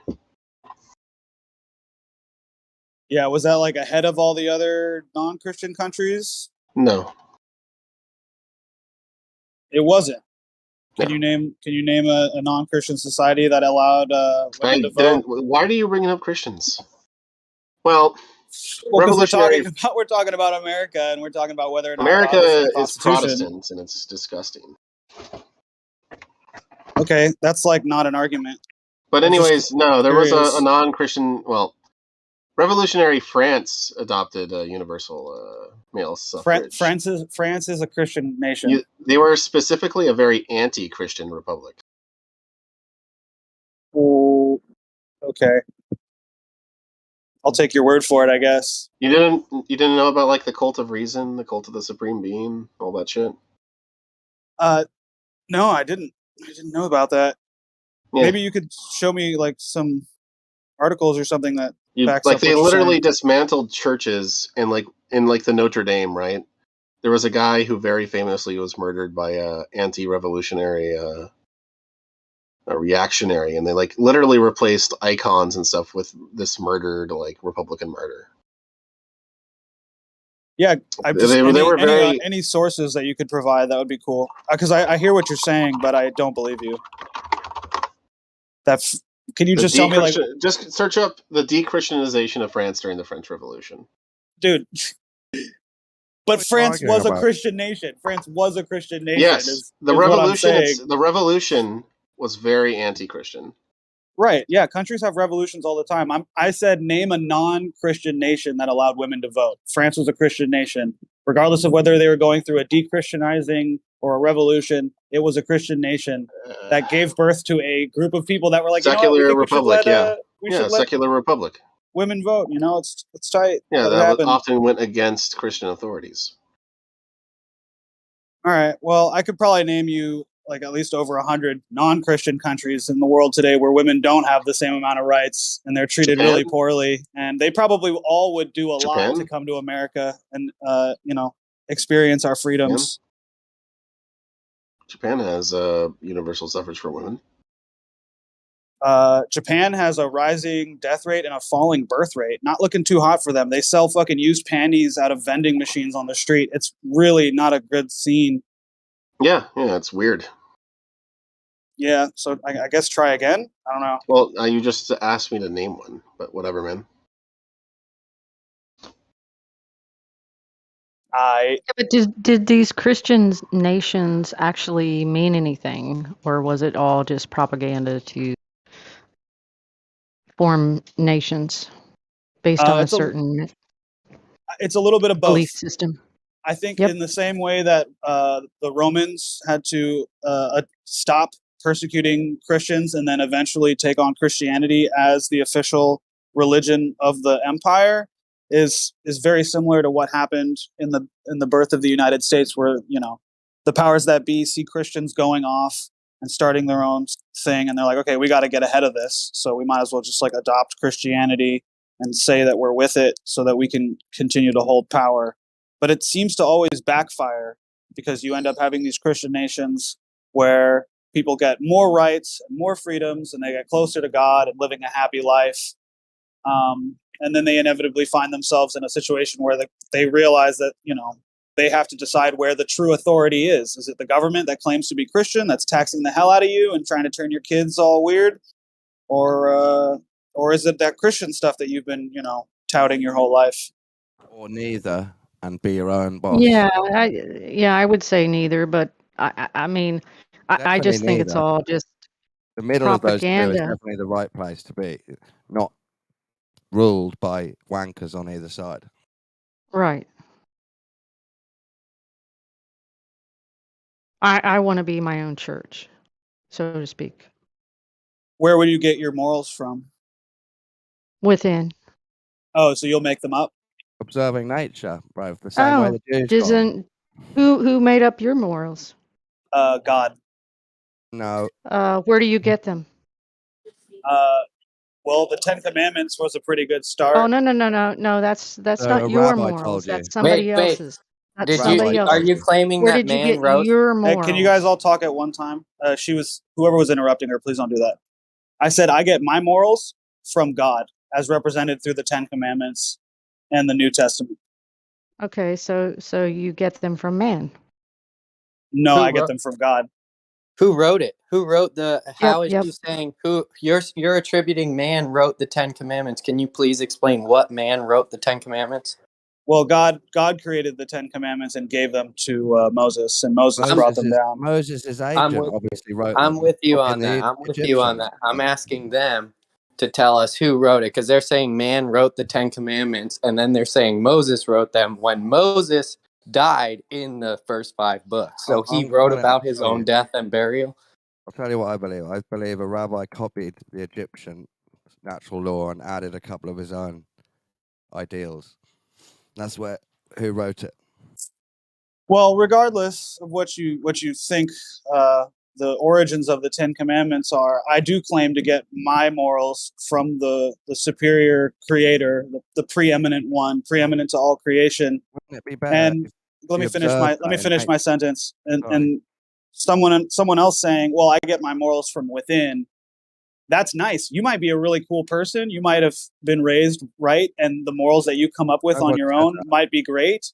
But other people that are left up to their own devices to decide what's right and wrong is pretty much what you get. No one said we're going to make it up, dude.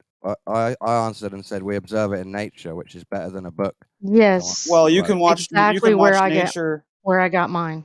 Okay, so some animals in nature eat their young. What do you think about that moral? What do you think about their morals? We observe human nature. That's not moral or immoral. Animals don't have morals. Yeah, animals don't have morals. That's kind of where I was going. So I don't understand how you could get your morals from observing nature. Human nature. We work out when you murder someone, people are harmed by it. There's this chaos energy that comes out when you murder someone. So you observe that in nature. You don't need a rabbi to tell you murdering's bad. You have to look around and realize it's bad. I don't know, man. I kind of disagree. I think rabbi can make up anything. I don't think we Yeah, I don't think we need a personal authority figure to tell us how to be. Well, That's tell that to all learned the from experience. cannibalistic tribes out there in the Oh world, my all the gosh, people. you don't even know that all exists. We're told a I do bunch know of that, shit in our life. dude. But so what? That's their nature. No, There's yeah, you animals get that close to That's the. eat wrong. their No, own. that's wrong. Yeah, that's wrong. That's we're not animals. I'm not an Okay. animal. Are you a But monkey? here's the thing. You guys, I'm not. are all talking about this, right? You're. But Yeah, but you he's should be getting it talking about all whether the wrong. morals are worth actually abiding by. You know, let's talk about the actual morals and say, well, it's not wrong to live by these. It would be quite a good way to live, would it not? I'm not saying And in his the same sense morals of you are guys, wrong. I'm just. by viewing it, He was trying by to viewing say human that nature as where well, I like get both mine sides is are wrong, legit. Well, I and he didn't say doesn't it's even know wrong. me. Hey, No, one at I a didn't time. say it's wrong. I said it's problematic for an individual to subjectively decide what is right and wrong, because then Okay, does the anyone. Bible not tell you to go within yourself, to go to your little chamber and learn about yourself? Does it not? Because it does. I've read the Bible lots of times.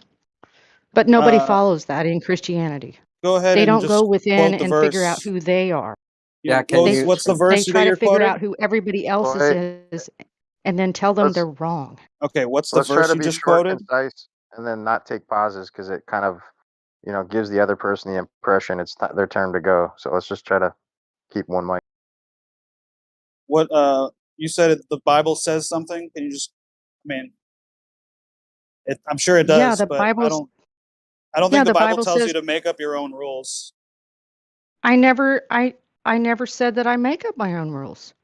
You said you I look never want within to decide what your morals are. you're assuming that I I make up thought that's my what own you said. rules. Okay, so where do Nope, you get your morals from? from within, What does that by mean? observing. After observing, yeah. So If I is hurt somebody, I can see the hurt in their face. I morality can feel the objective or hurt. subjective? Can we talk about the morals instead of where they come from? Definitely No, objective. I just want to finish this line of questioning because it's pretty important. It seems to me Yeah, that go ahead. I have argued this, I don't know for how many years with people about objective morality. Is there such a thing? Is the whole population capable of following one set of rules that apply to everybody? I think we figured out that that's not true. Really? How so? Yeah. Look at everybody. Look at the world. Do they all follow the same morals and values that? No. Okay. And No, you said it's impossible for that to be the case, but it's interesting because let me ask you this: Do you think all children have the right to be born? How is it a Ask child nature before it's that. born? No, I'm asking you that. Yeah, but ask nature that. Do they? I don't Does know. nature I allow don't know who all nature is. children to be born? I When don't does talk the to an child start? entity. Can we just do one at a time, guys? Come on. I don't talk to an entity called nature, and nature doesn't talk to me. We're talking about whether or not morality is objective or subjective. You think that we can't have the same rules for everybody, so we're going to have to start making up different rules for different people. So I'm just asking you, what are some rules that can apply to everybody? Like, I think all babies have the right to be born. Nobody should be killing their babies, no matter what. That's a rule right there that applies to I agree. everyone, man, I'd woman, agree. doesn't matter what color, race, I religion. didn't need a rabbi for that. I just needed to think about women having No, control. but you of- did need of somebody. babies.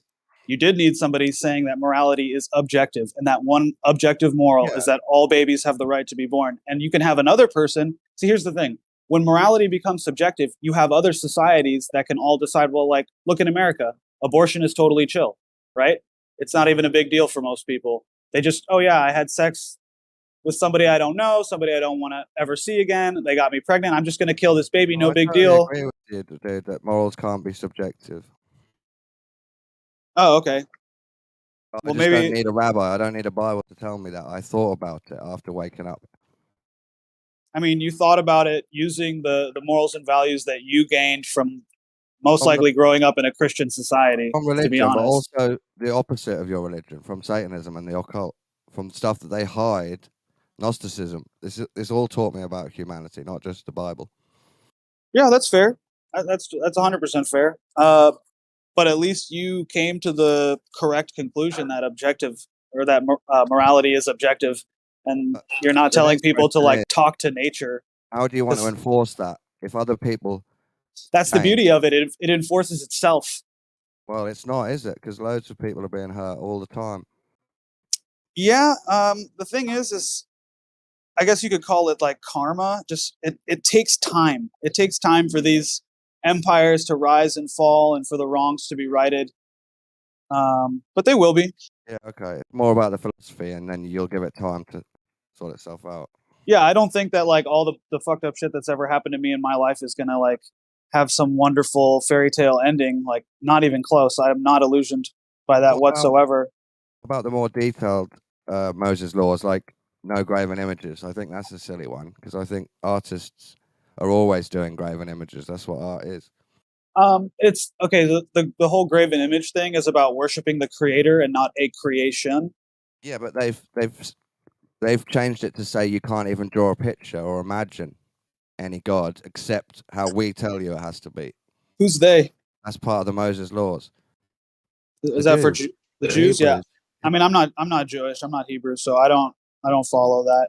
You're fine if I make a picture of God that isn't exactly like Yahweh, and I've made it up, and then I worship it a tiny bit. Is that cool? No, that's not cool. It's pretty lame, but it's not like I'm breaking natural law or nothing. It's just a picture. Well, let me put it to you this way. If you want to worship something, right? Let's say you want to worship me, and I make bicycles.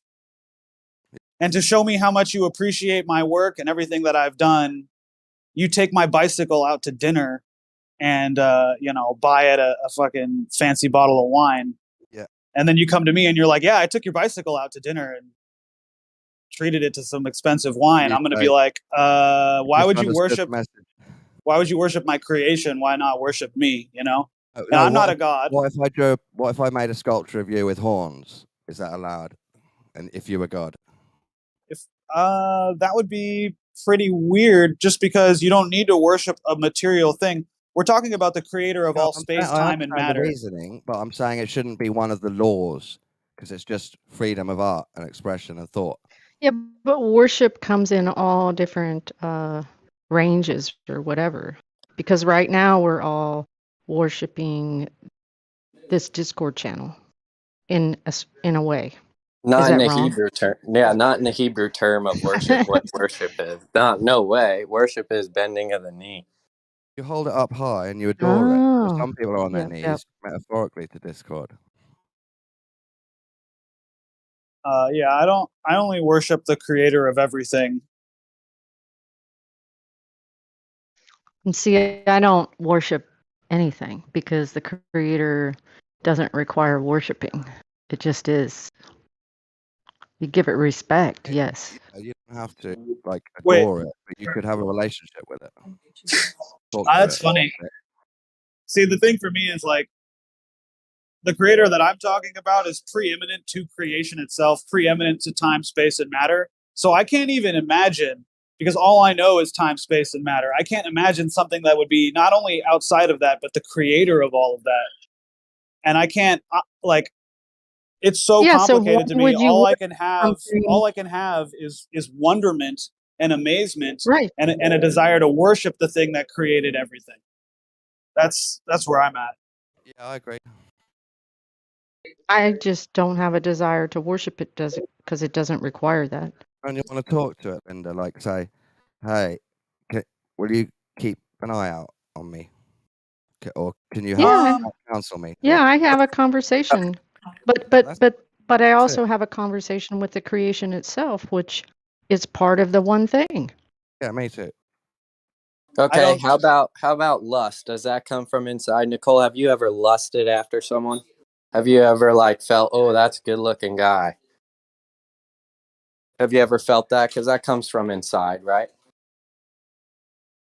Of course it does. So But I you think we've trust all that as being experienced that moral? at puberty because it's a natural thing I also So think it's lust. to moral, procreate. morally correct. It's morally correct then. Yeah, lust is a It natural probably is human thing. because it's very natural because everything wants to procreate. So now that man that you lusted after is already in a relationship with a woman. So that was moral of you to try to ruin a relationship. No, lusting isn't ruining relationships. It's just having a feeling in your belly.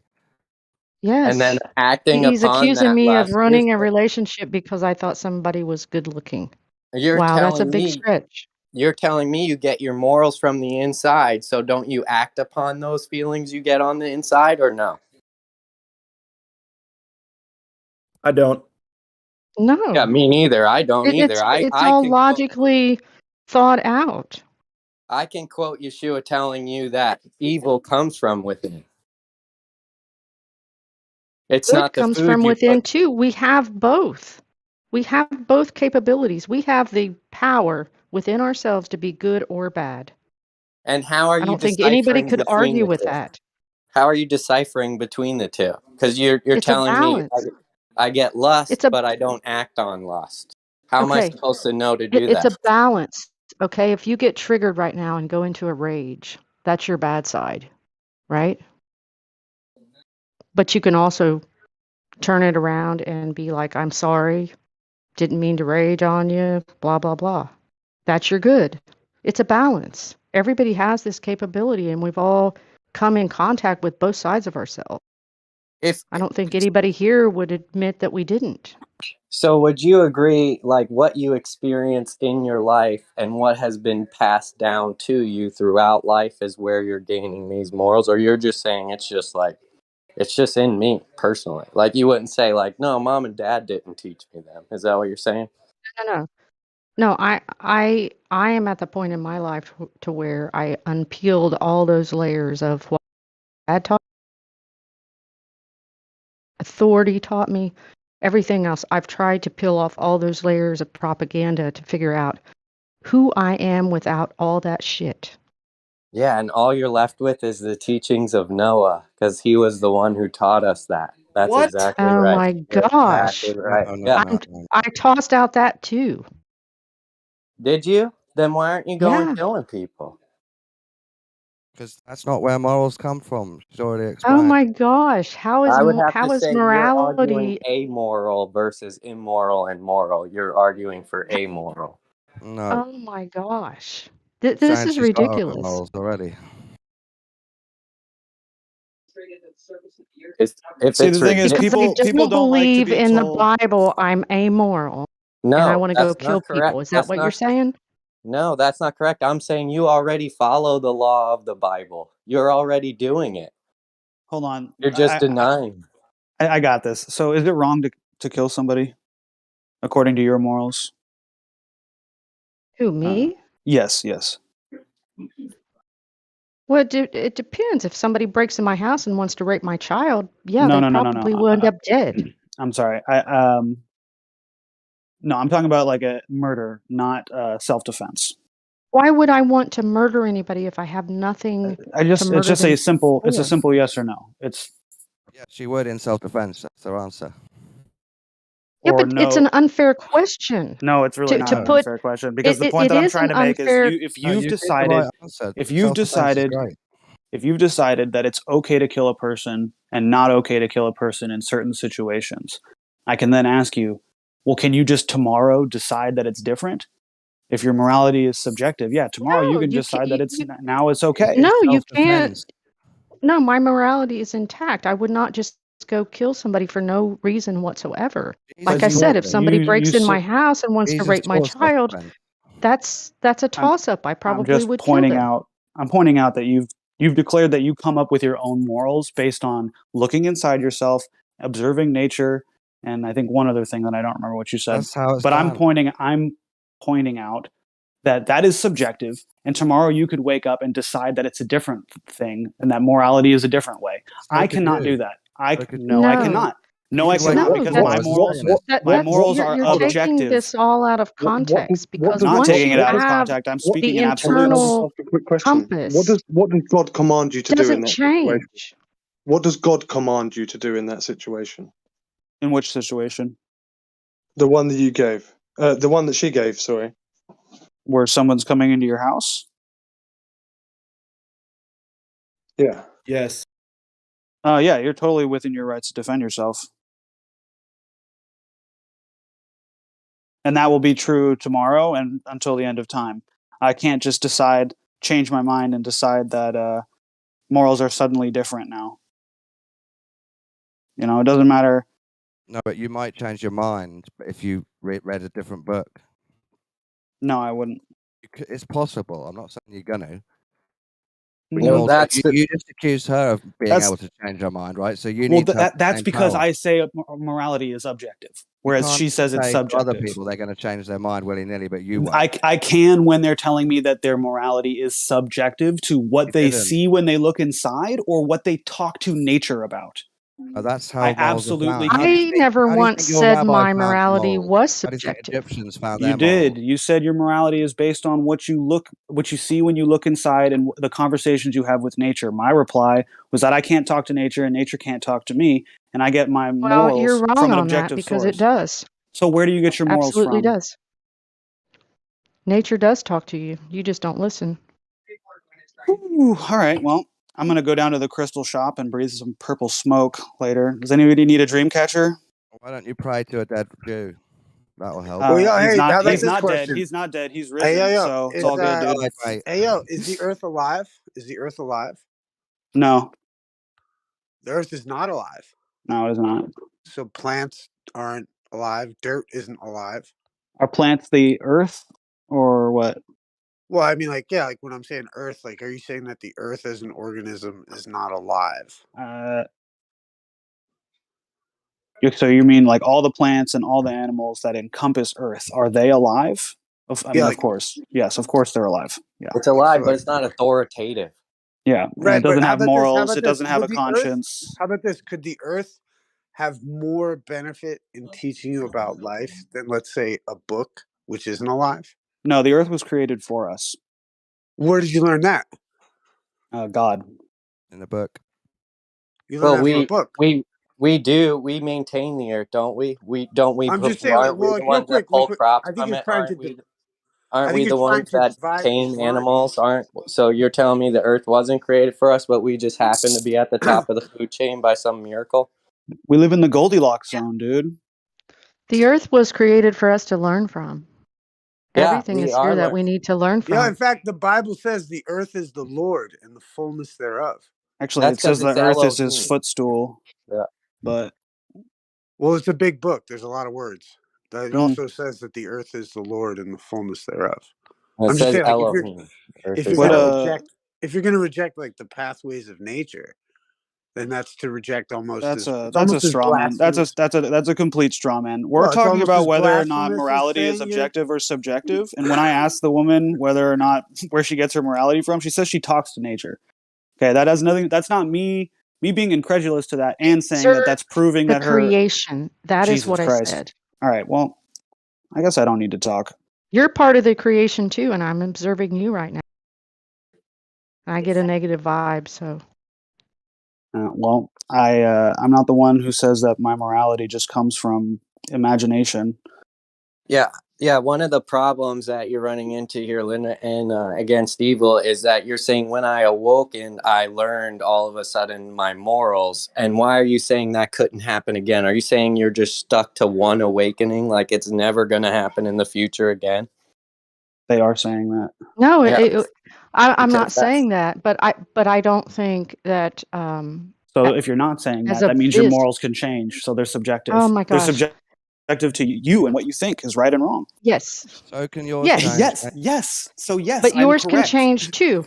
Okay, No, they cannot. yours can change. No, they cannot. Oh, you're better than everybody else in this No, world. it has nothing to do with being better. It has to do with the fact that I've accepted that morality is objective. This is such simple, basic logic 101. I can't believe this is so complicated for you. It's not He's simple. following the basic laws of logic, no. creation.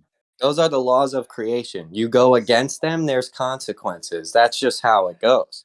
So yeah, the law that you see in Moses or in Exodus, that's the laws of creation. That's just instruction booklet on how to have a successful life. That's all. Now, because you went through a tough life and you think you figured that out on your own, you're not submitting to the Creator at all. You're saying, I figured this out for myself.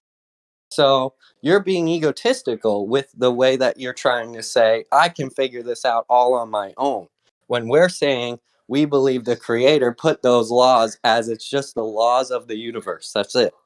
They're just Amen, universal brother. laws to make it work, to make the universe work. I And believe. because Jeffrey Dahmer, what did Jeffrey Dahmer think? Did he think it was okay to kill people? So he morally thought that was fine to kill and eat people. No, he didn't. He knew it was wrong? Yeah. He just couldn't stop.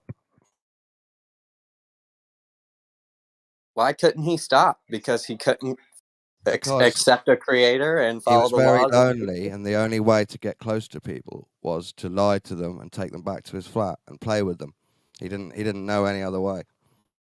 Regardless, is what I'm saying is some people, if they just look inside themselves, they find something pretty scary. Yeah, you're right. We can't just look inside. We have to observe nature, like she said. Okay, so we observed the sun coming up, and now we know. Oh yeah, we know the rules. Well, yeah, give us a specific example. Give us a specific example of how nature presented to you morality and whether or not that morality is objective or subjective. If a lady gets run over in the street, you can hear her screams and see the blood on the floor, and you can think about her family being sad. That's the type of chaos. So if you decide to run someone over, you're going to cause the same chaos. So don't. So if you've never seen that ever in your life, you would not There's know that a death is billion bad. examples of pain all around you all the time. At what age have you just have to observed? think about them and watch the TV. Okay, so at what age have you observed enough nature to where you can be held responsible for your actions because you've now been able to observe nature long enough to know which morals are right and which are wrong? Well, I didn't work it out till I was like 36, and I'm 41 now. So that was a long time of dangerous atheism with moral relativism, where I could It's have not hurt that someone. long but of a time. for some 36 reason, I years is didn't. not that long of a time. You try to claim that the Earth is billions of years old, and you've been here for 36, and now you've figured it all out, is what you're saying. When all we're saying is maybe it's possible that there was an authority that just gave the rules of creation before any of us were here, and we're going to respect that authority. And now you're going to say, no, a man just wrote that, when you can't even define what man wrote it. Because when I read it, it sounds like it came straight from an angel. I mean, yeah, well, that's the same as Islam, isn't it? Straight from an angel. Well, here's the thing. Regardless of which God we're talking about, whether it's the Christian, the Muslim, whatever, it is logically sound to come to the conclusion that there is a supreme creator that is preeminent to everything we can conceive. There is no scientific explanation that is logically sound that can explain how everything got here, and that's just full stop. They got nothing. They got absolutely nothing. That's why flat Earth is so powerful. And I think the sooner people come to this conclusion logically, the better. Word.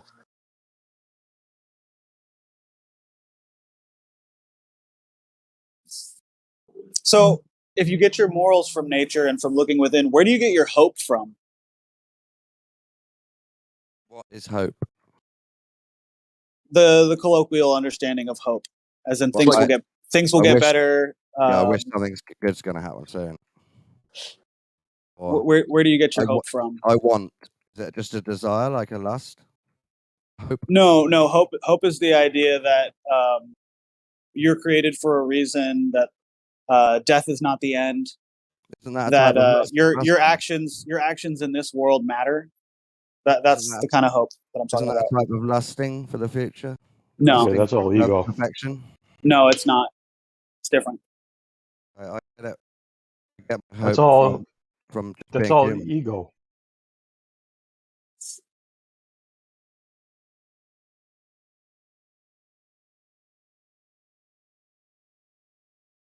Hope has to do with a feeling of trust. That has nothing to do with lust. Yeah, so do you trust yourself to that extent? Like you trust yourself so much that you've never been wrong in the past, that you can never be wrong again in the future, that you can now take your morals from yourself. That's the bottom line. If it's changed once in the past, it can change again. That's why they So call it just subjective. because yeah, and you've only been in this for what? You said you're 41 now. What is that, 5 years? 5 years? That's nothing, man. Things cycle in 7 years anyway, so who knows in 2 years from now what you're going to think.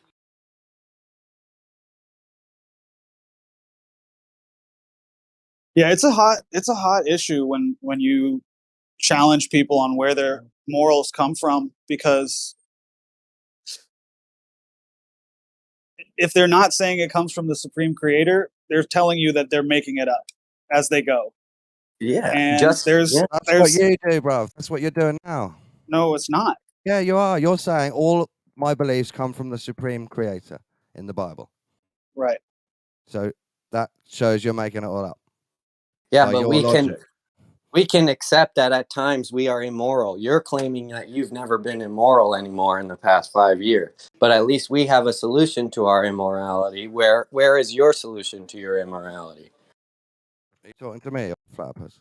I think he was talking to you, but go ahead if you want to respond. I believe in objective morals. No hurting people. That's always true for everyone. If you hurt people, you're just wrong. Well, what if you hurt somebody that's hurting others to stop them from hurting? Yeah, or self-defense. self-defense. Self-defense is different. Oh, okay. And where did you get that idea from? It's because if you're passive and you never defend yourself, you are asking to be a slave. So there has to be a balance between not hurting anyone, but also stopping people from hurting you at the same time. What about killing yourself then? Is that bad? Because you're not really hurting anyone, right? I think that might be up for debate. I think it's a waste of the gift, but I also understand if you need to because of the trauma of existing. So like if someone was telling you I'm thinking about killing myself, you would say, I totally understand, man. Whatever you got to do, you got to do. You wouldn't try to talk them out of it. Okay. I just got to come in real quick. That comes from the cult of anti-suffering worship. This idea that, oh, life is so traumatic, I just got to end it. That's a lie. And I'm not saying that you're lying to be malicious. I'm saying at the very best that you've bought the lie. You've been duped into this idea that suffering is bad. Suffering is just a part of life. No, I'm just saying it hurts, so we shouldn't do it to each other. Yeah, sure, but I'm specifically referring to the comment you made about you understand if somebody kills themselves because of suffering. You want to make the suffering stop, so you kill yourself. I'm assuming that's what you meant, right? No, I'm just saying if people commit suicide, I understand why they might have wanted to. That's what I'm saying. Oh, okay. They're still But wasted. you're not saying, okay, it's wrong to kill yourself, is what you're saying in all situations. I think it's a waste of a gift, but it's a human nature to waste some gifts. We do have free will. Yeah, it's a choice to press the exit button, like when in a video game. You're allowed to exit game when you want. You get that. Yeah. You can, but then it totally defeats the purpose of playing the game in the first place. Yeah, right. It's kind of a waste of time, wouldn't you say? Like a waste of the Proves gift. you're a pussy as well sometimes. Well, I wouldn't go that far. I would say that people who do that are if they are pussies, they're pussified through a demonic oppression or maybe even possession. Would that apply for a bone cancer patient who is imminently suffering of pain and agony? It applies to exit this world and get rid of the pain? Yeah, it applies to everyone. It applies to the woman that wants to abort her baby after she was raped. It applies to the person that got into a car accident and will never be able to walk again and, is going to just be in and out of the hospital forever. It applies to every single person. You live your life out. You live it out to the fullest. You finish it. You finish what you started. I don't care who you are, where you come from. If you can't understand that you've been lied to, I don't know who lied to you, but you need to wake up. That's not okay. Well, it's yeah, never okay. it's going to be hard for them to understand that because they just get their morals from within. So it could change at Oh, any here we moment. go again. We Here we don't have go to again. we don't have to I'll revisit meet up that. with you in 5 years from now, and you'll be like, yeah, I got rid of the Bible, and I'm researching myself. I mean, I started with that shit too. Why did you Right? stop? I was raised in it. Why did you stop? Yeah. What made you I stop? had to get because I never believed it from the beginning. I mean, I was forced to go to church. I was forced to believe that there was this terrible God that was going to condemn me for every little thought that I had was wrong. I mean, that's what I was taught growing up, and I thought, this is a horrible God. I don't want anything to do with it. That's a shame. Yeah, Um, that's mainstream Catholicism and Christianity for sure. And now you're right. associating me with What those was beliefs No, without ever no, asking no, what I'm my not. beliefs are. what was the worst? I have said before that I have read the Bible over and over again. It's not that there's not knowledge in there. To my understanding, it is whoever wrote it, it was the best explanation of how this place works. It wasn't brought down by God and written by man like that. It was just a best explanation of how this place works, which does fit. But it's not all of the truth about this place. Nobody knows the whole truth about this place. I can No man agree that, does. yeah, I can agree that God's ways are higher than ours and his thoughts are higher than your thoughts for sure. So there will be mysteries, and that's like one of the, big debates about the shape of the earth. It's a mystery, essentially.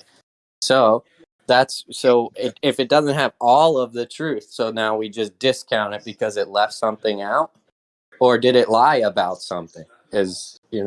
Like I'm not saying discount any of it. I'm saying it's not something to. I don't live my life by the Bible and say, well, Moses said I have to do this, or God said I have to do this.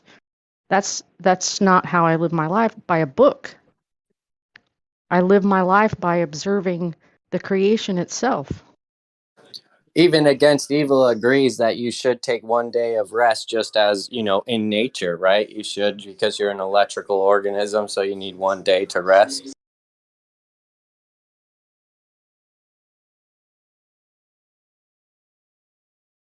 I Is think that we all take one day to rest.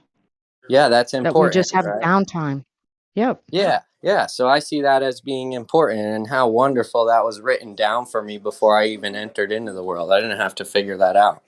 Couldn't you I work didn't have to out? figure that out by You working work 7 out days a the week, killing me. Yeah, but I 24/7 can work watch my hard and you need a animals day to rest. and they take a full day of rest.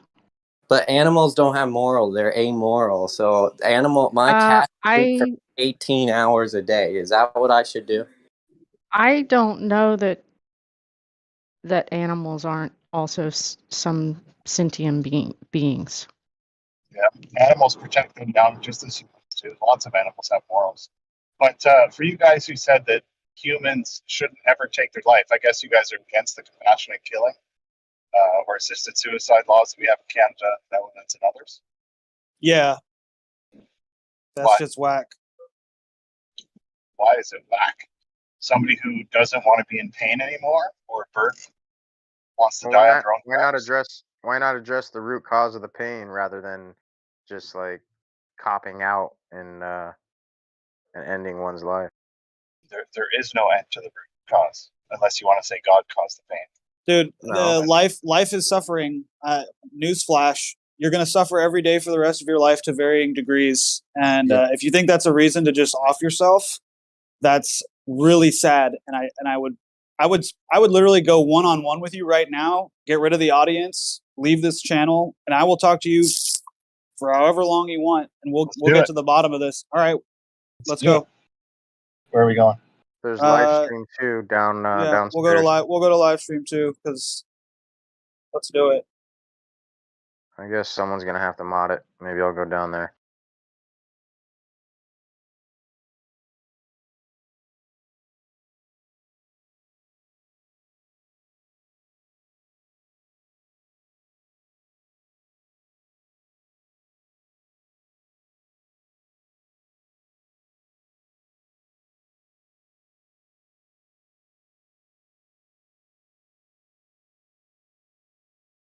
So does everybody here think that one person has a right to judge everybody based on his beliefs? I don't believe there's any passing judgment, period. I think we're all family. I think we're all related. I think we're all doomed anyway. Who gives a crap? I could judge you, you could judge me, who cares? You can do Well, that. I don't think it's a yeah, nice thing to do, for sure. But true. whatever. Yep, true. I mean, I guess if you're a strong enough person, it wouldn't matter anyway. No, it shouldn't matter what other people think of you because you already know we're all family anyways. We're all in this together. We're not here to be separate from each other. I don't know why we allow a group of people to control all of us. It's very strange. We're all even. The playing field is level. It's all the same. We're all a part of the same thing every day. But we're all individuals. We're all the same creation. We're all family. You could say that you're an individual, sure, that's correct, but me and you are one and the same.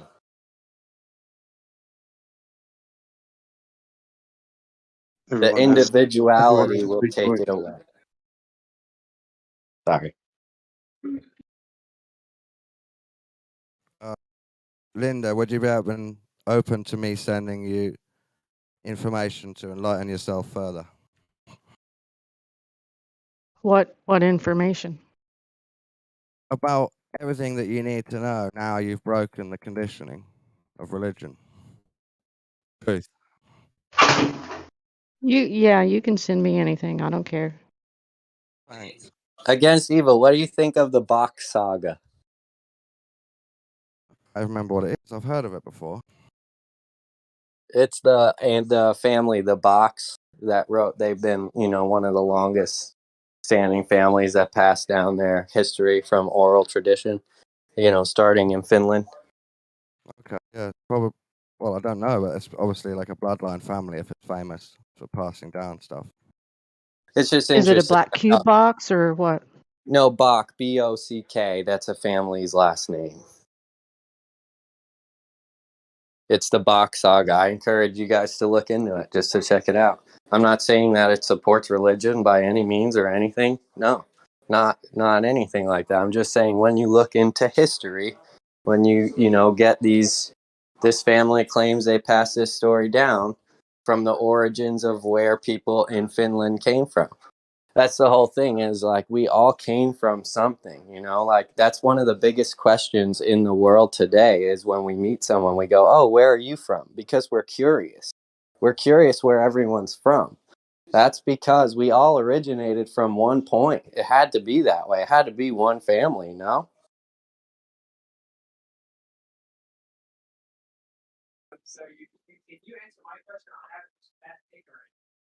So I encourage everyone to look into where are they from. Don't just consider yourself a white Englishman. That's terrible, man. You got to look into what is it truly? Where did you come from? What is our history? I think I'm part of a species that's half alien, demigod, and half animal. Half alien? Alien, demigod, Elohim. Okay. Yeah, so I hear you. I've heard it. So you can be from a god, but just not the one that's in the Bible, because that's it's the religion. The same one in the Bible. I just don't agree on the details. Same God. Okay, I hear you. So man misrepresented that alien.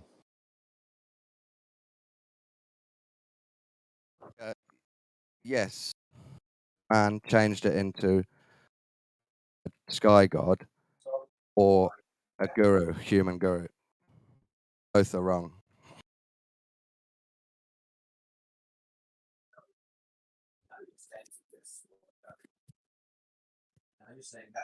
I don't know if it's true. I'm just saying I don't see myself as just a white Englishman.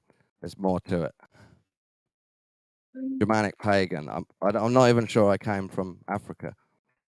Yeah, so then did your demigods like create a lot of different people then? So we didn't all come from one family, or was it like your demigod created two people and then they created everyone? I think there was a few sections, different types of creations that were similar.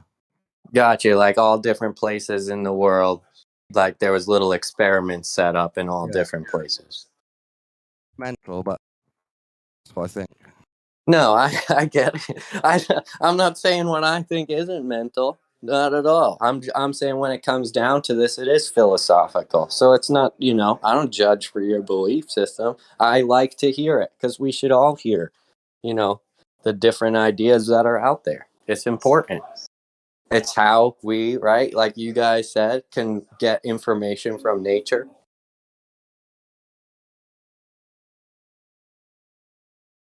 Yeah, no, I think what I meant was observing nature, and it's science. You study nature and decide what you think about it. It's much better a method than reading a book and going with it. I agree because I know the history books have been, tampered with. Like we don't know our true history. Because I live in Florida, I go to these mounds. They say people were here for 4,000 years. You don't find much information about the Creek and Seminole Indians and whatnot because they just, they gave them a choice. You could either stay here or we'll ship you to Cuba. That's what they say the story is. Or did they just ship them to Cuba? Did they end up in Cuba ever? Did they kill them all? When you don't want to hear the history, do you just get rid of the people? What do you do? Well, some people think that, yeah. Yeah, so the interesting part to me about the Bible is the long standing, how has it been here? I'm again not saying it hasn't been tampered with. And just like you said, there's information in there that's good as well. So what part, like when you said the graven images thing, that to me was kind of funny. I said I could just draw something and then worship it and that be wrong. Yeah. See, in my opinion, I don't see, first of all, I think it would be weird to worship anything that you made or whatever. So I don't really understand the logic behind it. I get the semantic argument about it, but it's like people don't do that. They're trying to make you only worship their God in their image that they've set out. So they don't want any other variables or nuance added to it, i.e. paganism. They don't want that. So they're saying if you do that, you're breaking one of the laws. But actually, it's just their preference for what God should be seen as and thought of as. So I'm saying it's great to try and tell people you should copy what I think about God, but you can't pretend that's a natural law. Because that's nonsense. Okay, I got you. Your demigods, could they have been created by a one creator? Yeah, I believe that. But the whole mystery of the whole universe is a different God to the Elohim. Yes, exactly. And I believe that those Elohim that came down to help the Watcher, to help man, people started worshiping them, regardless if they even wanted worship or not. Yeah, and that's why I'm against government authority in humanoid form. I don't think we need any authority but the set of laws that were given, which is like do not kill, do not, cheat on your wife, don't want what your neighbor has. I believe those are pretty good. That one, I don't think that's the law. That's just try not to be jealous and envious because it's a bad state of mind. That's not a natural law, is it? That's not a natural law. No, because in your stomach, you naturally want to lust after and do those things. But the good news is someone told us that just hurts yourself in the end. It doesn't help you at all. Yeah, but what if it does help you learn? Mistakes are the biggest way of learning in this life. You can argue that mistakes are a great way to learn. Like I have flipped over a truck while drinking and driving. Do you think that was the best way to learn that, or should I just never have drank and drove? Yeah, but would you have learned the lesson if you didn't? Would I have Would you have learned believed somebody else telling you that lesson without you actually experiencing for yourself to actually see that it's true? No, I knew the consequences I was getting myself into, and I didn't blame anyone but myself when I did run into that consequence. I'm just saying that's not always the best form of learning, because no, it wasn't the greatest form of me learning that mistake. Well, I know you can tell a child something's hot, but until they touch it, they don't know what hot is. So, And what part of their body tells them to pull their hand away? And where did that come from? Senses? Is yeah, it your the senses. spinal cord? The spinal cord, right? Well, I don't know. I mean, it's something internal Yeah, for there's sure. with your nervous system. Like there's It could something be inside even of you that, something higher than that. yeah, like there could even be something in the air that you're collecting your thoughts from.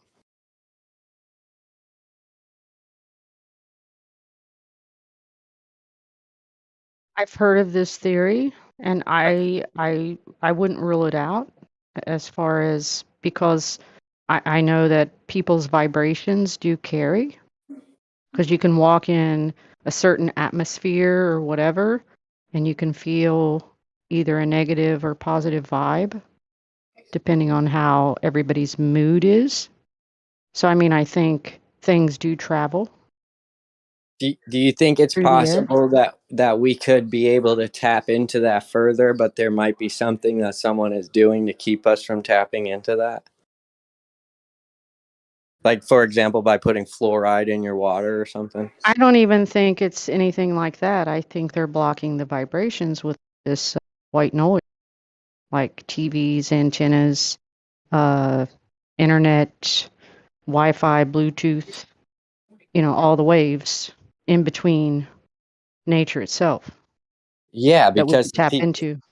because people that don't have that, like if we go to African tribes or whatever, they're very spiritual, right? Well, they don't have all the white noise, and they are living out in nature.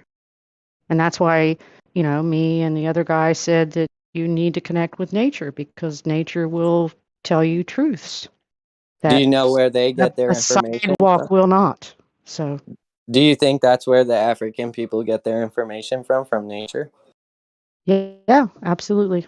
Well, their religion has been passed down through generations, through writings. So that's actually where they get their information. And they live out in nature, and they're super spiritual. Take drugs in ritual, which helps.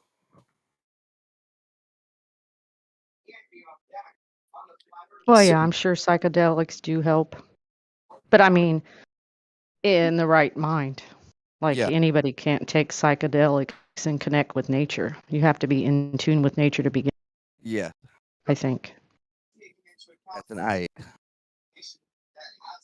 So, and we had a big crazy problem in America with psychedelics, right? At a certain point, kind of right around when they were telling us we're going to go land on the moon. So do you think that influenced people a little bit, because they were like, oh yeah, that's totally possible because I'm warped out of my mind right now. Why couldn't you go to space? Oh, absolutely. That was a whole agenda right there, with the psychedelics handing LSD out at like Woodstock and all that stuff. So yeah, so then are psychedelics of the good form of nature or the bad form of nature? Or it depends on Depends the on what person? it depends on the psychedelics. If you're doing something man-made that you consider a psychedelic, that's probably not going to be the same thing as if you did one of those Japanese or mushrooms or whatever. Yeah, It's completely psilocybin different. I hear you, or Point is, ayahuasca or something like that. good You're and bad. saying, like, but what about the regimen? Like, how much of those psychedelics should I take? I would have no idea. I've never taken them. I mean, the most I did was like a mushroom back in the day, but it was one of the laughing. So everything was funny. If somebody fell down, you would be. And when I woke up the next day, my cheeks hurt so bad from laughing. I mean, the muscles in my face were hurt. So Were sore. would you say it took away from your ability to determine what's moral and immoral? Yes, and that's why I don't do them anymore. Okay. So then the people that came up with religion, you're saying took these and then decided what was immoral and moral, or no? Yeah, I am saying that. And how are they able to determine immoral and moral when we know when we take mushrooms, we just laugh at people when they fall down? Because they're not breaking from society into the void. They're already in the void. So this aid helps them think more. So they go over all of their beliefs already after observing the tribe, people being hurt and why you shouldn't hurt people and their own ideas of law. And then they'll do drugs and confirm it to themselves in the state. Then write it down. So the demigod theory couldn't have come from people doing drugs. Oh, it could. It could all be. Everything could be just drug nonsense. But those are things made by the creator, right? What I'm saying is, religious Are people they in the for sure? past did drugs to help them think about reality. That's what I was saying. Are we positive that psychedelic mushrooms came from the creator, or could a demigod manipulate nature by any means? Oh, yeah. Yeah. It could be a preset left by God to trick us. I mean, by the masters. Yeah, it could be like when I look at like mosquitoes, I look at that as like old world technology to transfer blood from one to a next person. I don't think a creator would make something like a mosquito. You see it as cannabis or opium or coca. Yeah, but I coffee. disagree with that scenario about the mosquitoes because if you watch bats, that's what they eat. Did they always eat that? Yes. Bats have always eaten that for, I mean, you can tell for the amount of time you've been here, but like, 5,000 years ago, bats. Yeah, but people want to think that this can be some kind of utopian place. And if it was, it would be so boring. People would kill themselves just for that. To wake up every day and have happiness and joy and all the time and just be like a zombie land. I don't think the creator would have put that here for everybody to just be happy all the time because that's so boring. We need spice in our life. Yeah, that's your opinion. In my opinion, I would say I'd be Variety is the totally spice of life was of saying for a reason. To me, the spice, the bad parts came from the fall of man, from the first time that he disobeyed the creator's rules. That caused, the negative stuff. And to say that ancient civilizations couldn't have made a mosquito, I don't know if you've seen in the Florida Keys, they make mosquitoes and genetically modify them to spread certain things. Bill Gates made them. Bill Gates. Yeah. Made mosquitoes. What's up with that? So if we can make mosquitoes today, or love bugs is another one. The University of Florida created a bug they thought that would eat mosquitoes, and then now we just have a crazy issue with these things every spring. We can't blame all the plant substances on evil. We can't say all sharp things are evil, because we can also use sharp things, can't we, to do stuff? Yeah, no, I'm not saying that. I'm not getting at that. I'm just saying I'm not going far-fetched to say that mosquitoes could be technology rather than just nature. I think it's worth asking what is good and bad in nature and why is it there. It's worth thinking about. Yeah, but I think this place is set up in a way to where we have to take the right path through life. There are obstacles. If there weren't any obstacles, everybody would get to heaven, right? There are obstacles, and there always have been. Yeah, I don't believe that you go to heaven or whatever, or Well, hell. I don't either. I don't either. It was just a saying. It was just a There are no saying. obstacles. Nobody would be in heaven because you got to earn heaven. Yeah, I think heaven's here, and I think believe the hell's prophecy. here.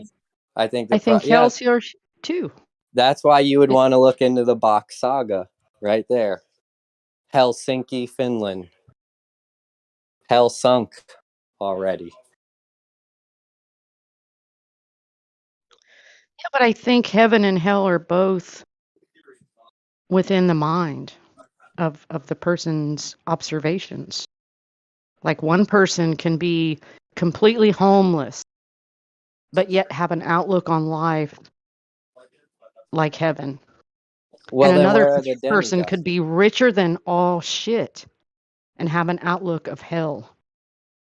That's what I'm saying. I think We've that observed there is. both. Yeah, I think there's layers like that it can apply one to the sky, it can apply personally in your own life, and it can be the story that's going to happen overtold the whole time. I believe that's the beauty of it.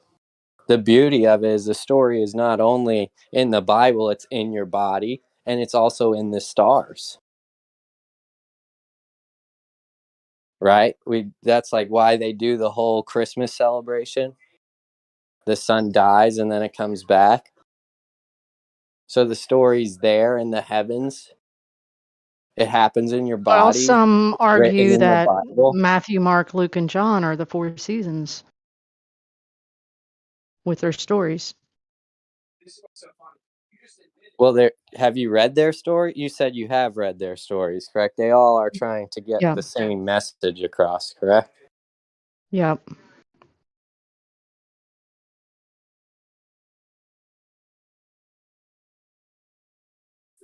But like I said, I just think it's somebody's observation of how this place kind of works, and it's all based on the creation itself, the whole entire Bible, because it has the sky, it has the plants, it has the earth, it has humanity and all the flaws of humanity. It has everything. So there is no divine intervention then. It's impossible for there is no like divine beings. It's just the earth. There's no are you getting at that there is no creator? No, I'm not getting at that. I don't know for sure. I would assume that there would be. I think there is intervention at times if you really, really and don't abuse it. I think if you're out to say, I want to make $1 million, yeah, that might not get handed to you on a silver platter. So that divine But if intervention you couldn't have came to Moses? No, I think Moses spoke to God. And then tricked people No, about what he said? I just think it's not the ultimate truth. It's just a man's idea about God from the Jews. I still think he went through the experience. yeah, but to try to bring down the law, apply it to everybody that was in his contact or whatever, that is like authority, right? Very egoic, isn't it? And Tell people, I know right, what you're supposed to do now. yes. And what when part they of didn't the agree with it, he threw the tablets down and broke them. No, they were He actually threw a fit. worshiping Baal when he came Got mad down. at paganism, yeah, because he couldn't. Yeah, Yeah, they but were they doing were paganism worshiping. when he came Okay, down, so he was frustrated, but and then yeah, but he threw the you can tablets. you can sugarcoat it or whatever. He wanted them to worship the God he believed in, so he got pissed off and he broke the tablets. You That's the mean way the story the goes. God that told him that all the firstborn would die unless they did a certain commandment, and then they did that commandment, and then they survived and were pulled out of Egypt? Yeah. Oh yeah, that horrible God. Yes. So he did. That's horrible, right? You know, the firstborn means the oldest son, right? Do you think firstborn? You think baby? No. The firstborn is the oldest child, but children are supposed to outlive their parents. Didn't the Egyptians I though was going to take the children? sacrifice. Didn't the Egyptians take the children of the Israelites, and when they didn't have enough bricks, they would just put the child there in place of the brick? That's in the Bible. I don't know. I just get confused on if you guys have read the whole thing or you just like read through pieces of it. Well, I don't 'Cause have it it seems completely justified. memorized. It seems justified to me to take away the Egyptians' firstborn not following the commandments when the Egyptians were taking the Israelites' firstborn. That sounds pretty justified. Seems like, even swap. Also, combating evil with evil is Yeah, that's justified. called revenge. Yeah. That's called Yeah, annoyed it's revenge. revenge. I Yeah. never said I know. I said it seems justified to me. I'm not saying that I am the Almighty and I know what's moral and what's immoral, but it makes sense to me that if someone killed my baby and then God killed their baby, I would be like, oh, I guess that's the way it goes. I wouldn't say like, oh, I was in control of that. I'd But leave see, that up to me the as a creator. human being, if somebody broke in my house and killed my child and they got away, I don't know that I would go kill their baby. But you're trying to apply Because your their logic to child, God's. yeah, You're but their trying to apply child is your logic. innocent. You're They are trying. not innocent, but their child is innocent. Why Pagan, would a isn't God Now it? do you're You're that? not thinking of kin a to killing baby people for your again. dad. That's What if paganism. It what if doesn't it's a matter. 35-year-old What if it, son? it's still their son? What did that son do to deserve death based on something the parent did? They killed their son. So So should what? everyone Eye for an that eye. kills Eye for people an should eye. just Tooth kill? for tooth. What's up, So Demo? you're basically an eye for an eye. That's what you're saying. See, I don't believe that. I'm not I'm going not to to go punish saying somebody else's child or you're adult son because they killed mine. you took eye for an eye out of context. Eye for an eye in the law says when two men are fighting and a woman that's pregnant tries to break it up and then they end up hurting the pregnant woman's fetus. When they hurt the baby, whatever happened to that baby, you have to do to those men. That's what eye for an eye. You guys need to read the law and just read through it to understand it. Because eye for an eye doesn't mean if someone rips out your eye, you take out their eye. That's not even the context of the scripture. Yeah, but I'm not talking about an eye. You're talking about somebody killed your child and you're going to go kill their child. That No, I child did is not. I perfectly said the innocent. creator did it. You I said it said the was creator would do justified. that. Yeah, I said by the creator But I standards. don't I don't think know the what his creator logic. does do that. His I logic think is that's, different than mine. I'm not claiming well, that I would go and kill that person's that's why baby. I I'm don't saying follow if the the logic of the creator did Bible this. because it's wrong. It sounds It's like not you justified. haven't read it with understanding and asked for discernment while reading it, because you quoted eye for an eye, which is in the law, but it doesn't pertain to violence between you and a person. It pertains to violence between two men, and a woman that's pregnant gets involved in it. Did you know that? Did you I'm the know that? one. I'm the one who said eye for an eye, and the colloquial means whatever you lose, you can get that back in retribution. Not the Bible verse. Just you hurt me, I'm gonna hurt you. That's what eye for an eye means, colloquially. Colloquially, I know, but it was taken from the law. It's unfortunate that it's been mistranslated to that extent. So couldn't you understand that if that saying got mistranslated to that amount, that maybe the preachers that you saw when you were a kid that gave you a bad taste for the Bible also had these misunderstandings? And maybe it's time, now that you've awoken, to go back and look it over one more time just to check it out for yourself? Or are you just going with, now that I'm awakened, I'm still going to hold ideologies I held before I was awoke? I'm not holding any ideologies. I have a problem with authority figures telling me what the fuck to do. That's it. And the Bible is one of them, and I will not adhere to it.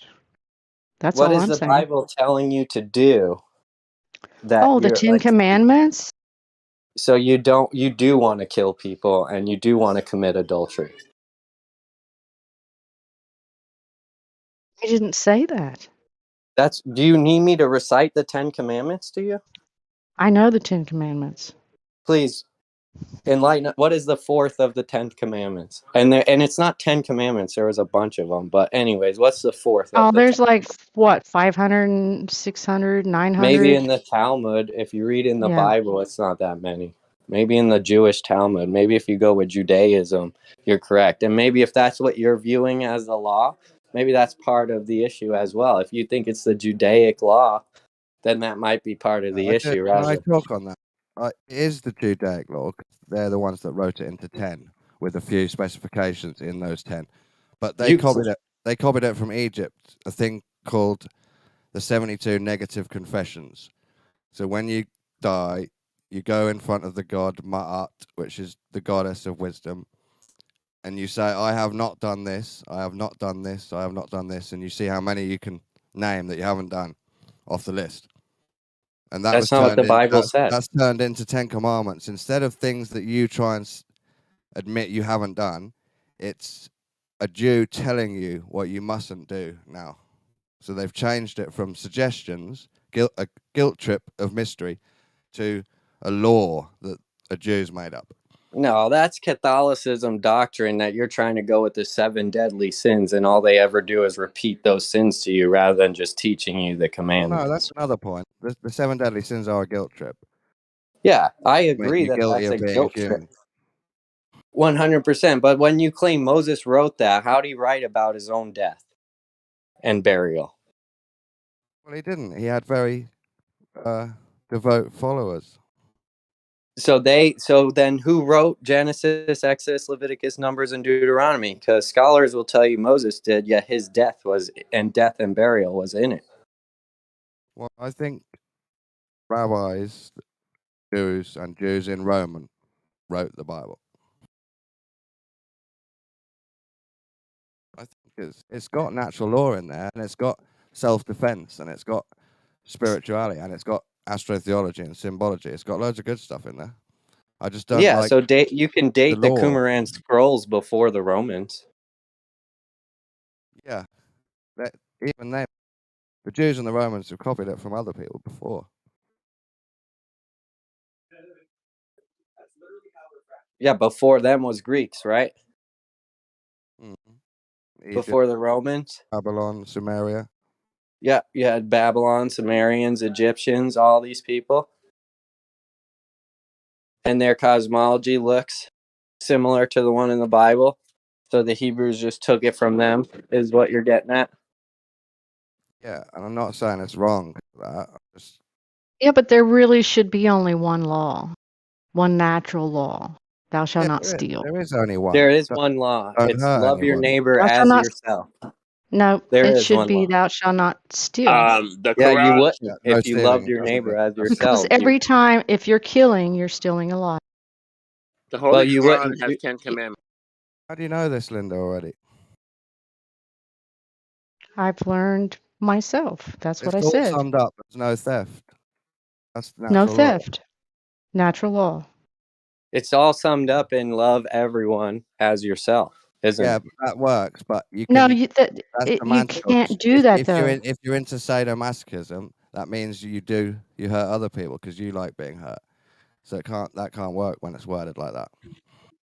I can understand where you're getting at with that. I would say that you would need a basic understanding of what immoral and moral is to determine how to love another person. And I think you can be granted that at a very young age rather than having to wait till 35 years old. That commandment to love your neighbor like it's you and treat them how you'd like to be treated, that is the real teaching, but it's just worded a bit badly, I think. Yeah, but that also follows the saying of thou shalt not steal.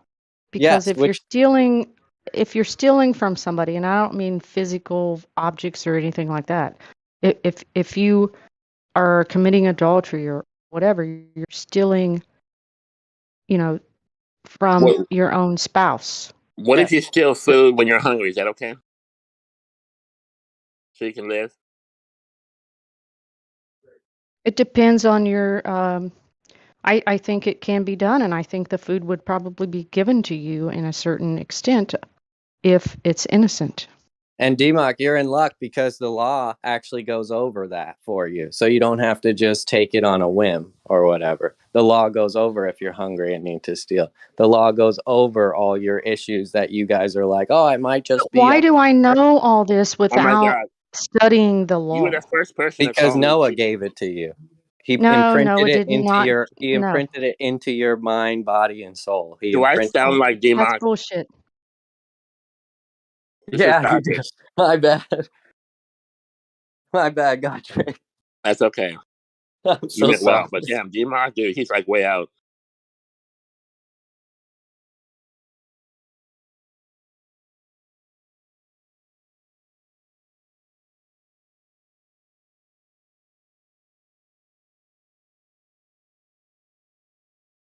I Even just the encourage. Bible says that everybody can figure this out on their own Yeah, without the book. tells you to test all things. So I test the things in the book. I like to turn away a harsh word towards me with a gentle answer, and it works every time. So when I read things and then I do them and they work, I consider the book to be valid. That's how that works. So then I look and I don't discern. Go ahead. Sorry, did interrupt you. That's okay. And we all do that with our books. If you're clever, you test knowledge from your books, don't you, to see if it's true. A little bit. It's the #1 book sold in the world. It's been around for a long time. It's not like it's a new book. I'm sure there's no agenda behind that either. Well, what's the agenda then? What is it causing in the world Controlled that is so opposition. terrible? To make you Controlled worship opposition. Israel. That's the agenda. Because of the modern theology, it turns into that. Do you think I align with Israel? Are you saying Well, what I'm talking Torah to in your you about, name. what I believe? Torah Do is I all about sound like a Israel being Jewish the Holy person? Land. That book is about Israel being the Holy Land and superior people. Yeah, well, I believe that Holy Land's in Florida. Yeah, that's good. Good that you don't agree with Israel. I've done a bunch of research on it. The only place you find gopher wood in the whole entire world is in Florida. Israel is that is in the a holy Bible? land. I just don't think it's the Holy Land. The earth is the Holy Land, the whole thing. That's correct. And before the flood, it was probably all perfect tropical paradise. Is that why the Floridians vote Republican? Yeah, it's why we don't have state income tax. I'll tell you that. What if we are the earth? Well, that would be weird because the Hebrew word is eretz and it means land. What if we are land? Well, we are made of the dirt, that's for sure. But I don't think That's what I'm saying. you could do what ifs and this and that and be confused for the rest of your life, and that's fine. That's I'm not totally okay. confused. I'm not confused. You just said what you're not sure if you're the earth or a person. Oh, I am the earth. I'm everything. Yeah, I believe your theory. What you're that's why I encourage you to look into the Bach saga, because you're talking about tree incarnation. And that's where you developed your belief system, because they used to have a family tree and they believed the soul was in the ash of a human after they burned them. So they would dig a hole down to the root system of their family tree and go ahead and put their ashes down deep in that root system. And then the soul would go through the tree to the leaves.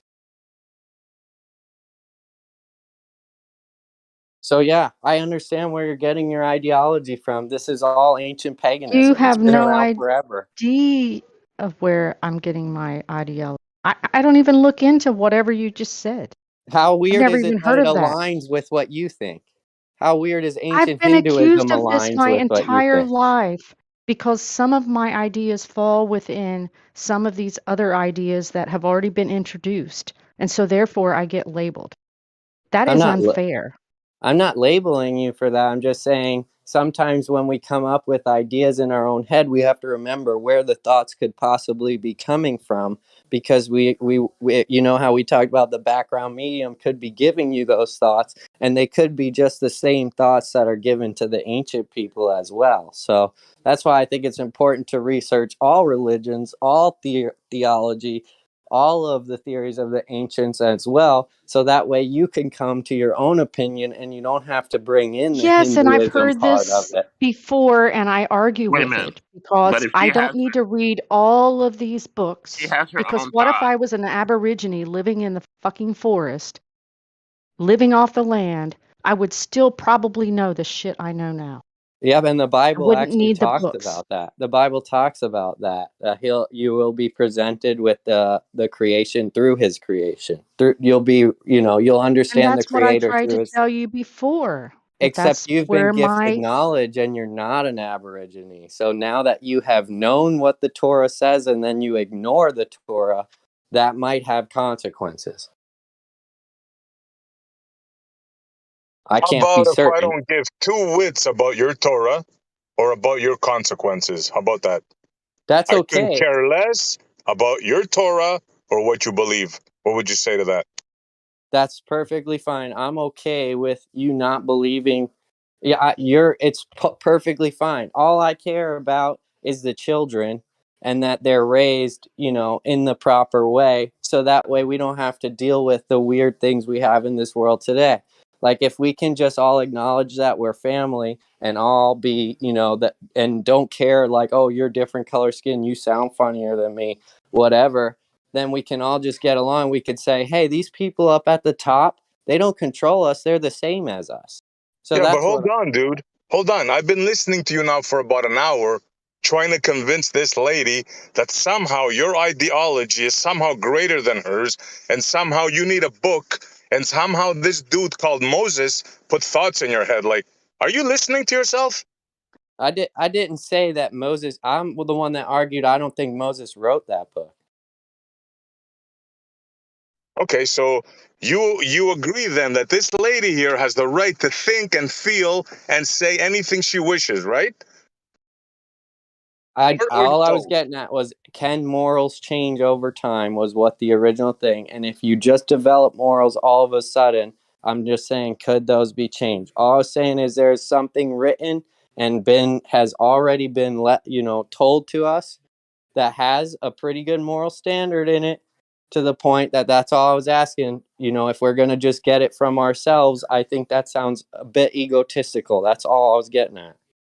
No, you're bowing down to somebody that has to tell you how to behave. This is what you're trying to tell her. You're trying to tell her that somebody greater than yourself can tell you how you should behave. Like somebody needs to tell you, hey, you see that lady over there? Like yesterday, I saw a lady, 89 years old, by the way. She put her hand on my car. I didn't yell at her because she needed to lean, right? Now her on her way back out of the bank, I was waiting for somebody. I went out and I helped her. I put my arm out and I helped her, right, to cross the street. She said, "Thank you, sir. I'm 89 years old." Now, did I need Moses to tell me to do that? I don't know how you were raised or how your parents taught you, but I do think that the reason we act the way we do is for sure the experiences that we experience. You could have seen someone help an old lady in the past, so you decided that looked like that was a nice thing they did, so I'm going to do that as well. Yeah, but no Moses, right? There was no Moses, wasn't no bushes burning, nobody No. talked to me from heaven. I figured that on my own, right? Did you? If you want to claim that you're that smart that you could just figure it all out on your own, and it has nothing to do with what the air you're breathing, your But heartbeat, you why you also blink, think the you might. Oh subconscious. no, my mother raised me that way, my friend. My Well, mother no, told no, me, no. You don't even when need. you You don't see even a need little someone old to lady hold and she on. needs You don't help, even need you someone. go and help Sorry, her. Phil. Yeah. Wasn't Moses. You don't even need someone to teach you the moral. You can think about it for yourself, for your own future, and think, well, what if I was old and needed help crossing the road? Like, you know. I don't But see how that's different from what the Bible says. it's almost innate Look, if you inside help us. the lady across the street, it's not Because God, because you're just if following Moses. Okay, you didn't do it. You're just following the Bible. Okay, that's what. I mean, come as on, someone guys. said You earlier, need somebody to tell you what's right and what's wrong. the earth is the Lord. I think it was Esau that said it, and we are all part of the earth, right? So I think the morals are innate in us. Whether some people really choose to hide them deep down, yeah, and pretend that they don't know them and act like genocidal or whatever it is, it's innate in us. We know when we're doing wrong. I think. I'm sorry, but it's yeah. I think it's just innate in us. For sure. I think we were definitely given rights by the Creator, moral rights. And we could go against those if we wanted to. I'm just not claiming that I just came up with it all on my own. I'm submitting to, if you want to call it a higher authority or a higher Well, that's what I'm power. saying. It doesn't even need to be taught. It's because we are part of his creation. It's in us. You know what you sound like to me when you say that, with all due respect to everybody? It's exactly what the ballers say. Somebody with a higher authority has thought of this and told me how to think, what to think, and what it is. Yeah. Not from what I said there. No, I hear you. It's a part of your That's a essence. very good point. It is. I'm not going to argue to say that everyone needs to see it that way. I was just you guys were sharing your beliefs. I was sharing my belief. I'm not pushing it on anyone. I was just defending it. That's all.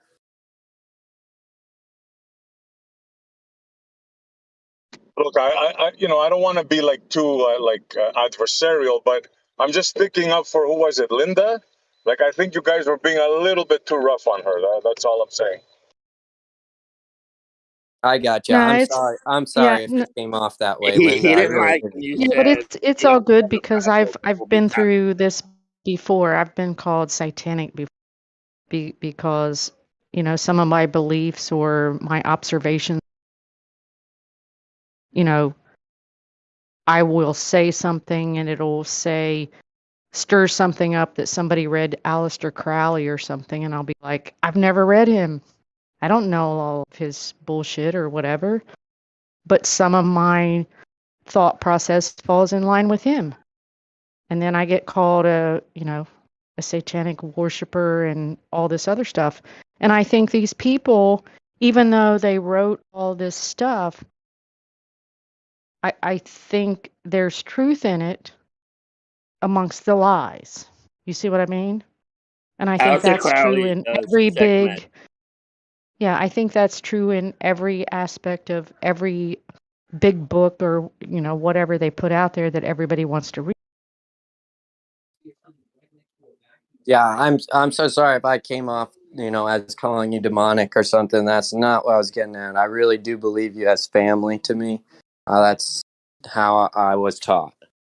So Yeah, it's all good. I'm not upset with you for your beliefs or whatever. You know what I mean? We're all here to learn about this place because there's not one person or a group of people that know everything about this place, even though they tell us they do. And I think that's what we're all here for in the first place. You said if she doesn't follow Moses and she knows about it, that there's going to be some consequences.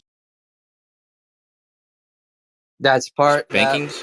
That's only part of what. Yeah, my belief system is ignoring the rules. That's it. That's all I was saying. So I'm not saying or saying everyone else is screwed because of that at all. It's just the analogy usually goes, your mother tells you to clean your room. If you don't clean your room, you end up with a dirty room. If you do clean your room, you have a clean room at the end. That's all. It's That's just an analogy? Analogy for following a law. Oh, I got you. I'm sorry. I came in late. I was listening to the Witsit debate. Just continue. I'm sorry.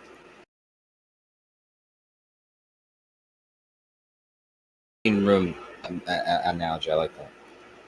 Right. And I just think that we're at the point now where and whose law is correct. We know in Texas what we say, right? We got law by the gun. Yeah, whoever's got the biggest gun wins. That's right. There you go.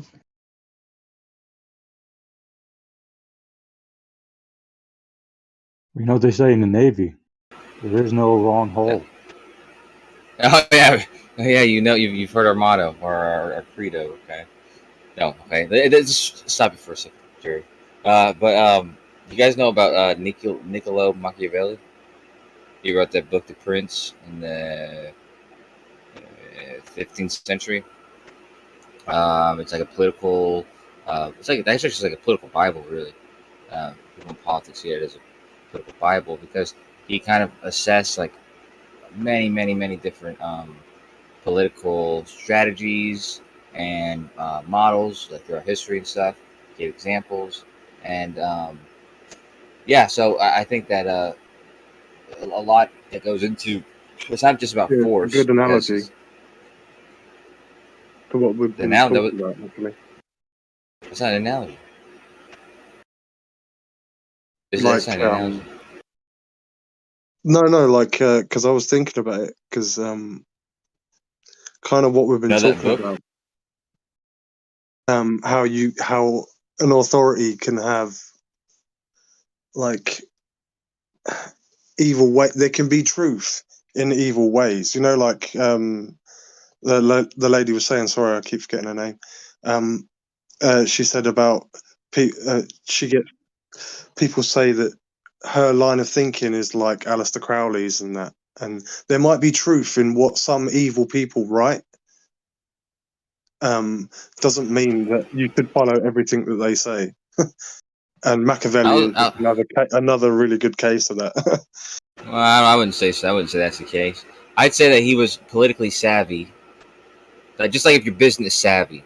If you're business savvy, does that make you a bad person? No, it means that you know the inside baseball, and you're just sharing the the methods and techniques that work best.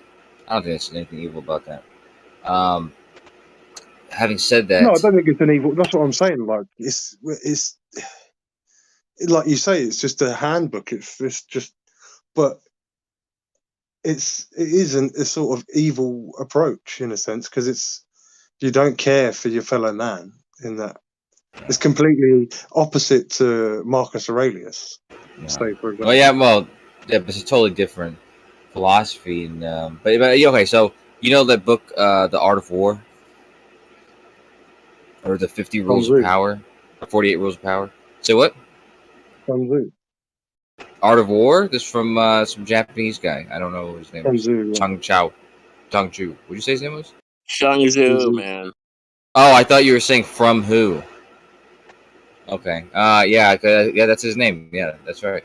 And Sun Tzu's Art of War. yeah, why do you guys all know his name? How do you not know? I don't speak Japanese, dude. If your enemy is angry, anger him. Oh, you've read it. It's good, right? But you also read 48 Rules of Power. Very similar book, right? If your enemy is superior, run. If your enemy is weaker, laws of fight. power or rules? So what? 48 Laws of Power. Yeah, okay. Have you ever read that book? Fucking laws? Which book did we? That's 48 Laws, yeah. All right. Have you ever read the 50th Law? It's about 50 Cent, did a rendition of it with Brian Green, whatever his name is. Anyway, yeah. It's called the 50th. Power by Robert. It's called the 50th Law. Yeah, Robert Greene. There you go. It has the art of seduction. Is that what it's called? What's number 50, Coco? I don't remember. I bought that book 10 years ago. I never read it. I didn't read the whole thing. I don't have it anymore.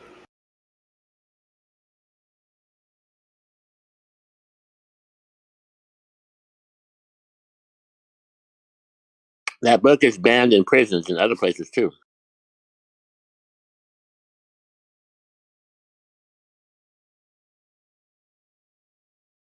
They broke the law, dude. You ever heard that Johnny Cash song? I fought the law and the law won. Right? If the law won, you can't read the 48 Rules of Law. Or 48 Laws of Power. But really, what are you guys talking about? Politics, analogies, Aleister Crowley, Ozzy Osbourne?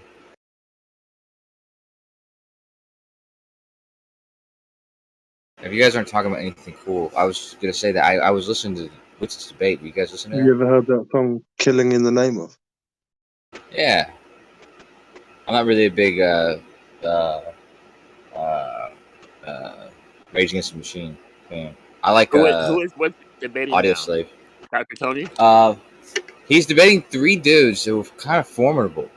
It's real. These TikTokers are real formidable opponents, and I feel sorry a little bit for Witzel, although I do admire his tenacity.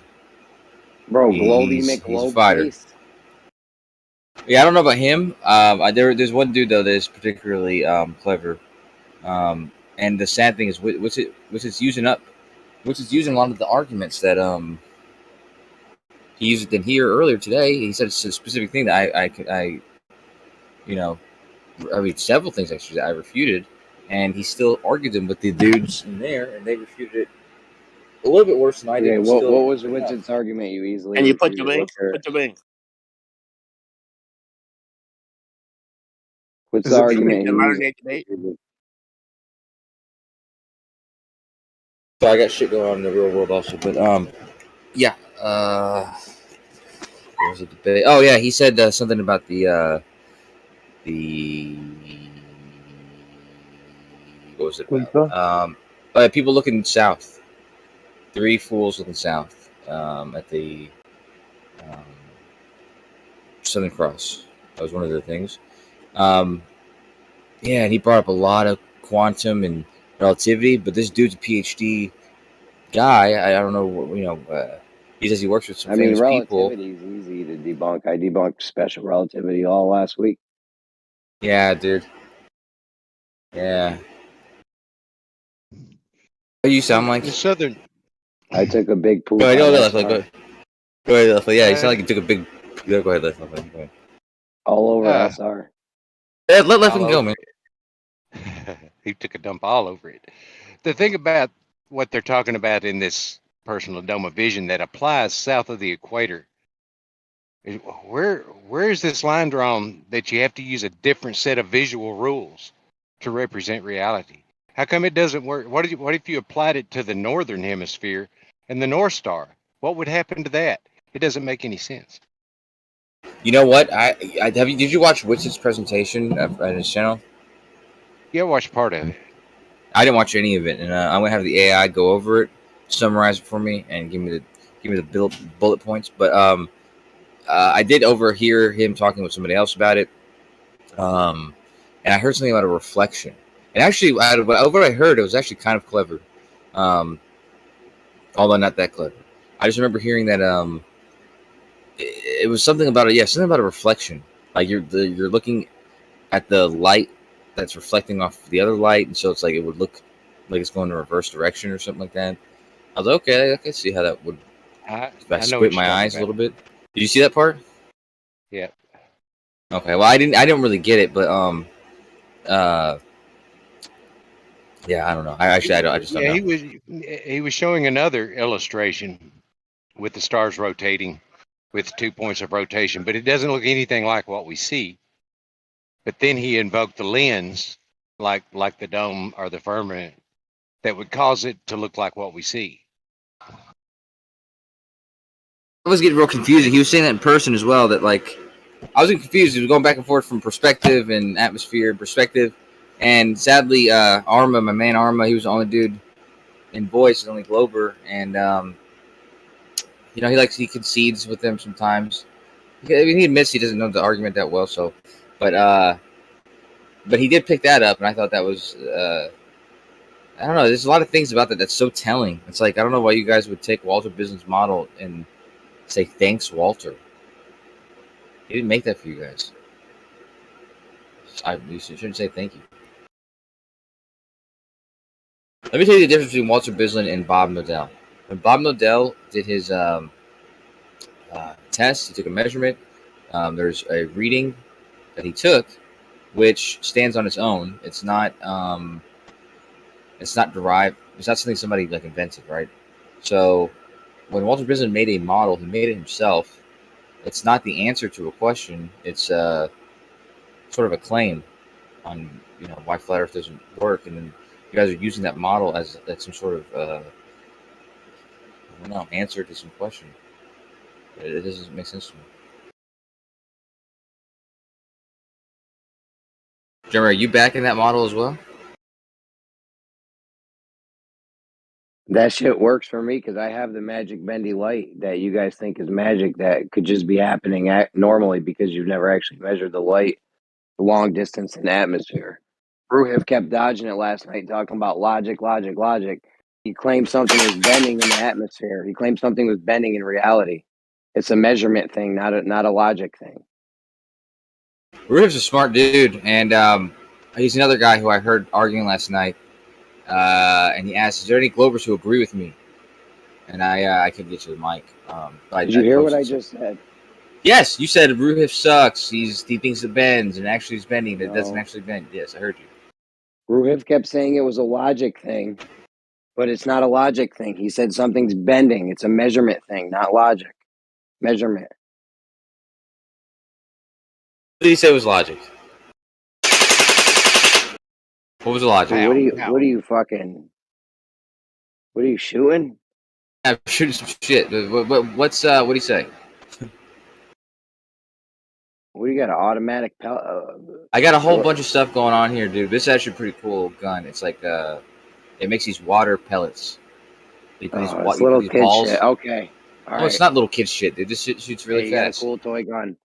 Listen, Ruhiv kept saying it was logic. It was logical. It was logical. It's not a logic thing. He said something's bending in reality. It's a measurement thing, not logic. Funny Are you ever thing, going to address that? My voice is going, bro. Are you ever going to address that? Or am I going to need to say it 8 more times? Oh, is this Jeremy? I didn't even know this was you, dude. Yeah, this was a lady. Okay, sure. No, you don't have to say it any more times. Ruhiv thinks it's really happening. It's really logical, and I agree with him. So, what of it? It's not a logic thing. It's a measurement thing. It's something's bending. You need to measure it to show that it's bending, not logically say that it's bending. I mean, is it bending? I mean, the path is. That's his claim. Yeah, the path's bending for sure. You need to measure it. Ruhiv was saying it's a matter of logical deduction. That's how he came to the conclusion that when light bends to the denser medium. Thank God we got a Kiwi in here. Somebody can actually make sense. Never measured it. Yeah, zero measurement and no lab experiment, nothing that he can show in reality. Logical deduction. Do you understand that the field can be a lab, right? Like out in the field could be a lab.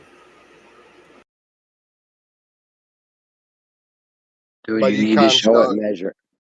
You can't show it in an orthographic view. Is that a restriction, or is that like a necessity that you need to do that? Because it's in front of you. It's in front of you. How can you tell? There's no way to measure that. There's no way to prove it. Let me tell you something I learned from my friend called Zanuck. The clever Zanuck, okay? Who, by the way, was a beast in American Gladiator. But let me tell you what Zanuck had told me, and it was genius. He said that you take...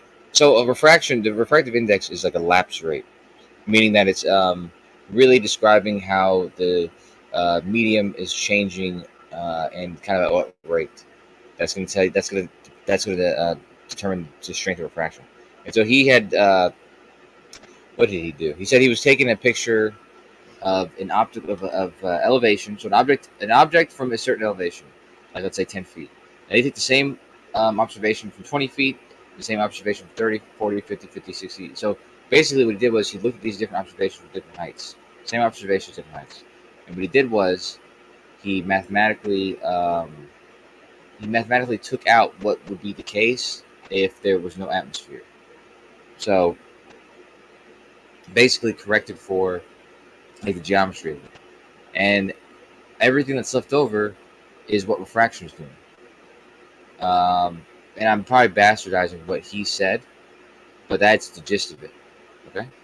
And it's pretty genius. I mean, because you can do this and you can come up with a value, and then you can make the prediction for the next elevation and see if you're correct or not. Um, and so yeah, it's a neat test you can do and test. Oh Or my test God, you do dude, and verify. you're still going? Oh, is my mic open? Sorry. Listen, what you need to do is show the light bending. If you're claiming the light's bending in a certain direction, you need to show it. Show where we're seeing it to where its actual position. You're not doing that. Did you hear what I just said? Yeah, you have an apparent position, then you have another apparent position, and you make some thing where you think Earth is a globe and there's this curved density gradient. I know what you're doing.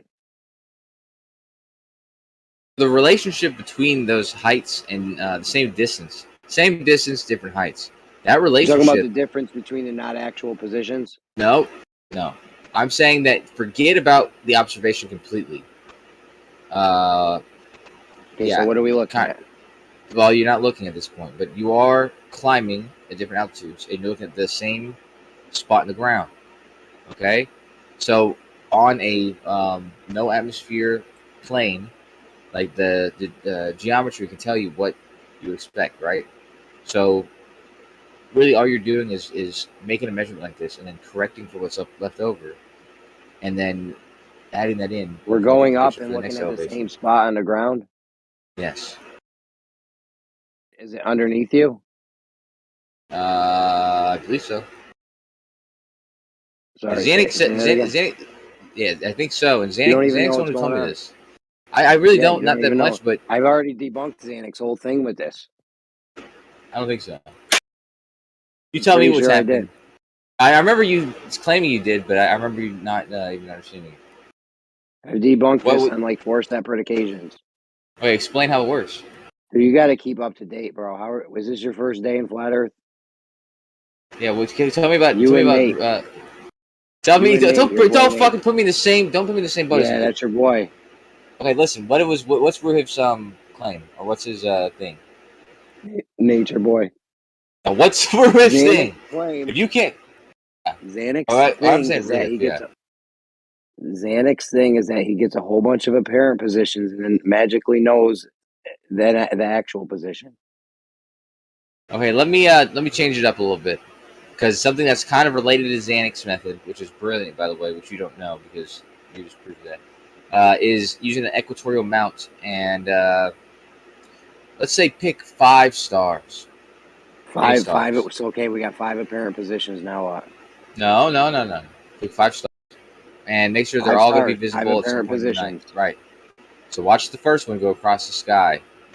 Wait till it's about to set, and watch how much slower it goes. So you got 2 apparent positions. No, I said 4 or something. Okay, 4 apparent positions. Okay. Then what? Hold on a second.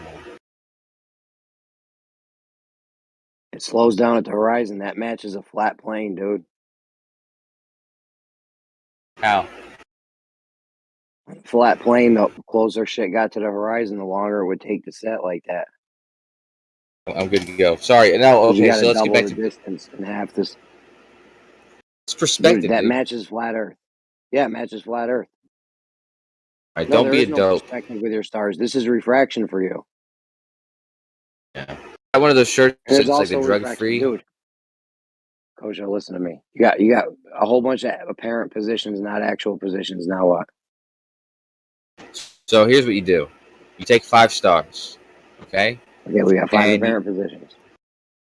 So what you do is you watch one by itself go across the sky from about 20 degrees above the horizon till about 20 degrees over the horizon. And you watch the speed it does this with equatorial mount, 15 degrees per hour. Then you take another star and you start at the horizon. You go to the end of the next horizon. And you notice it actually seems to not be going 15 degrees per hour, but slightly slower. Okay? Yeah, okay, right. So hold on. 2 actual speeds. No. And then here's what you do. You make another observation where you watch one star go across the sky, and at the same time, when it's at like high noon, you watch another star that you've been seeing the whole time go 50 degrees per hour is now setting and going slower.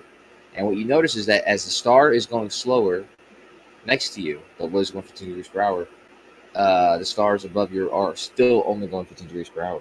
So this phenomenon you find is it's not like anything you've ever experienced on Earth. So you got a whole bunch of actual position, a whole bunch of apparent not actual positions. You got a whole bunch of Did it right the apparent first not time. actual speeds. Do you have anything that's actual? Yeah, the reference frame and all the things you said that I claimed they didn't have. Yeah, but wouldn't it seem that if we are all individual at different paces in life, wouldn't it be reasonable to think that the stars do too? Oh, absolutely. A lot of people don't agree with me on this, but I personally think that the same way you think of, animals or bugs or trees or humans having lives, I'm sure stars also have lives. That's another story. A star is alive. I'm not like everybody else, dude, and I say yes. It's I've been saying that sentient. for years. Stars are sentient. I never said that, did I? You said they were fucking alive. I'm not making a claim about their sentience. I'm not making a claim about their sentience, but I think God is in everything, what people call God.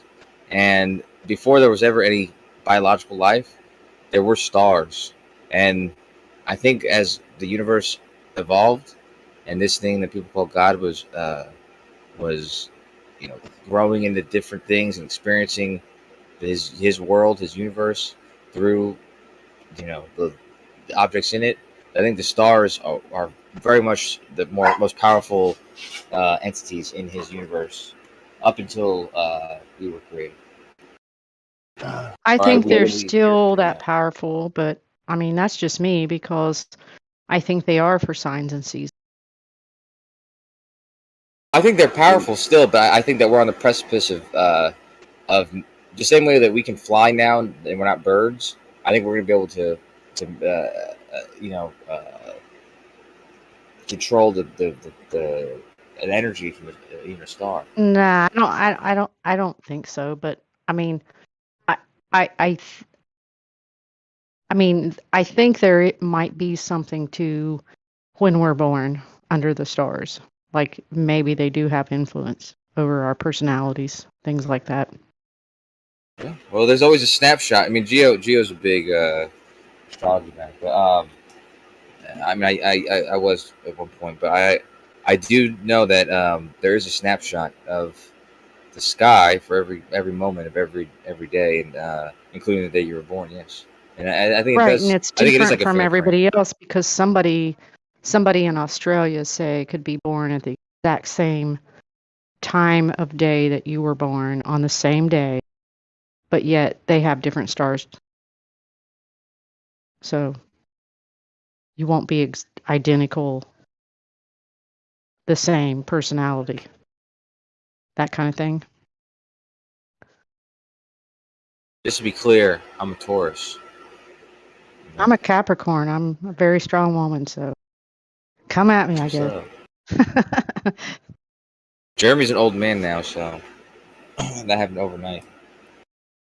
No, I was going to say earlier when you speaking of Darwinism and evolution and all that stuff, you could relate that to your own conception and crawling and walking on two legs and all the other stuff that Darwin says. Yeah, because that's how we are. That's how we form. Yeah. Okay, sorry. You relate that to. I see what you're saying, but you're talking about what I was saying about the God and the universe. No, I wasn't relating it to that. I was just saying that, all these books and things that people look to or are against or for, or, all the other stuff, they don't look to what the true meaning of them is. Because, I mean, when I read evolution or whatever, I see me at conception to being born, falling, crawling around, walking on two legs, and then becoming a man. Yeah. So I was an You became a Neanderthal man? at one point. Yeah, well, don't get the transgender shit out here, but No, I'm just saying that it applied because we were Neanderthal. We were not being able to communicate or anything like that. Right. My friend was asking about this the other night. They were saying like, I was wondering. It's so weird. We just make these noises with our mouths, and blah blah blah. And I thought it was an interesting thing that she was thinking of because that is what sets us aside from the animals. Is we like we talk to dogs and we talk to cats. Like they can understand us, but they really can only understand very little noises that we make, and they can't communicate with each other. That's why they smell their butts because they can't talk to each other. They're gonna be like, "Where have you been?" They have to smell their butt and find out where they've been. But we can Yeah, but I actually make mean, noises with our mouths and share our ideas with each other. right, It's right. But we it's can very strong. communicate with our animals on Yeah, a sure. A nonverbal, yeah. nonverbal thing because I mean, I do it with my animals all the time, and it's like I can just think of one, and here they are. Like they just automatically know I'm thinking about them, and there they are. Like I'm They thinking, say, oh, they might be outside or whatever. I need to go check on. And then they show up, and it's like, I'm here. You don't have to go check on me. and it's very true. Animals can sense like humans can sense it too. Cops can sense it like fear, or that kind of thing. But animals really can sense that kind of stuff. That's why you Yeah, can't. that's why I say watch nature because I mean I think we're capable of that, but we have too much white noise. We Yeah. have all this interference in our lives to prevent us from doing any of that. Conscious thought is really what that is. Yeah, because me and Snacks were talking about the other night about how like you can be in like this like flow state, and you can kind of go with like muscle memory if you're like a basketball player or something, and really excel. But when you start consciously thinking about what you're doing, that you lose that and you start to fail. Oh, absolutely. It works in everything because I mean, like I used to play pool all the time. I used to really be good at it, but I had to be a little drunk because when I was a Yeah. little drunk, I wouldn't think about it, right? I would just do the shots and I would actually excel at it. But once I started thinking about my shots, then I, sucked. Yeah, it's funny how that works. Yeah. To find a sweet spot because obviously you don't want to get too tasty and toasty, and then you're not good anymore. Oh yeah, the one too many. Yeah, fail every time. Yeah. Are you guys watching the debate though? The what's it debate?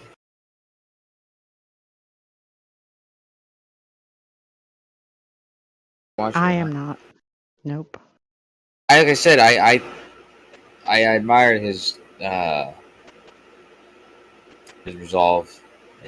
He's definitely sticking it through. But I think he might be getting a little bit manhandled by because these guys are pretty smart dudes. Like these TikTok guys are a different breed almost. They're not like us. So is he a glober or a flat earther? What's Witsit or the other dudes? The Witsit.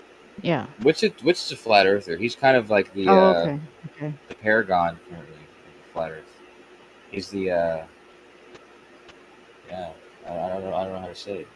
A lot of people look up to Witsit right now, and I guess it's deserved.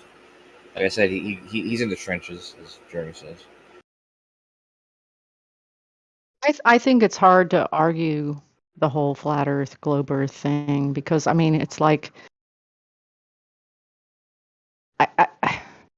I think if you use logic instead of science, it's easier to force them to question the reality of it.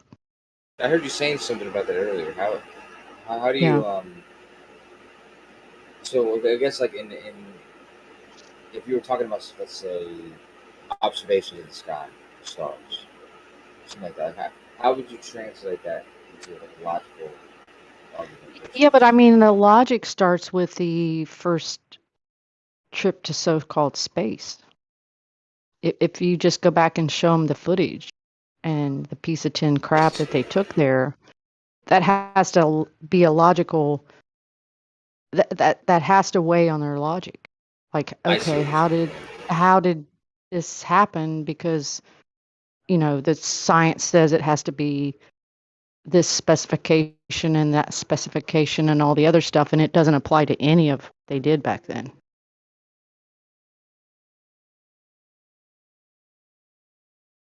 I mean, even today with some of the launches that, uh, Bezos or SpaceX. whatever did or whatever. I mean, you can tell it's helium because it travels like a blimp to begin with. Yeah, I heard Bob Nodell saying that. Or no, who was saying that? Was it Bob Nodell or was what was his name? David Weiss was saying that. I thought that was interesting. Yeah, They do buy up most of the helium, don't they? Yeah, I think NASA is the number one. They are the biggest buyer of helium in the world. So go figure that. But I mean, even if you look at what's the Star Trek guy? Captain Kirk that went up in the Bezos rocket and had the overview effect or whatever. Before that whole thing happened, he basically said he was going to have sex with space. And then he went up there and he's making all these noises. So it's like a joke. The whole thing was a joke.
All right, I'm sorry about that. I Miss Linda Carter. I don't know if anybody calls you that, but I'm using that Flex Seal stuff, and it's like in a can Flex Seal.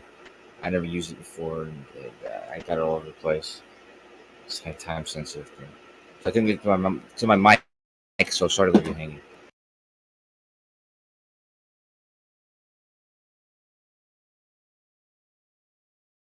We've got a lot going on. What's the Flex Seal for? Flex Seal. I don't know if you remember these commercials. I haven't seen them in a while, but No, I know what those... it is. What are you using Oh, it okay. for? Oh, I'm dog sitting someone's dog, and she's wild and crazy. Gold German Shepherd. She bit through the garden hose, so I'm just trying to repair it. Have you ever seen Weird Science? Yes, I've seen Weird Science, and I've also heard you make fun of me yesterday for wearing a bra on my head and doing something Weird Science related. Why do you ask? Get the same joke are you again? trying to do some Weird Science shit with the flex tape or exactly. what? Maybe, dude. I got a lot of stuff going on. I'm helping this friend out, and I'm doing a lot of help. She's driving around, but I'm fixing her doggy door. I'm fucking fixing her water hose. I got all this shit going on. I'm wearing a fucking utility belt right now. I got a lot going on, so let's just continue. We got Stingray in the house.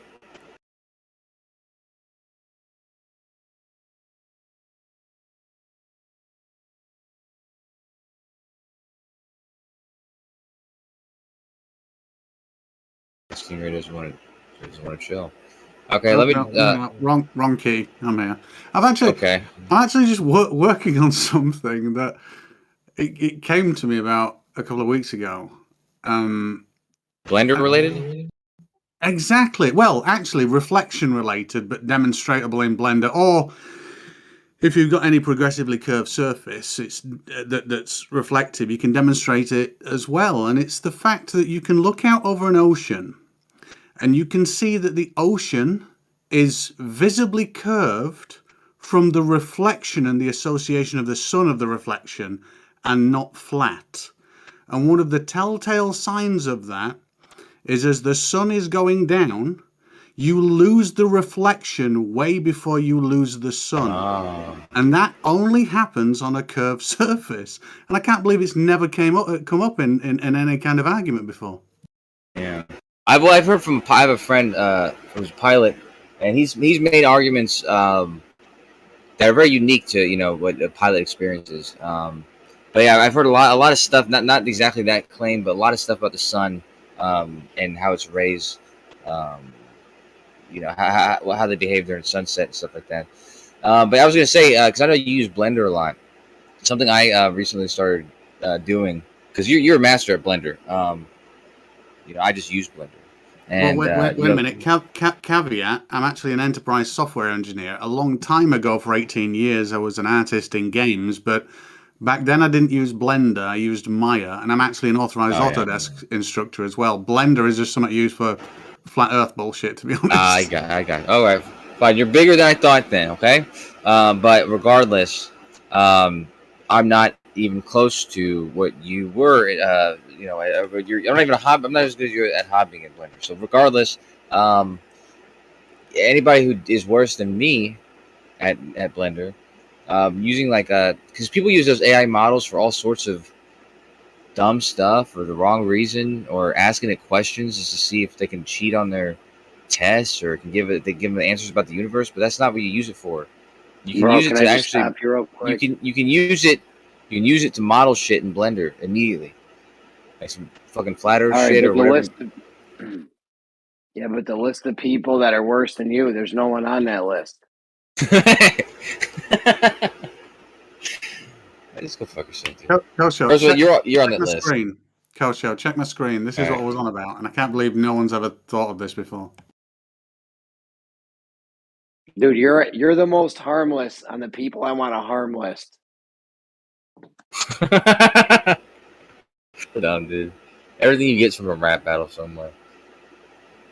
Yeah, but yeah, you always do something clever. This thing, right? And that's what I was going to ask you about. There's something you made for Brian. I made something for Brian. You remember the argument Brian was making about the rays of the sun, something about the equinox or something like that? You made that model for him.